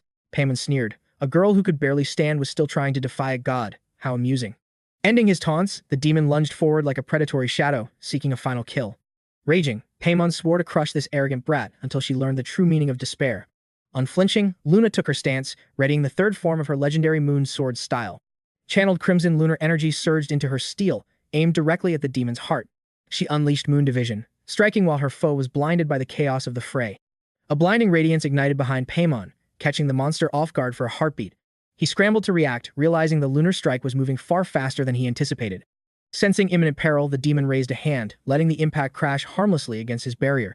He remained unscathed, but cracks began to spiderweb across his once impenetrable shield. Refusing to let up, Luna pivoted, launching a second strike from his blind spot. The collision sent them both reeling. The demon mocked her, admitting the effort was noble but futile. But Knox was the real threat, materializing behind the demon like a vengeful ghost. 𝗶𝗲𝗿 scoffed, believing they'd only ever scratched the surface of his absolute protection. Suddenly, a new variable entered the deadly equation. Hurling hellfire, the demon mocked Knox's death wish, but Knox just grinned, calling for Mayron's trump card. Knox roared for her to fire, and she released her arrow without a second's hesitation. Her aim was true. She refused to let her comrade's faith go to waste. A high-velocity water arrow streaked through the air, targeting the archdemon's heart. Knox activated his Genius Hour skill, his mind entering a focused, slow-motion countdown for the finish. Analyzing the system Manhwa mechanics, he calculated the water shot's speed at 400 kilometers per hour. Fired from the heights, the arrow had 300 meters to cover before impact. 3 seconds until contact, but Knox knew his math was far from perfect. These rough estimates were a massive gamble, but his survival instincts had never failed him before. At the final heartbeat, Knox moved with lethal grace, diving low to let the torrential waters surge past him. The arrow streaked true, slicing through the dancing inferno with unerring precision. Dread seized the demon, but fate was swifter. The magical bolt shattered his defenses, detonating against his chest. Our hero sensed it. The beast's power was flickering. The monster was finally vulnerable. 𝗶𝗲𝗿 was running on empty, his reckless mana consumption finally pushing him toward the abyss. Yet, the demon spat out a chilling laugh, mocking the perceived weakness of mere mortals. Despair loomed as the demon's final barrier held firm against their desperate assault. In that moment, the fiend believed triumph was his absolute destiny. But Knox harbored a secret. His master plan was only just beginning to unfold. Donning the cloak of the sleeper, the young warrior surged with legendary artifact-enhanced power. He unleashed Stormbringer, feeding it his very life force to trigger the cloak's hidden, devastating potential. With damage skyrocketing, Knox triggered Limit Break, pushing his physical vessel beyond human boundaries. A crimson alert flashed as the system warned him of the enemy's overwhelming tier. To bridge the gap, he would have to burn his life essence for a single, god-slaying strike. Worse yet, his black flame ring would be useless for recovery in this ultimate gambit. The system Manhwa prompt blinked. Are you certain? With zero hesitation, the protagonist committed to the path. He channeled every drop of energy into a massive, swirling orb of pure destruction. Paimon sneered, relishing the futile struggle of the insect crawling before him. Brandishing his blade of flames, the demon roared that all resistance was utterly meaningless. Blinded by arrogance, the demon charged. Steel met hellfire in a bone-shattering collision. In a shower of sparks, Paimon's sword disintegrated, forcing the monster to recoil in terror. Pure disbelief washed over him. His invincible might had been exposed as a fragile lie. Knox didn't give him an inch, lunging forward like a predator, sensing the killing blow. He rained down a relentless flurry of strikes, leaving the panicked demon scrambling to survive. It was time for the finale, the first style of Sword of Darkness mastery. Shadow Slash. With a blur of darkness, Knox cleaved the nightmare in two. A guttural scream echoed as the demon's final shield failed, unable to stop the inevitable. Paimon clung to his fading existence, his dreams of rebirth crumbling into ash. He cursed the heavens, defeated by a mere boy after centuries of patient waiting. Slowly, the demon's essence withered away, vanishing into the void until nothing remained. Knox stood trembling, fighting the crushing weight of exhaustion, threatening to pull him down. The interface flickered dangerously, warning him of the catastrophic toll on his life force. Beside him, the cloak of the sleeper began to fray and vanish, its purpose finally fulfilled. The world spun into darkness as Knox finally collapsed, his body broken by the strain. The cost was grave, his remaining life had been slashed to less than 30 days. Marin stood frozen in awe. How could a simple student wield such earth-shattering power? In the crater's wake, only a glowing crystal pulsed the final remnant of Paimon's soul. She recalled Captain Luna's praise for her own speed, yet this was on another level. It seemed impossible. How did he evade that magical bolt with such inhuman timing? No normal human possessed such reflexes. Knox was a mystery she had to unravel. She marveled at her luck. She had stumbled upon a true monster in human form. His potential eclipsed even the captain, perhaps even his legendary father, Theo von Reinhauer. Why was such a titan ignored? The world had truly failed to see his greatness. Dark whispers and nasty rumors trailed him, but they clearly didn't know the real Knox. Perhaps he hid his strength, knowing that being a genius only invited unwanted trouble. To keep his true power hidden, he endured being treated as a worthless extra. Marin assumed this explained his strange bond with a lowly commoner maid. Though the rookie was handsome, his weak stats didn't bother her. She hoped Knox and Captain Luna would soon crush the incompetent king. Her dark plan also included eliminating his daughter, Princess Penelope. Unaware of their engagement, the Dean finally exhaled after the brutal clash. They watched the demon dissolve as Noah approached the pulsing essence crystal. Dark mana slowly leaked from the stone, fading with every passing heartbeat. Seeking answers, Luna questioned if Noah woke Paimon for a personal vendetta. She suspected the Dean's goal was neutralizing the core's demonic corruption. Determination flared as the captain demanded the truth from the legendary Noah. Upon reflection, the logic behind the Dean's reckless gamble felt incredibly flawed. Why would a war survivor risk releasing the beast that ruined her? Revenge seemed like a petty excuse, yet Noah remained eerily stoic. Finally, with a chilling smile, she made her dramatic confession. Noah admitted her thirst for vengeance, offering an apology before ending the conversation. Sensing no further threat, the captain prepared to leave the ruined battlefield. She hoped Noah's future gambles would serve a much nobler purpose. As peace returned, Luna warned that even deadlier threats were lurking nearby. Noah reassured her, promising to personally oversee Knox's development from now on. Placing her trust in Noah, the captain anticipated their future alliance. The Dean stood silently, watching her comrade vanish into the dusty wreckage. In this system Manhwa, she thanked the unconscious student who ended the battle. It was revealed she had secretly maintained a massive barrier throughout. Suddenly, the magical dome shattered into a blizzard of shimmering frost shards. Ross and Vernon rushed forward, frantically checking on their Dean's condition. The captain stood frozen, realizing the demonic dungeon seal had truly vanished. Laughing softly, Noah acted as if this catastrophe was merely a trifle. Stunned teachers watched Ross rush toward his fallen student, fearing the worst. Soon, everyone began clearing the debris left by the demonic clash. Vernon knew even a weakened Paimon possessed strength that defied logic. He couldn't fathom who possessed enough raw power to slay such a monster. Suspecting Noah's involvement, he watched as she expertly mastered power. She deflected his gaze, leaving him certain her secrets would remain buried. He shifted focus, worried about reporting this chaos to the throne. Ross sensed his rival was merely fishing for information with clever words. Unimpressed, Vernon demanded a more convincing lie to feed the imperial court. Soon, the Dean realized the culprit behind the unsealing harbored a sinister agenda. Even with her sharp intuition, the mastermind's identity remained a complete mystery. Dark suspicions began to point directly toward the corrupt imperial bloodline. Deep down, she knew this betrayal was inevitable in this world. Fury burned in her heart. The enemy had infiltrated her sacred academy. She wouldn't let these foul cultists defile her domain with demonic filth. While Knox's friends worried, the maid confirmed he was under constant observation. Eleanor was baffled by his visit to Paimon's prison, yet Lan remained certain the youth followed a calculated plan. Consumed by impatience, Dahlia rushed toward the hero, but the crowd quickly blocked her path. Eavesdropping through the thin wall, Knox felt a rare chill of terror, making him dread leaving his blankets. Amazingly, his body mended at a legendary pace, breaking all known records for recovery. Such miracles were expected, thanks to the potent divine auras of the moon and ice blessings. Our hero knew the academy must maintain its facade of unwavering loyalty to the mighty emperor. Undeniably, a student linked to a dark criminal syndicate must never step into the public light. Knox suspected Noah's healing was a trap designed to bleed him of every secret he possessed. In this system, Manhwa, the protagonist realized feigning weakness was his most optimal tactical maneuver. Abandoning all thought, he drifted into slumber, remaining hidden under the covers until the sun finally set. Suddenly snapping awake, he realized exhaustion had claimed him against his will in the silent darkness. Relieved by the silence outside, he remained blissfully unaware that uninvited guests had already breached his room. Breaking the silence, Eleanor remarked that our sleeping hero had finally returned to the waking world. The protagonist sighed, accepting that this interrogation was truly unavoidable. He questioned her midnight visit, only to find she sought answers to burning mysteries only he could solve. Her curiosity centered on a mysterious youth named Shane, encountered within the treacherous maze. Struggling to speak, she hesitated and stumbled, unable to find the right words. Before continuing, Eleanor fixed her gaze on the protagonist, searching for any hint of deception. She demanded to know their link, catching Knox off guard as he never expected her to suspect them. Ultimately, he chose to play the fool, feigning total ignorance of her probing accusations. Smirking, Eleanor sat beside him, knowing this psychological duel wouldn't reach a swift conclusion. She pointed out his tells, noting how his fingers and pupils betrayed him whenever he lied. Yet, strangely, the protagonist's voice remained steady and devoid of any obvious signs of falsehood. The youth realized he was trapped. Eleanor's sharp intuition had already pierced through his hidden secrets. He accepted defeat, realizing his meager acting skills could never fool a true dramatic genius like her. Seeing that lies were futile, the protagonist shifted tactics to uncover her true hidden agenda. Finally admitting their bond, he watched as Eleanor instantly pressed him for the specific details. From the start, she had noticed a striking resemblance in their eyes that defied simple coincidence. This led her to believe Shane might be the protagonist's secret, illegitimate brother. Rumors of Reinhover bastards, serving as lethal hunting dogs, fueled her assumption about this mysterious mage. The protagonist knew these were mere myths, as even his cold family wouldn't stoop that low. Eleanor confessed that the stranger's lack of hostility had initially struck her as quite peculiar. Perplexed, the young man demanded to know exactly what she desired from the enigmatic Shane. Seeking only to repay a debt for her life, she blushed and avoided his searching gaze. Smiling, she admitted her interest, hoping to recruit his immense talent into her family's trading guild. Knox realized he was being forced into the role of a go-between for this unexpected alliance. Eleanor praised his quick wit, eager to invest her resources in such a gifted individual. The protagonist questioned her audacity, wondering if she truly dared to steal talent from House Reinhover. Ignoring the jab, she told him to inform Shane of her location at the rival guild's headquarters.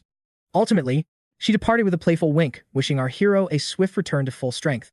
Despite his resolve to leave, his maid warned that such recklessness would only worsen his precarious situation. Fearing the patriarch's wrath, Knox begged her for silence to avoid a wave of catastrophic consequences. Unbeknownst to him, 𝗧𝗶𝗲𝗿 had already dispatched a report, bound by duty to reveal his true state. Fuming with pure irritation, Knox slammed the door shut, the impact echoing like a violent thunderclap. Our protagonist instantly regretted leaving his bedroom, wishing he had stayed safely within his warm sheets. Suddenly, a familiar voice cut through the silence, immediately shattering his deep and gloomy thoughts. 𝗧𝗏𝗏 appeared, reminding him that her half-succubus bloodline required a restoration of dark mana. Visibly embarrassed, the girl explained there was only one way to recover, turning toward the hero. Knox understood these demons fed on essence, much like the leveling mechanics within a system, Manhwa, yet the reality was far less scandalous than one might think. Since it was beneficial for him, our hero asked exactly what steps he needed to take. Her face turned crimson as she requested to hold his hand for a duration of 10 minutes. Knox saw no issue with the request and questioned if those simple terms were truly everything. Before helping Jana, he demanded to know why she had followed him, leaving the poor girl completely stunned and speechless for a long moment. Her hands trembled as she confessed their dark lineage had sparked her intense curiosity. Jana sensed his evolution. In this system, Manhwa, his transformation was truly magnetic. He questioned if his past self felt different, leaving her mind spiraling in confusion. Cutting the talk, he signaled for the mana restoration. Jana complied, drawing close.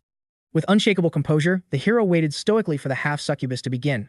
He finally realized it. Her clumsy innocence was nothing like a typical succubus in this system Manhwa. Truthfully, having mastered this system Manhwa world through repeated playthroughs, our hero recognized the dangerous woman hidden behind her smile.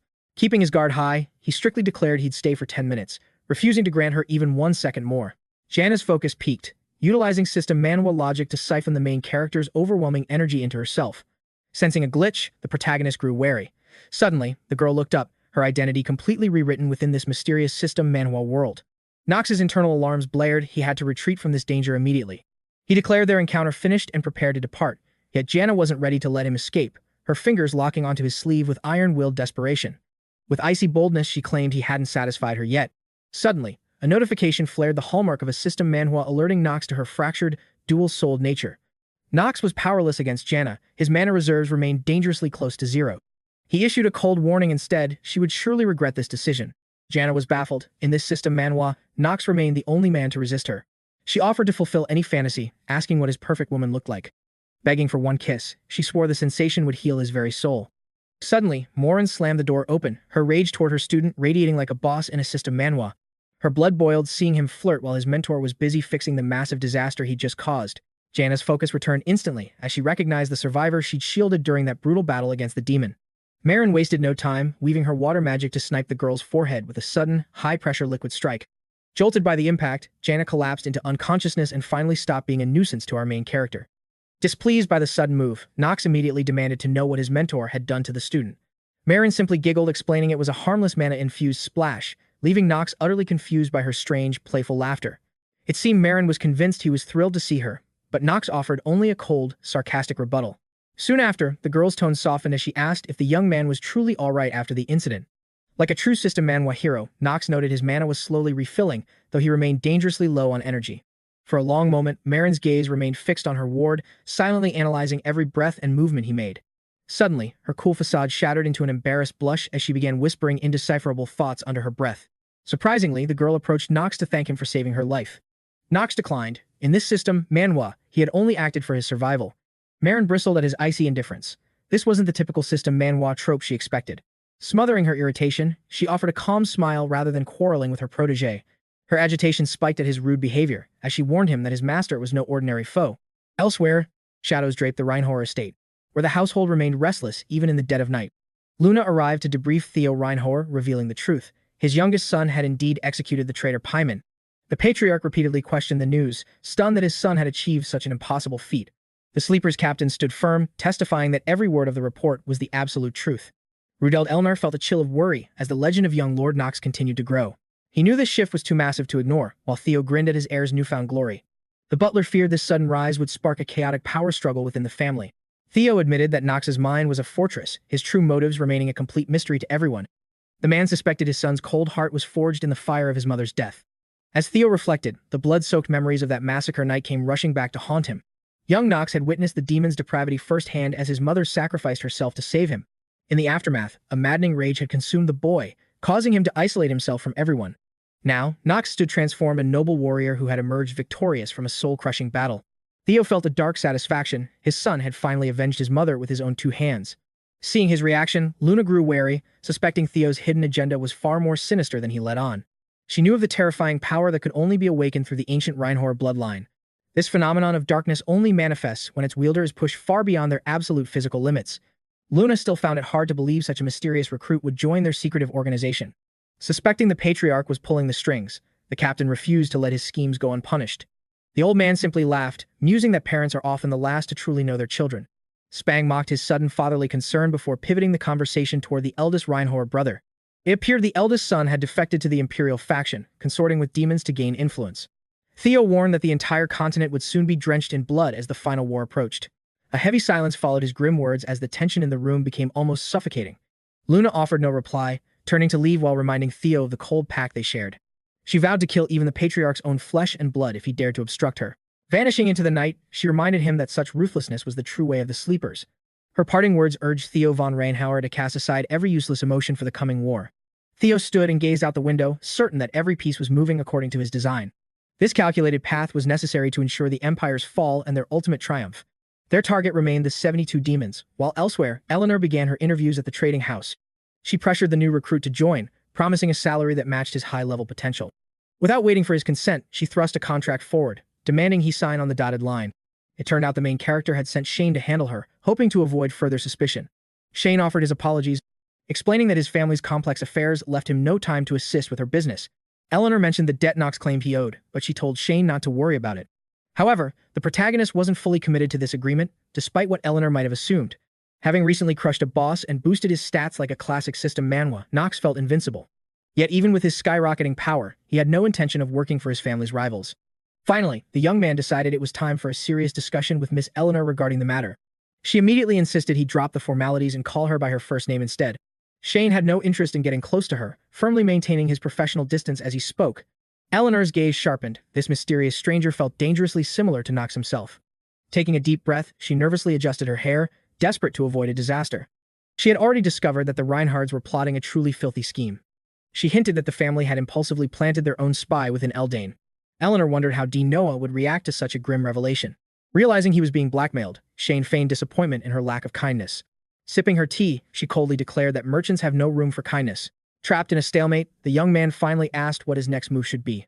Eleanor set down her cup, reminding him to simply sign the pending contract. She slid the document forward, daring him to refuse such a golden opportunity. Ultimately, the young man surrendered to her terms before she departed the trading house. Furthermore, he successfully obtained a legendary artifact known as the Fire Spirit Pendant. Lady Ravel's gift was a late-game treasure that our lucky hero acquired early. She offered this enchanted jewelry as thanks for his heroic rescue within the maze. Additionally, being a woman of action, she immediately finalized their first official contractual payment. The young man sensed the artifact's immense power, pulsing with advanced ancient magic. Something felt off. It seemed Eleanor was becoming obsessed with his secret alter ego. He was far from pleased, as her growing interest only complicated his secret mission. Alone now, a voice suddenly echoed that she seemed to truly like this Shane. It was Rick, witnessing Eleanor personally recruit a newcomer for the very first time. She instantly snapped, asking when her subordinate had earned the right to criticize her.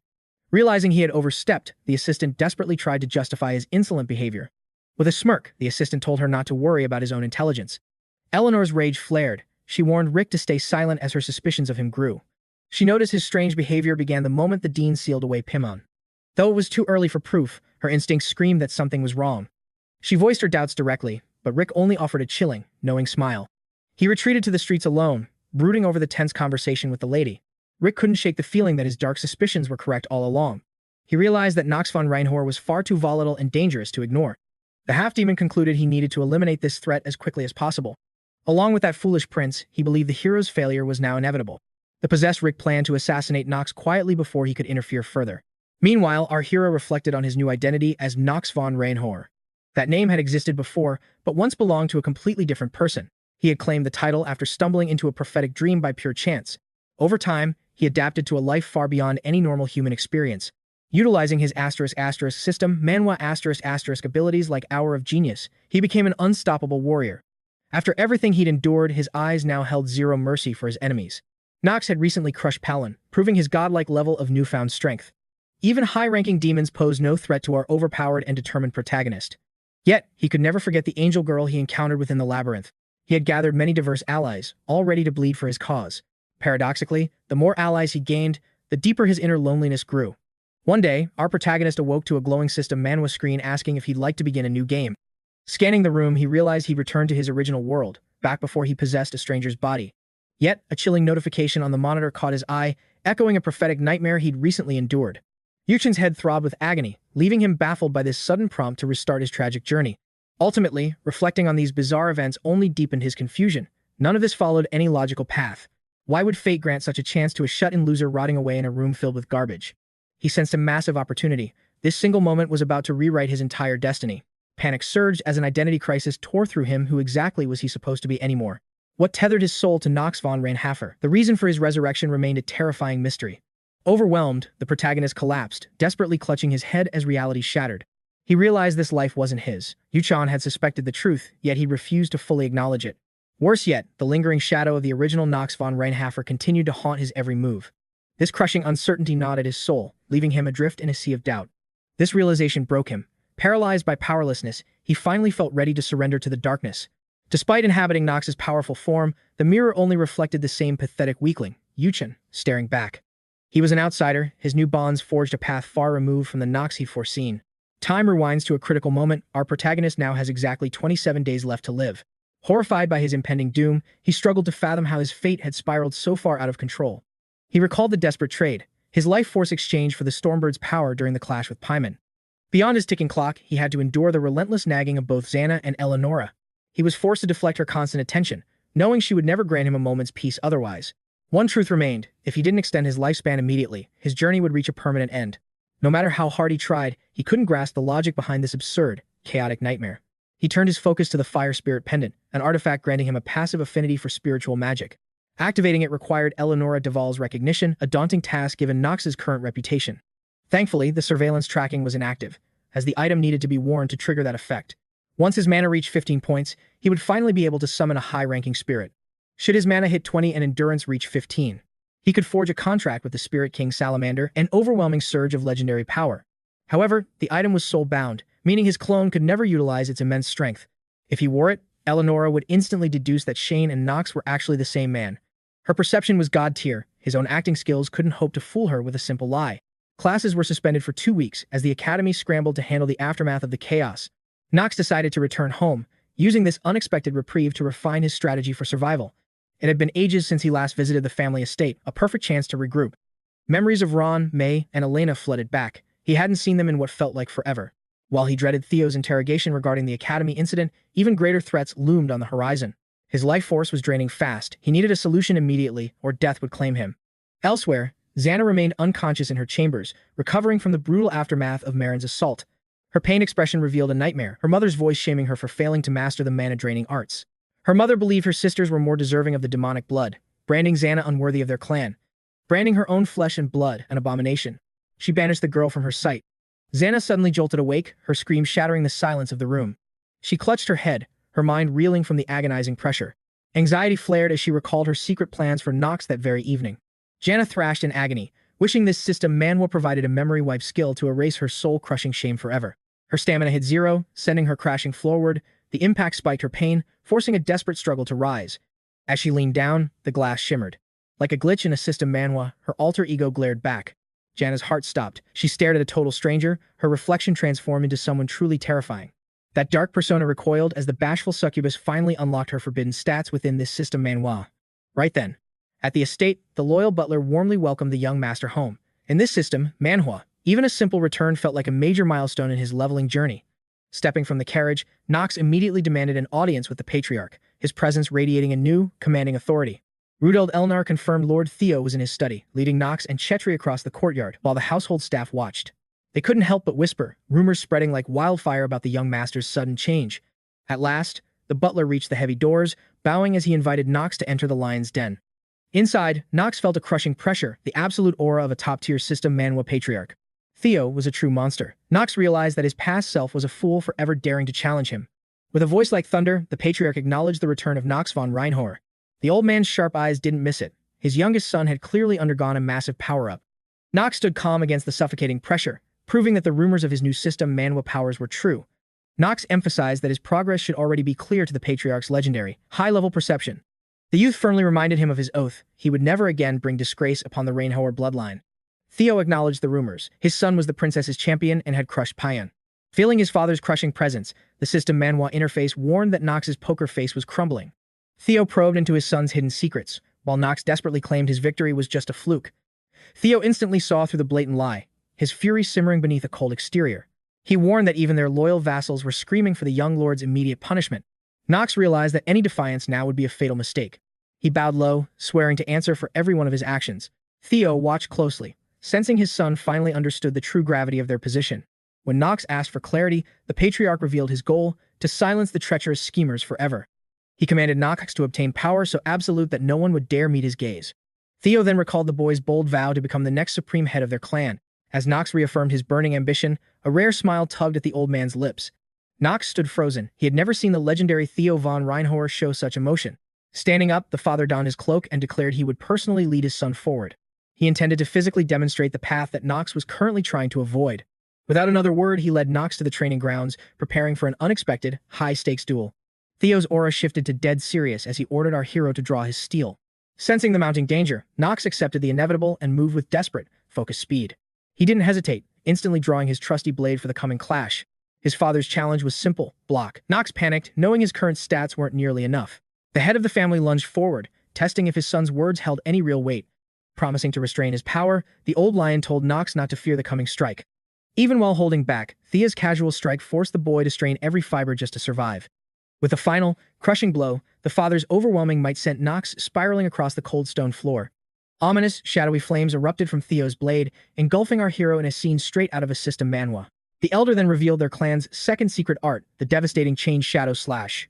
He waited for a reaction, certain the boy's thirst for growth would make him crave such a forbidden power. Meanwhile, Knox fought to stay upright, refusing to back down before his father's mountain-like presence. Instead of fear, a wild thrill of excitement surged through the young warrior's veins. Declaring it was his turn, our hero struck with a roar, testing his limits in this system manhwa world. Yet, his father parried with chilling ease. Knox poured every ounce of mana into his desperate, heavy strikes. But no matter his grit, the gap remained. He couldn't even breach his father's defensive perimeter. Theo's smirk widened. He could feel the raw, untamed potential boiling within his son's spirit. With every swing, the main character's attacks evolved, becoming faster, heavier, and far more devastating than before. Finally, a strike landed with such ferocity that even the legendary Theo was forced to take a step back. Pride flared in the patriarch's eyes. His son was climbing toward heights he had never imagined. But this forced Theo to get serious. The pressure shifted, finally beginning to crush the main character's resolve. "Is this your limit?" the old man taunted. Suddenly, an unexpected presence interrupted their high-stakes duel. Theo von Reinhover halted. The butler, watching from the shadows, deemed the training far too lethal for Master Knox. He warned that even a genius like Karen would struggle against such a terrifying, high-level technique. Acknowledging the butler's wisdom, the head of the family decided to lower his blade and end the lesson. The old man admitted he'd lost himself, praising his son as a truly exceptional and talented warrior. He turned to leave the battlefield, satisfied that the day's sparring session should end there. However, the main character wasn't finished. His eyes blazed with a hunger for even more power. Gripping his hilt, Knox declared he was just getting warmed up, waiting for his father's return. A second wind surged through him. Knox's face showed the unmistakable resolve of a true system manhwa protagonist. He grumbled with resentment. He hadn't even scratched the surface of what he needed to learn today. Intrigued, the father paused. He looked back at his son, contemplating whether to continue the fight. "Attack me first," Theo challenged. Without a second thought, Knox lunged forward like a bolt of lightning. Seizing the initiative, the main character struck first, forcing Theo to brace himself against the incoming onslaught. Their steel clashed again, releasing a massive shockwave of mana that tore through the very air. The duel turned fierce. Sharp blades sang a deadly melody, ringing out as they exchanged soul-crushing blows. For the first time, his son was demanding more. Theo found this development absolutely fascinating. Knox took his father's silence as permission to push even harder, eager to absorb every drop of wisdom. Casting aside all restraints, both warriors unleashed their full strength, turning the training ground into a storm of steel. The sheer weight of his father's presence was overwhelming. Once again, Knox was forced to retreat. In the eye of the storm, Theo paused. He had one burning question for the hero standing before him. He demanded to know why Knox had risked everything to take down a monster like 𝗏𝗏. The patriarch suspected a dark motive. Was this all driven by the trauma of his mother's tragic passing? Theo knew the horrors Knox had witnessed. He watched as his son seemed to lose himself in the memories. The old man saw through the act. He knew the boy hadn't forgotten a single detail of that nightmare. Stunned by his father's bluntness, the main character remained silent, his heart heavy with unspoken truths. He realized the old man suspected him of hiding power and decided to show his true strength. Theo's eyes narrowed, confirming that his intuition about his son's hidden depths was exactly on the mark. It was time. The young man prepared to unveil the full extent of his legendary talents. Tightening his grip, he swung. Shadow slash, he roared, unleashing the devastating technique with perfect form. Yet, Theo was a wall. With a single, fluid motion, he neutralized the supposedly unstoppable attack. A satisfied grin played on the father's lips. He was genuinely impressed by his son's rapid growth. "Let me show you the real shadow slash," Theo declared, unleashing a pressure that left Knox momentarily paralyzed. A lethal strike whistled toward him, but Knox's inhuman reflexes allowed him to narrowly escape certain death. He barely kept his footing. His muscles screamed in agony. He had reached his absolute physical limit. Desperate, he triggered his secret weapon, the close combat genius skill, flooding his body with legendary power. A notification flared. Our hero just unlocked the second despotic sword of darkness technique, Chain Shadow Slash. Despite the chaos, Theo von Reinhover successfully suppressed his son's overwhelming power.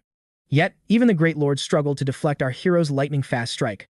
The patriarch was stunned, mastering a secret technique after seeing it only twice. Pure genius. Theo launched a devastating counter, his sheer force sending Knox flying across the training grounds.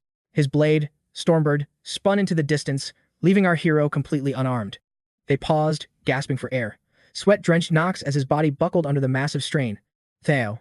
With a heavy gaze, the clan head addressed his son with words of gravity and destiny. He made a grim request, for Knox to one day pierce his heart, seeking atonement for failing his late mother. Knox fought to maintain eye contact, but the weight of his father's words felt crushing. His vision blurred as the old man spoke of leadership and the future of their bloodline. Suddenly, the vision fractured, pulling the main character back into his vessel, Yushan. A familiar prompt flickered before him. "Do you wish to start a new game?" Memories of abandonment and a terminal illness flooded back.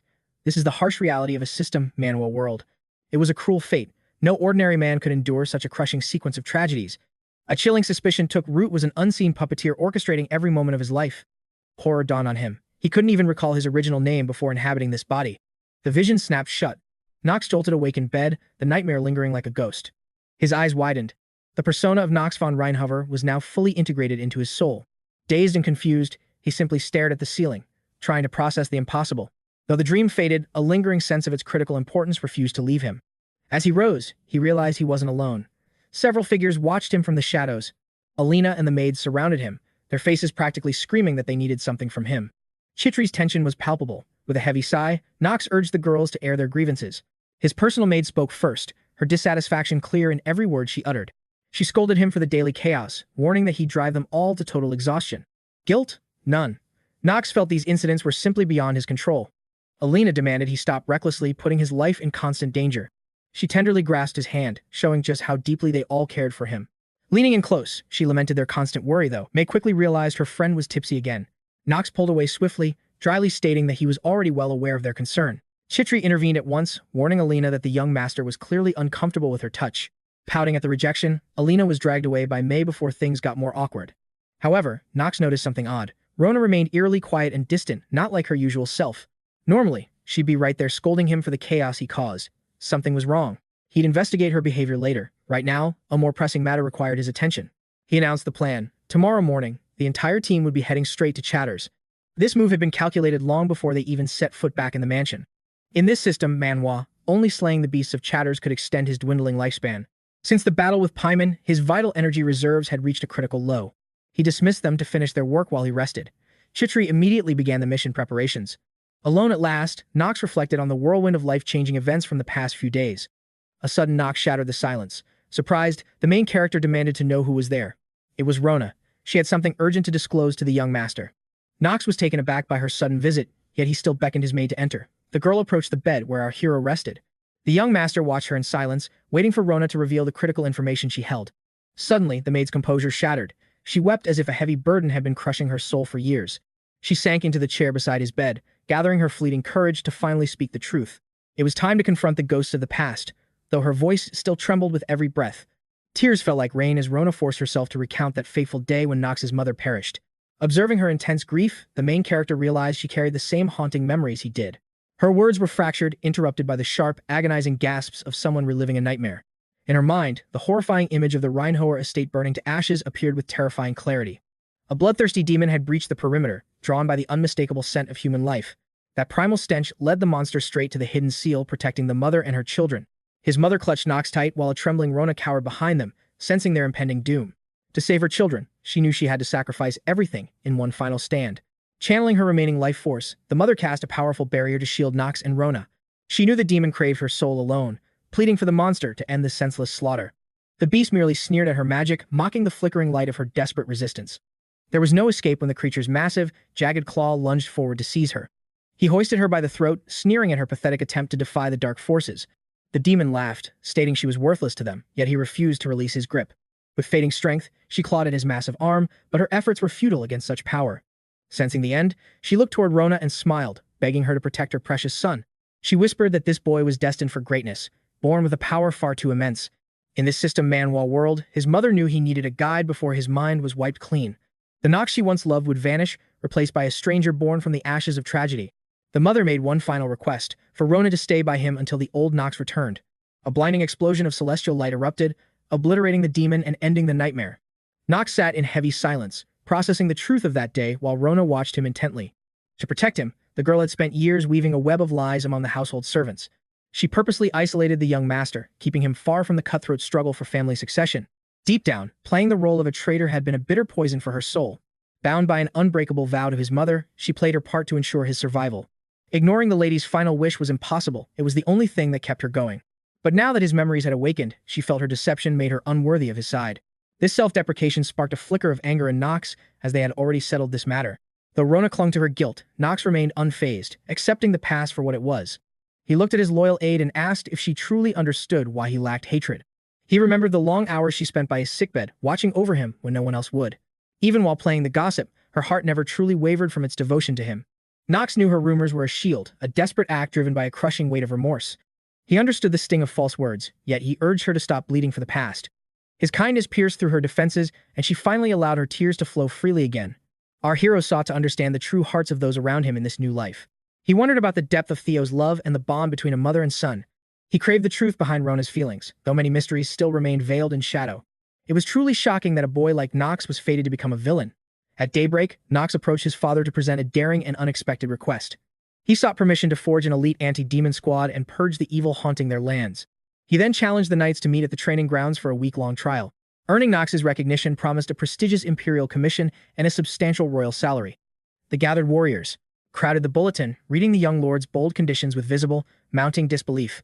They were stunned that the family's notorious black sheep would dare to attempt such a feat. They mocked his ambition as a bored noble's whim, certain that no true knight would join.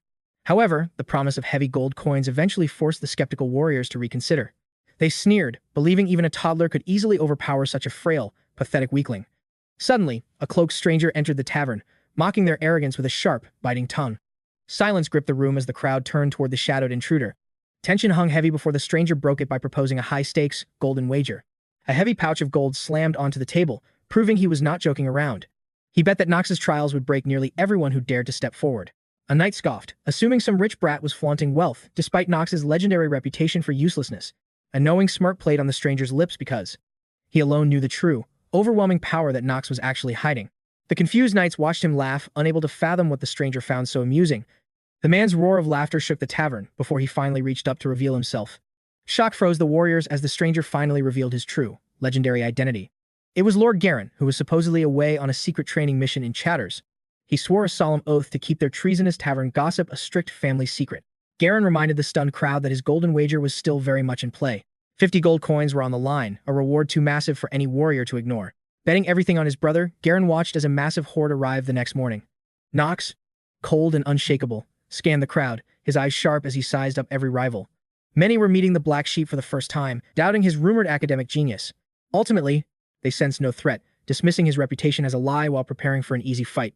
Knox heard their insults in silence, wondering why a simple recruitment drive caused such chaos. His request for aid in Chatters had spiraled into an explosive and high-stakes spectacle. The sheer number of attendees baffled him. He never expected such an overwhelming turnout. While Knox hoped his fame was growing, the true source of this madness was soon revealed. He spotted Garen waving enthusiastically, realizing his brother was the mastermind behind the crowd. Knox struggled to understand his brother's true motives for causing such a public scene. His aide confirmed the count: 1,192 men and 126 women.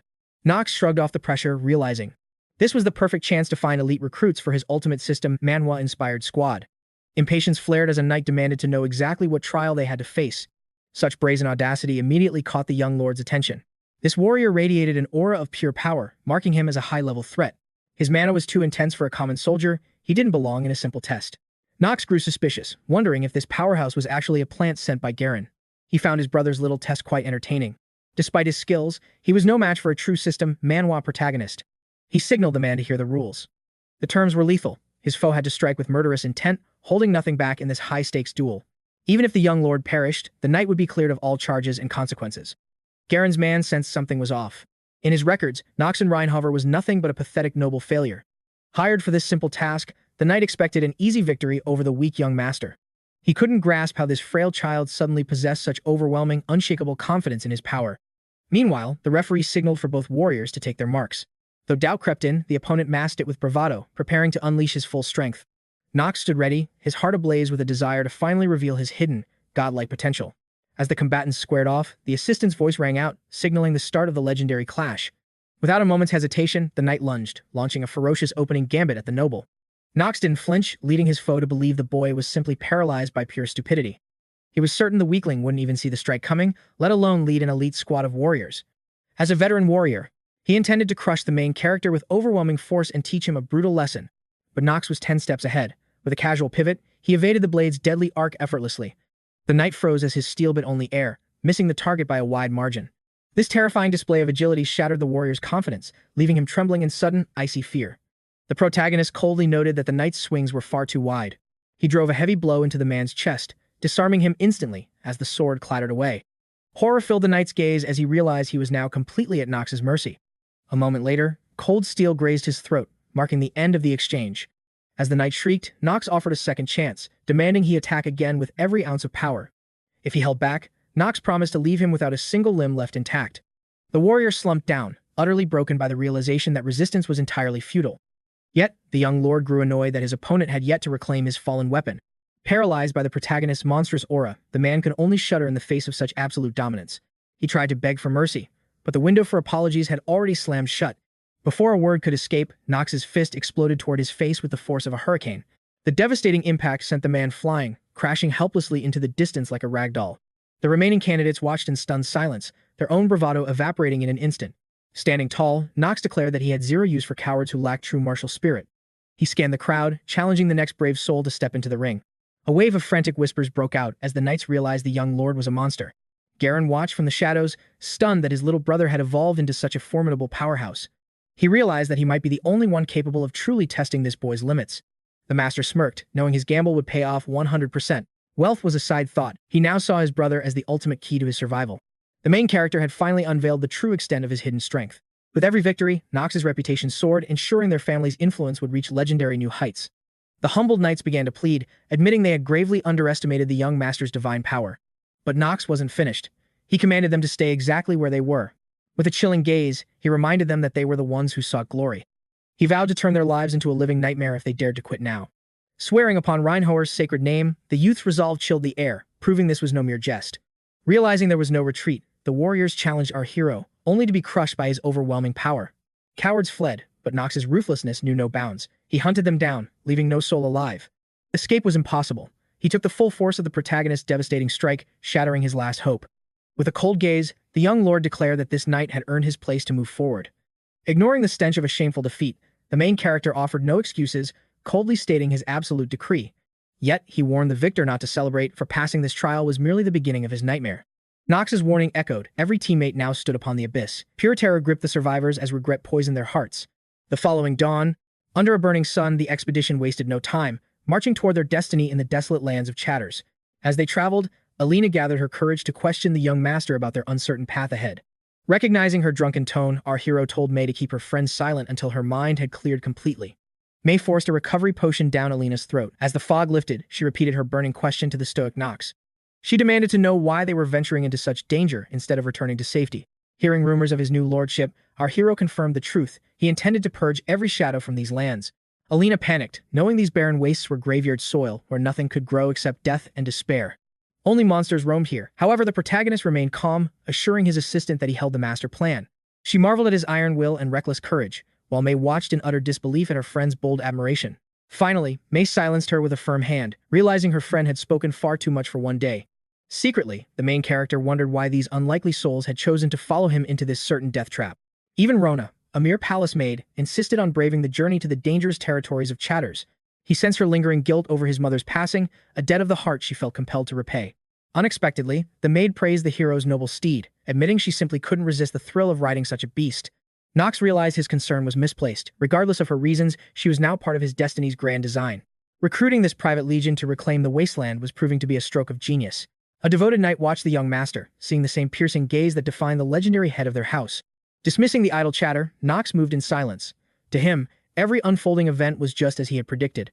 Knox saw through his father's stoic mask. Theo still questioned if his son possessed the true strength of a ruler. He knew Christopher had been sent as a guardian, a shadow cast by his father's lingering doubts. Standing 2 meters tall, this elite warrior possessed the lethal skills required to shield the young lord from any threat. However, the main character grew weary of his new protector's inability to keep his mouth shut during the march. May gasped as the destination came into view. Massive stone ramparts and towering iron gates now guarded the horizon. She stood in awe, realizing the fortress had been transformed since her last visit to this desolate place. Alina's heart swelled with joy, seeing her ancestral home rising from the ashes like a phoenix of stone.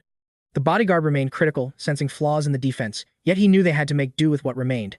Christopher warned that commoners would fear this place, as these lands now carried the Dark Clan's ominous reputation. Anticipating the fear, our hero had already bolstered his ranks with a formidable legion of battle-hardened soldiers. The knight marveled at Knox's foresight, finally grasping the strategic brilliance behind gathering such a massive private army. But Knox issued a final warning. A lingering threat had to be purged before Chatters could truly be reborn. When questioned, the protagonist revealed the true terror lurking within, the savage monsters that claimed these lands. Knox claimed they must cull the beast population, but this was a mere smokescreen for his true, hidden objective. In this high-stakes system Manhwa, his interface screamed a warning. His very lifespan was rapidly ticking away. Standing at the gates, the protagonist was confronted by the imposing figure of his ambitious older brother. Remarkably, Garen had not forgotten his blood oath to share the spoils of victory with his younger sibling. The young lord knew the truth. Without his brother's desperate struggle, not a single gold coin would have been won. Because of this, he decided that rewarding the main character's legendary achievements was only fair. Knox was stunned to see his brother gambling while he was busy grinding. The young master felt suspicious after Karen handed over the lion's share of the profits so easily. Planning to use his brother regardless, he first inquired about the current state of 𝗧𝗏𝗃's land. The report was grim, stating that almost no one desired to live in such a desolate place. Despite Professor Raz's recent publication sparking some interest, the influx of young settlers remained far too low. With parched soil, lethal monsters, and no roads, no one risked their lives for mere imaginary dreams. Confident in his grand design, the main character told his brother to cast aside all his worries. He had meticulously formed the anti-demon squad to solve every single crisis plaguing the 𝗧𝗏𝗃's region. Trusting his younger brother's conviction, Karen finally found peace and calmed his racing heart. He asked when the operation would begin, suggesting the exhausted team take a well-deserved break today. Taking a lethal approach to the mission, the main character firmly declared they would strike immediately. Though the knights were clearly disgruntled, they dared not challenge their commander's absolute authority. Knox announced their first sortie would begin right now, without wasting a single precious second. Rewinding time slightly, we see Christopher approaching the Lord to volunteer his service to Knox. Theo was baffled that a knight of such high caliber would choose to follow his youngest son. The patriarch noted Christopher's high standing, making it unnecessary to curry favor in such a way. The knight simply confessed that he was irresistibly drawn to the main character's brilliant light. Having witnessed the duel against the patriarch, he saw the overwhelming talent the young gentleman possessed. Christopher believed this encounter was the ultimate key to breaking through his own fencing limitations. Not wanting to remain indebted, he promised to aid Knox's mission for the sake of his own growth. The head of the family watched his loyal subordinate with a deep, thoughtful gaze for a moment. He began to grasp what Christopher implied regarding the evolution of his legendary fencing skills. Theo asked if he sought the northern fencing technique, and the spirited knight confirmed that goal. Witnessing such burning resolve, the patriarch finally allowed Christopher to join his younger son's side. Thus, the warrior intended to help his new master ascend as an even greater swordsman. However, the sights at 𝗧𝗏𝗃's left him speechless, even shocking the young master's personal maid. 𝗧𝗏𝗃 noted his recent interest in magic but never expected such a high level of success. Utilizing powerful artifacts, the main character manifested massive magical seals that shook the very earth. The monsters watched in stunned silence, unable to comprehend the terrifying phenomenon unfolding before them. In record time, Knox managed to secure and defend vast stretches of dangerous territory. This interference enraged the beasts, causing them to swarm toward 𝗧𝗏𝗃's in ever-increasing, bloodthirsty numbers. Their aggressive roars filled the air, yet they stood no chance against his overwhelming divine power. May was breathless, seeing how much stronger her master had become over these past few months. Helena felt her heart flutter, falling deeper in love as she witnessed Knox's true hidden strength. Meanwhile, the young man himself felt quite dissatisfied with the meager results of his hard work. It appeared the main character had only 2 hours to slay each foe, which was insufficient. He heard gnolls were formidable monsters, but they failed to satisfy his hunger for a real challenge. Knox also confirmed that his Black Flame Ring artifact was currently functioning at its maximum capacity. Typically, stronger monsters granted more life to the player, but the mechanics weren't working as expected. Realizing he was too overpowered for this system Manhwa world, a simple snap summoned a devastating attack. He conjured a massive magical sphere that expanded rapidly while the gnolls could only watch in terror. Finally, Knox unleashed a cataclysmic blow that literally blew his enemies into tiny pieces. Despite wiping out a horde, he only gained 4 days of time, necessitating an urgent new strategy. Turning around, Knox realized every soldier was staring at him with eyes full of pure awe. Christopher and May stood frozen, breathless at the sheer scale of the young lord's overwhelming power. Overwhelmed by a tidal wave of emotion, Elena bolted toward the town walls as fast as possible. She yearned to pull Knox into a silent, tender embrace, letting her actions speak louder than words. She wanted him to know he was incredible. Even Christopher felt newfound respect for our hero's growth. Just like an awakening in his system Manhwa, a legendary gift had been dormant within him. Christopher burned with curiosity about Knox's limits, while the boy finally realized why everyone was staring. He realized his secret magical training was a complete mystery to them, hence their absolute shock. As they gathered to strategize, Knox revealed his secret. He was a personal disciple of Professor Ras. The young lord confirmed that his master's complex magical theories were indeed flawless. Skeptical and confused by the high-level concepts, the girls remained silent, processing the weight of his words. Knox doubled down on the truth, yet he sensed their lingering doubt.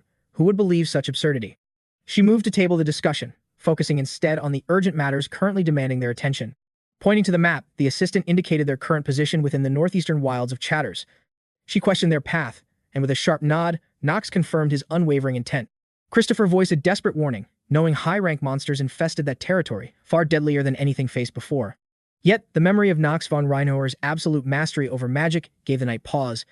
Ultimately, the warrior conceded. Such beasts might pose no threat to a mage of Knox's caliber.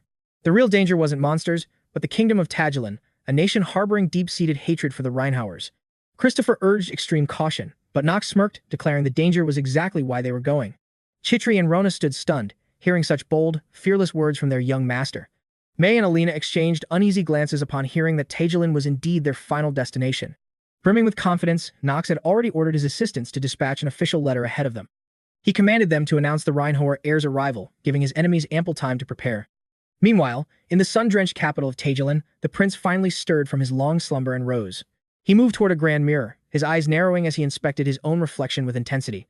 Shedding his robe, a jagged scar across his chest was revealed. Suddenly, an assistant entered, shattering the silence. The messenger arrived with dire news. The notorious youngest scion of the Reinhover clan was approaching the capital. The old man spat in agreement, noting that the boy's arrogance clearly knew no limits. It was laughable that the boy believed his father's authority could reach deep into the heart of 𝗧𝗏. A dark, twisted smile crept across the prince's face as he pressed for more intel on the family. As a child, the prince had met 𝗧𝗏 Reinhover face to face during a bloody visitation to their lands. On that tragic day, every sibling of the heir was slaughtered, leaving the young prince utterly alone.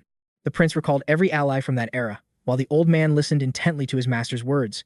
Though others mocked 𝗧𝗏 for being a mere regent, the prince understood the deep truth behind his position. 𝗧𝗏 had carried the weight of the throne while the prince was drowning in the agony of loss. Every action taken was meant to lighten the heavy burden resting upon his young master's weary shoulders. The prince plotted, by slaying Knox von Reinhover, he would force the father to face his past sins. Above all, 𝗂han wanted his enemy to experience the crushing weight of living with such soul-piercing agony. Sensing his master's resolve, the assistant bowed and promised to finalize all preparations for the coming confrontation. A sinister grin twisted his features as he reflected on the young master's ruthless and difficult decision. In truth, 𝗧𝗏 had been possessed all along, secretly manipulating events to seize absolute, dark power. The capital stood frozen in tense anticipation, waiting for the arrival of such significant guests.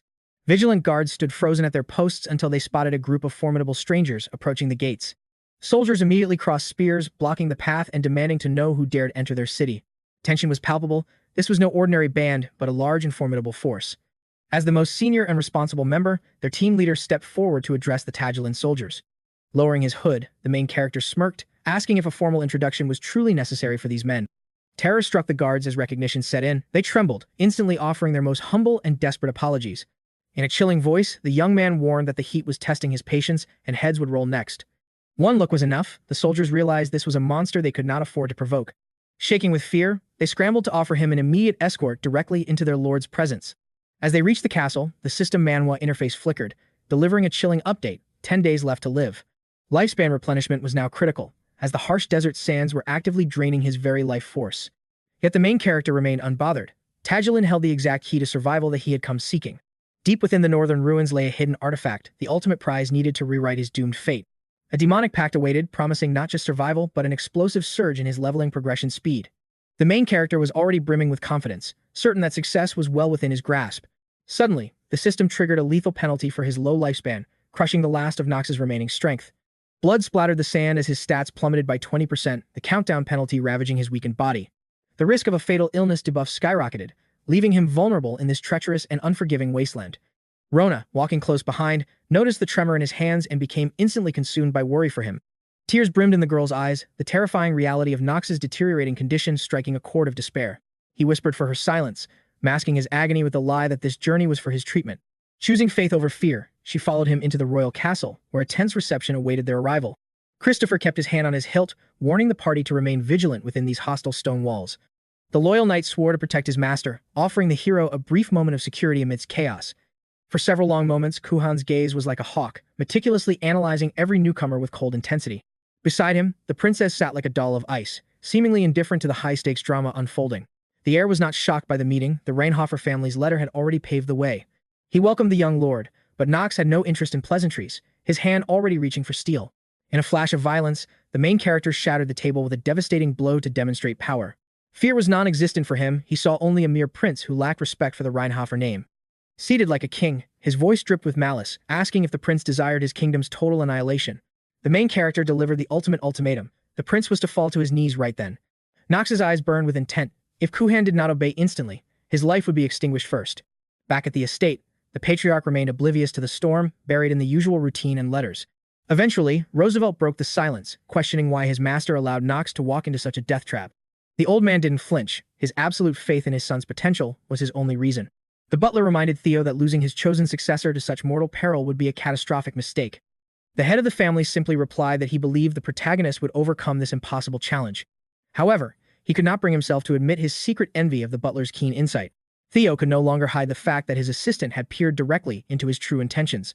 He reaffirmed Knox as the next head, knowing that premature attention from enemies would mean a premature grave. For now, the boy was still a fledgling, unable to withstand the full weight of the world's threats. The butler instantly understood. The Black Swordsman was the shadow guardian assigned to ensure his son's survival. He knew well that Theo von Reinhofer always valued the most reliable path toward any long-term goal. Rising from his seat, the old man declared that a knight's existence is defined by protecting their lord. Lately, a storm of conflicting and contradictory thoughts had plagued Theo's mind, robbing him of all peace. He could not forget the weight of the words spoken to his son following their final sparring session. At last, the truth spilled out. Theo's own flame was flickering out, his legendary life nearing its end. Those words pierced 𝗧𝗶𝗲𝗿's soul. He stood frozen, speechless before the master he'd served through countless life and death battles. The crushing weight of the truth hit him hard. Melancholy and deep regret clouded his aging eyes. Hand over heart, the butler swore an eternal oath to stay by Theo's side until their final breath. Our hero reflected on the path that brought him here, knowing a true man is forged by trials. First is the despair of watching legendary gear shatter during enchantment, a sight that drives most to madness. No more words were needed. In this harsh world, the reality was already painfully clear. The second test mirrored Knox's current struggle, a weakling defying a superior foe with nothing but raw, reckless courage. Yet, beyond the challenge, Knox harbored a deep-seated loathing for Prince Kuhan Adrian. The prince's lineage was decimated by Theo's hand, leaving only his sister behind in the wreckage. It was obvious this fallen royal carried a burning blood feud against the prestigious Reinhover family. Regardless of his hate, an imperial vassal shouldn't dare to act with such blatant disrespect. Knox played the villain's part, forced into ruthlessness to secure his path into the Tagelina reserves. To succeed, he desperately required Kuhan's cooperation. Without the prince, his entire mission would crumble. Crushing the heir's spirit with overwhelming authority was the most efficient way to ensure total compliance. Feeling the weight of Knox's icy glare, the prince realized his posture was an insult and quickly rose. Leaving the sofa, Kuhan vowed he was prepared to kneel in submission before the young lord. This was Knox's chance to analyze the man, a poison genius and a lethal master of hidden blades. As expected of his system Manhwa, a window revealed a loyalty bonus. Kuhan's heart was a blank slate. His stats boasted elite charm and endurance, paired with terrifying skills like lethal potion brewing and toxic blades. A sharp warning appeared. This character's hostility toward our hero was dangerously high. Unfazed, Knox gestured for Kuhan to take a seat, initiating a formal negotiation between equals. The oppressive aura dissipated, finally allowing them to discuss terms without the threat of immediate violence. Analysis revealed the prince's emotional fragility, showing a man haunted by crippling self-loathing and doubt. Memories from his 27th prophetic dream surfaced, shedding light on the dark truth behind the scenes. He knew the regent, Kami, was no mere advisor. Beneath that mask was a demon brainwashing the unsuspecting prince. The tragic end was already written. Kuhan was destined to lose his kingdom, his family, and ultimately, his very life. But Knox was here to rewrite fate and stop the tragedy. Sensing a shift, the prince asked Knox's purpose. Weaving a deceptive web, Knox claimed he was a mere tourist, warning the prince not to pry deeper. A chilling threat followed. Interference wouldn't be tolerated. He locked eyes with Kuhan, demanding total understanding. Fearing Knox's wrath, the prince bowed his head, acknowledging the gravity of the young lord's warning. With a sharp signal, his aides summoned the household staff to attend to their guest. The prince commanded his servants to arrange a lavish and flawless tour for the young master. But Knox raised a hand, halting the preparations to impose his own specific demands. The young heir had his own plan. Asserting his dominance, he insisted on handpicking his own personal guide for the treacherous journey ahead. His gaze landed on the quiet girl who had been hovering beside her brother the entire time. He demanded she be his guide. Panic flared in Kuhan's eyes, a protest dying on his lips. Seeing through the prince instantly, Knox's voice dropped low, asking if there was any problem with his choice. Realizing resistance was futile, the prince averted his eyes, swallowed his pride, and fell into a defeated silence. He commanded Arya to serve Lord Knox with total devotion, fulfilling the master's every whim without fail. The maids whispered in shock had the cold master finally awakened to romance. Kree panicked, this wasn't in the manual. Elena. Jealousy flared as she refused to let another woman near her beloved, but May silenced her instantly. Knox overheard their chatter, realizing his assistant's assumptions were completely off base. Frankly, those petty misunderstandings meant nothing to him anymore. For a while, a heavy, suffocating dread had been clawing at his soul. He felt certain the vulnerable Arya was trapped in a treacherous snare. The master ordered rest, then summoned his companion and the eager Elena. When the young lord announced the girl would join their party, she beamed joyfully, while Knox also requested Christopher's vital martial support. The knight rallied instantly, his spirit burning with the Reinhover house's honor. He practically vibrated with an intense, desperate urge to serve his sovereign. Chitri fretted over the young lord, doubting he could manage without her. The young man dismissed the maid's stifling concern as mere overprotection. he reassured her, stating every variable was under his absolute control. Though restless, the assistant couldn't defy her master's direct, cold command. With the roster set, the party ventured through Tageline's winding streets. Alina grew anxious, noting Arya's eerie, hollow silence throughout their walk. The protagonist sensed the growing unease radiating from his own loyal comrades. Christopher recognized Princess Arya Adrian, whose beauty was legendary across the realms. Knox cut to the chase. The princess was shackled by dark magic. This arcane interference caused her bizarre behavior and strange, empty silence.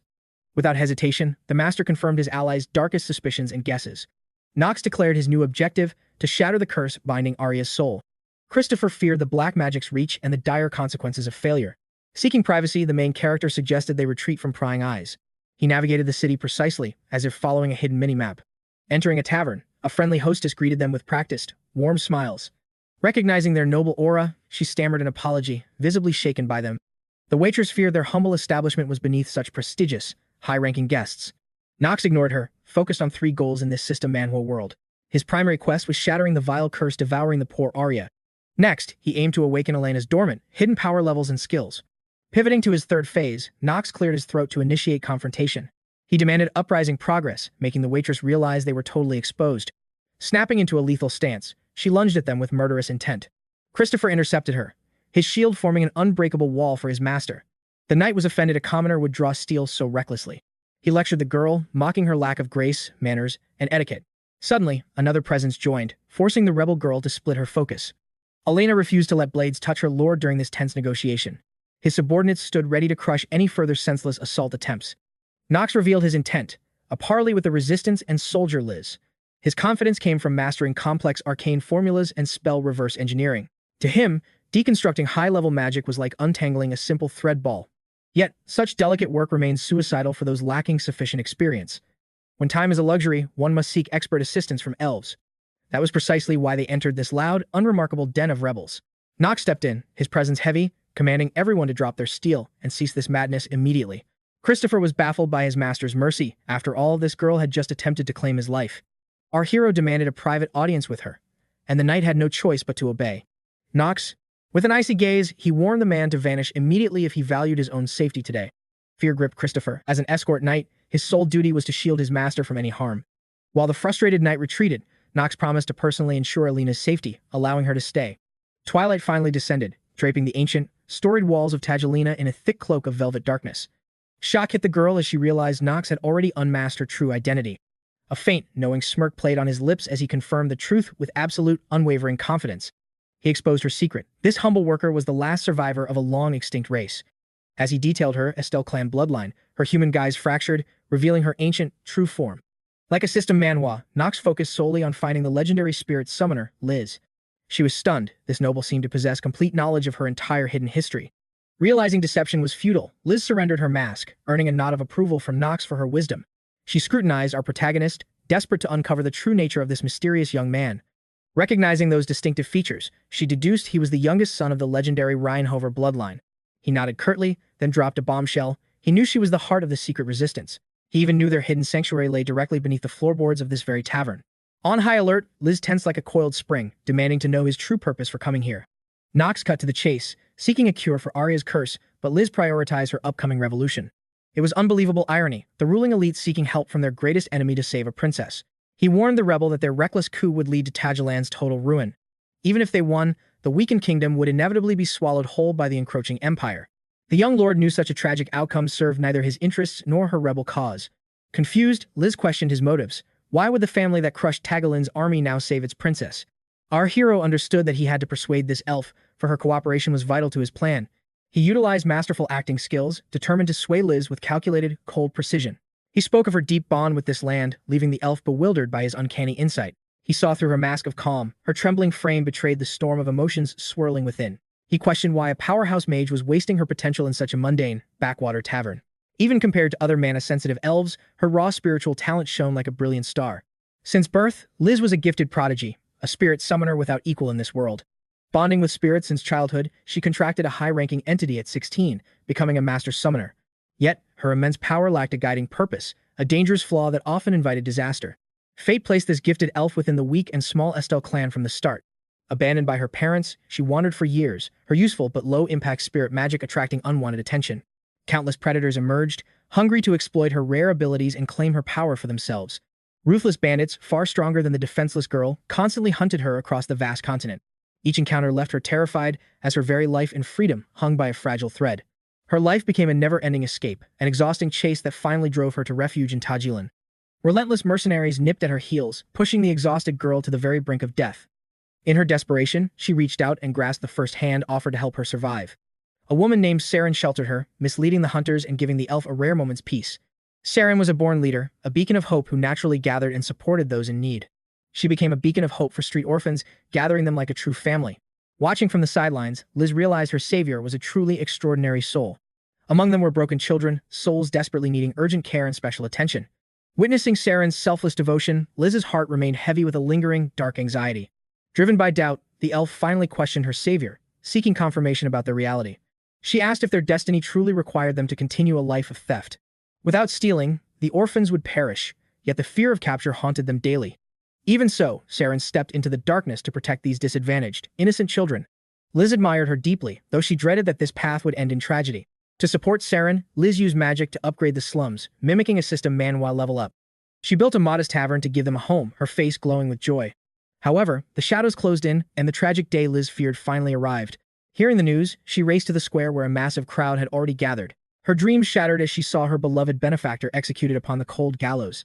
The young elf, drowning in grief, her tears fell uncontrollably while witnessing that horrific, nightmarish scene. Our hero realized the kingdom was rotting, yet felt rebellion was not the right path. Knox feared such a choice would only trigger greater destruction, leaving everyone in ruin. Liz remained silent for a moment, absorbing the weight of his heavy, solemn words. She asked if he knew the orphan's origin, all caused by the kingdom's vacant throne.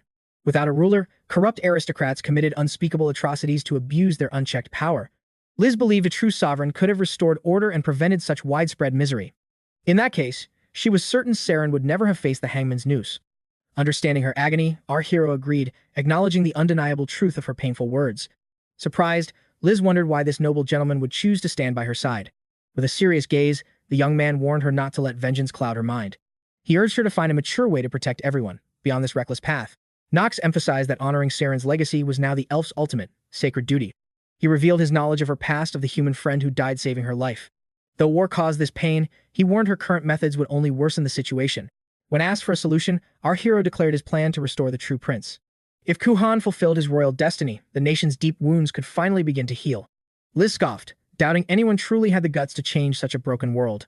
Fueled by rage, she prepared to reveal the final, desperate way to save their kingdom. Sensing her intent, our hero immediately cut her off before she could speak. Knox reminded her that 𝗧𝗏 stayed because she loved this city far too much. The woman always dreamed that one day, 𝗧𝗏 would blossom into a magnificent city. Despite the sea of orphans, she knew the city was far from achieving that dream. Yet 𝗧𝗏 believed that with a king's blessing, peace would grace their sunset sky. She died hoping to see that joyful day, unaware of the nightmare coming for her. Tears blurred Liz's vision as she asked, confused, how Knox knew these hidden truths. Ignoring the question, he asked the enchanted princess if 𝗧𝗏 truly wanted the kingdom's fall. Knox then asked the elf if the injured child also shared blame for the tragedy. Meanwhile, 𝗀𝗲𝗺 was haunted by guilt, devastated that he had allowed these horrors to happen. Fearing for Arya's safety, he turned to his assistant, desperately seeking a path forward. Cray urged the prince to stay calm, swearing they were working day and night for the princess's safety. To that old fox, Knox was just another fool, unaware of the young master's true potential. His sinister plot to crush our hero was underway, all to turn the princess into a mere puppet. This was the dark path for the archdemon 𝗧𝗏𝗏 to finally manifest within her mortal vessel. Guilt gnawed at the prince's soul. He'd surrendered his sister like a coward instead of dying to protect her. Even the assistant sensed a hidden motive behind why the young master had taken Arya away so abruptly. A dark vow was made. He would lace the dinner of their esteemed guest with a lethal poison. The old man chose the weapon of kings to break Knox, believing this was the only way to vengeance. To the assistant, this was the desperate price needed to restore Arya to her original, normal self. Meanwhile, our protagonist stepped back into the royal castle, reuniting with his loyal maid amidst the rising tension. Suddenly, a voice called Master Knox, making him halt in his tracks immediately. It was Cray, beckoning him to follow since the evening feast was finally prepared. The protagonist acted as if they'd never met, forcing the man to introduce himself formally. The court magician declared that Prince 𝗀𝗲𝗺 had issued a royal decree to escort their guest to the hall. Furthermore, he demanded to know Lady Arya's whereabouts, since she was supposed to be by the gentleman's side.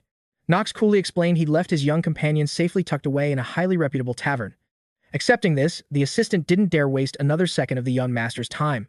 A lavish spread of legendary delicacies awaited our heroes, looking like a scene straight out of a system Manhwa. Rona dove into the feast while 𝗧𝗲𝗿 befriended a surprisingly clever and talkative parrot. May and Alina were silenced too, their mouths far too busy devouring the magnificent, kingly dinner. The maid watched in awe, mesmerized by the vibrant, striking beauty of these exotic birds.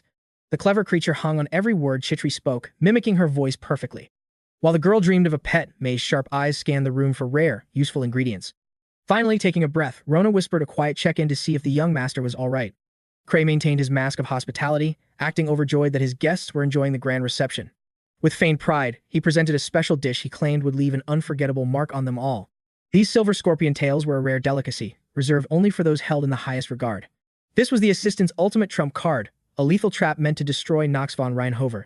As midnight fell, the old man waited for the poison to strike, while 𝗂𝗏 prepared his final blow. He prowled through the silent, moonlit corridors, his presence as ghostly as a shadow. Reaching the guest quarters, 𝗂𝗏 prepared his blade to pierce the hero's heart and end his troubles. With a swift, noiseless motion, he cleared the final barrier between himself and his sleeping target. He hungered for vengeance, seeking to repay the blood of his kin shed by the guest's own father. He rushed to the bedside, certain that the poison had already left Knox paralyzed and at his mercy. If the prince truly wanted his revenge, he had to strike at this very moment. Cursing the boy for his father's sins, 𝗂𝗏 raised his sword high to deliver the killing blow. Knox appeared to be in a deep slumber, seemingly oblivious to the cold steel hovering above him. But at the terminal second, our hero's eyes snapped open, proving the status effect had failed. With one precise strike, he intercepted 𝗂𝗏, freezing the prince's blade in midair. He gripped 𝗂𝗏's arm like iron, asking what he intended, leaving the stunned prince questioning his failed plan. Regaining his footing, the prince leaped back, desperate to create distance from the dangerous young master. Panic surged through the air as he realized his certain victory had turned into a desperate nightmare. He lunged again in a desperate frenzy, but Knox effortlessly evaded the razor-sharp edge. Knox didn't hesitate, throwing a heavy fist to show the prince the true gap in their power levels. The crushing blow landed square in his ribs, sending the prince crashing helplessly to the floor. Staggered and trembling, the prince finally managed to choke out a single, desperate question. Knox saw right through him. The royal was dying to know how he survived that lethal poison. Knox felt a surge of pure fury. Why should he explain himself to a pathetic murderer? Skipping the pleasantries, he drew his blade. The stormbird's edge now rested against the terrified prince's throat. This was all part of the plan. He had already recruited Alina to counter the prince's treachery. As a master of alchemy, crafting a solution for this toxin was child's play for her. Knox had briefed her specifically on the deadly silver scorpion venom beforehand. Alone, it was harmless, but paired with specific foods, it transformed into a silent, lethal executioner. He predicted 𝗂𝗏's betrayal, ordering a preemptive antidote. Alina was stunned. How could her master foresee this? In this system Manhwa world, he'd seen this event play out countless times. He simply commanded her obedience. Flustered, the assistant found herself oddly charmed by her master's cold and demanding nature. Knox remained completely indifferent to her blushing face. Even the threat of an entire royal army didn't make him flinch for a second. He wasn't alone. Powerful hidden players were already guarding him from the shadows. The Black Swordsmen, the Reinhover house's deadliest elite unit, were positioned and ready for blood. Theo must have sent them to watch him. Knox let out a dark, amused chuckle at the gesture. Their legendary stealth was flawless, yet they couldn't hide from a player who knew every trick. Backed by the Black Swordsmen, no conventional army posed even the slightest threat to our hero. He openly mocked 𝗂𝗏, calling him a fool for daring to target a scion of Reinhover. The prince watched him with exhaustion and dread, wondering what grim fate awaited him next. Is this the legacy your father wanted? Knox taunted. 𝗂𝗏 seethed, enraged by the casual insult. Driven by blind rage, the prince lunged forward for one final, desperate strike. Knox didn't even draw his sword. He simply stepped back, letting the clumsy attack whistle past. 𝗂𝗏 swung his dagger wildly, but his movements were painfully slow and predictable. He fought to draw even a single drop of blood, but every desperate effort was utterly futile. Rumors called the young Reinhover a mere puppet, but the terrifying reality before him told a different story. How could Knox move with such godlike speed? It was beyond human comprehension. A cold smirk played on Knox's lips. This opponent wasn't even worth breaking a sweat over. The young man knew he had to truly face the kingdom's crown prince in this duel. 𝗂𝗏's skills were average. Knox didn't even need to activate his hidden abilities to dominate the air. In a flash, he seized 𝗂𝗏's throat, slamming the prince into the floor with crushing force. The stormbird's lethal point hovered inches from his eyes. Pure, unadulterated terror washed over the prince. Who pulled your strings? The protagonist demanded. Who truly orchestrated this pathetic coup? Stubborn to the end, the prince lied, claiming the entire scheme was his own idea. Knox saw through the facade instantly. The fool was going to lie despite being totally exposed. With a sharp command, he summoned Christopher, who emerged from the darkness like a loyal phantom. Ever vigilant, the elite knight stood ready to enforce his master's absolute will. Knox ordered him to silence the intruder, putting an end to the prince's noisy and desperate protests. The warrior obeyed instantly, though he offered a brief apology before subduing the royal intruder. Trapped and powerless, 𝗂𝗏 could only glare at his nemesis with eyes full of burning resentment. Knox caught that look of pure hatred, the eyes of a man who had lost everything. He leaned in, asking who had truly betrayed the prince and led the kingdom toward ruin. Then, he mentioned the prince's sister, the one person 𝗀𝗲 would do anything to protect. The prince stared blankly, failing to grasp the trap. Realizing words were wasted, Knox pivoted his inquiry. "Are you truly confident," he whispered, "that you've played your part correctly in this game?" 𝗀𝗲 felt those words pierce his heart, prompting him to question Knox's right to judge. He believed our protagonist was merely a pampered high-born who never tasted true despair. The young lord countered that wisdom doesn't require suffering and asked why the prince survived. Knox noted that even a crumbling throne like 𝗀𝗲's still held a shred of worth. Then, the prince admitted he loathed his authority, viewing such power as a hollow burden. Our hero remained indifferent to his feelings, since that power was a divine birthright. He challenged 𝗀𝗲 on who would lead if he failed. That crushing truth struck the prince's soul. Seizing the moment, our lead urged the heir to finally claim his destined crown. Furthermore, he vowed to reveal every secret if the prince accepted this path. Hesitation clouded the prince's mind as he stared at the ground in silent shame. Sensing Alina and Chitri listening, the main character decided to make a shocking confession. Knox solemnly swore to 𝗀𝗲 that his sister's honor remained entirely untarnished. This revelation stunned the aides, who had imagined far more sinister outcomes. Even the prince was shocked, having assumed the young Reinhover had lustful intentions for Arya. Meanwhile, the corrupt nobles indulged in a night of debauchery with their handmaidens. They debated a burning question: what was Knox's true motive for visiting 𝗧𝗏? Despite their frantic investigations, no evidence appeared, leaving them in the dark. The elders fumed, calling the arrival of foreign soldiers a direct insult to 𝗧𝗏's pride. Yet they were powerless against Theo's decree and could only watch from the sidelines. Suddenly, 𝗬𝗲 broke his silence, claiming this chaos was actually a golden opportunity. The greedy aristocrats leaned in, eager to hear what their elder was plotting. The old man declared that the time to execute the prince had finally arrived. Tension filled the room as they agreed, though one feared it was too reckless. 𝗬𝗲 argued the prince was a national stain that needed to be erased immediately. He demanded to know if they were blind to the heir's obvious incompetence. They realized he meant the moment the prince humiliated himself by bowing to Knox. 𝗬𝗲 claimed public fury was peaking. They should kill both the prince and Reinhover. Skeptical, the nobles wondered if taking down someone like Knox was even possible. The elder revealed he had already used paralyzing toxins, forcing the prince to commit the final murder. They sought his true scheme: frame the heir for murder to spark a bloody war. In the end, the conspirators marveled at 𝗬𝗲's ruthless and brilliant tactical mind. Unbeknownst to them, a hidden player in this system, Manhwa, had heard everything. Our hero asked the prince's opinion. With cold eyes, 𝗀𝗲 accepted the bitter reality. Silence followed as the prince struggled to drown the waves of betrayal within him. He spat that such treachery from his closest confidant was utterly sickening. The scene shifts to Arya's mind, currently trapped under a dark, suffocating enchantment. Phantom voices whispered of the king's death and the sudden fall of 𝗧𝗏. They cruelly blamed everything on her supposedly incompetent and pathetic older brother. A twisted image of 𝗬𝗲 mocked her, calling 𝗀𝗲 a spineless coward. Refusing to believe the venomous lies, the princess screamed out in his defense. The sorcerer urged her to surrender to the darkness to find false peace. He promised her an eternal, blissful slumber where reality could never hurt her. Even trapped in a nightmare, the girl sensed the poison in his honeyed words. But her body wouldn't obey. Drowning in helplessness, her spirit began to flicker out. Arya realized her end was near. Suddenly, a mysterious voice echoed within her soul, asking if the princess could hear its call. Startled, the girl searched her surroundings, unable to find the source of the enigmatic voice speaking to her. Desperate for salvation, the princess pleaded with the unseen presence to liberate her from this nightmare. The voice promised her freedom if she willed it, explaining that her desire was the reason he had appeared. A radiant glow enveloped her as her strength returned. Though confused, she chose to trust these newfound sensations. Meanwhile, our group gathered atop the castle heights to discuss the shocking events they had just witnessed. 𝗀𝗲 spiraled into despair, realizing his beliefs about politics and morality were nothing more than carefully crafted lies. Knox felt the weight of his own failure, blaming his weak will for being easily manipulated by others. The prince agreed that his indecision was a burden, yet he remained lost on how to fix the kingdom. Our protagonist stood firm, noting that such a heavy question wasn't for him to answer. He suggested seeking counsel from Arya and Liz, who had just arrived at the scene. Having been rescued, the princess rejoiced at seeing her brother. The prince was stunned to see her free from the curse. He rushed to his sister's side, desperate to confirm her safety and understand how she had been liberated. The protagonist explained for her, revealing that the princess had been a puppet under 𝗬𝗲's mental domination. 𝗀𝗲 was shocked, but Knox confirmed that the prince's darkest suspicions were entirely correct. The young nobleman revealed the truth: the royal assistant was actually a high-ranking demon in disguise. The prince tried to deny the impossible reality, but was suddenly struck by a searing, agonizing headache. Our hero warned that he too had been under the demon's sway. Now, the mental shackles were finally shattering. He promised the pain would soon fade, leaving 𝗀𝗲's mind clear for the first time in years. Only then would the prince truly understand the path he must walk to redeem himself. A sudden impact distracted the prince. Liz, fueled by hatred, had just punched the heir to the throne.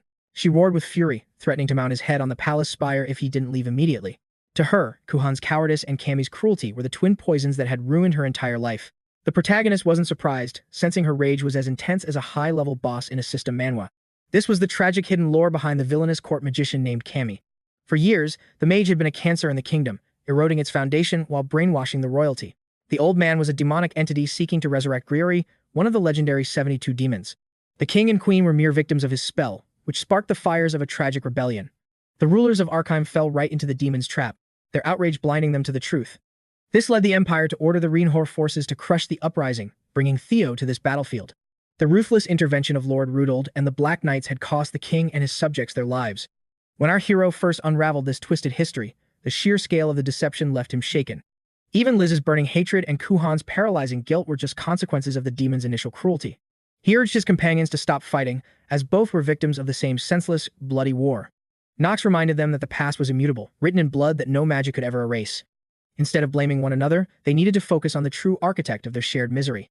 Liz scoffed at his words, still viewing the prince as nothing more than a spineless piece of trash.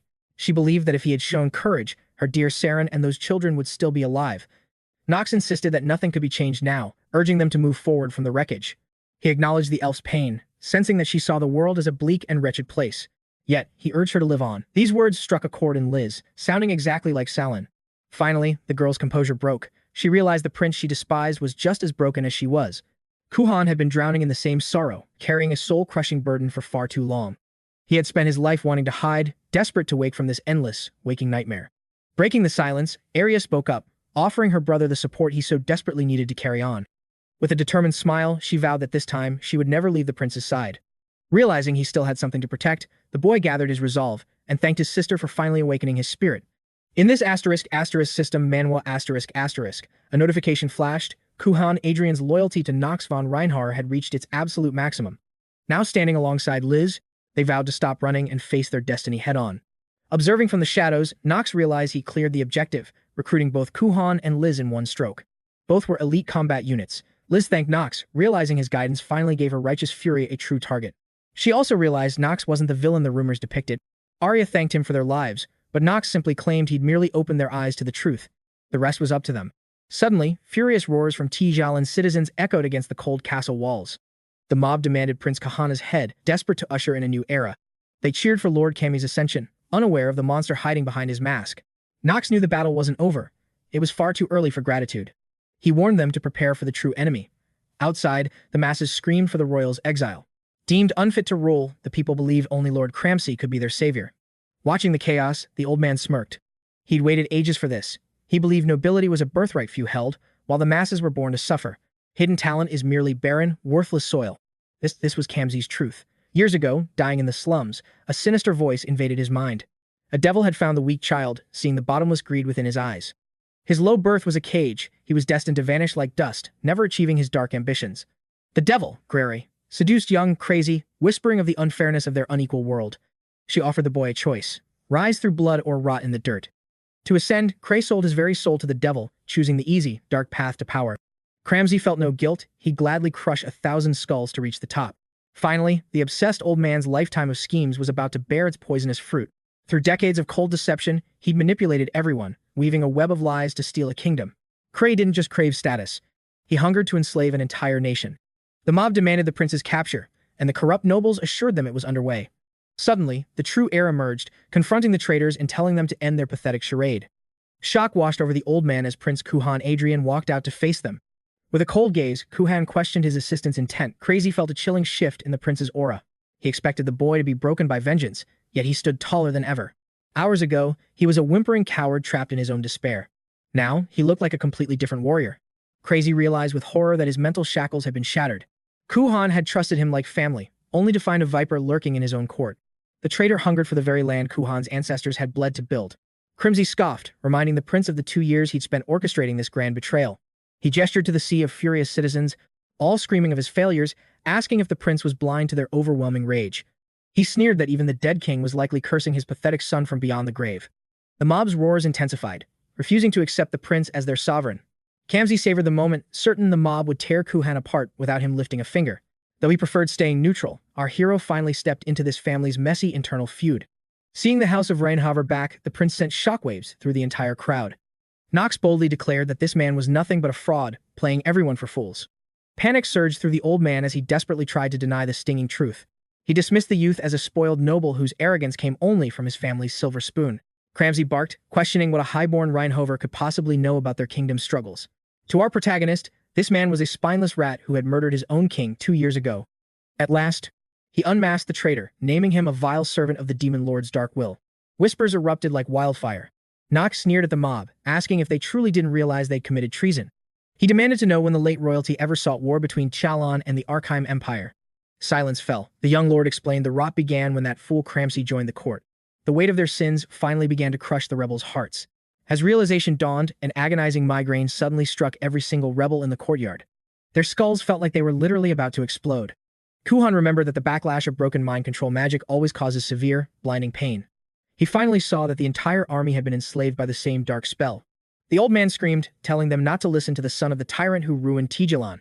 He challenged them for proof of his demon worship, threatening their lives for such bold slander. Knox simply chuckled, unfazed by the villain's pathetic attempt to save his own skin. Without hesitation, the young master leaped down into the sea of angry, armed protesters. Christopher and May watched in pure terror as their lord dove into the lion's den.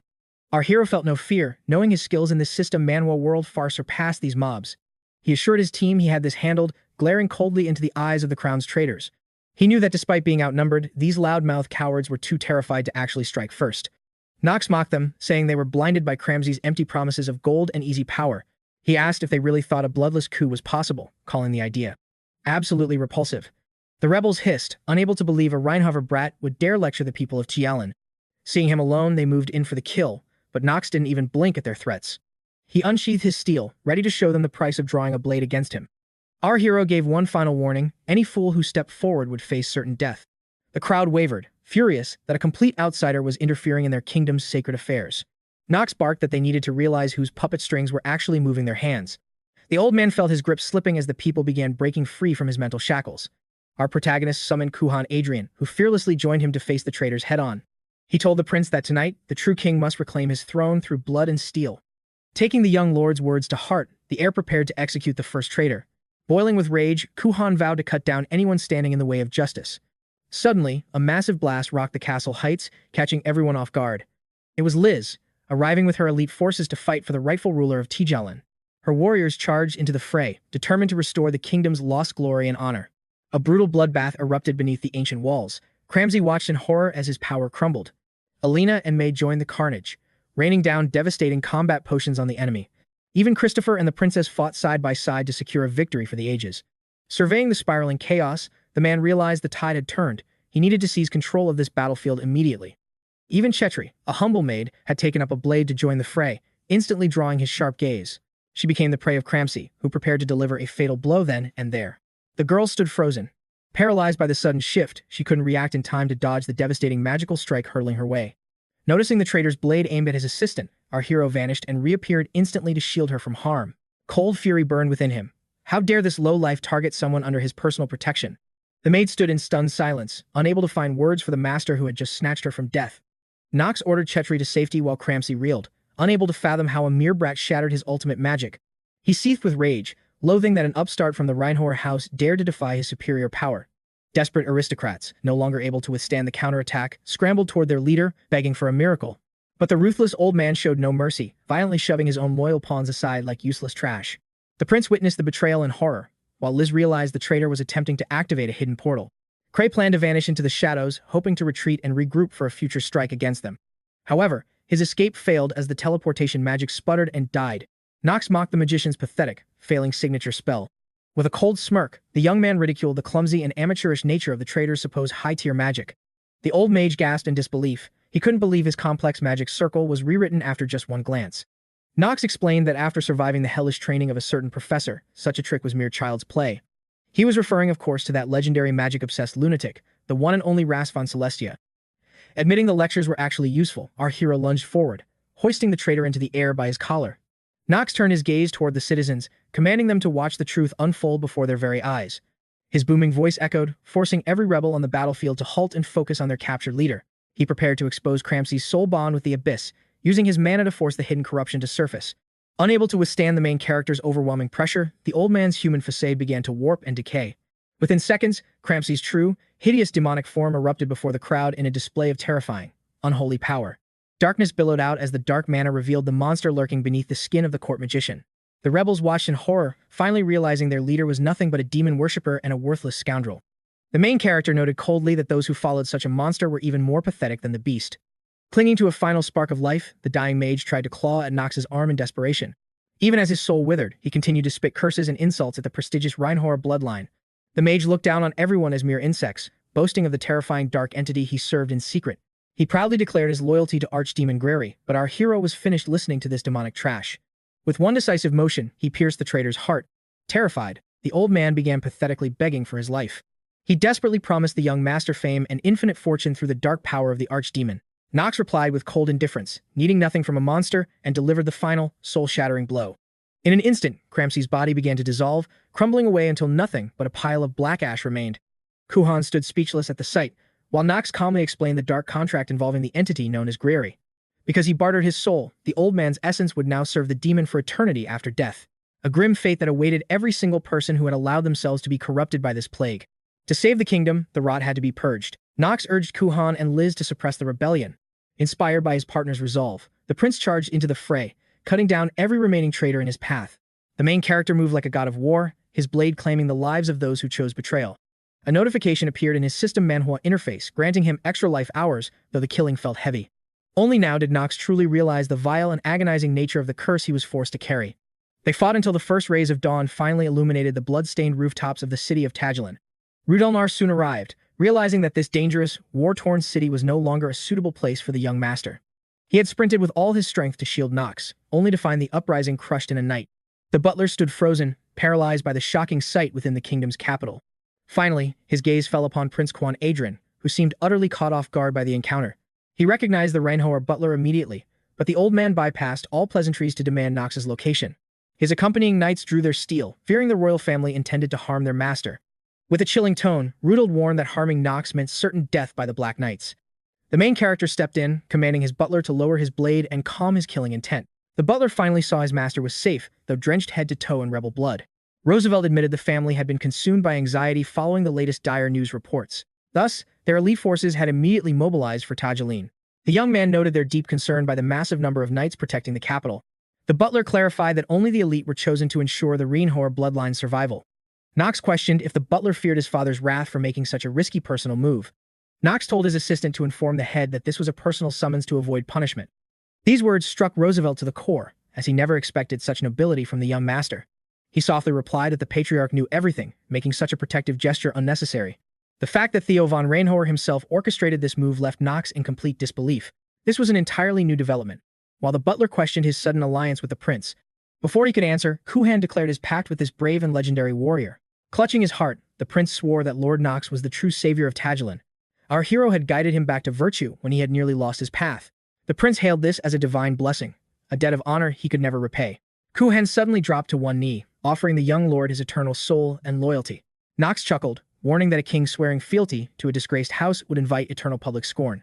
𝗀𝗁 emphasized his oath was to Knox personally as his savior, not the Reinhover name.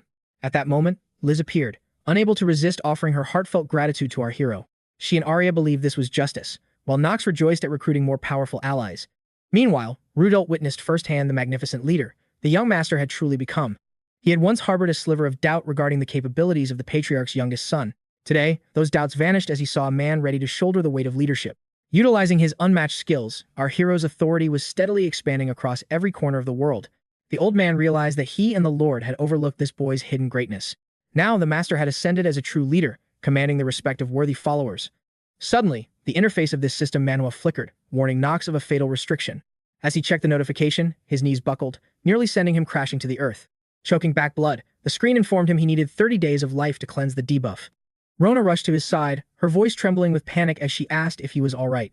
Knox masked his pain, promising her that slaying the demon would soon restore his dwindling lifespan. With only 9 days left to live, they braved the desert as his condition grew dire. He cursed his fate, frustrated that his primary restriction was a literal terminal illness. Enduring the agonizing physical torment, he realized this path was truly a dance with death. Helena noticed his pallor, assuming the relentless march through the scorching dunes was breaking him.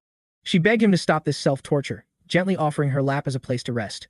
Unable to reveal his secret, Knox lamented the crushing exhaustion of playing the villain's role. Without a word, Christopher began pitching a tent, determined to let the young master find peace. Knox felt these side characters were truly mindless, never taking a single moment seriously. Eventually, he accepted the reality that everything was proceeding smoothly for the time being. He shifted his focus toward one of the 72 demons absent from the prophetic dreams plot. This devil remains hidden within the desert, shielded by a barrier most players never even notice. With the right strategy, this foe becomes a legendary asset for our system Manhwa protagonist. He wasn't hunting for longevity, but for a lethal trump card. Suddenly, Knox halted the team's advance. Knox ordered his companions to stay alert and follow his commands without a second of hesitation. Christopher obeyed instantly, while 𝗬𝗃 nodded in silence, having already sworn his eternal loyalty. 𝗦𝘆𝘀𝗃 beamed with pure devotion, thrilled to serve her beloved master in this dangerous quest. Upon arrival, Knox sensed a high-level barrier, confirming that 𝗧𝗏𝗃 was lurking somewhere very close by. He immediately looked toward 𝗦𝘆𝘀𝗃, knowing she possessed the unique skills needed to breach this wall. The girl complied, summoning a gnome, a specialized earth spirit under her absolute command. Her half-elf bloodline granted her the rare ability to manifest these low-ranking elemental spirits. Within the world of Prophetic Dream, numerous combat styles and powerful bonuses existed for players. Spirit summoning held a unique status, requiring massive stats despite having lower direct combat power. Pro players usually avoided this class, but as a secondary path, it made 𝗦𝘆𝘀𝗃 truly formidable. This specialization transformed her into an essential ally and one of the protagonist's top-tier favorites. Liz's fire spirits possessed superior raw strength, yet they were effectively useless in this wasteland. Liz would become vital later, once Knox unlocked the specific traits required for her summoning. In the meantime, 𝗦𝘀𝘀𝗃 successfully channeled a counter-spirit to aid their desert navigation. The team received a hidden buff through their direct contact with the summoned forest spirits. A charming little white creature appeared, letting out a soft cry upon entering this mortal realm. Christopher watched the magical gnome with a fascinated smile, his curiosity piqued by its presence. Knox expected a bearded old man, but in this world, these spirits were surprisingly adorable creatures. The girl timidly asked her master if her performance had met his high expectations. The young man teased his assistant, claiming she was much more efficient when she was sober. 𝗦𝘀𝘀𝗃 pouted in frustration, having desperately hoped for praise regarding her advanced summoning expertise. Knox sighed heavily, finding it quite a challenge to manage her eccentric and moody personality. Realizing she deserved credit, he gently patted her head. 𝗦𝘀𝘀𝗃 froze, blushing as he called her a good girl. She completely melted under his touch, while Knox handed everyone a rope tethered to the gnome. He explained that this lifeline would prevent them from getting lost in the treacherous desert terrain.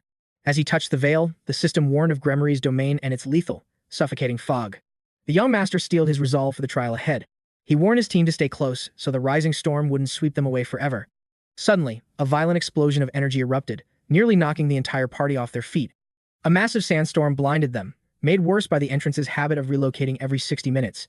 They needed the gnome's earthen senses to navigate through the chaos and find the hidden path. The spirit dashed ahead. 𝗦𝘀𝘀𝗃 grabbed Knox's hand tightly, struggling to keep up with her pet. The entire team sprinted deeper into the demon's lair, following the tiny guide through the gale. Finally, 𝗦𝘀𝘀𝗃 and her spirit stopped, their eyes fixed on something emerging from the sands. Christopher and 𝗬𝗃𝗃𝗃 approached, stunned to find a colossal dune that defied the laws of nature. The knight remarked that such a massive geographical shift felt incredibly ominous and daunting. Meanwhile, 𝗦𝘀𝘀𝗃 and the gnome engaged in a heated debate about their next dangerous move. Christopher asked for a translation, but the girl simply leaped down, telling them to follow blindly. Knox hadn't expected such a reckless guide, but he had no choice but to dive in. Without hesitation, the elite squad plummeted down the vertical precipice at breakneck, terrifying speeds. Christopher smirked, the rush of adrenaline echoing the high-stakes night ops of his former military life. Memories of being cast into the abyss resurfaced, sending a cold shiver down his rigid spine. Faced with the infinite, swallowing void beneath them, the team's composure shattered into desperate, echoing screams.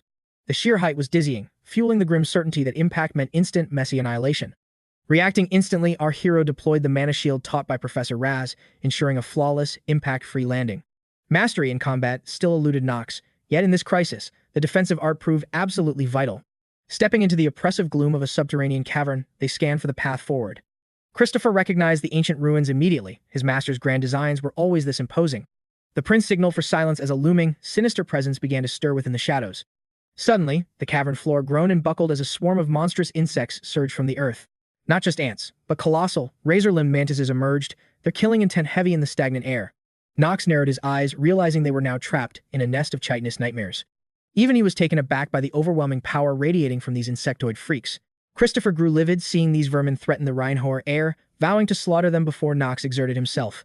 Unsheathing his blade with grim resolve, the main character declared he would lead the charge. Despite the swarm's numbers, every fleeting second had now become a precious resource for survival. Deep within the abyss, a demonic queen brooded, her fury ignited by her fallen servant's death. 𝗧𝗏𝗃𝗃 was a key piece in her grand design, now ruined by a nameless, meddling intruder. Rage consumed the powerful demon, her blood boiling with a desperate, scorched earth desire for vengeance. Through the darkness, 𝗧𝗲𝗿 identified the mortal fool who dared violate her sacred, shadowy domain. She would personally crush this arrogant brat, stepping out from the void to greet her doomed guests. Meanwhile, our hero successfully extended his lifespan by 5 precious days after reaping those monsters. In this brutal system Manhwa world, the countdown debuff crippled Knox, yet his combat spirit remained unbroken. This merciless penalty shreds stats, imposing crippling burdens on the user's physical capabilities. Even after a mass slaughter, the life extension timer barely nudged, showing how dire the situation remained. 𝗬𝗲𝗁 announced their victory, finally witnessing Christopher's true mastery alongside the prince's own legendary swordsmanship. 𝗧𝗶𝗲𝗿. Unwavering loyalty was expected from a knight directly sworn to the legendary 𝗧𝗲 himself. For the first time, Knox witnessed the 9 forms of the ice sword, a pinnacle fencing technique. It was a dance of lethal grace, weaving raw power with breathtaking, crystalline refinement. Knox had doubted the Black Knight captain's reputation, but these peerless skills silenced all skepticism.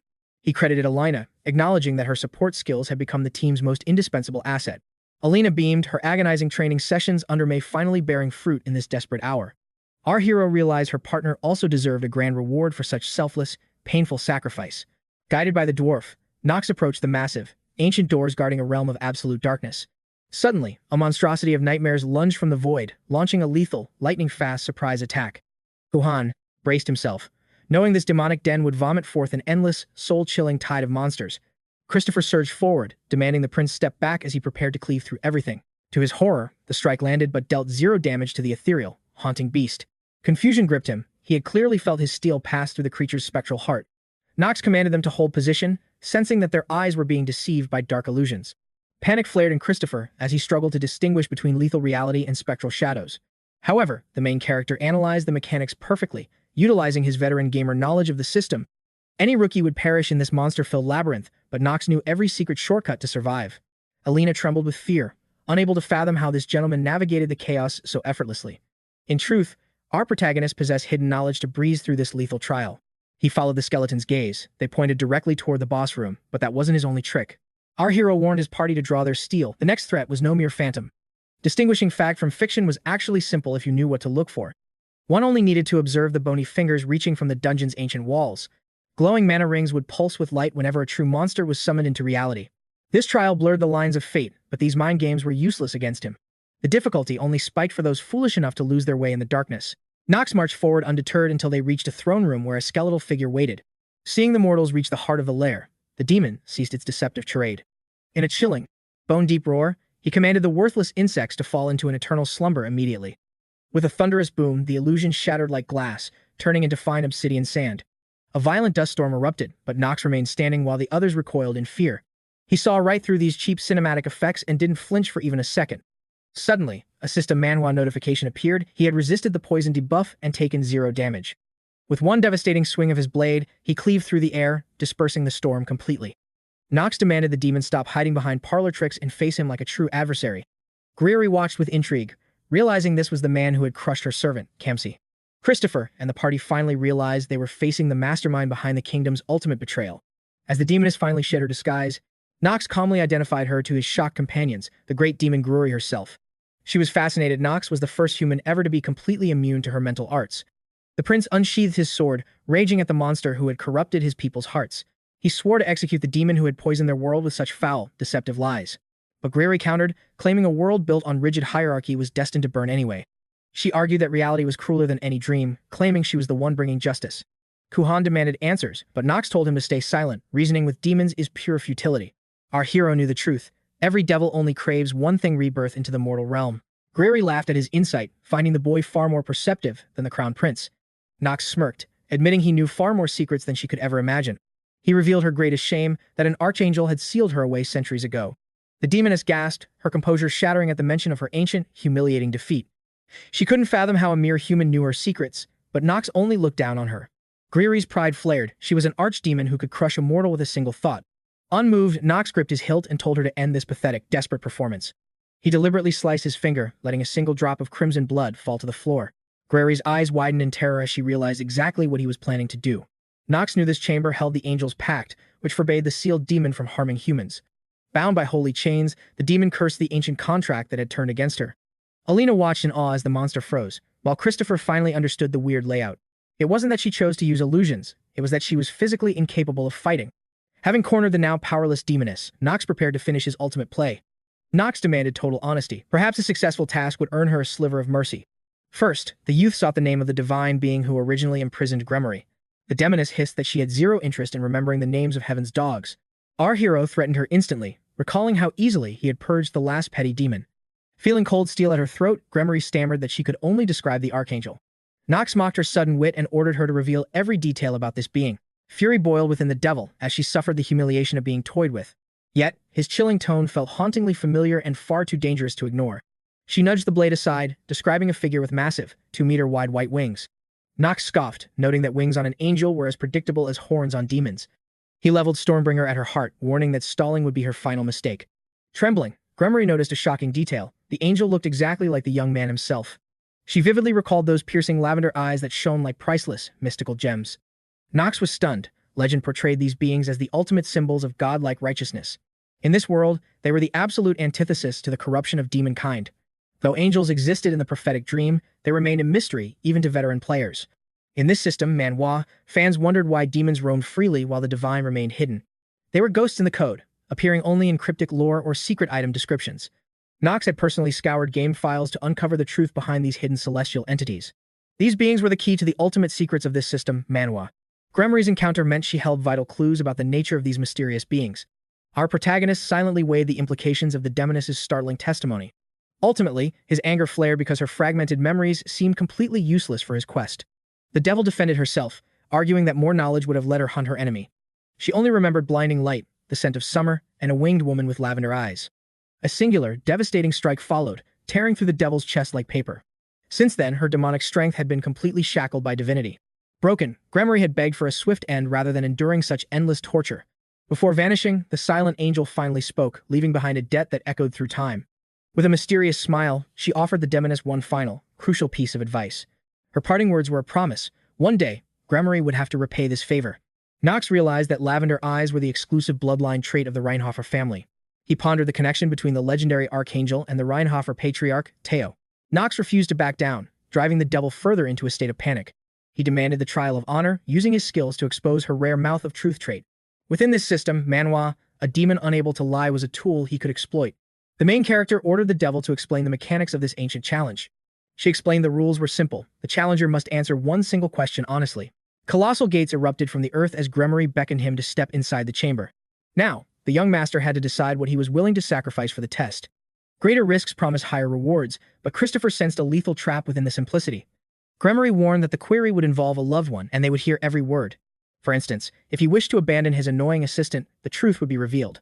His response would be delivered to the knight's ears as an inescapable demonic whisper. This revelation left Christopher terrified for his own future. Knox sought the failure conditions. The devil smirked, stating a single lie would end his journey. She warned that higher stakes meant a far more brutal interrogation of his soul. Knox knew this seemed simple, but the true trap lay beyond the words themselves. Would they ask if he'd slay the emperor for the throne or betray his love for power? If he dared agree, the truth would leak, ending this player's life before the final chapter even began. Sincerity was a double-edged sword, exposing every filthy secret and vulnerability in this ultimate trial. Yet a true player gambles everything. If the reward was grand, our hero would face the fire. The **** system Manhwa *** interface alerted him, demanding a life or death wager to begin the trial. Aiming for the jackpot, Knox confidently staked his very life, the only thing he had left. Alina panicked, desperate to stop her master, but Knox had already vanished behind the mysterious doors. Instantly, the trial's difficulty spiked to the absolute limit, radiating a lethal pressure. Failure meant death. The devil gasped, stunned by a bet far exceeding her expectations. She mocked his fear of dying for a question, but Knox's expression remained cold and indifferent. Refusing to waste a second, our hero demanded the devil finally present the life-altering question. The devil smirked, declaring the start of this soul-bearing test without delay. Could you kill Theo von Reinhofer? Knox froze, the question catching him completely off guard. He realized Theo would sense his true intent the moment the words left his lips. He expected questions about usurping the throne or his loyalty to his allies, not this. Being hated for political ambition meant nothing to him. He was prepared for that. As 𝗧𝗏 playing the role of Knox, he was already braced for the world's rejection. But this sudden inquiry regarding his father, Theo, truly paralyzed our hero's resolve. He pondered the man's existence, searching for what Theo truly represented to the original Knox. Glimpsing the phantom reflection of the patriarch looming behind him, he struggled to grasp the weight that the word father actually held. Impatient, 𝗧𝗏𝗃 demanded an immediate, absolute answer, her voice echoing with dark, sinister anticipation. He recalled his mission. As a stranger, he had to reclaim his memories and origin. Ultimately, he planned to abandon this realm. No tether was strong enough to hold him. With unwavering resolve, Knox declared he would indeed kill Theo von Reinhofer if necessary. The devil accepted his truth, and the suffocating darkness instantly vanished into nothingness. Knox waited calmly for the verdict, returning to the room where his anxious teammates stood waiting. Having conquered the trial, Knox turned back with an expression of cold indifference to face his team. Meanwhile, Theo's grip tightened as a demonic whisper suddenly pierced his mind. Seeing his master's sudden tension, the butler asked if something was troubling the Lord. The patriarch stood paralyzed, the weight of the revelation stealing the breath from his lungs. A demonic voice echoed in his consciousness, revealing the chilling truth about his son, Knox. Overwhelmed, Theo's hand shook violently, leaving a dark, jagged ink blot across the parchment. Disturbed by the Lord's pale face, the butler frantically asked what could have caused shock. Clutching the paper, the old lion forced a calm tone, claiming everything was fine. He wondered why he trembled, having always known this fated day would eventually arrive. This cursed cycle plagued every patriarch. Neither his father nor grandfather had escaped this tragedy. It was a brutal tradition designed to shatter the family's eternal loop of suffering. Theo finally realized that Knox was indeed the child destined to one day take his life. Despite accepting his fate, the great lord could not stop his hands from trembling in fear. Even facing death, Theo watched his son's meteoric rise with a mix of awe and dread. Theo pondered the dark legacy of the Reinhover line, where every succession was written in blood rather than choice. For decades, the patriarch suppressed all sentiment for the clan's sake, yet his iron heart was finally beginning to thaw. Shaken by the revelations, Theo abandoned his duties and invited his loyal butler for a stroll to settle his thoughts. Pausing by the glass, he somberly asked his aide just how much borrowed time remained for his failing body. Rudfeld struggled to grasp why his master would suddenly broach such a morbid and heavy topic. The Lord knew only the butler understood Knox's burning hatred for the father who let his mother perish. Theo sought a grim prediction. How long until Knox's blade pierced his heart to seize control of the estate? Sensing the gravity in his master's voice, Rudfeld realized the situation was far more dire than he had initially feared. Though uncertain, the butler harbored a dark suspicion that the final confrontation might arrive much sooner than anticipated. Confronted with this chilling assessment, the clan head silently accepted that his destiny was drawing to a close. Nearby, 𝗬𝗲𝗿 was intrigued by our protagonist's cold resolve, a chilling demeanor that baffled even a high-ranking demon. She marveled at a child's ability to show such ruthless coldness toward their own father. With a voice like cracking ice, Knox commanded her silence and demanded the legendary prize he had rightfully earned. Sensing his lethal intent, the demoness realized joking was dangerous and quickly yielded to his iron will. Knox secured the sealing mirror, an S-rank artifact, though 𝗬𝗲𝗿 warned that this terrifying treasure carried a deadly price. This artifact functions like a classic system Manhwa mechanic, trapping foes within its glass and stripping their powers until released. Seeing the predatory glint in Knox's gaze, 𝗬𝗲𝗿 feared the mirror's sealing power was now aimed directly at her. Ruthless protagonist ignored her pleas, activating the artifact to ensnare his target, one of the 72 demons of sorrow. The demoness struggled with all her infernal might, but her fate was already sealed by the mirror's pull. Knox successfully harvested 131 days of life, finally breaking the lethal countdown restriction placed upon him. He entrusted the mirror to 𝗬𝗏, a poetic justice since 𝗬𝗲𝗿 had almost brought his entire kingdom to ruin. Now, she was a mere tool for hunting her own kind, her muffled screams of fury echoing from within the glass. To silence her, Knox held the mirror to the scorching light, using the heat to force the demon into submission. He threatened to cook 𝗬𝗲𝗿 alive if she persisted, leaving Khan watching the scene with a mix of awe and terror. Even sealed, 𝗬𝗲𝗿 remained a lethal threat, leaving the others uneasy about keeping such a volatile creature nearby. He suspected that sparing the demoness would eventually trigger an uncontrollable disaster. While they favored execution, Knox countered that as long as her existence remained a secret, further debate was unnecessary. Elena remained unbothered, her only concern being the absolute safety and well-being of her beloved master. Ultimately, the rest of the party fell in line, offering their unwavering loyalty to Knox's every command. Knox intended to use the weakened 𝗬𝗲𝗿 as a living compass to track his prey in the upcoming demon hunts. Furthermore, his black flame ring was designed to devour the life force of demons as easily as common monsters. With his lifespan replenished by 𝗬𝗲𝗿, Knox could finally return to 𝗬𝗏 to enjoy some well-earned respite. With the uprising finally crushed, peace returned to the kingdom's fractured court. His own survival secured, Knox commanded 𝗬𝗏, Arya, and Liz to prioritize stabilizing the fractured nation. Once the dust settled, Knox planned to enroll his 3 loyal subordinates into the prestigious Eldon Academy. Our protagonist hadn't forgotten the promised rewards for those who aided him during this perilous mission. Knox aimed to secure spots for Elena, May, and several other gifted youths within the academy's walls. While houses are limited to 3 slots, Knox knew gold could bypass any rule, leaving Kuhan behind to await further orders. He waited patiently for the next set of orders from his young master. Though he informed the prince, Knox felt the call of the wild returning while standing amidst the endless desert sands.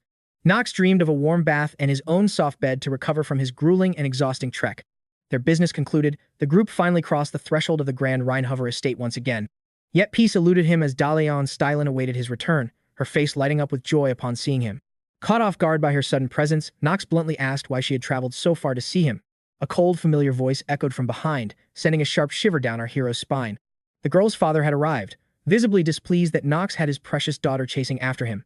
Surprisingly, the man noted Knox's striking looks, seeing a reflection of his own youthful glory. This was none other than 𝗧𝗲𝗏𝗏 von 𝗧𝗏𝗏, patriarch of the 𝗧𝗏𝗏 house and the legendary Knight of the White Flame. Knox froze, stunned to see his ex-fiancé's powerful father demanding answers. The Duke bristled at the question, as the reason for his visit was glaringly obvious. He was here to fast-track the marriage negotiations between his daughter and our main character. Knox was baffled. It seemed the old man was oblivious to how much the tides had turned. It had been ages since they spoke, and Knox had completely forgotten the need to sever their engagement. Ultimately, our hero decided to dump this diplomatic nightmare onto his own father's shoulders. But the Duke had already consulted his old friend. Now, he wanted answers directly from Knox. Knox nervously claimed the engagement was void since the princess had claimed him, and who could defy royalty. 𝗧𝗏𝗏 von 𝗧𝗏𝗏 barked an order, demanding the main character stop dodging his questions. He suspected Knox of using the princess as a convenient shield to escape his commitment to Dahlia. Knox realized he was in deep trouble. This man was the strongest knight in the entire system Manhwa world. One wrong word and his hard-earned survival points would vanish along with his very life.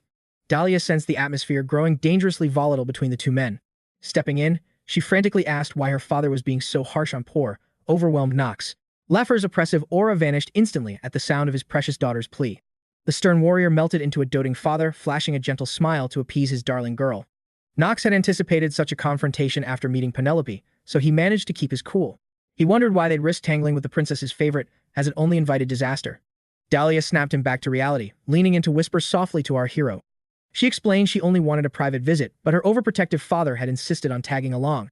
Witnessing the Duke's blatant daughter complex, Knox knew Dahlia was telling the absolute truth. Finally, 𝗧𝗏𝗏 told him to relax, acknowledging the princess' situation was likely just a strategic move. With an intense gaze, he insisted he had only dropped by for a simple, friendly chat. Knox breathed a sigh of relief, though he lamented the chaos greeting him the moment he returned. Now, our young master faced a new quest: how to untangle himself from this messy web. Earlier, a priority message from butler 𝗏𝗏𝗏 had arrived, carrying urgent news for the young master. The letter warned that the 𝗧𝗏𝗏𝗏 patriarch and his daughter Dahlia had already reached the estate. 𝗬𝗏𝗏 noted the butler dispatched the alert the very moment they departed from Tajulan. Surprisingly, the family heads had already decided to ignore the princess and uphold the original engagement. Knox doubted Dahlia could withstand the princess's wrath, especially with the mountain of problems ahead. The maid agreed, certain the 𝗧𝗏𝗏𝗏 family wouldn't let their pride be trampled so easily. Realizing she was right, Knox knew he had to find a way to sway 𝗧𝗏𝗏's resolve. 𝗬𝗏𝗏 suggested they emphasize that Knox never actually intended to break the engagement himself.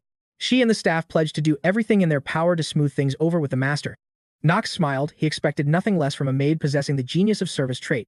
This S-tier trait was rare in this system Manhwa, making her a total cheat character for this early stage. Just as she predicted, if the princess's claim was the king's direct will, Knox's actions could be framed as unavoidable. One problem remained: the Duke heard Knox was ready to fight him, making the boy tremble with fear. Rona chuckled, teasingly noting she'd lost count of all the noble ladies their master had charmed. Her playful jab only served to irritate our hero further. He noted the maid's eagerness to visit hell, promising to personally escort her into that dark abyss. Suddenly, a sharp knock shattered their intense conversation.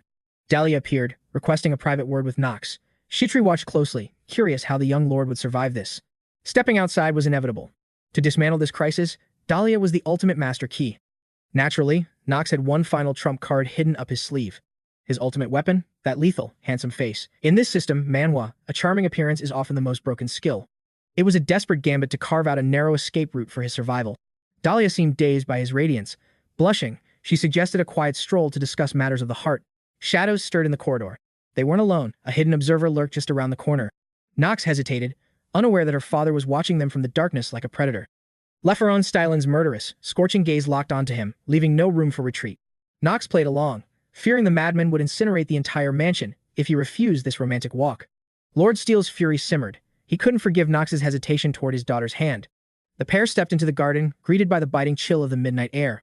Breaking the silence, she gestured toward the glowing moon and the starlight twinkling like jewels in the void.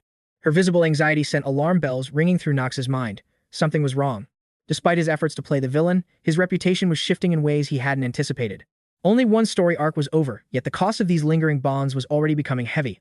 In the end, Knox asked her point blank if the rumors bothered her, but Dahlia looked completely lost. He warned her of the imperial family's wrath now that their engagement was officially sealed by their parents. This grim reality forced Dahlia to confront her uncertain future. She recalled her father's roar, claiming this situation was a blatant insult to the Steele family's honor. Even with the princess's interference, the Reinhovers' silence was an unforgivable provocation. One icy, sharp glare from the family head was enough to silence the room instantly. Stunned by that overwhelming presence, 𝗧𝗶𝗲𝗿 von Stylen finally choked back his protests. He ordered Dahlia to wait outside while the men spoke privately. Without a word of rebellion, she obeyed. Now, she fretted over their secret negotiations, praying they wouldn't settle the dispute with drawn steel. Butler Rudeld soon appeared, bowing deeply before the worried young lady. He brought word that the engagement remained intact, exactly as the lords had originally promised. Dahlia beamed at the news, while her father reminded her he always kept his word. Overjoyed, she embraced him, promising to always tend to his neckerchief with love.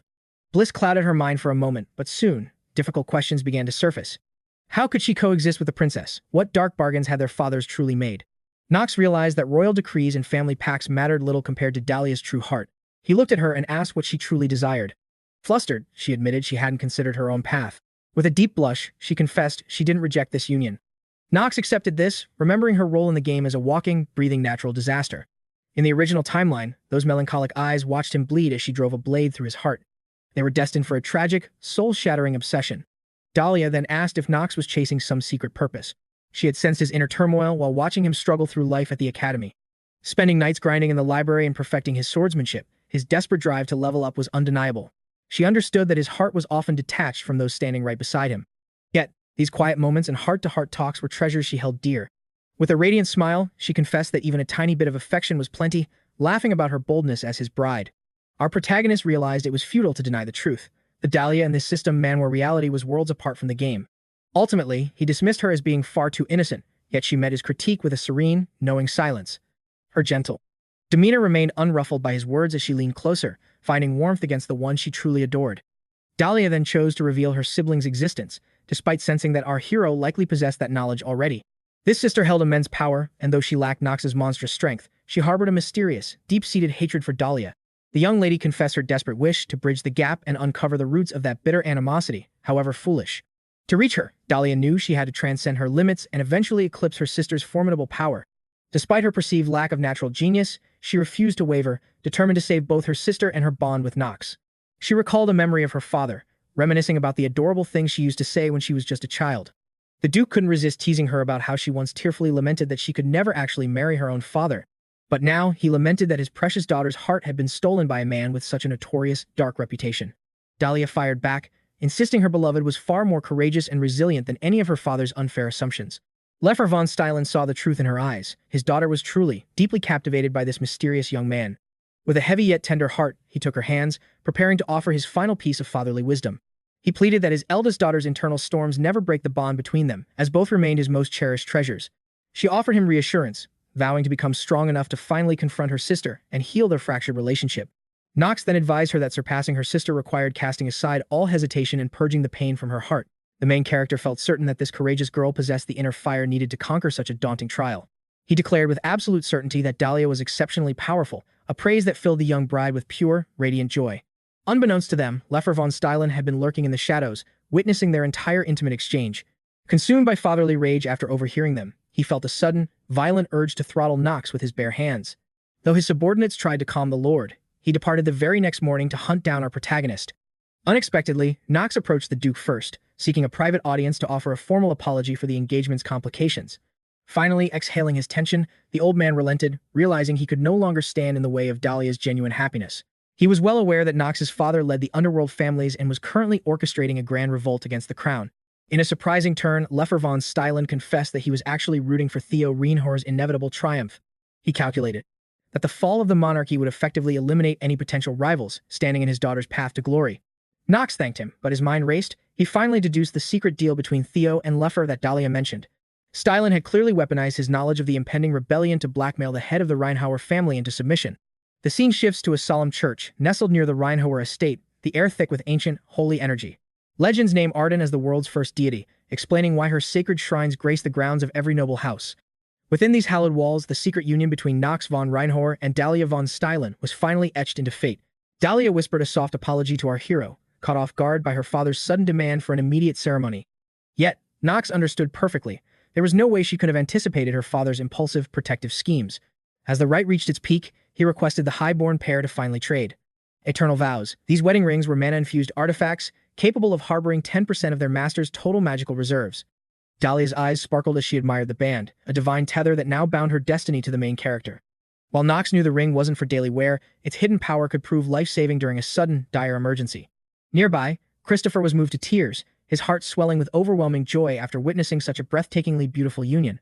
He began gushing over Dahlia's ethereal beauty, but Cree intervened, whispering a chilling warning that instantly terrified him. Christopher's exuberant mood vanished in an instant, his loud emotions silenced by whatever terrifying secret the maid had just shared. Our hero watched in confusion, grateful that 𝗧𝗲𝗏 had finally found a way to muzzle the annoying chatterbox as requested. Tears blurred Rona's vision. She couldn't believe her master was settling down so soon. Her companion shared that dread. This secret wedding was a dangerous gamble against the imperial family. The maid believed 𝗧𝗏𝗏 completely misunderstood the complex man Lord Knox truly was. She was certain a man like him would eventually fill his palace with countless concubines. He overheard their gossip, sensing the heavy pressure of this system Manhwa world. He fought the impulse to punish Rona for her blatant insolence. Alina wept for the fallen gentleman, while May desperately tried to stop her friends drinking. Suddenly, Carl charged into the temple with a rose, instantly captivating his admirer, Rona. Knox was stunned to see his horse attend, yet Theo remained a mask of indifference. The hero felt the family patriarch's burning resentment simmering just beneath the surface. Strangely, his father radiated pride, an unsettling contrast to the extreme tension. Leffer von Stylen approached, thanking Knox before drawing his blade with a chilling, lethal warning. The young man silently prayed this conversation wouldn't end in a bloody disaster. He quickly agreed, but Lord Lear insisted Knox would eventually fall for his bride. He knew love was absent now, but Dahlia's breathtaking beauty would surely spark feelings. In that moment, Knox realized his father-in-law had seen through his facade long ago. Leffer sensed the lack of love and the chaotic storm raging within Knox's mind. To protect his wife's heart, the hero had to play his part in this story. Tired of the charade, he abruptly ended the festivities and dismissed every single guest. Knox turned to Dahlia, instructing her to prepare for their long journey ahead. It was time to return to the academy, where Ras von Celestia eagerly awaited him. The professor was anxious to discuss the explosive reviews of Knox's recent scientific report. Seeing the mountain of paperwork, Knox realized his mentor hadn't changed one bit. The realization hit him. The second chapter of this epic plot had finally begun. Knox prepared for the coming storm, knowing his life was now an academy-based game. To boost his stats in this system Manhwa, he had to conquer the academic challenges. He also needed his loyal friends here. The teacher teased another shocking development, urging Knox to brace himself for the news. Rash revealed the impossible. The reclusive dwarves had finally reached out to him. Knox was floored. He never expected such a major event while he was away. In the world of prophetic dream, dwarves were legendary masters of the forge and anvil. They had already established their presence in the academy's bustling commercial district. Using the professor's research, the dwarves could now infuse artifacts with raw monster power. At last, the protagonist unlocked the hidden potential of the crafting and enchanting system. His 10 luck points were saved for this moment, and they finally paid off. Knox smirked, knowing he could finally maximize his power using high-tier equipment. 𝗧𝗏𝗏 marveled at the thriving fourth sector, proud to see her master's incredible growth. As his loyal shadow, she rejoiced at the positive changes in his destiny. Knox was moved by her devotion, relieved to see her face light up. He knew that without his intervention, fate would have crushed her spirit without mercy. Even in this new timeline, he still had to master his role as the villain. They finally reached the secluded forge, where a master dwarf worked in silence. Unimpressed by status, the blacksmith gruffly demanded to know why they were there. Knox ignored the insult, requesting custom gear while the dwarf sized up the noble. He warned that legendary weapons aren't simply plucked from thin air. Knox knew that demonic materials were vital for his growth, so he brought a massive haul of rare artifacts. The blacksmith gasped in shock. He had never seen such high-tier, legendary-grade materials in one place. Knox needed a masterpiece, and seeing the loot, the dwarf immediately opened his private workshop for him. However, the craftsman snapped, demanding to be called Urson instead of just being referred to as a dwarf. He demanded respect for his name, but Knox couldn't care less about following the old man's rules. Infuriated by the boy's blatant arrogance, the blacksmith's eyes suddenly burned with a fiery, righteous rage. He felt insulted, as it wasn't the first time he'd been mocked as a bearded gnome or a freak. In truth, Knox had been looking forward to this. He loved this character back when he played Prophetic Dream. Trolling them was peak entertainment. They flared up like matches, a classic trope in any **** system, Manhwa **** story. Finally, Knox dropped the act and got serious. He knew other competitive students were already lurking around the workshop. Urson noted the sudden shift in respect, impressed that Knox was only the second student with worthy materials. 𝗧𝗏𝗏 quickly stepped in to apologize, claiming Knox was just a playful soul who liked to joke around. Softening his stance, the dwarf agreed he wasn't so bad and asked which noble house he hailed from. Cutting to the chase, the main character declared his bloodline, the prestigious and feared Reinhover family by right of birth. The blacksmith froze in pure disbelief, his heart nearly stopping at the mention of that legendary name. He became frantic, asking what the young lord required, but Knox sensed his fear and asked what was wrong. Urson claimed it was his usual manner of speech, though it was clearly a desperate and clumsy lie. Little did he know, Knox already understood the secret trauma and history behind that sudden change in behavior. Years ago, his father Theo von Reinhover had single-handedly crushed the Dwarf King's army and ended the war. The game never revealed it, but 𝗧𝗏 was actually the direct descendant of that fallen, former king. To him, the name Reinhover wasn't just a title, it was a natural trigger for his ancestral fear. Knox handed over his custom blueprint, and the smith's passion reignited at the sight of the insane design. The plan required a griffin's heart to amplify the absolute power of the wind attribute. It utilized legendary feathers for mobility, balanced by the heavy cores of massive stone and iron golems. It was an extravagant, brilliant build, a masterpiece most dwarves wouldn't even dare to dream of creating. This was the main character's secret personal build, designed specifically for the mid-game's brutal challenges. Every detail was forged through the trial and error of his previous life's meticulous gameplay. This armor boosted his hidden dexterity to 10, extending his hour of genius skill to 10 full minutes. The blacksmith decided it was time to stop talking and prepare the forge for this legendary task. Suddenly, 𝗧𝗏's voice rang out behind them, coldly declaring that the deal with Knox was officially cancelled. Knox was stunned to see her there. He didn't expect her to sabotage his progress so soon. 𝗧𝗏 was caught in the middle, still wanting to fulfill the prestigious Reinhover order before anything else. The girl refused to back down, reminding him of the ironclad contract they had already signed together.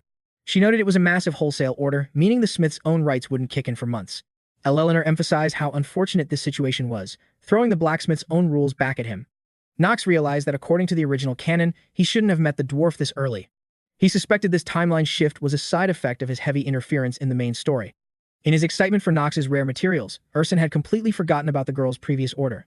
Knox couldn't let this slide. Only a genius smith with unsurpassed dexterity could craft such high-level equipment. 𝗧𝗏 noticed his fixation, realizing the guy was also hunting for the dwarf's legendary talent. Knox knew her obsession well. She was a talent scout who lived to hoard geniuses for herself. He challenged her, asking what she would do if he was truly interested in the dwarf's skills.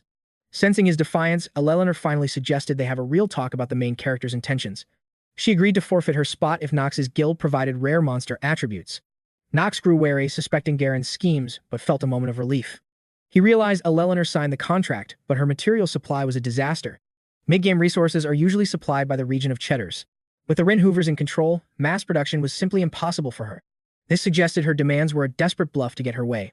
The main character invited the young lady and 𝗧𝗏 to sit down. A long conversation awaited, and she marveled that he knew the dwarf's name. They entered the workshop to finalize the terms of their new business deal.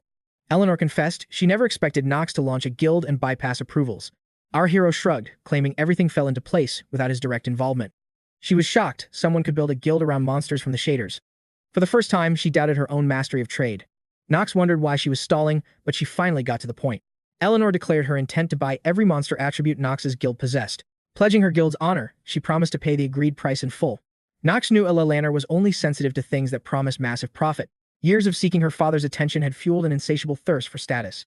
She was a tragic soul, and Knox realized he was part of her trauma. Still, he couldn't justify selling all his inventory to a single merchant family. A monopoly would stifle others, and Knox wasn't chasing short-term gold. His focus was his party's progress at the academy, not mere money. He had already instructed Garen to release the artifacts in small, controlled batches. No house could hold over 15%, ensuring these items saved many lives. In the legendary third chapter, this strategy would eventually reward both Knox and 𝗧𝗏's long-term interests. Knox stood firm, telling the girl she could only purchase a market share. She seethed at his refusal, knowing full well the stock in his warehouses. The main character didn't care, asserting his motives were deeper than currency. She couldn't believe his actions weren't fueled by greed, but money isn't everything. Deep down, he knew she wasn't ready to grasp such a selfless philosophy. Stung, she admitted that this Knox was a complete stranger to her. It was impossible to guess his ultimate path in this system Manhwa world. She demanded to know what Knox von Reinhover was truly aiming for. Surprised by her intensity, he coolly told her the details were private. Tired of the talk, he suggested they end the meeting immediately. He held the advantage, knowing only 𝗧𝗏 could craft the specialized armor. In the trading business, secret knowledge was the ultimate weapon for victory. At last, 𝗧𝗏 yielded to his terms, prioritizing his production to secure her own survival. 𝗧𝗏 beamed with pride, thrilled to forge equipment for the young lord first. Accepting defeat, the girl ordered the dwarf to finish Knox's request immediately. The blacksmith's heart pounded with the fiery passion of a master craftsman. He was ready to strike the anvil, but Knox told him to wait. He revealed a glowing magic stone, shocking 𝗧𝗏 with the potential for improvements. Behold an enhancement stone, a rare sapphire mineral found only by hunting the deadliest monsters. 𝗧𝗏 trembled in fear, begging 𝗧𝗏 to stop her master from attempting such a reckless gamble. The maid smiled, assuring the dwarf that her master always possessed a legendary hidden plan. 𝗧𝗏 laughed heartily after hearing such a saintly description of her mysterious acquaintance. Even our protagonist felt slightly awkward, hearing such thick flattery poured onto him. But Knox's focus was elsewhere. This moment would determine his ultimate triumph or bitter defeat. He presented his academy uniform, demanding the blacksmith begin the process with this simple cloth. 𝗧𝗀 claimed 1 stone sufficed, but Knox coldly insisted on using all 100 at once. The dwarf froze at the insane quantity, while 𝗧𝗀 thought spending this much was pure madness. Ignoring the protests, the hero paid up front, commanding 𝗧𝗀 to prepare for an epic upgrade. Bound by duty, the dwarf gripped his tools, ready to forge destiny right then and there. With a thunderous roar, he swung his hammer, initiating the enhancement process with perfect precision. The girls watched, mesmerized by the blacksmith's god-tier skill as steel and magic collided. The dwarf pushed onward, his rhythm never faltering as the item's stats climbed higher. Success! The Elden Academy uniform surged with 3 additional legendary enhancement points. 𝗧𝗀 rejoiced, but Knox reminded him there were 97 strikes still remaining for the day. He had brought a mountain of stones, signaling a long night of grueling labor ahead. Hours passed until the blacksmith's hands began to shake under the relentless physical strain. This wasn't normal work. The sheer weight of responsibility was crushing his very spirit. Sweat poured like rain as his lungs burned, yet the rhythm of the hammer never slowed. Miraculously, despite the impossible odds, every strike struck true, pushing the enhancement to the limit. The uniform reached +15, a god-tier masterpiece that defied all logic and reason. 𝗧𝗀 stood stunned, claiming he'd never seen such luck, calling our hero a god of fortune. In truth, Knox was a pro at navigating any system Manhwa, masterfully utilizing his 10 luck stats. At level 7, success is guaranteed, but then the probability drops by 5% each tier. At +25, success is 1%, though uniforms cap out at +15 enhancements. Still, our hero knew the investment was vital, given how often he relied on this gear. The massive boost to physical and magical damage was worth every single precious enhancement stone. By reaching the cap, a hidden slot unlocked, allowing a powerful skill to be imbued. 𝗧𝗀 beamed with pride, his blacksmith's soul ignited by a passion he hadn't felt in years. But Knox wasn't finished. A true master shouldn't just be known for tailoring school clothes. He reached into his cloak, pulling out an item that made the dwarf's eyes pop. Knox finally revealed his primary artifact, the true core of his devastating power. 𝗧𝗀 stared blankly, wondering what kind of priceless treasure the young lord was entrusting him now. 𝗧𝗀 gasped, recognizing the sphere of the great sage as the dwarf resumed his frantic hammering. In a flash of light, the great sage's sphere successfully reached a +10 enhancement. Overwhelmed with joy, the blacksmith thanked Knox for the chance to work on such divine gear. 𝗧𝗏 joked that with such luck, the young master might lose everything at a gambling hall. Knox let out a dark chuckle, teasing that the idea of high-stakes gambling sounded tempting. The maid immediately panicked, lecturing him that gambling was the fastest road to absolute ruin. Meanwhile, 𝗧𝗀 stood frozen in silence, her mind unable to process the audacity she'd witnessed. How could anyone upgrade such priceless artifacts with such cold, unwavering indifference? One single mistake could have shattered the legendary equipment into worthless dust. Seeing her usually composed face twisted in shock satisfied Knox's desire for petty revenge. He simply told her that his business was his own, dismissing her coldly. Knox insisted on discussing the ancient artifacts with 𝗧𝗀 behind closed doors. 𝗧𝗀 felt a sting of rejection, yet she knew protesting his terms was futile. Knox couldn't trust her yet, their alliance remained brittle and cold. Consequently, she was excluded from the elite squad alongside 𝗬𝗲. However, turning her into a foe would be a catastrophic tactical error. The Revound Trading Company remained neutral, only aligning with the ultimate victor. He had to prove his worth to secure their formidable backing. 𝗬𝗀 gracefully bowed out, refusing to linger where her presence was unwanted. The maid politely offered to escort the young lady toward the exit. Unimpressed, 𝗬𝗀 warned the girl that she saw through every false, calculating smile. Knox wasn't shocked. 𝗬𝗀 was a master at playing her parts. 𝗧𝗏's feigned kindness only served to deepen the Harris's irritation. Once more, the title, Money Fox, seemed like a perfect fit for her. The smith promised a legendary masterpiece, yet Knox delayed the forging for another purpose. He had a specific favor to ask the master dwarf. He unsheathed a relic unseen by even the most veteran players of the game. The Stormbringer amplified mana, unleashing it with twice the original devastating force. Seeking its hidden secrets, he handed the mysterious blade to the smith. Intrigued by the unfamiliar craftsmanship, 𝗧𝗀 examined the steel with narrow eyes. Suddenly, the dwarf asked if the aristocrat knew of the legendary white dragon. Once the sovereign of skies, the beast had vanished into myth long ago. Knox was stunned. Even his prophetic visions hadn't revealed this hidden piece of lore. 𝗧𝗀 deduced the scales were forged by his ancestors in the distant past. Its value was staggering, requiring the peerless skill of a dwarven master. But upon closer inspection, the blade's condition was revealed to be harrowing. Only a clash of apocalyptic proportions could scar such divine, ancient metal. Knox stood speechless as the truth of the Stormbringer was finally unveiled. Thanking 𝗧𝗀, he sensed a deeper conspiracy swirling around this legendary weapon. He wondered why Theo would entrust such a heavy burden to his son. He needed to uncover the first clan head's forgotten identity immediately. The white dragon and the lavender-eyed angel remained pieces of a dangerous puzzle. Returning to the academy, Knox found the semester already in full swing. Instructor Vernon greeted the class with his usual arrogant, self-proclaimed charm. Today's lesson focused on the prestigious basics of the Imperial Archive style. This technique demanded flawless agility, impeccable timing, and surgical precision. Believing action spoke louder than words, he prepared to demonstrate the art.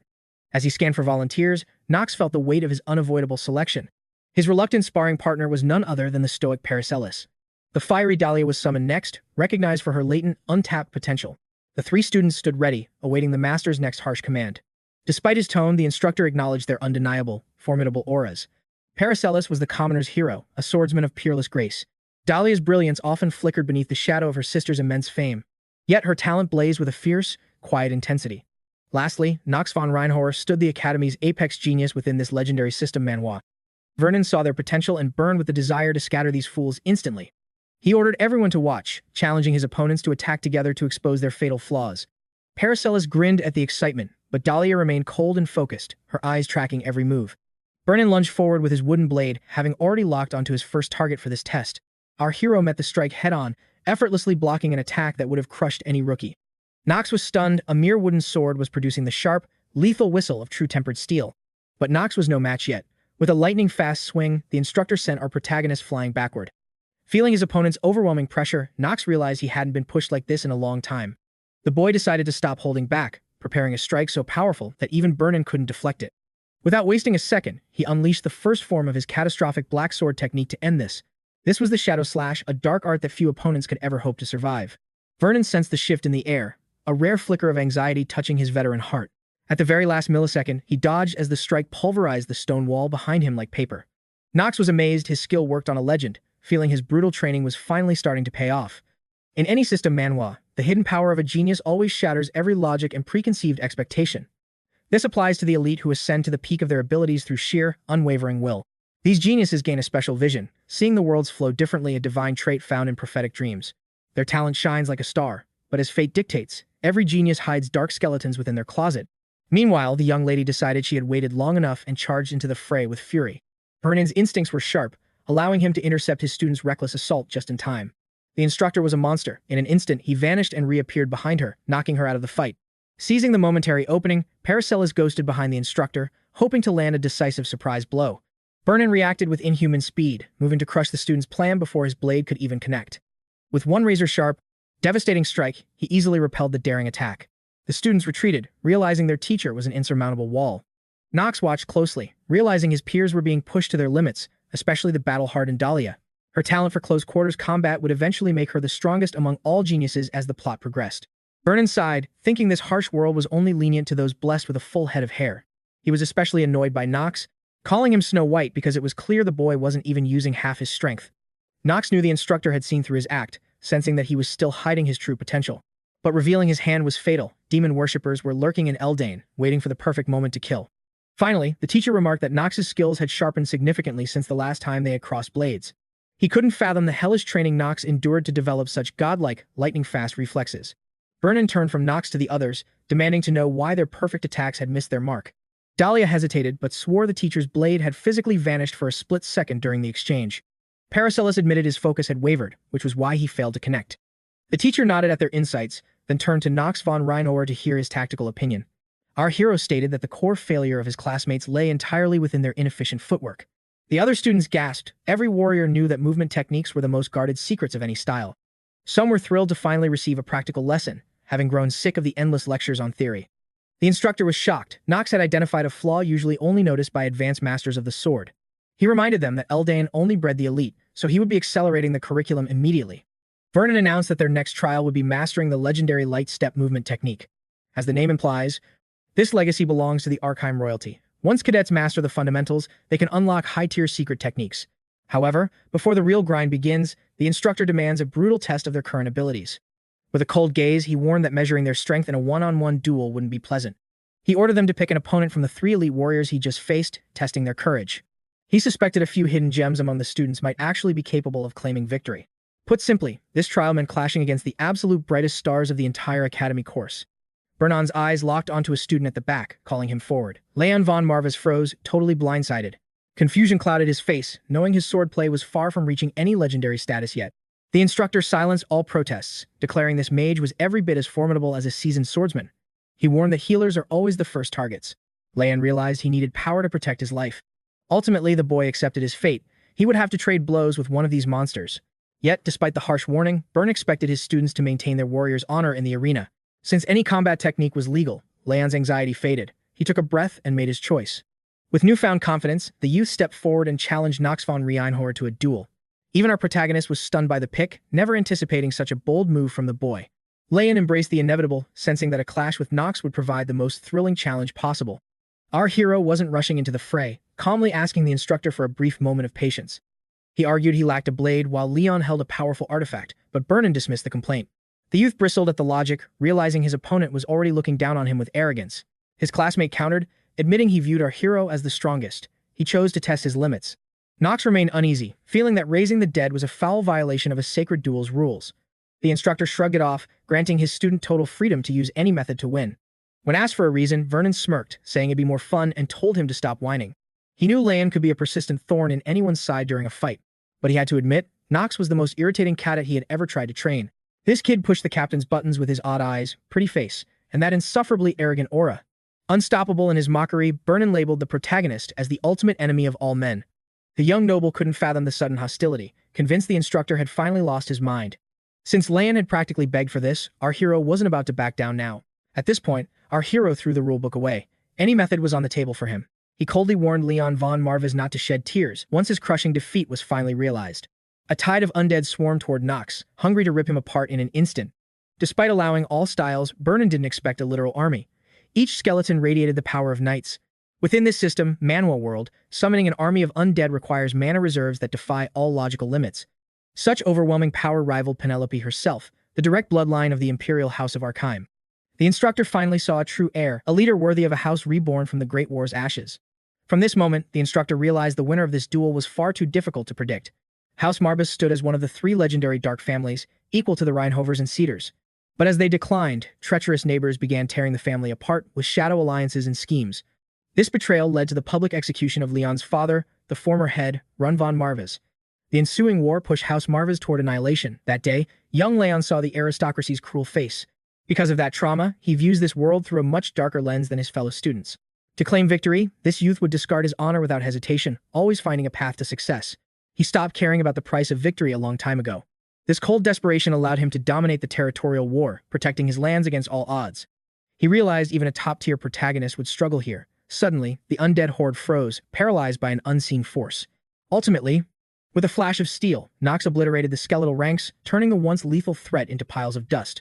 The instructor trembled, knowing Leon had finally met his match. There was always a predator higher on the food chain. Beyond the clouds lies an infinite sky. Knox just proved that even geniuses can be eclipsed by true monsters. His blade wasn't dancing for points. It was a savage struggle for survival that left the crowd speechless. Every spectator felt it.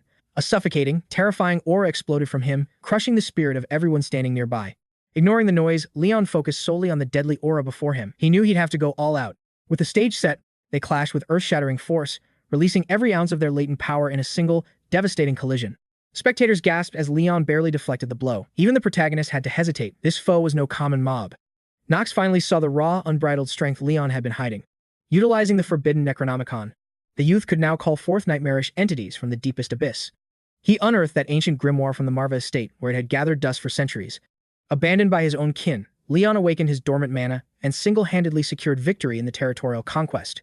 His legendary status was forged through a dark pact with the formidable Black Lion, Marvis. Leon realized he had gravely underestimated Knox. Simple spells were like child's play against such overwhelming force. With fire in his eyes, Leon demanded a second round to settle the score. Observing this, the hero was stunned. Controlling the undead required insane precision, yet this was the challenge he craved most. Knox hungered for a battle against someone who could actually push him to his limits. Leon suddenly stiffened as an eerie, piercing sensation surged through his very soul. Was he hiding his mana or unleashing a hidden stat? Knox's true intentions remained shrouded in mystery. Without hesitation, Leon lunged forward, desperate to strike first. As the spirit blade zipped toward him, Knox prepared to unleash the second form of the dark sword. This was the Shadow Slash, a lethal family legacy passed down through generations. An instant later, a blinding explosion of energy erupted, searing the vision of every onlooker. Even elite undead vanished, unable to withstand the overwhelming surge of raw power. Watching intently, Vernon confirmed it. Those movements were the signature of the dark sword's second form. Every master on the continent knew this art, but it usually took decades to even scratch the surface. Inheriting such destructive force at a young age is a double-edged sword that could consume the user.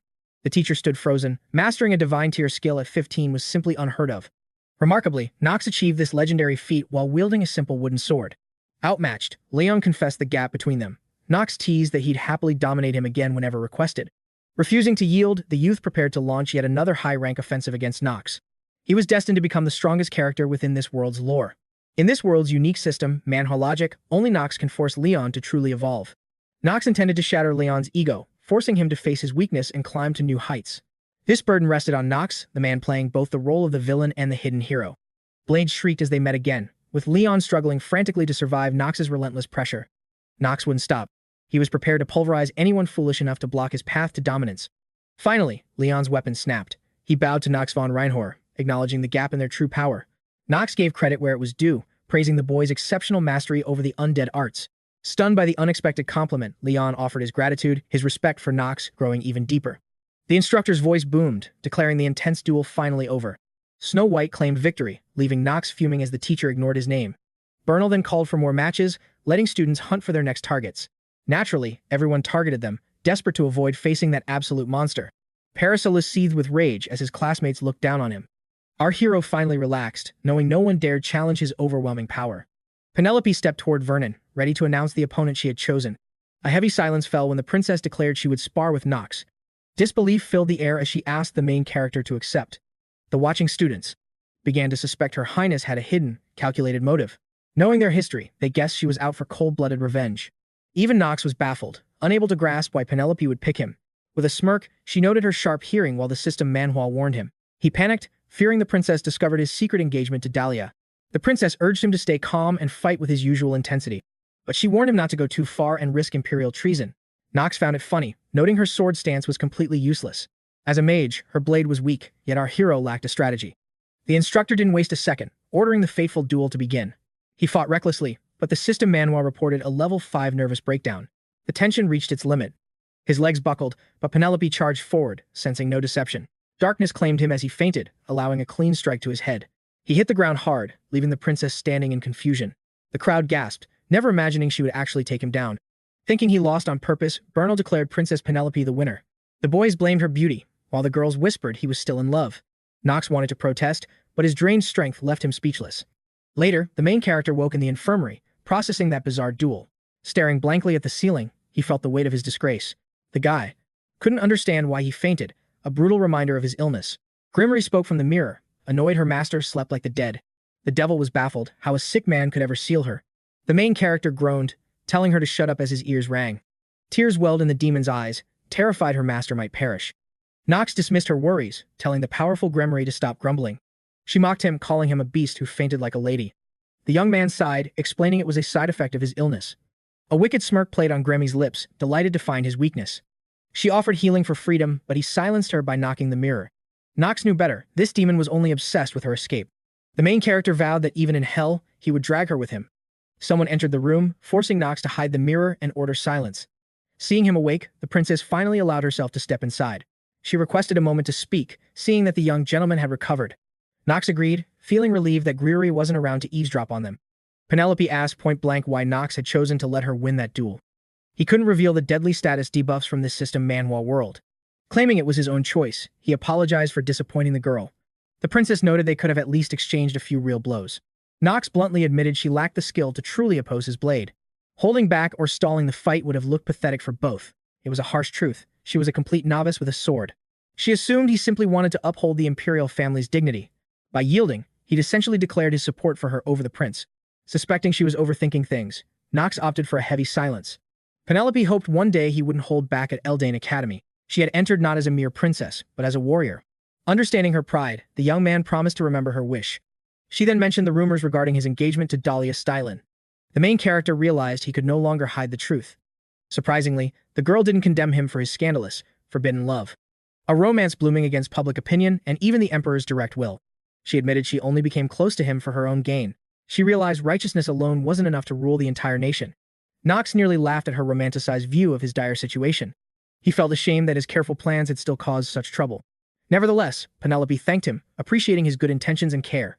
Since he'd sacrificed so much, she wished him a speedy recovery. Though she doubted his suffering, his body was genuinely in pain. He wanted her gone immediately, so the girls quickly left him alone. The princess sighed heavily, as this confrontation hadn't been easy. She couldn't ignore the inexplicable charisma radiating from Knox von Reinhover. His genius talent and cold detachment made him impossible to ignore. No matter how she tried, her heart refused to remain indifferent. Echidna noticed the heavy weight finally lifting off her mistress's shoulders. Smiling, the princess agreed to forgive the young man just this once. After recovering, Knox met his professor who'd heard of his love fever. Roz called him a sensitive soul, hoping for a romantic outlet.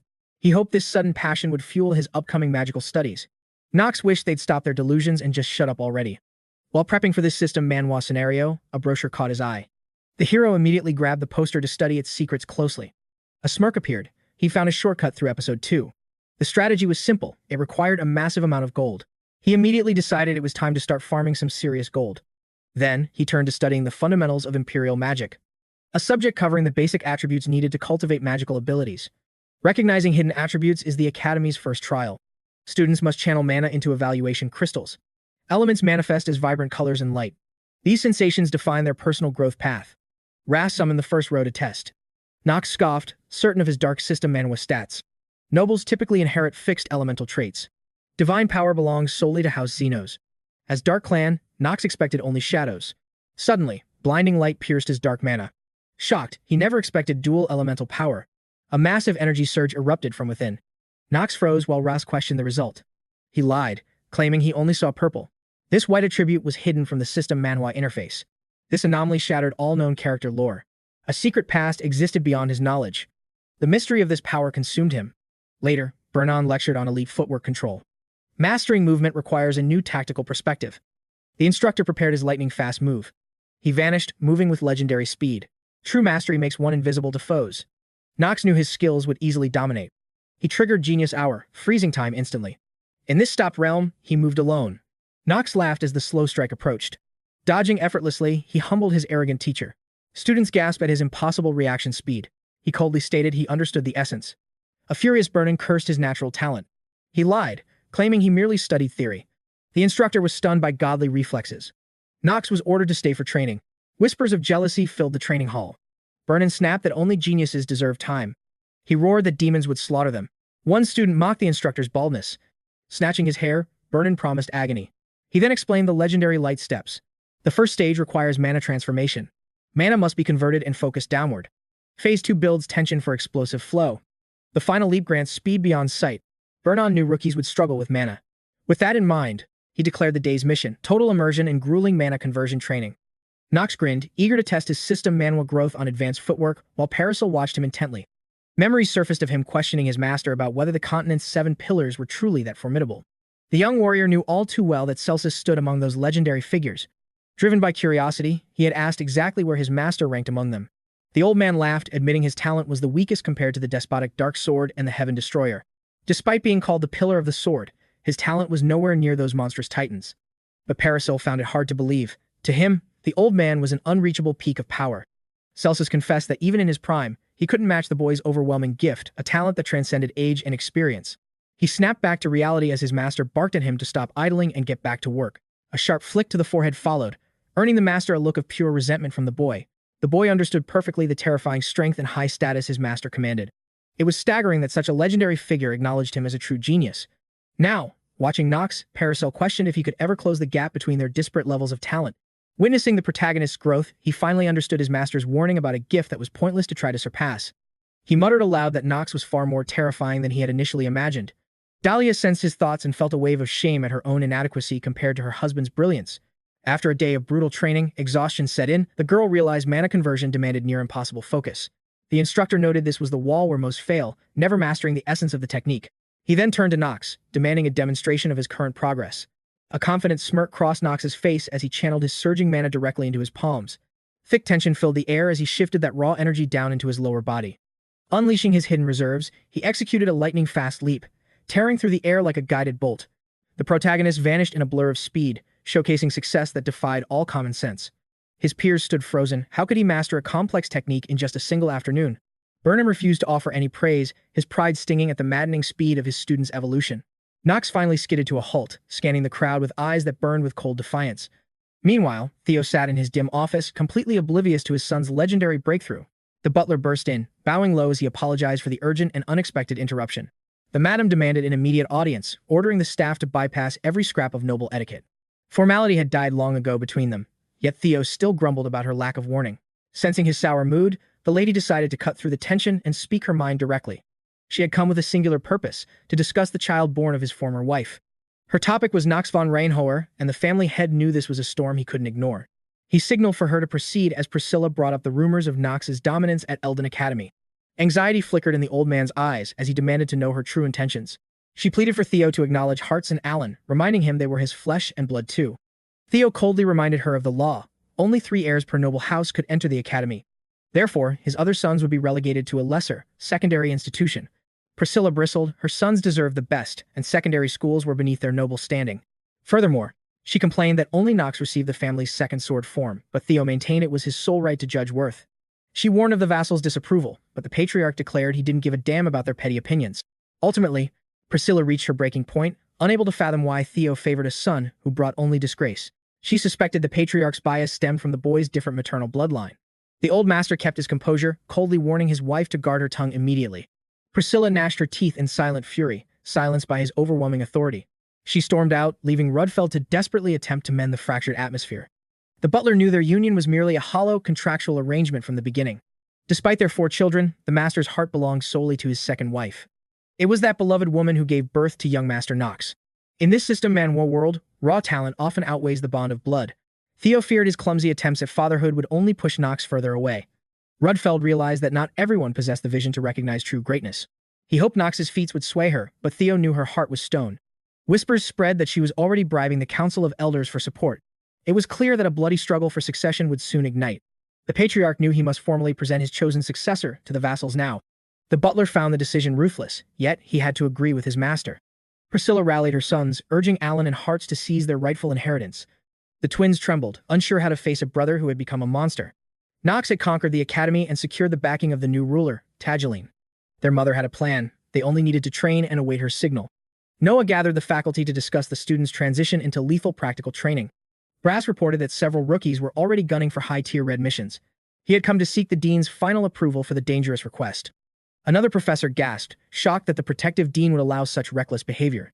He argued that the gap between yellow and red missions was far too deadly. Eldane's missions were ranked in 5 tiers: yellow, red, blue, white, and black. Garen's previous triumph was only a yellow-level task, the very lowest rank. Raz explained that this year's top 5 students had formed an unprecedented elite squad. Vernon spoke up in agreement with his fellow professor.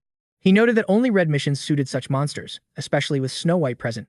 Seeing their collective confidence, the worried teacher finally decided to trust their judgment. The professor presented 26 analytical reports to prove the students' incredible readiness. The dean didn't even bother glancing at the stack of documents. She granted the permission, allowing the freshmen to face the red rank trials. With dual mages, knights, and Knox's hybrid powers, she felt they were invincible. Suddenly, the room turned freezing as Noah unleashed her terrifying, frosty energy. The faculty stiffened, sensing the deadly weight of the dean's sudden shift in mood. She revealed she was aware of the secrets they were desperately trying to hide. She warned them that their deception should have been much more flawless. Noah von Trinity sensed a foul, unclean presence rotting her academy from within. Knox traveled to 𝗬𝗏, a war-torn eastern zone famous for its decadent, lawless casinos. The site drew wealthy aristocrats and gamblers looking to strike gold or buy slaves. Before the story's next chapter began, the Sleepers gave Knox a grim new directive. His objective was the 𝗬𝗏 casino, and his target was a hidden demon. For the first time, Knox felt the true, heavy burden of his secret life. Paracelsus couldn't fathom why the noble brought a mountain of clothes instead of sending them home beforehand. Knox immediately fired back, asking if he wanted to broadcast their secret casino mission to the whole world. They were heading to his gloomy homeland, a place Knox loathed for its suffocating, musty, and dark atmosphere. Lyon stepped in to stop the bickering, suggesting they focus on the beautiful scenery passing them by. He admitted it was more humid than the academy, yet the vast, open space held a certain charm. Eleanor's tactical mind raced. Being out in this open field made them a glaring, highly visible target. In such an exposed position, she feared their team would become nothing more than easy prey for enemies. Suddenly, the sharp-eyed escorts noticed a chilling presence lurking in the shadows surrounding their small convoy. A group of ruthless had already marked their carriages, hungry to rob any aristocrats on the road. The staff swore to protect the Eldane students. Hearing the rising commotion, Eleanor realized her concerns had just brought this danger upon them. Knox then casually ordered Paracelsus to go and eliminate those low-life villains. Stung by the noble's arrogance, Paracelsus fumed, resenting how the elite enjoyed insulting those of common birth. Knox remained cold, stating the truth. If the horses were injured, they'd all be walking through this hell. Paracelsus glared in silence at the man he despised, who who showed such callousness during a life-threatening crisis. Eventually, he accepted the order, and Liam prepared his weapon to join the impending battle. Eleanor joined them too. She couldn't allow the innocent transport workers to suffer on their behalf. Knox remained completely unfazed by the chaos. Instead, he decided to lean back and nap inside the carriage. Eleanor scoffed at his laziness, spitting with pure contempt that he was only good at barking orders. Like a veteran in a system Manhwa, Knox was actually gifting them experience points while he rested up. Soon, they would arrive at the monumental event in 𝗧𝗶𝗲𝗿, where the world's most critical players would gather. Knox had to secure the auction's ultimate masterpiece, a legendary prize he required for his plan, a half-human, half-beast hybrid.